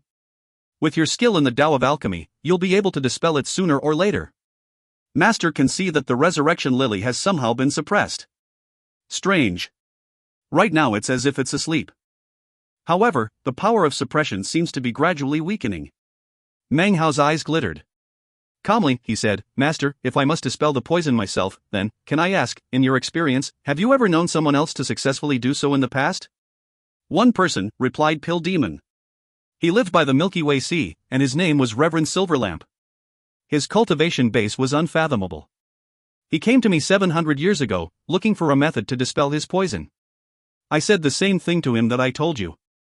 300 years later he returned to me to repay my kindness. He had successfully dispelled the poison. Meng Hao was thoughtful for a moment, then gave a slight smile. If that person could dispel the poison, then I will definitely be able to use my Tao of alchemy to do the same. His voice low, expression somber, Pill Demon continued, if Master forcefully assisted you in dispelling the poison, it would harm the cycle of karma. That would not benefit you at all. However, under my tutelage, your Tao of alchemy will eventually reach the point where you can dispel it yourself. The poison of the resurrection lily gave you the power of nature talent. If in the future you dispel the poison, then you will be able to assimilate its full power. In that case, you can turn one of the most ultimate poisons under heaven into a rarely seen treasure. Such a treasure will enable you to open up your path to the heavens.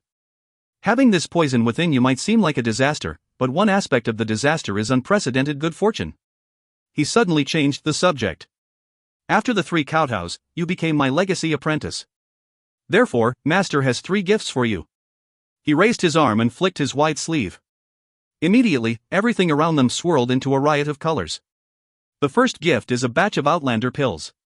The name comes from the expression a night of outlandish tales. A pill such as this has never before appeared in the southern domain. I created it during alchemic enlightenment 3 years ago. This batch contains 3 pills in total.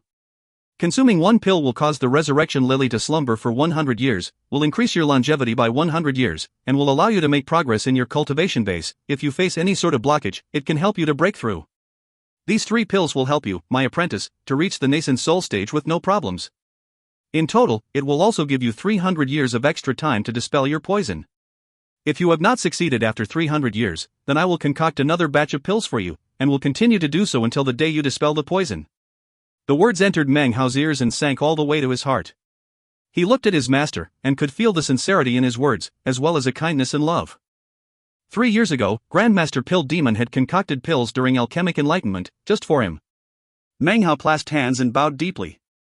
Many thanks, Master. Master's second gift for you is a legacy technique of the East Pill Division. The name is Spirit Summoning Incantation.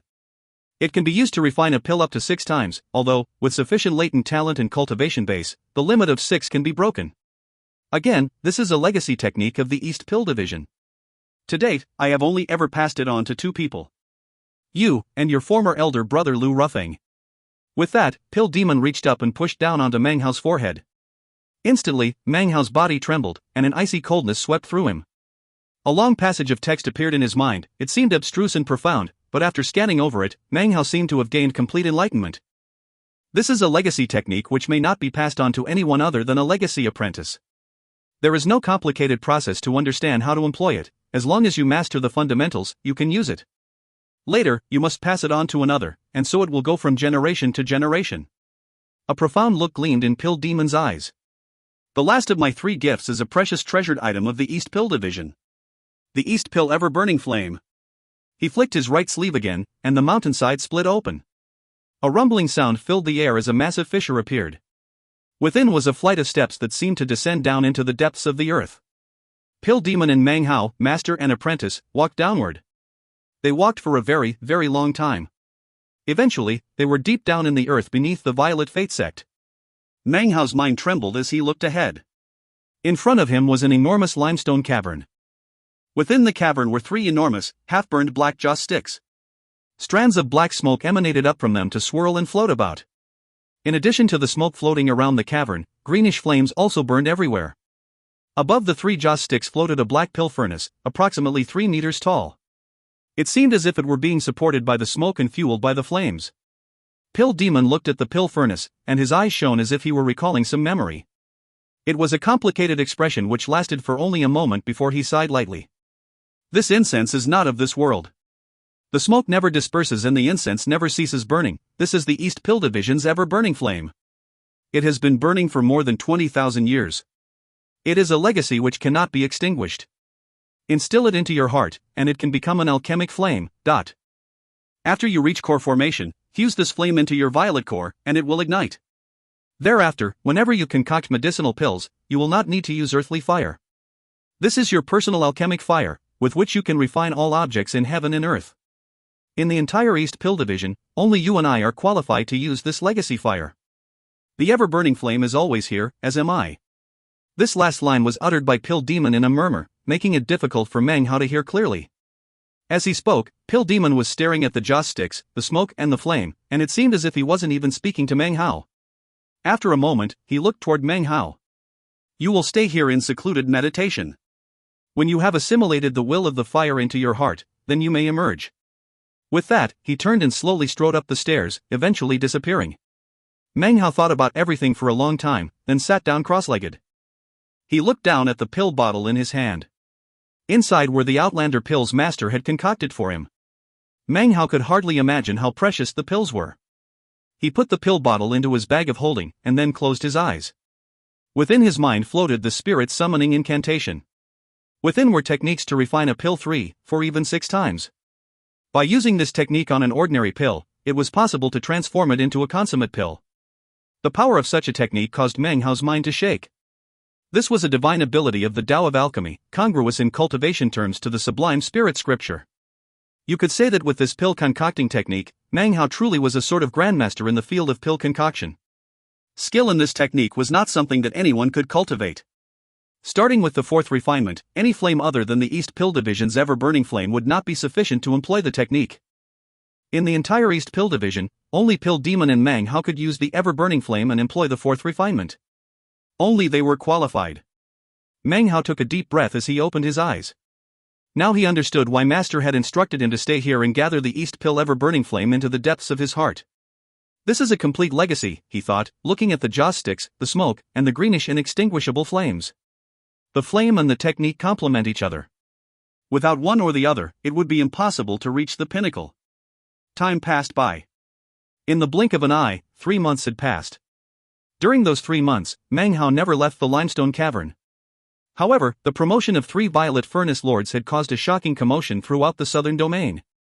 Many people were saying that this was the most incredible Violet Furnace Lord promotion trial by fire that had occurred within the past 10, thanks to word being spread by other sects, Chu Yuyan's Tao of alchemy, as well as her skill in pill concocting, became the talk of the southern domain.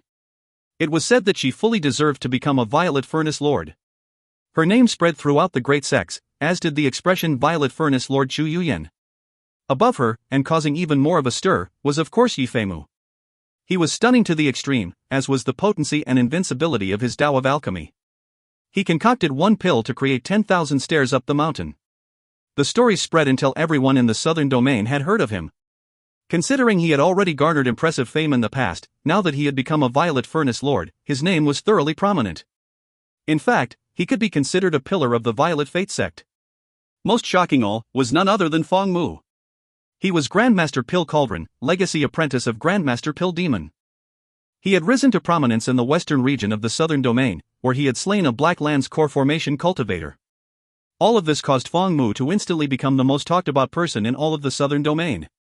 More and more people viewed him as the fourth Grandmaster of the Southern Domain. Word spread of how, atop the peak of Eastern Emergence Mountain, he had formed the enormous pill cauldron of 1,000 medicinal pills.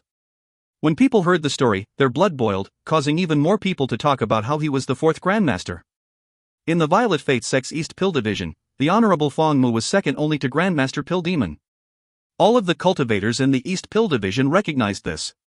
Many people took Meng Hao to be the Tao Child of the East Pill Division, equal even to the Tao Child of the sect itself, or perhaps even a bit higher in reputation. It was at this time that a great change occurred to the corpse which had fallen from the sky to land in the Southern Domain all those years ago. Magical symbols appeared on its skin, then floated out into the air, creating refracted reflections of themselves. There were some who recognized what this text was. It was one of the three classic scriptures, the Tao Divinity Scripture, the Sublime Spirit Scripture, the Tao Divinity Scripture, and the Heaven Severing Scripture.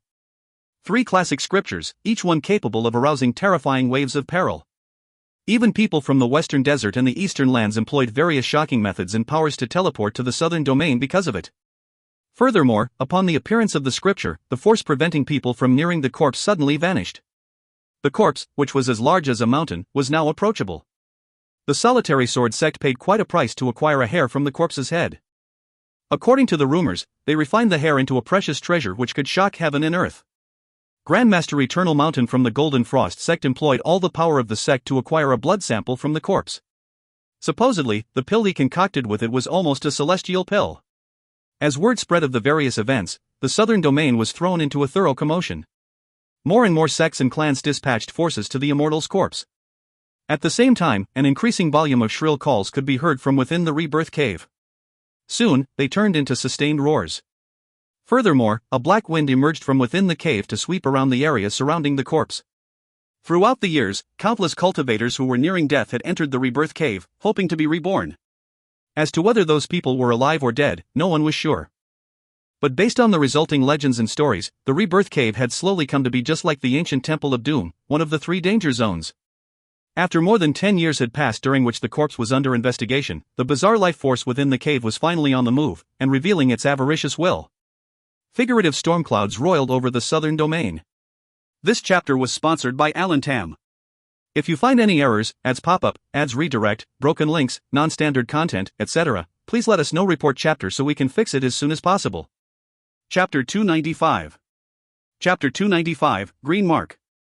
As more news spread about the Immortal's corpse, the Violet Fate sect gradually began to pay closer attention to the matter. The first to be dispatched were some chosen from the Violet Chi division, along with a sect elder. It was at around the same time that other of the great sects and clans also sent their forces there.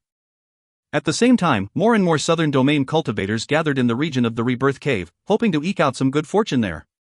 The momentous events in the Southern Domain went so far as to attract the attention of the Western Desert. Actually, years ago, when the corpse had just fallen from the sky, Western Desert cultivators had arrived to investigate. Because of the new rumors spreading about the corpse, large amounts of Western Desert cultivators once again appeared. Even the eastern lands viewed the developments with importance and sent cultivators. Eventually, the cultivators gathering around the Rebirth Cave and the Immortal's corpse found out something very bizarre. The cultivation base of any nascent soul cultivator who approached the corpse would be severely suppressed. If they continued to push forward, it would eventually be pushed down to the core formation stage. Core formation cultivators, on the other hand, experienced no hindrances whatsoever.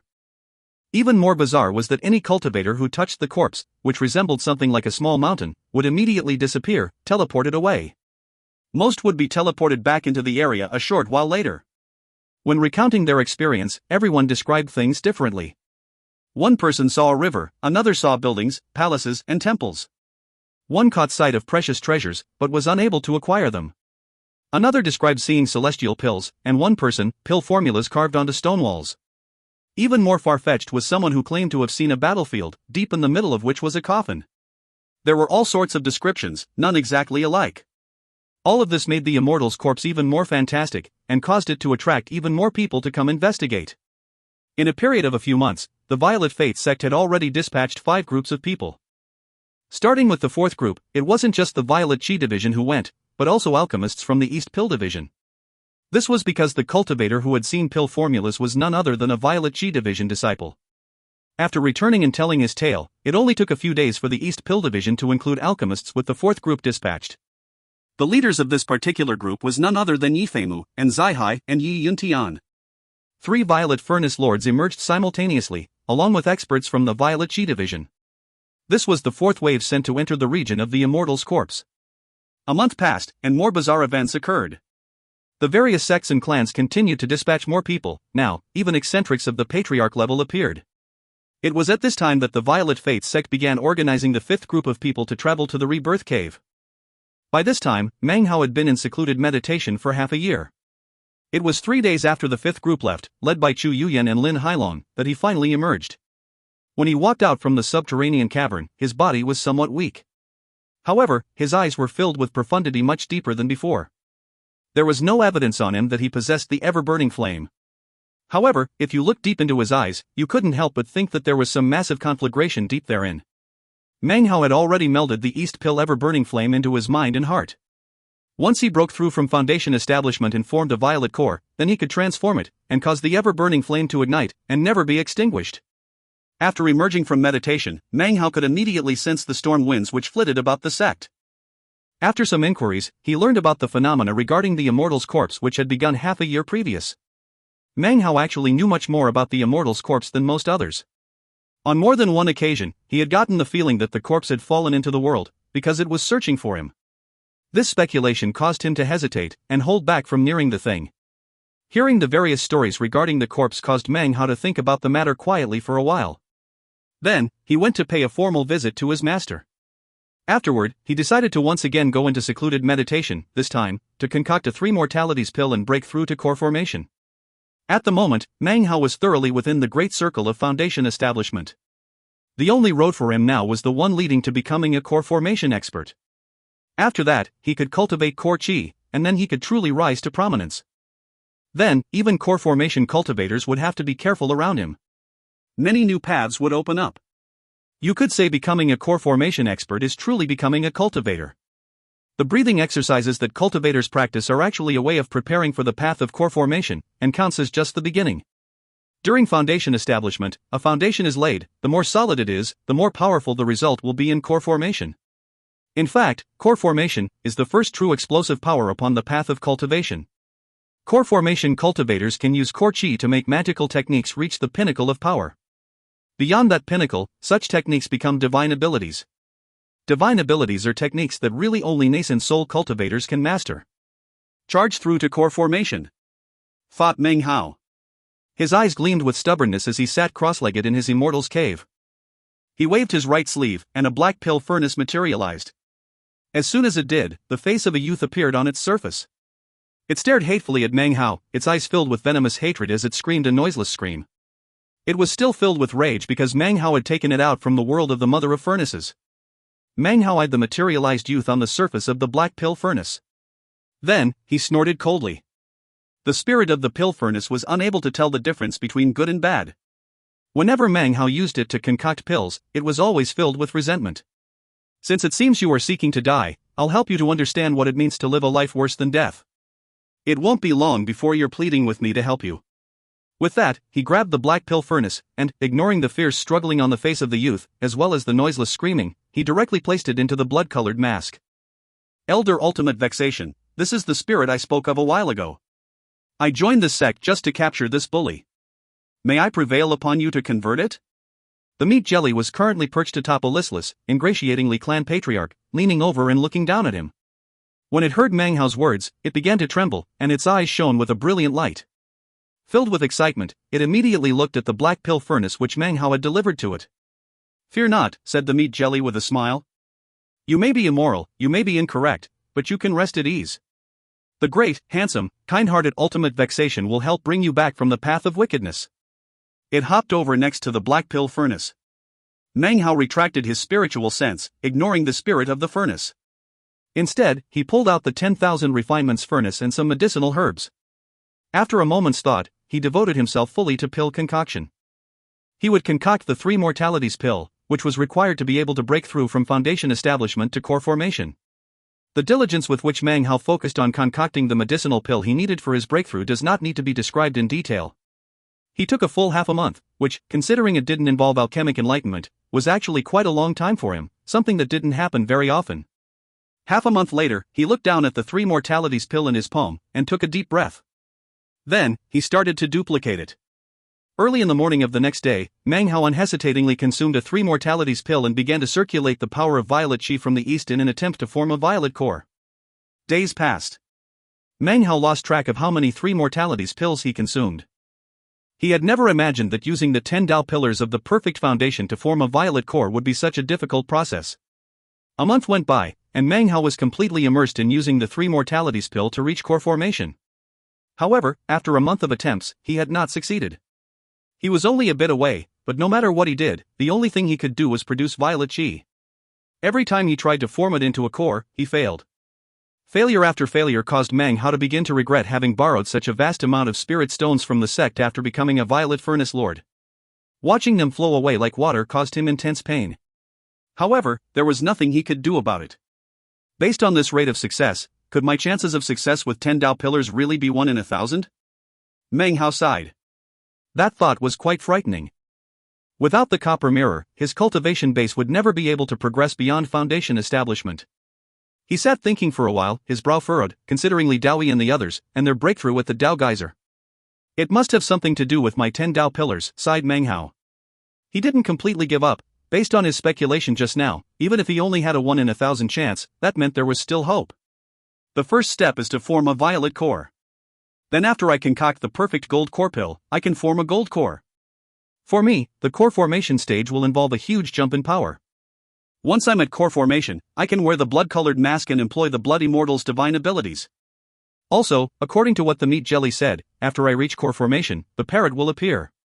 Meng Hao's eyes filled with determination as he thought these things. I must form a violet core.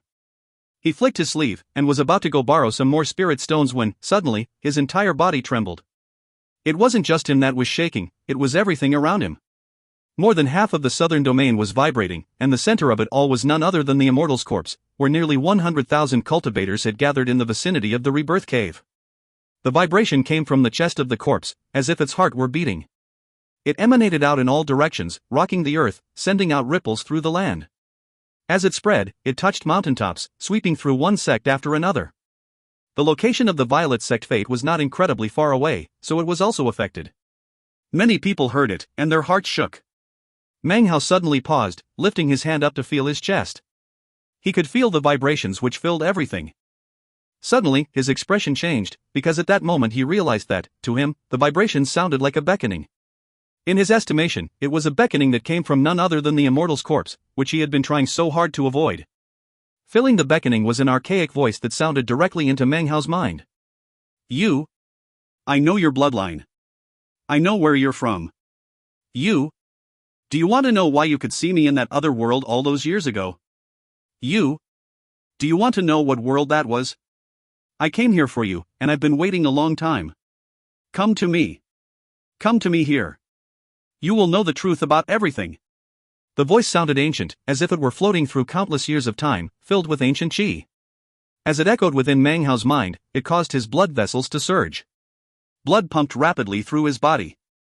Suddenly, on the back of his right hand, a greenish mark appeared. 1. This chapter was sponsored by Alan Tam. 1. This mark first appeared on Meng Hao's hand when he reached Foundation Establishment in Chapter 100. If you find any errors, ads pop-up, ads redirect, broken links, non-standard content, etc., please let us know. Report chapter so we can fix it as soon as possible. Chapter 296. Chapter 296, Another Encounter with G. The mark looked like a magical symbol. It didn't exist on top of his skin, but rather inside his flesh. Meng Hao was not unfamiliar with it. The moment he had reached Foundation Establishment, he had seen this exact same mark. Today was the second time. Meng Hao looked at the mark, his mind buzzing. After a long time, the shaking disappeared. The strange sign which had filled half of the southern domain caused even more attention to be drawn to the Immortal's corpse. Meng Hao stood there within his Immortal's cave for a long time before he lifted his head. His eyes were now filled with a sharp light. Just, who is he? Why was I able to see him that year? Why did he fall into the southern domain? And why is he able to affect my blood flow, and give rise to this mark? Was the mark placed upon me by him that year? Or was it part of me all along, there within my flesh from the beginning?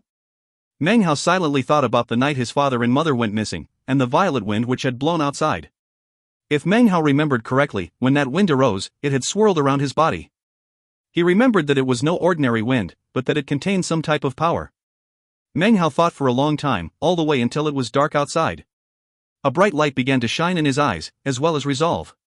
Regardless of whether this person's words are true or false, I'm going. Determination gleamed in his eyes. Great reward only comes by taking risks. Cultivators cultivate self-confidence. When a decision has been made, it must be pursued with determination, and without the slightest thought of wavering. He flicked his right sleeve as he walked out of the Immortals' cave. Several days later, the sixth group of cultivators left the Violet Fate sect. It consisted of 30 people, who transformed into 30 prismatic beams that shot off into the air. In front of this group was none other than Meng Hao. He wore the robe of a Violet Furnace Lord, and his long hair whipped about behind him as he shot forward. All of the people behind him looked at him with expressions of veneration, regardless of whether they were from Violet Chi Division or the East Pill Division. Together, they shot off into the distance at top speed. Meng Hao was quiet during the entire trip. He didn't speak, within his mind spun the echoing beckons of the Immortal's corpse. This sixth group of Violet Fate sect cultivators teleported 3 times and spent half a month before arriving in the vicinity of the Rebirth Cave. Once more during that time period, the vibration echoed out. When the vibration hit them, everyone dropped to the ground, where they sat cross-legged. Only Meng Hao floated in mid-air, looking off into the distance. Once again, he felt the beckoning. Come to me. I'm here, waiting for you. All the truth, all the answers. Meng Hao's mind spun. Of the hundreds of thousands of cultivators in the region of the Rebirth Cave, the voice within the beckons could only be heard by Meng Hao. His eyes glittered even more relentlessly than before. There are 3 danger zones in the southern domain: the primordial Dao Lakes, the ancient Temple of Doom, and finally, the Rebirth Cave. At a glance, it looked like an enormous depression in the ground. Multitudinous volcanoes could be seen in the area, so many that they were impossible to count. They seemed to never end. What was visible was the black sky, and the thick black fog that covered everything. This was the region of the Rebirth Cave. According to the legends, people who were nearing death could enter the Rebirth Cave at the right moment, and if they succeeded, could get a chance to live another life. Whether this was true or false, since ancient times, many almighty cultivators, unwilling to pass into death, had entered the Rebirth Cave. Throughout the countless years, only 3 people had ever emerged successfully.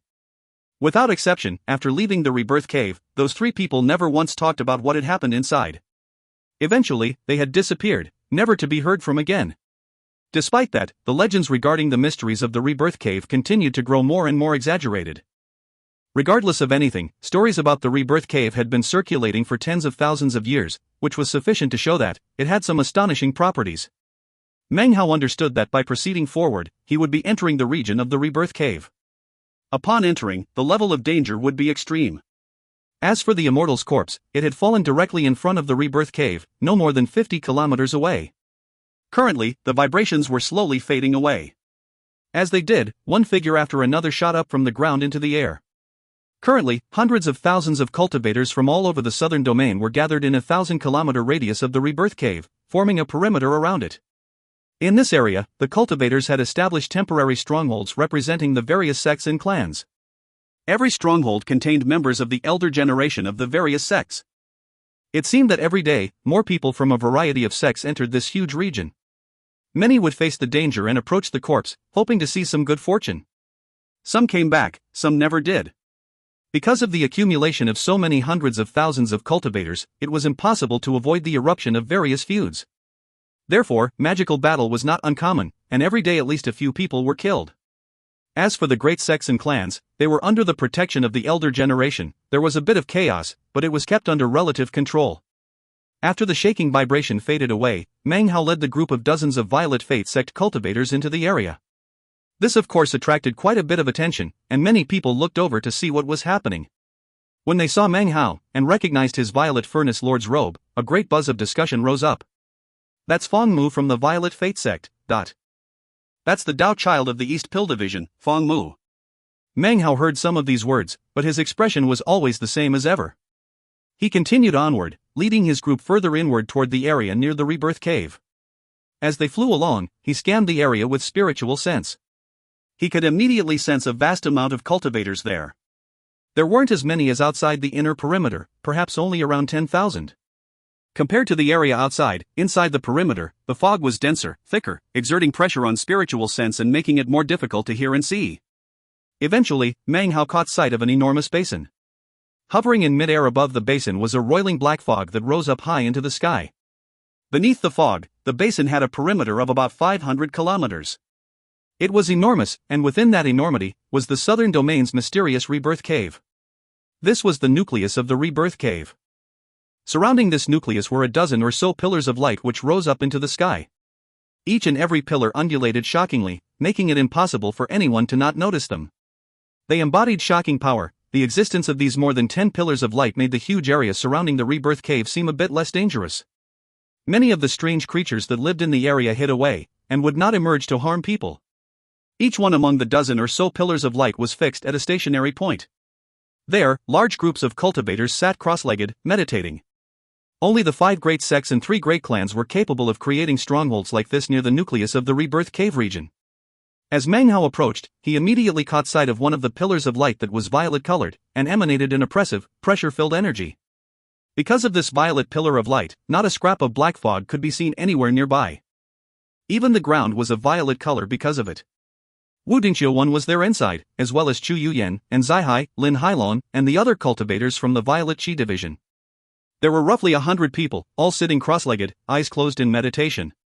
Included in the number were 2 old people, meditating cross-legged in the very center of the glowing pillar. They wore long, white robes, and their countenances were ancient. Meng Hao could sense a fearsome pressure contained within their bodies. Wu Dingqiu was obviously much weaker than these 2 old people, by about an entire stage. Spirit-severing stage. Meng Hao took a deep breath. As he continued toward them, his eyes flickered about, glancing toward the other pillars of light. He saw the Solitary Sword sect, the Black Sieve sect, the Golden Frost sect, the Blood Demon sect, as well as cultivators from the 3 great clans including Hanbei, Qianfan, Zhoujia, Wang Lihai, Li Daoi, and others. 2. Meng Hao's gaze finally came to fall upon a white-robed woman in the Black Sieve sect group. Su Qing. He stared at her for a moment and then looked away. There were other pillars of light. One was orange-colored, and filled with an air of potency and dignity. Sitting cross-legged within were a few dozen cultivators upon whose skin were tattooed depictions of various totems. They were tall, and did not look like people from the southern domain. Western desert cultivators, thought Meng Hao, his eyes narrowing. This wasn't his first time seeing cultivators from the western desert. The first time he'd arrived in the center of the southern domain, he'd seen these strange, tall cultivators. Meng Hao also knew that the actual name of the western desert was the Barbarian West. In fact, that was the name that was written on the map he'd seen years ago. However, the people from the western desert felt that the word barbarian was too belittling, and therefore took up the name Western Desert. This corresponded with the name of the northern desert. Despite this, there were still people who called them Western Devils. As he proceeded onward, Meng Hao's gaze fell upon 2 other pillars of light. One of them glowed with a light as blue as the sky. Next to it, a large flagpole had been stabbed into the ground. Floating in the wind was a flag embroidered in gold with the character G. When he saw it, Meng Hao's pupils constricted, and he began to breathe heavily. There were over 10 cultivators sitting beneath the pillar of light, meditating. One of them was a young man with thin lips, a lofty air, and impatience written on his face. He seemed to have sensed Meng Hao's gaze. He turned and looked over, then gave a cold snort. Contempt flickered within his eyes. The cold snort immediately entered Meng Hao's mind, causing him to pause momentarily. He quickly rotated his cultivation base to disperse the uneasy feeling. Core formation stage. His expression was the same as usual as he looked away. The young man's eyes flashed as he examined Meng Hao for a moment, and then ignored him. Meng Hao next looked at the other beam of light, which was a greenish color and emanated terrifying power. The Black Sieve sect's pillar was also greenish, but this color was different, deeper. Beneath the green pillar, 3 people sat cross-legged. One was a middle-aged woman, another was an old person, and the third was a young woman. The young woman wore a green robe, and her long hair cascaded down over her shoulders. She was rather beautiful, but she also possessed a cold, proud air. She seemed to be the kind of person that had a short temper, and wasn't easy to approach. As he looked over everyone, Meng Hao stayed calm and collected. He led his group directly toward the Violet Fate sect's violet pillar of light, and as he neared, quite a few people opened their eyes vigilantly. When they saw Mang Hao, expressions of respect filled their faces. As for Chu Yuyan, a complicated look appeared in her eyes. Yi Feimu simply lowered his head silently. 1. Wu Dingqiu was the guy who made the bet with eccentric song about the spear. He was also present when Grandmaster Eternal Mountain visited the Violet Fate sect, and Mang Hao competed against Fatty. 2. Okay, here's a quick refresher. Han Bei, sexy schemer. Chen Fan, protective talkative brother. Zhou Jie, possessed Dao child. Wang Lihai, brother of Wang Tengfei. Li Daoi, fought Mang Hao in the Blood Immortal Legacy. If you find any errors, ads pop up, ads redirect, broken links, non-standard content, etc., please let us know. Report chapter so we can fix it as soon as possible. Chapter 297. Chapter 297, still somewhat pleased with himself. Wu Dingqiu, who sat there cross-legged, suddenly opened his eyes. After he caught sight of Mang Hao, his face filled with a smile and he nodded. Considering the level of his cultivation base, and his status within the Violet Chi division, for him to treat a Foundation Establishment cultivator in such a fashion was enough to see what position Mang Hao occupied in the Violet Fate sect. You could say that Mang Hao even exceeded Wu Dingqiu. If Mang Hao's cultivation base was any higher, Wu Dingqiu would have been required to rise to his feet. Mang Hao had been a part of the cultivation world for years now, and knew that the best way to conduct oneself was without arrogance. He immediately clasped hands and bowed to Wu Dingqiu, which of course caused the man's smile to grow even wider. Mang Hao's cultivation base was weak, but his position was high. Because of his lack of arrogance, it caused Wu Dingqiu's favorable impression of him to grow even stronger. Smiling, he said, Grandmaster Fong, allow me to introduce you to these two patriarchs. This was a situation of giving a plum in exchange for a peach. Mang Hao also smiled. Having been introduced by Wu Dingqiu, Mang Hao clasped hands and bowed deeply to the two ancient-looking patriarchs within the Violet Pillar of Light. Junior Fong Mu of the East Pill Division pays respects to the two patriarchs. Sitting there cross-legged within the Violet Pillar of Light, their faces covered with wrinkles, they seemed the very picture of intense power. As Mang Hao bowed to them, they opened their eyes slowly, looking him over, their vision filled with abstruseness. They seemed to be committing Mang Hao's aura to memory. Your cultivation base isn't sufficient, said one of them coolly, his eyes closed. To the greatest extent possible, do not venture outside. Stay here, and you'll be fine. The other patriarch smiled at Mang Hao, eyes filled with praise. Mang Hao knew that their goodwill was all because of his master. After Mang Hao paid his respects to the patriarchs, Wu Dingqiu led him to greet more cultivators from the Violet Chi division. All of them treated Mang Hao with utmost politeness. Be it with their words, or the way they carried themselves, they showed complete respect. Even the core formation cultivators were very respectful to him. Wu Dingqiu introduced Mang Hao to the Violet Chi division cultivators, but as for the East Pill division disciples, no introductions were needed. One by one, they approached Mang Hao to offer him their respects. When Mang Hao approached Lin Hailong and Zai Hai and the others, it was noticed by the forces from other sects in the area. Many gazes fell upon them, most of which lingered on Mang Hao. The expressions of the onlookers instantly changed into shock, clearly most of them had guessed who Mang Hao was. Mang Hao greeted Lin Hailong and Zai Hai and the others with clasped hands. He looked toward Chu Yuyan and nodded, smiling. He also gave Yi Feimu a glance, then sat down cross-legged. He was also a Violet Furnace Lord, but he was Grandmaster Pill Demon's legacy apprentice, which was a very high position. According to sect rules, he was actually higher than a Violet Furnace Lord. However, Mang Hao knew that his cultivation base wasn't very high, so he didn't want to show off. Therefore, he sat next to Zai Hai, subtly placing Lin Hailong in the center position. Old Lin Hailong was an astute person, so how could he possibly not understand what Mang Hao was doing? He smiled and shook his head, not saying anything to break the facade. And Zai Hai chuckled. Looking at Mang Hao, he lowered his voice and said, Elder brother Lin is just another Violet Furnace Lord. He only cares about the Tao of alchemy. Before finishing, he stopped, giving Mang Hao a look. He knew that Mang Hao was a smart person, and would be able to ascertain the meaning of his words. Don't worry, elder brethren, I understand. Mang Hao could tell that Zai Hai was trying to make sure that he didn't brood over the events from the day that Mang Hao was raised to Violet Furnace Lord. Mang Hao smiled, then looked around the area, his eyes eventually coming to rest on the flag with the G character on it. No one knew it, but when he first laid eyes on the flag, his heart was shaken by great waves. Of course, he had covered it up well, not letting the tiniest shred of a reaction be seen. However, deep in his heart, the character G was surrounded by many unfathomable mysteries. The flag of 3 streamers was sealed with the surname G.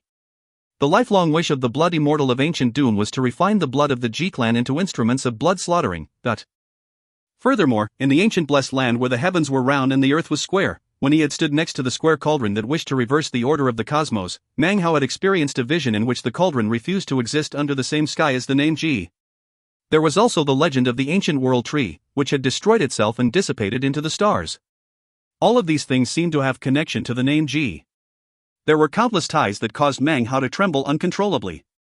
This was especially true now, after seeing the name with his own eyes, branded onto that flag. Having noticed what Mang Hao was looking at, and Zai was silent for a moment, then quietly said, "That's the Ji clan from the eastern lands." It seemed almost as if he was worried others might hear, and thus lowered his voice in caution. He seemed to be jumpy when talking about the name, even filled with dread, as if he were an ant discussing an elephant. Mang Hao's eyes glittered imperceptibly.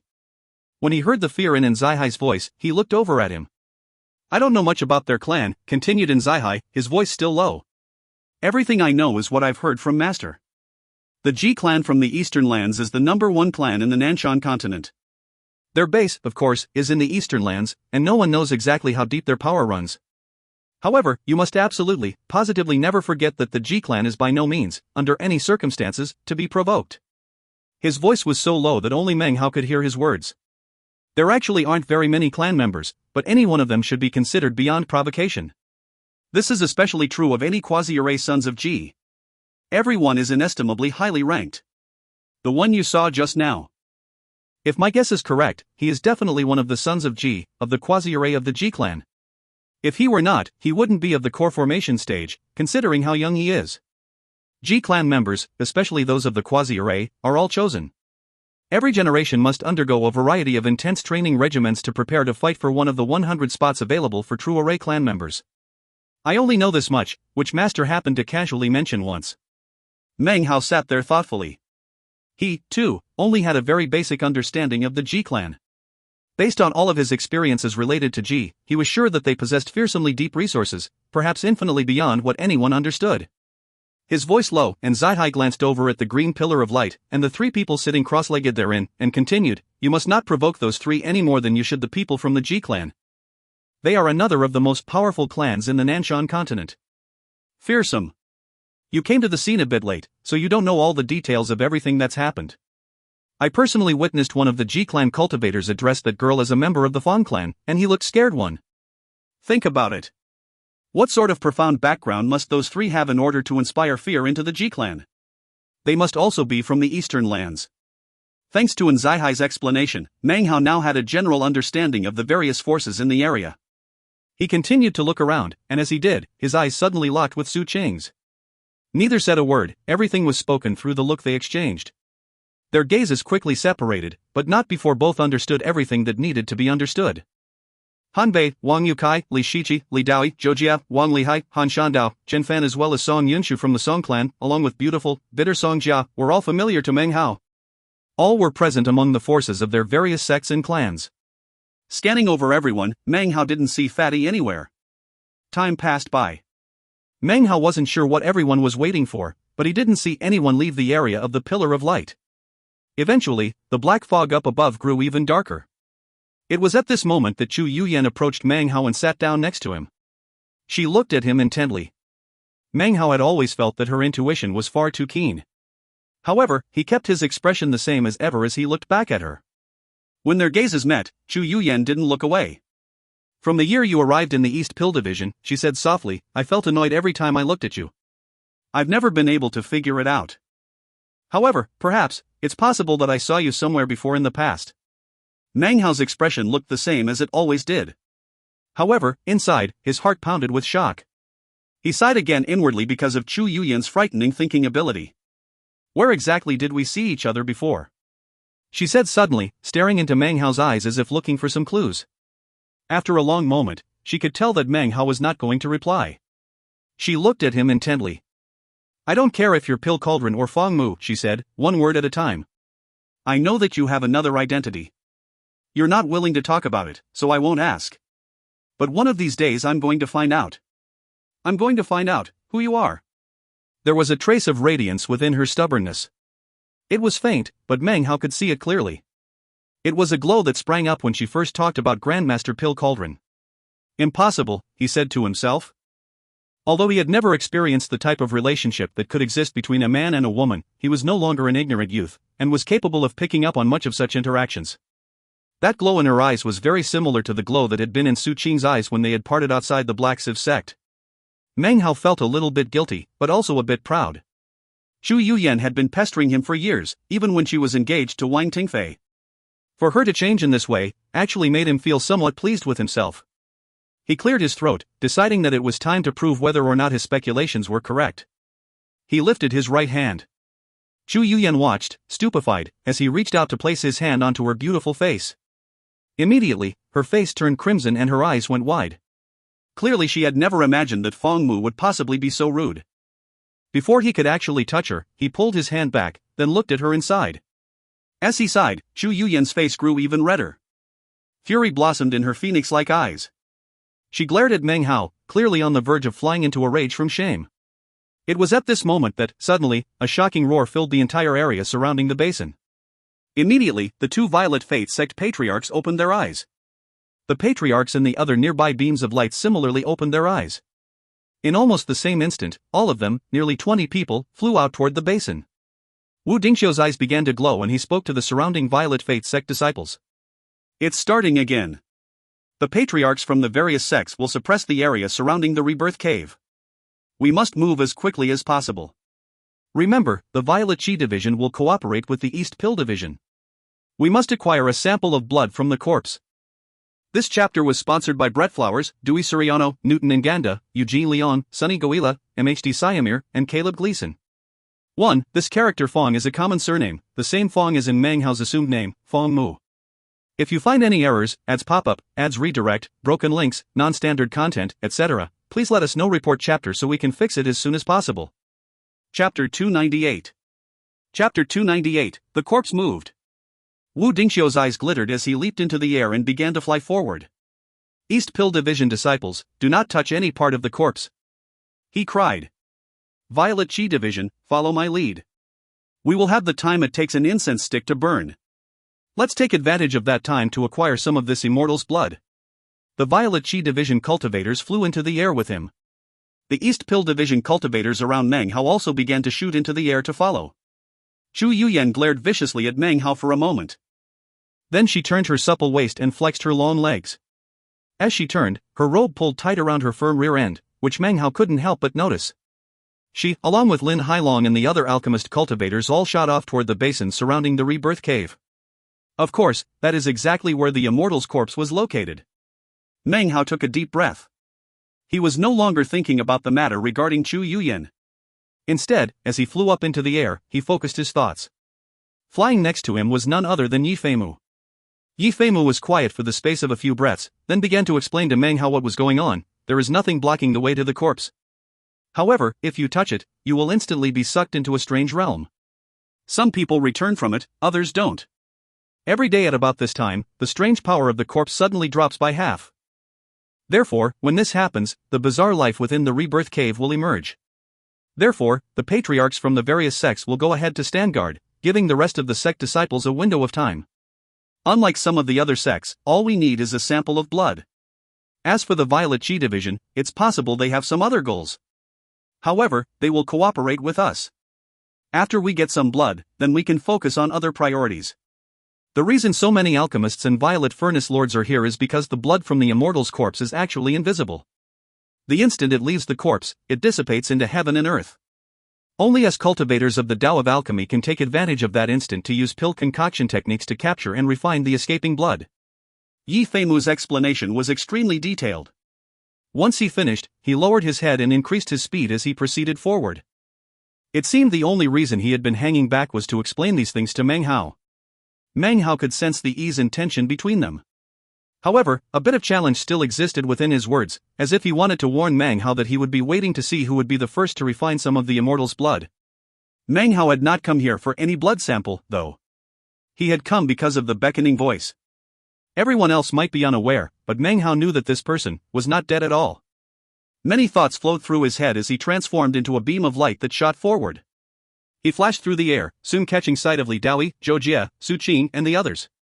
All of them were converging on the basin. What most captured Meng Hao's attention was the young man named Ji. His cultivation base was at the peak of the early core formation stage, and he was surrounded by 7 or 8 guards, all of them old men. He moved forward, his entire body exuding a lofty and proud air. Completely disregarding all of the surrounding southern domain cultivators, he sped off into the distance. At the same time, the young woman surnamed Fong shot forward, her face filled with cold indifference, her entire body emanating blinding silver light. The beams of light shot off of her like sharp arrows, causing anyone who looked at her to feel stabs of pain. The Ji youth and the Fong girl were both matchlessly stunning. Whether intentionally or not, they had long since become the focus of attention in the area. Next to them, anyone, be they chosen or Dao child, were like ants. The difference in status was just too great. This of course caused the southern domain's chosen and Dao children to feel somewhat recalcitrant. However, keeping in mind the warnings of their various sects, and fearsome power of the two, they maintained their silence. The western desert cultivators were also present. They were big and tall, and their bodies were covered with totemic tattoos.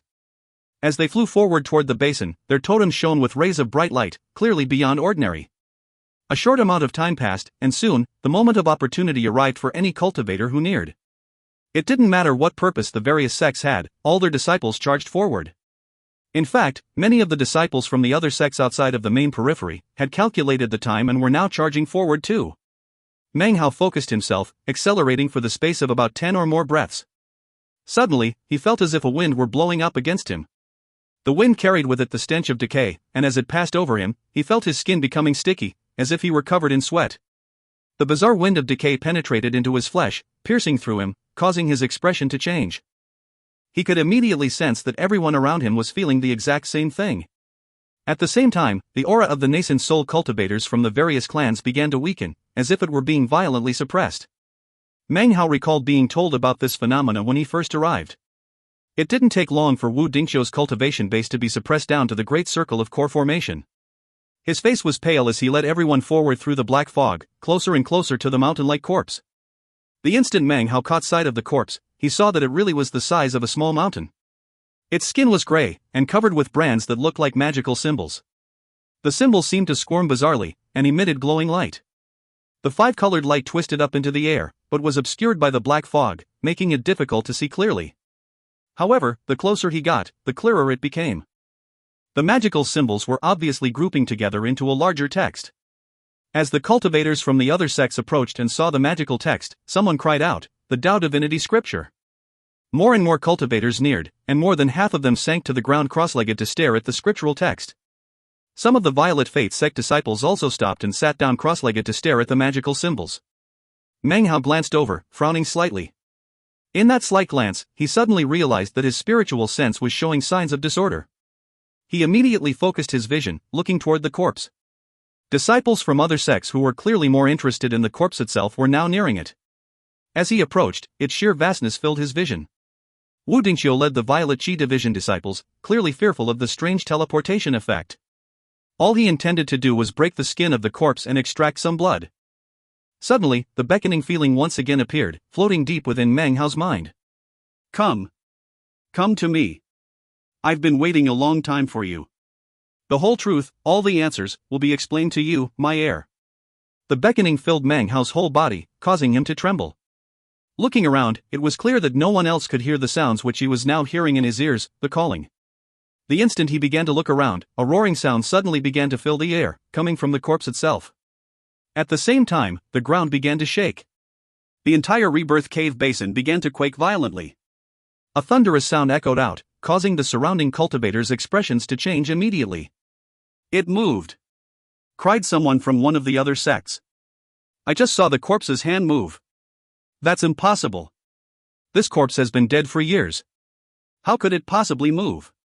I saw it too. The corpse's hand moved a bit. It couldn't have been an illusion. Meng Hao began to pant.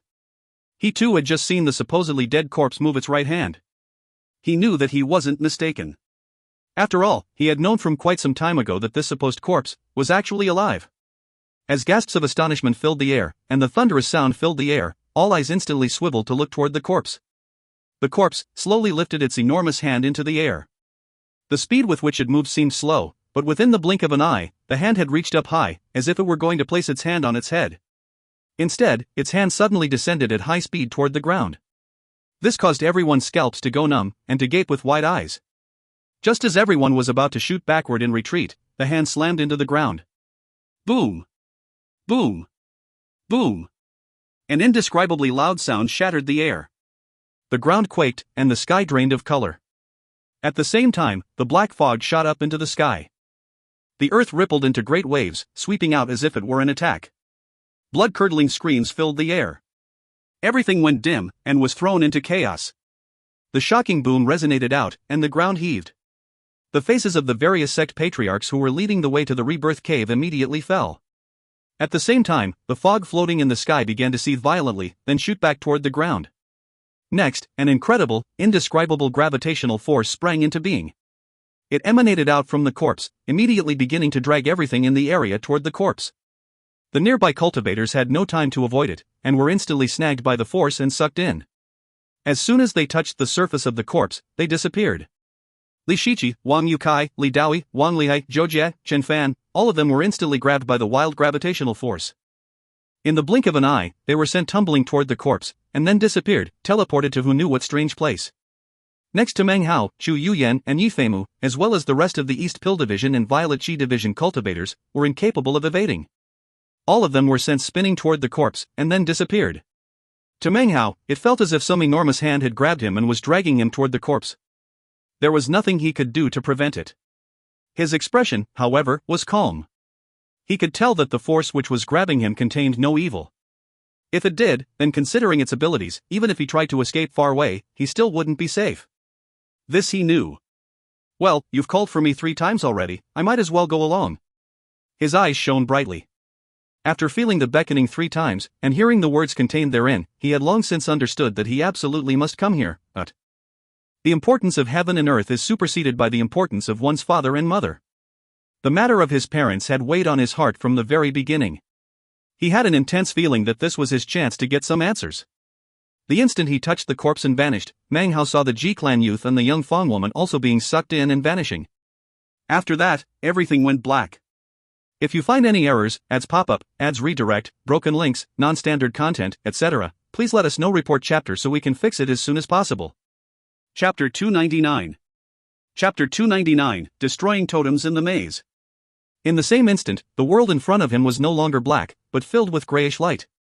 Meng Hao could clearly tell that just now, his body had been affected by a teleportation spell. The teleportation had moved him somewhere, although he wasn't sure exactly where. When things became clear, Meng Hao looked around.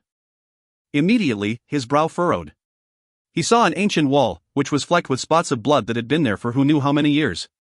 Looking overhead, it seemed as if the wall stretched up into the heavens themselves. Apparently, it was endlessly high. There wasn't just one wall, but 2, forming a corridor. Meng Hao's eyes flickered. He didn't go forward down the corridor, but rather, flew straight into the air. He shot upward for a while. However, even after focusing the power of his cultivation base into his eyes, he still was incapable of seeing the tops of the walls. They have no end, he thought, slowly floating back down. He didn't land onto the ground, but rather floated there in mid-air. This place had a stifling air. It seemed that there were only 2 paths to pick from, either forward or backward. Meng Hao thought of the other cultivators who had touched the corpse, and of the things they had talked about. Upon returning, each had described different scenes. One saw mountains, another a river. One saw buildings, another, celestial scenes.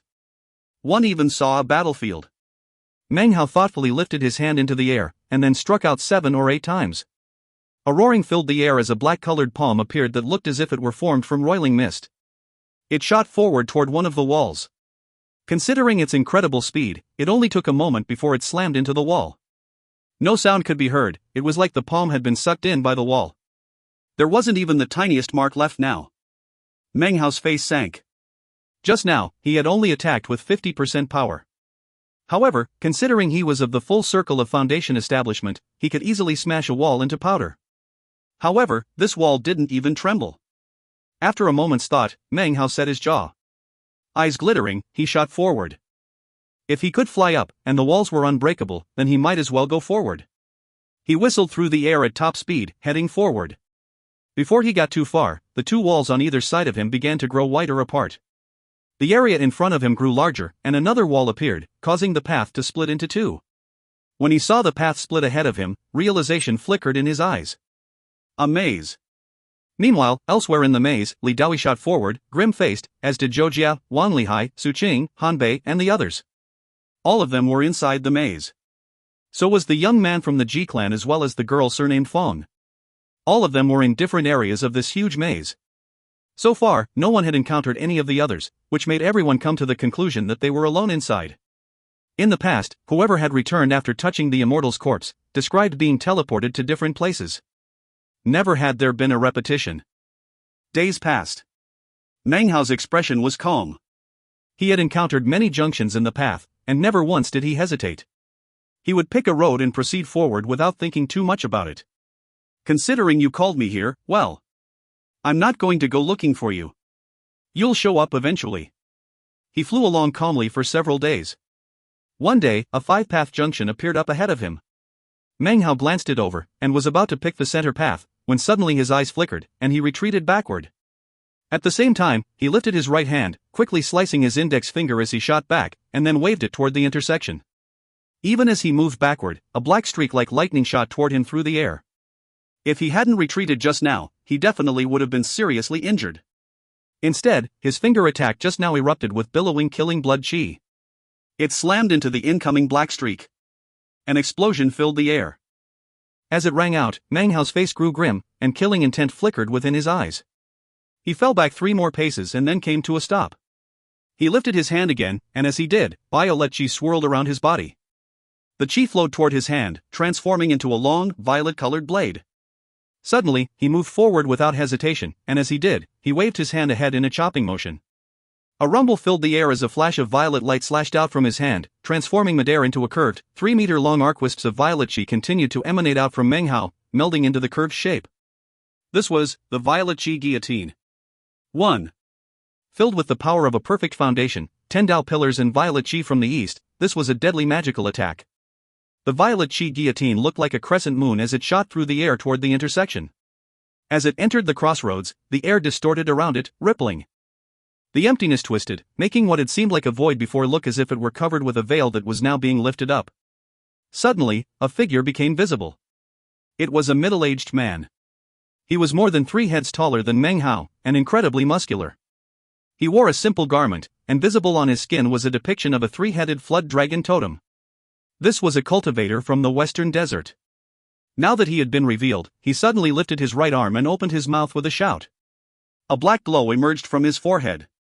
The totem covering his body began to glow with a black aura, and in front of him, an incredibly realistic image of a 3-headed flood dragon appeared. Roaring, it shot forward and tore into the violet chi guillotine. A boom filled the air, rocking everything. Meng Hao watched as the violet chi guillotine began to disintegrate, transforming into wisps of violet chi that dissipated into the air. At the same time, the 3-headed flood dragon also began to break up into pieces. The Western Desert cultivator's face was unsightly as he stared in shock at Meng Hao. Meng Hao gave a cold snort, lifting his hand and waving it forward. Violet chi garrote. As he waved his hand, the violet chi in the area suddenly stilled.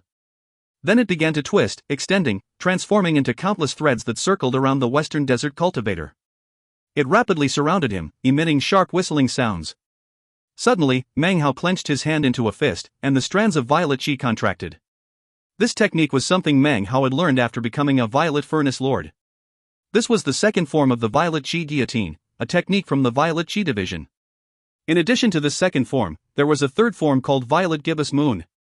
The Western Desert cultivator's face was dark as the violet chi garrote closed in around him.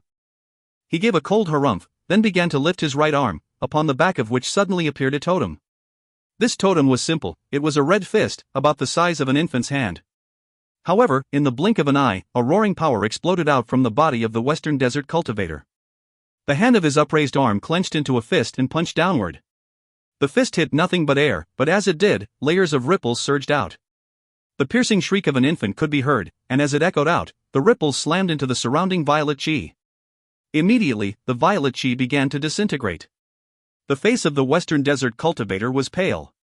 Blood oozed out of the corners of his mouth. He looked toward Meng Hao with fear in his eyes. "You're an alchemist from the Southern Domain's Violet Fate sect," he said, retreating backward. "I never imagined that you would have a cultivation base such as this." "Sir, I was rash just now. I'll take my leave. A third totem appeared on his left arm, but it appeared to be only half completed, not a full totem. The cultivator's body began to grow blurry, as if he would disappear into the air. A bit rash? Said Meng Hao, his eyes glittering with killing intent. If he hadn't dodged at just the right time, he would have been beheaded. Even as the words left his mouth, he shot forward. You southern domain cultivators really don't know when to give up, said the western desert cultivator with a cold snort. It's obvious that we're both in the pseudo-core stage. You used full power just now. Clearly we're an even match. Ferocity suddenly filled his face. His expression had changed because as Meng Hao advanced, he began to rotate his cultivation base, causing power to explode out. This power was even greater than that from before, causing everything in the area to shake. Meng Hao lifted up his right hand and extended 3 fingers. A shocking 3-fingered blood palm appeared. It transformed into a murderous blood chi which shot toward the western desert cultivator. Live through this 3-finger strike and you can leave. The face of the western desert cultivator flickered, filling with astonishment. The blurriness surrounding his body instantly disappeared. He couldn't possibly maintain his invisibility. He lifted his hand and tapped his forehead. The 3-headed flood dragon totem, as well as the blood-colored fist totem, both appeared and shot forward. Meng Hao's 3-fingered blood palm slammed into them. The resulting massive boom echoed out in all directions.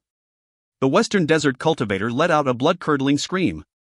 His body shook as the fist totem shattered. Blood sprayed from his mouth as the 3-headed flood dragon totem disintegrated. He retreated backward several paces, his face pale. Before he could say a single word, a single blood finger slammed into his forehead. A tremor ran through his body, and he toppled to the ground, dead. Meng Hao approached. He looked down at the dead western desert cultivator, whose name he didn't even know. He knelt down next to the body and fished out a bag of holding. His eyes shone with thoughtfulness. So, it seems I'm not alone in this place. These western desert cultivators have some strange techniques. They're as different from those of the southern domain as black is from white. If not, a single blood finger would have been sufficient to slay a pseudo-core cultivator. Giving a final glance to the western desert cultivator, he noticed that the totem on the man's arms were fading and transforming into black ink. This chapter was sponsored by Oliver Durnley, Lim Derrick, and Daniel Nunez. 1. Meng Hao learned the violet chi guillotine way back in chapter 242. If you find any errors, ads pop up, ads redirect, broken links, non-standard content, etc., please let us know. Report chapter so we can fix it as soon as possible.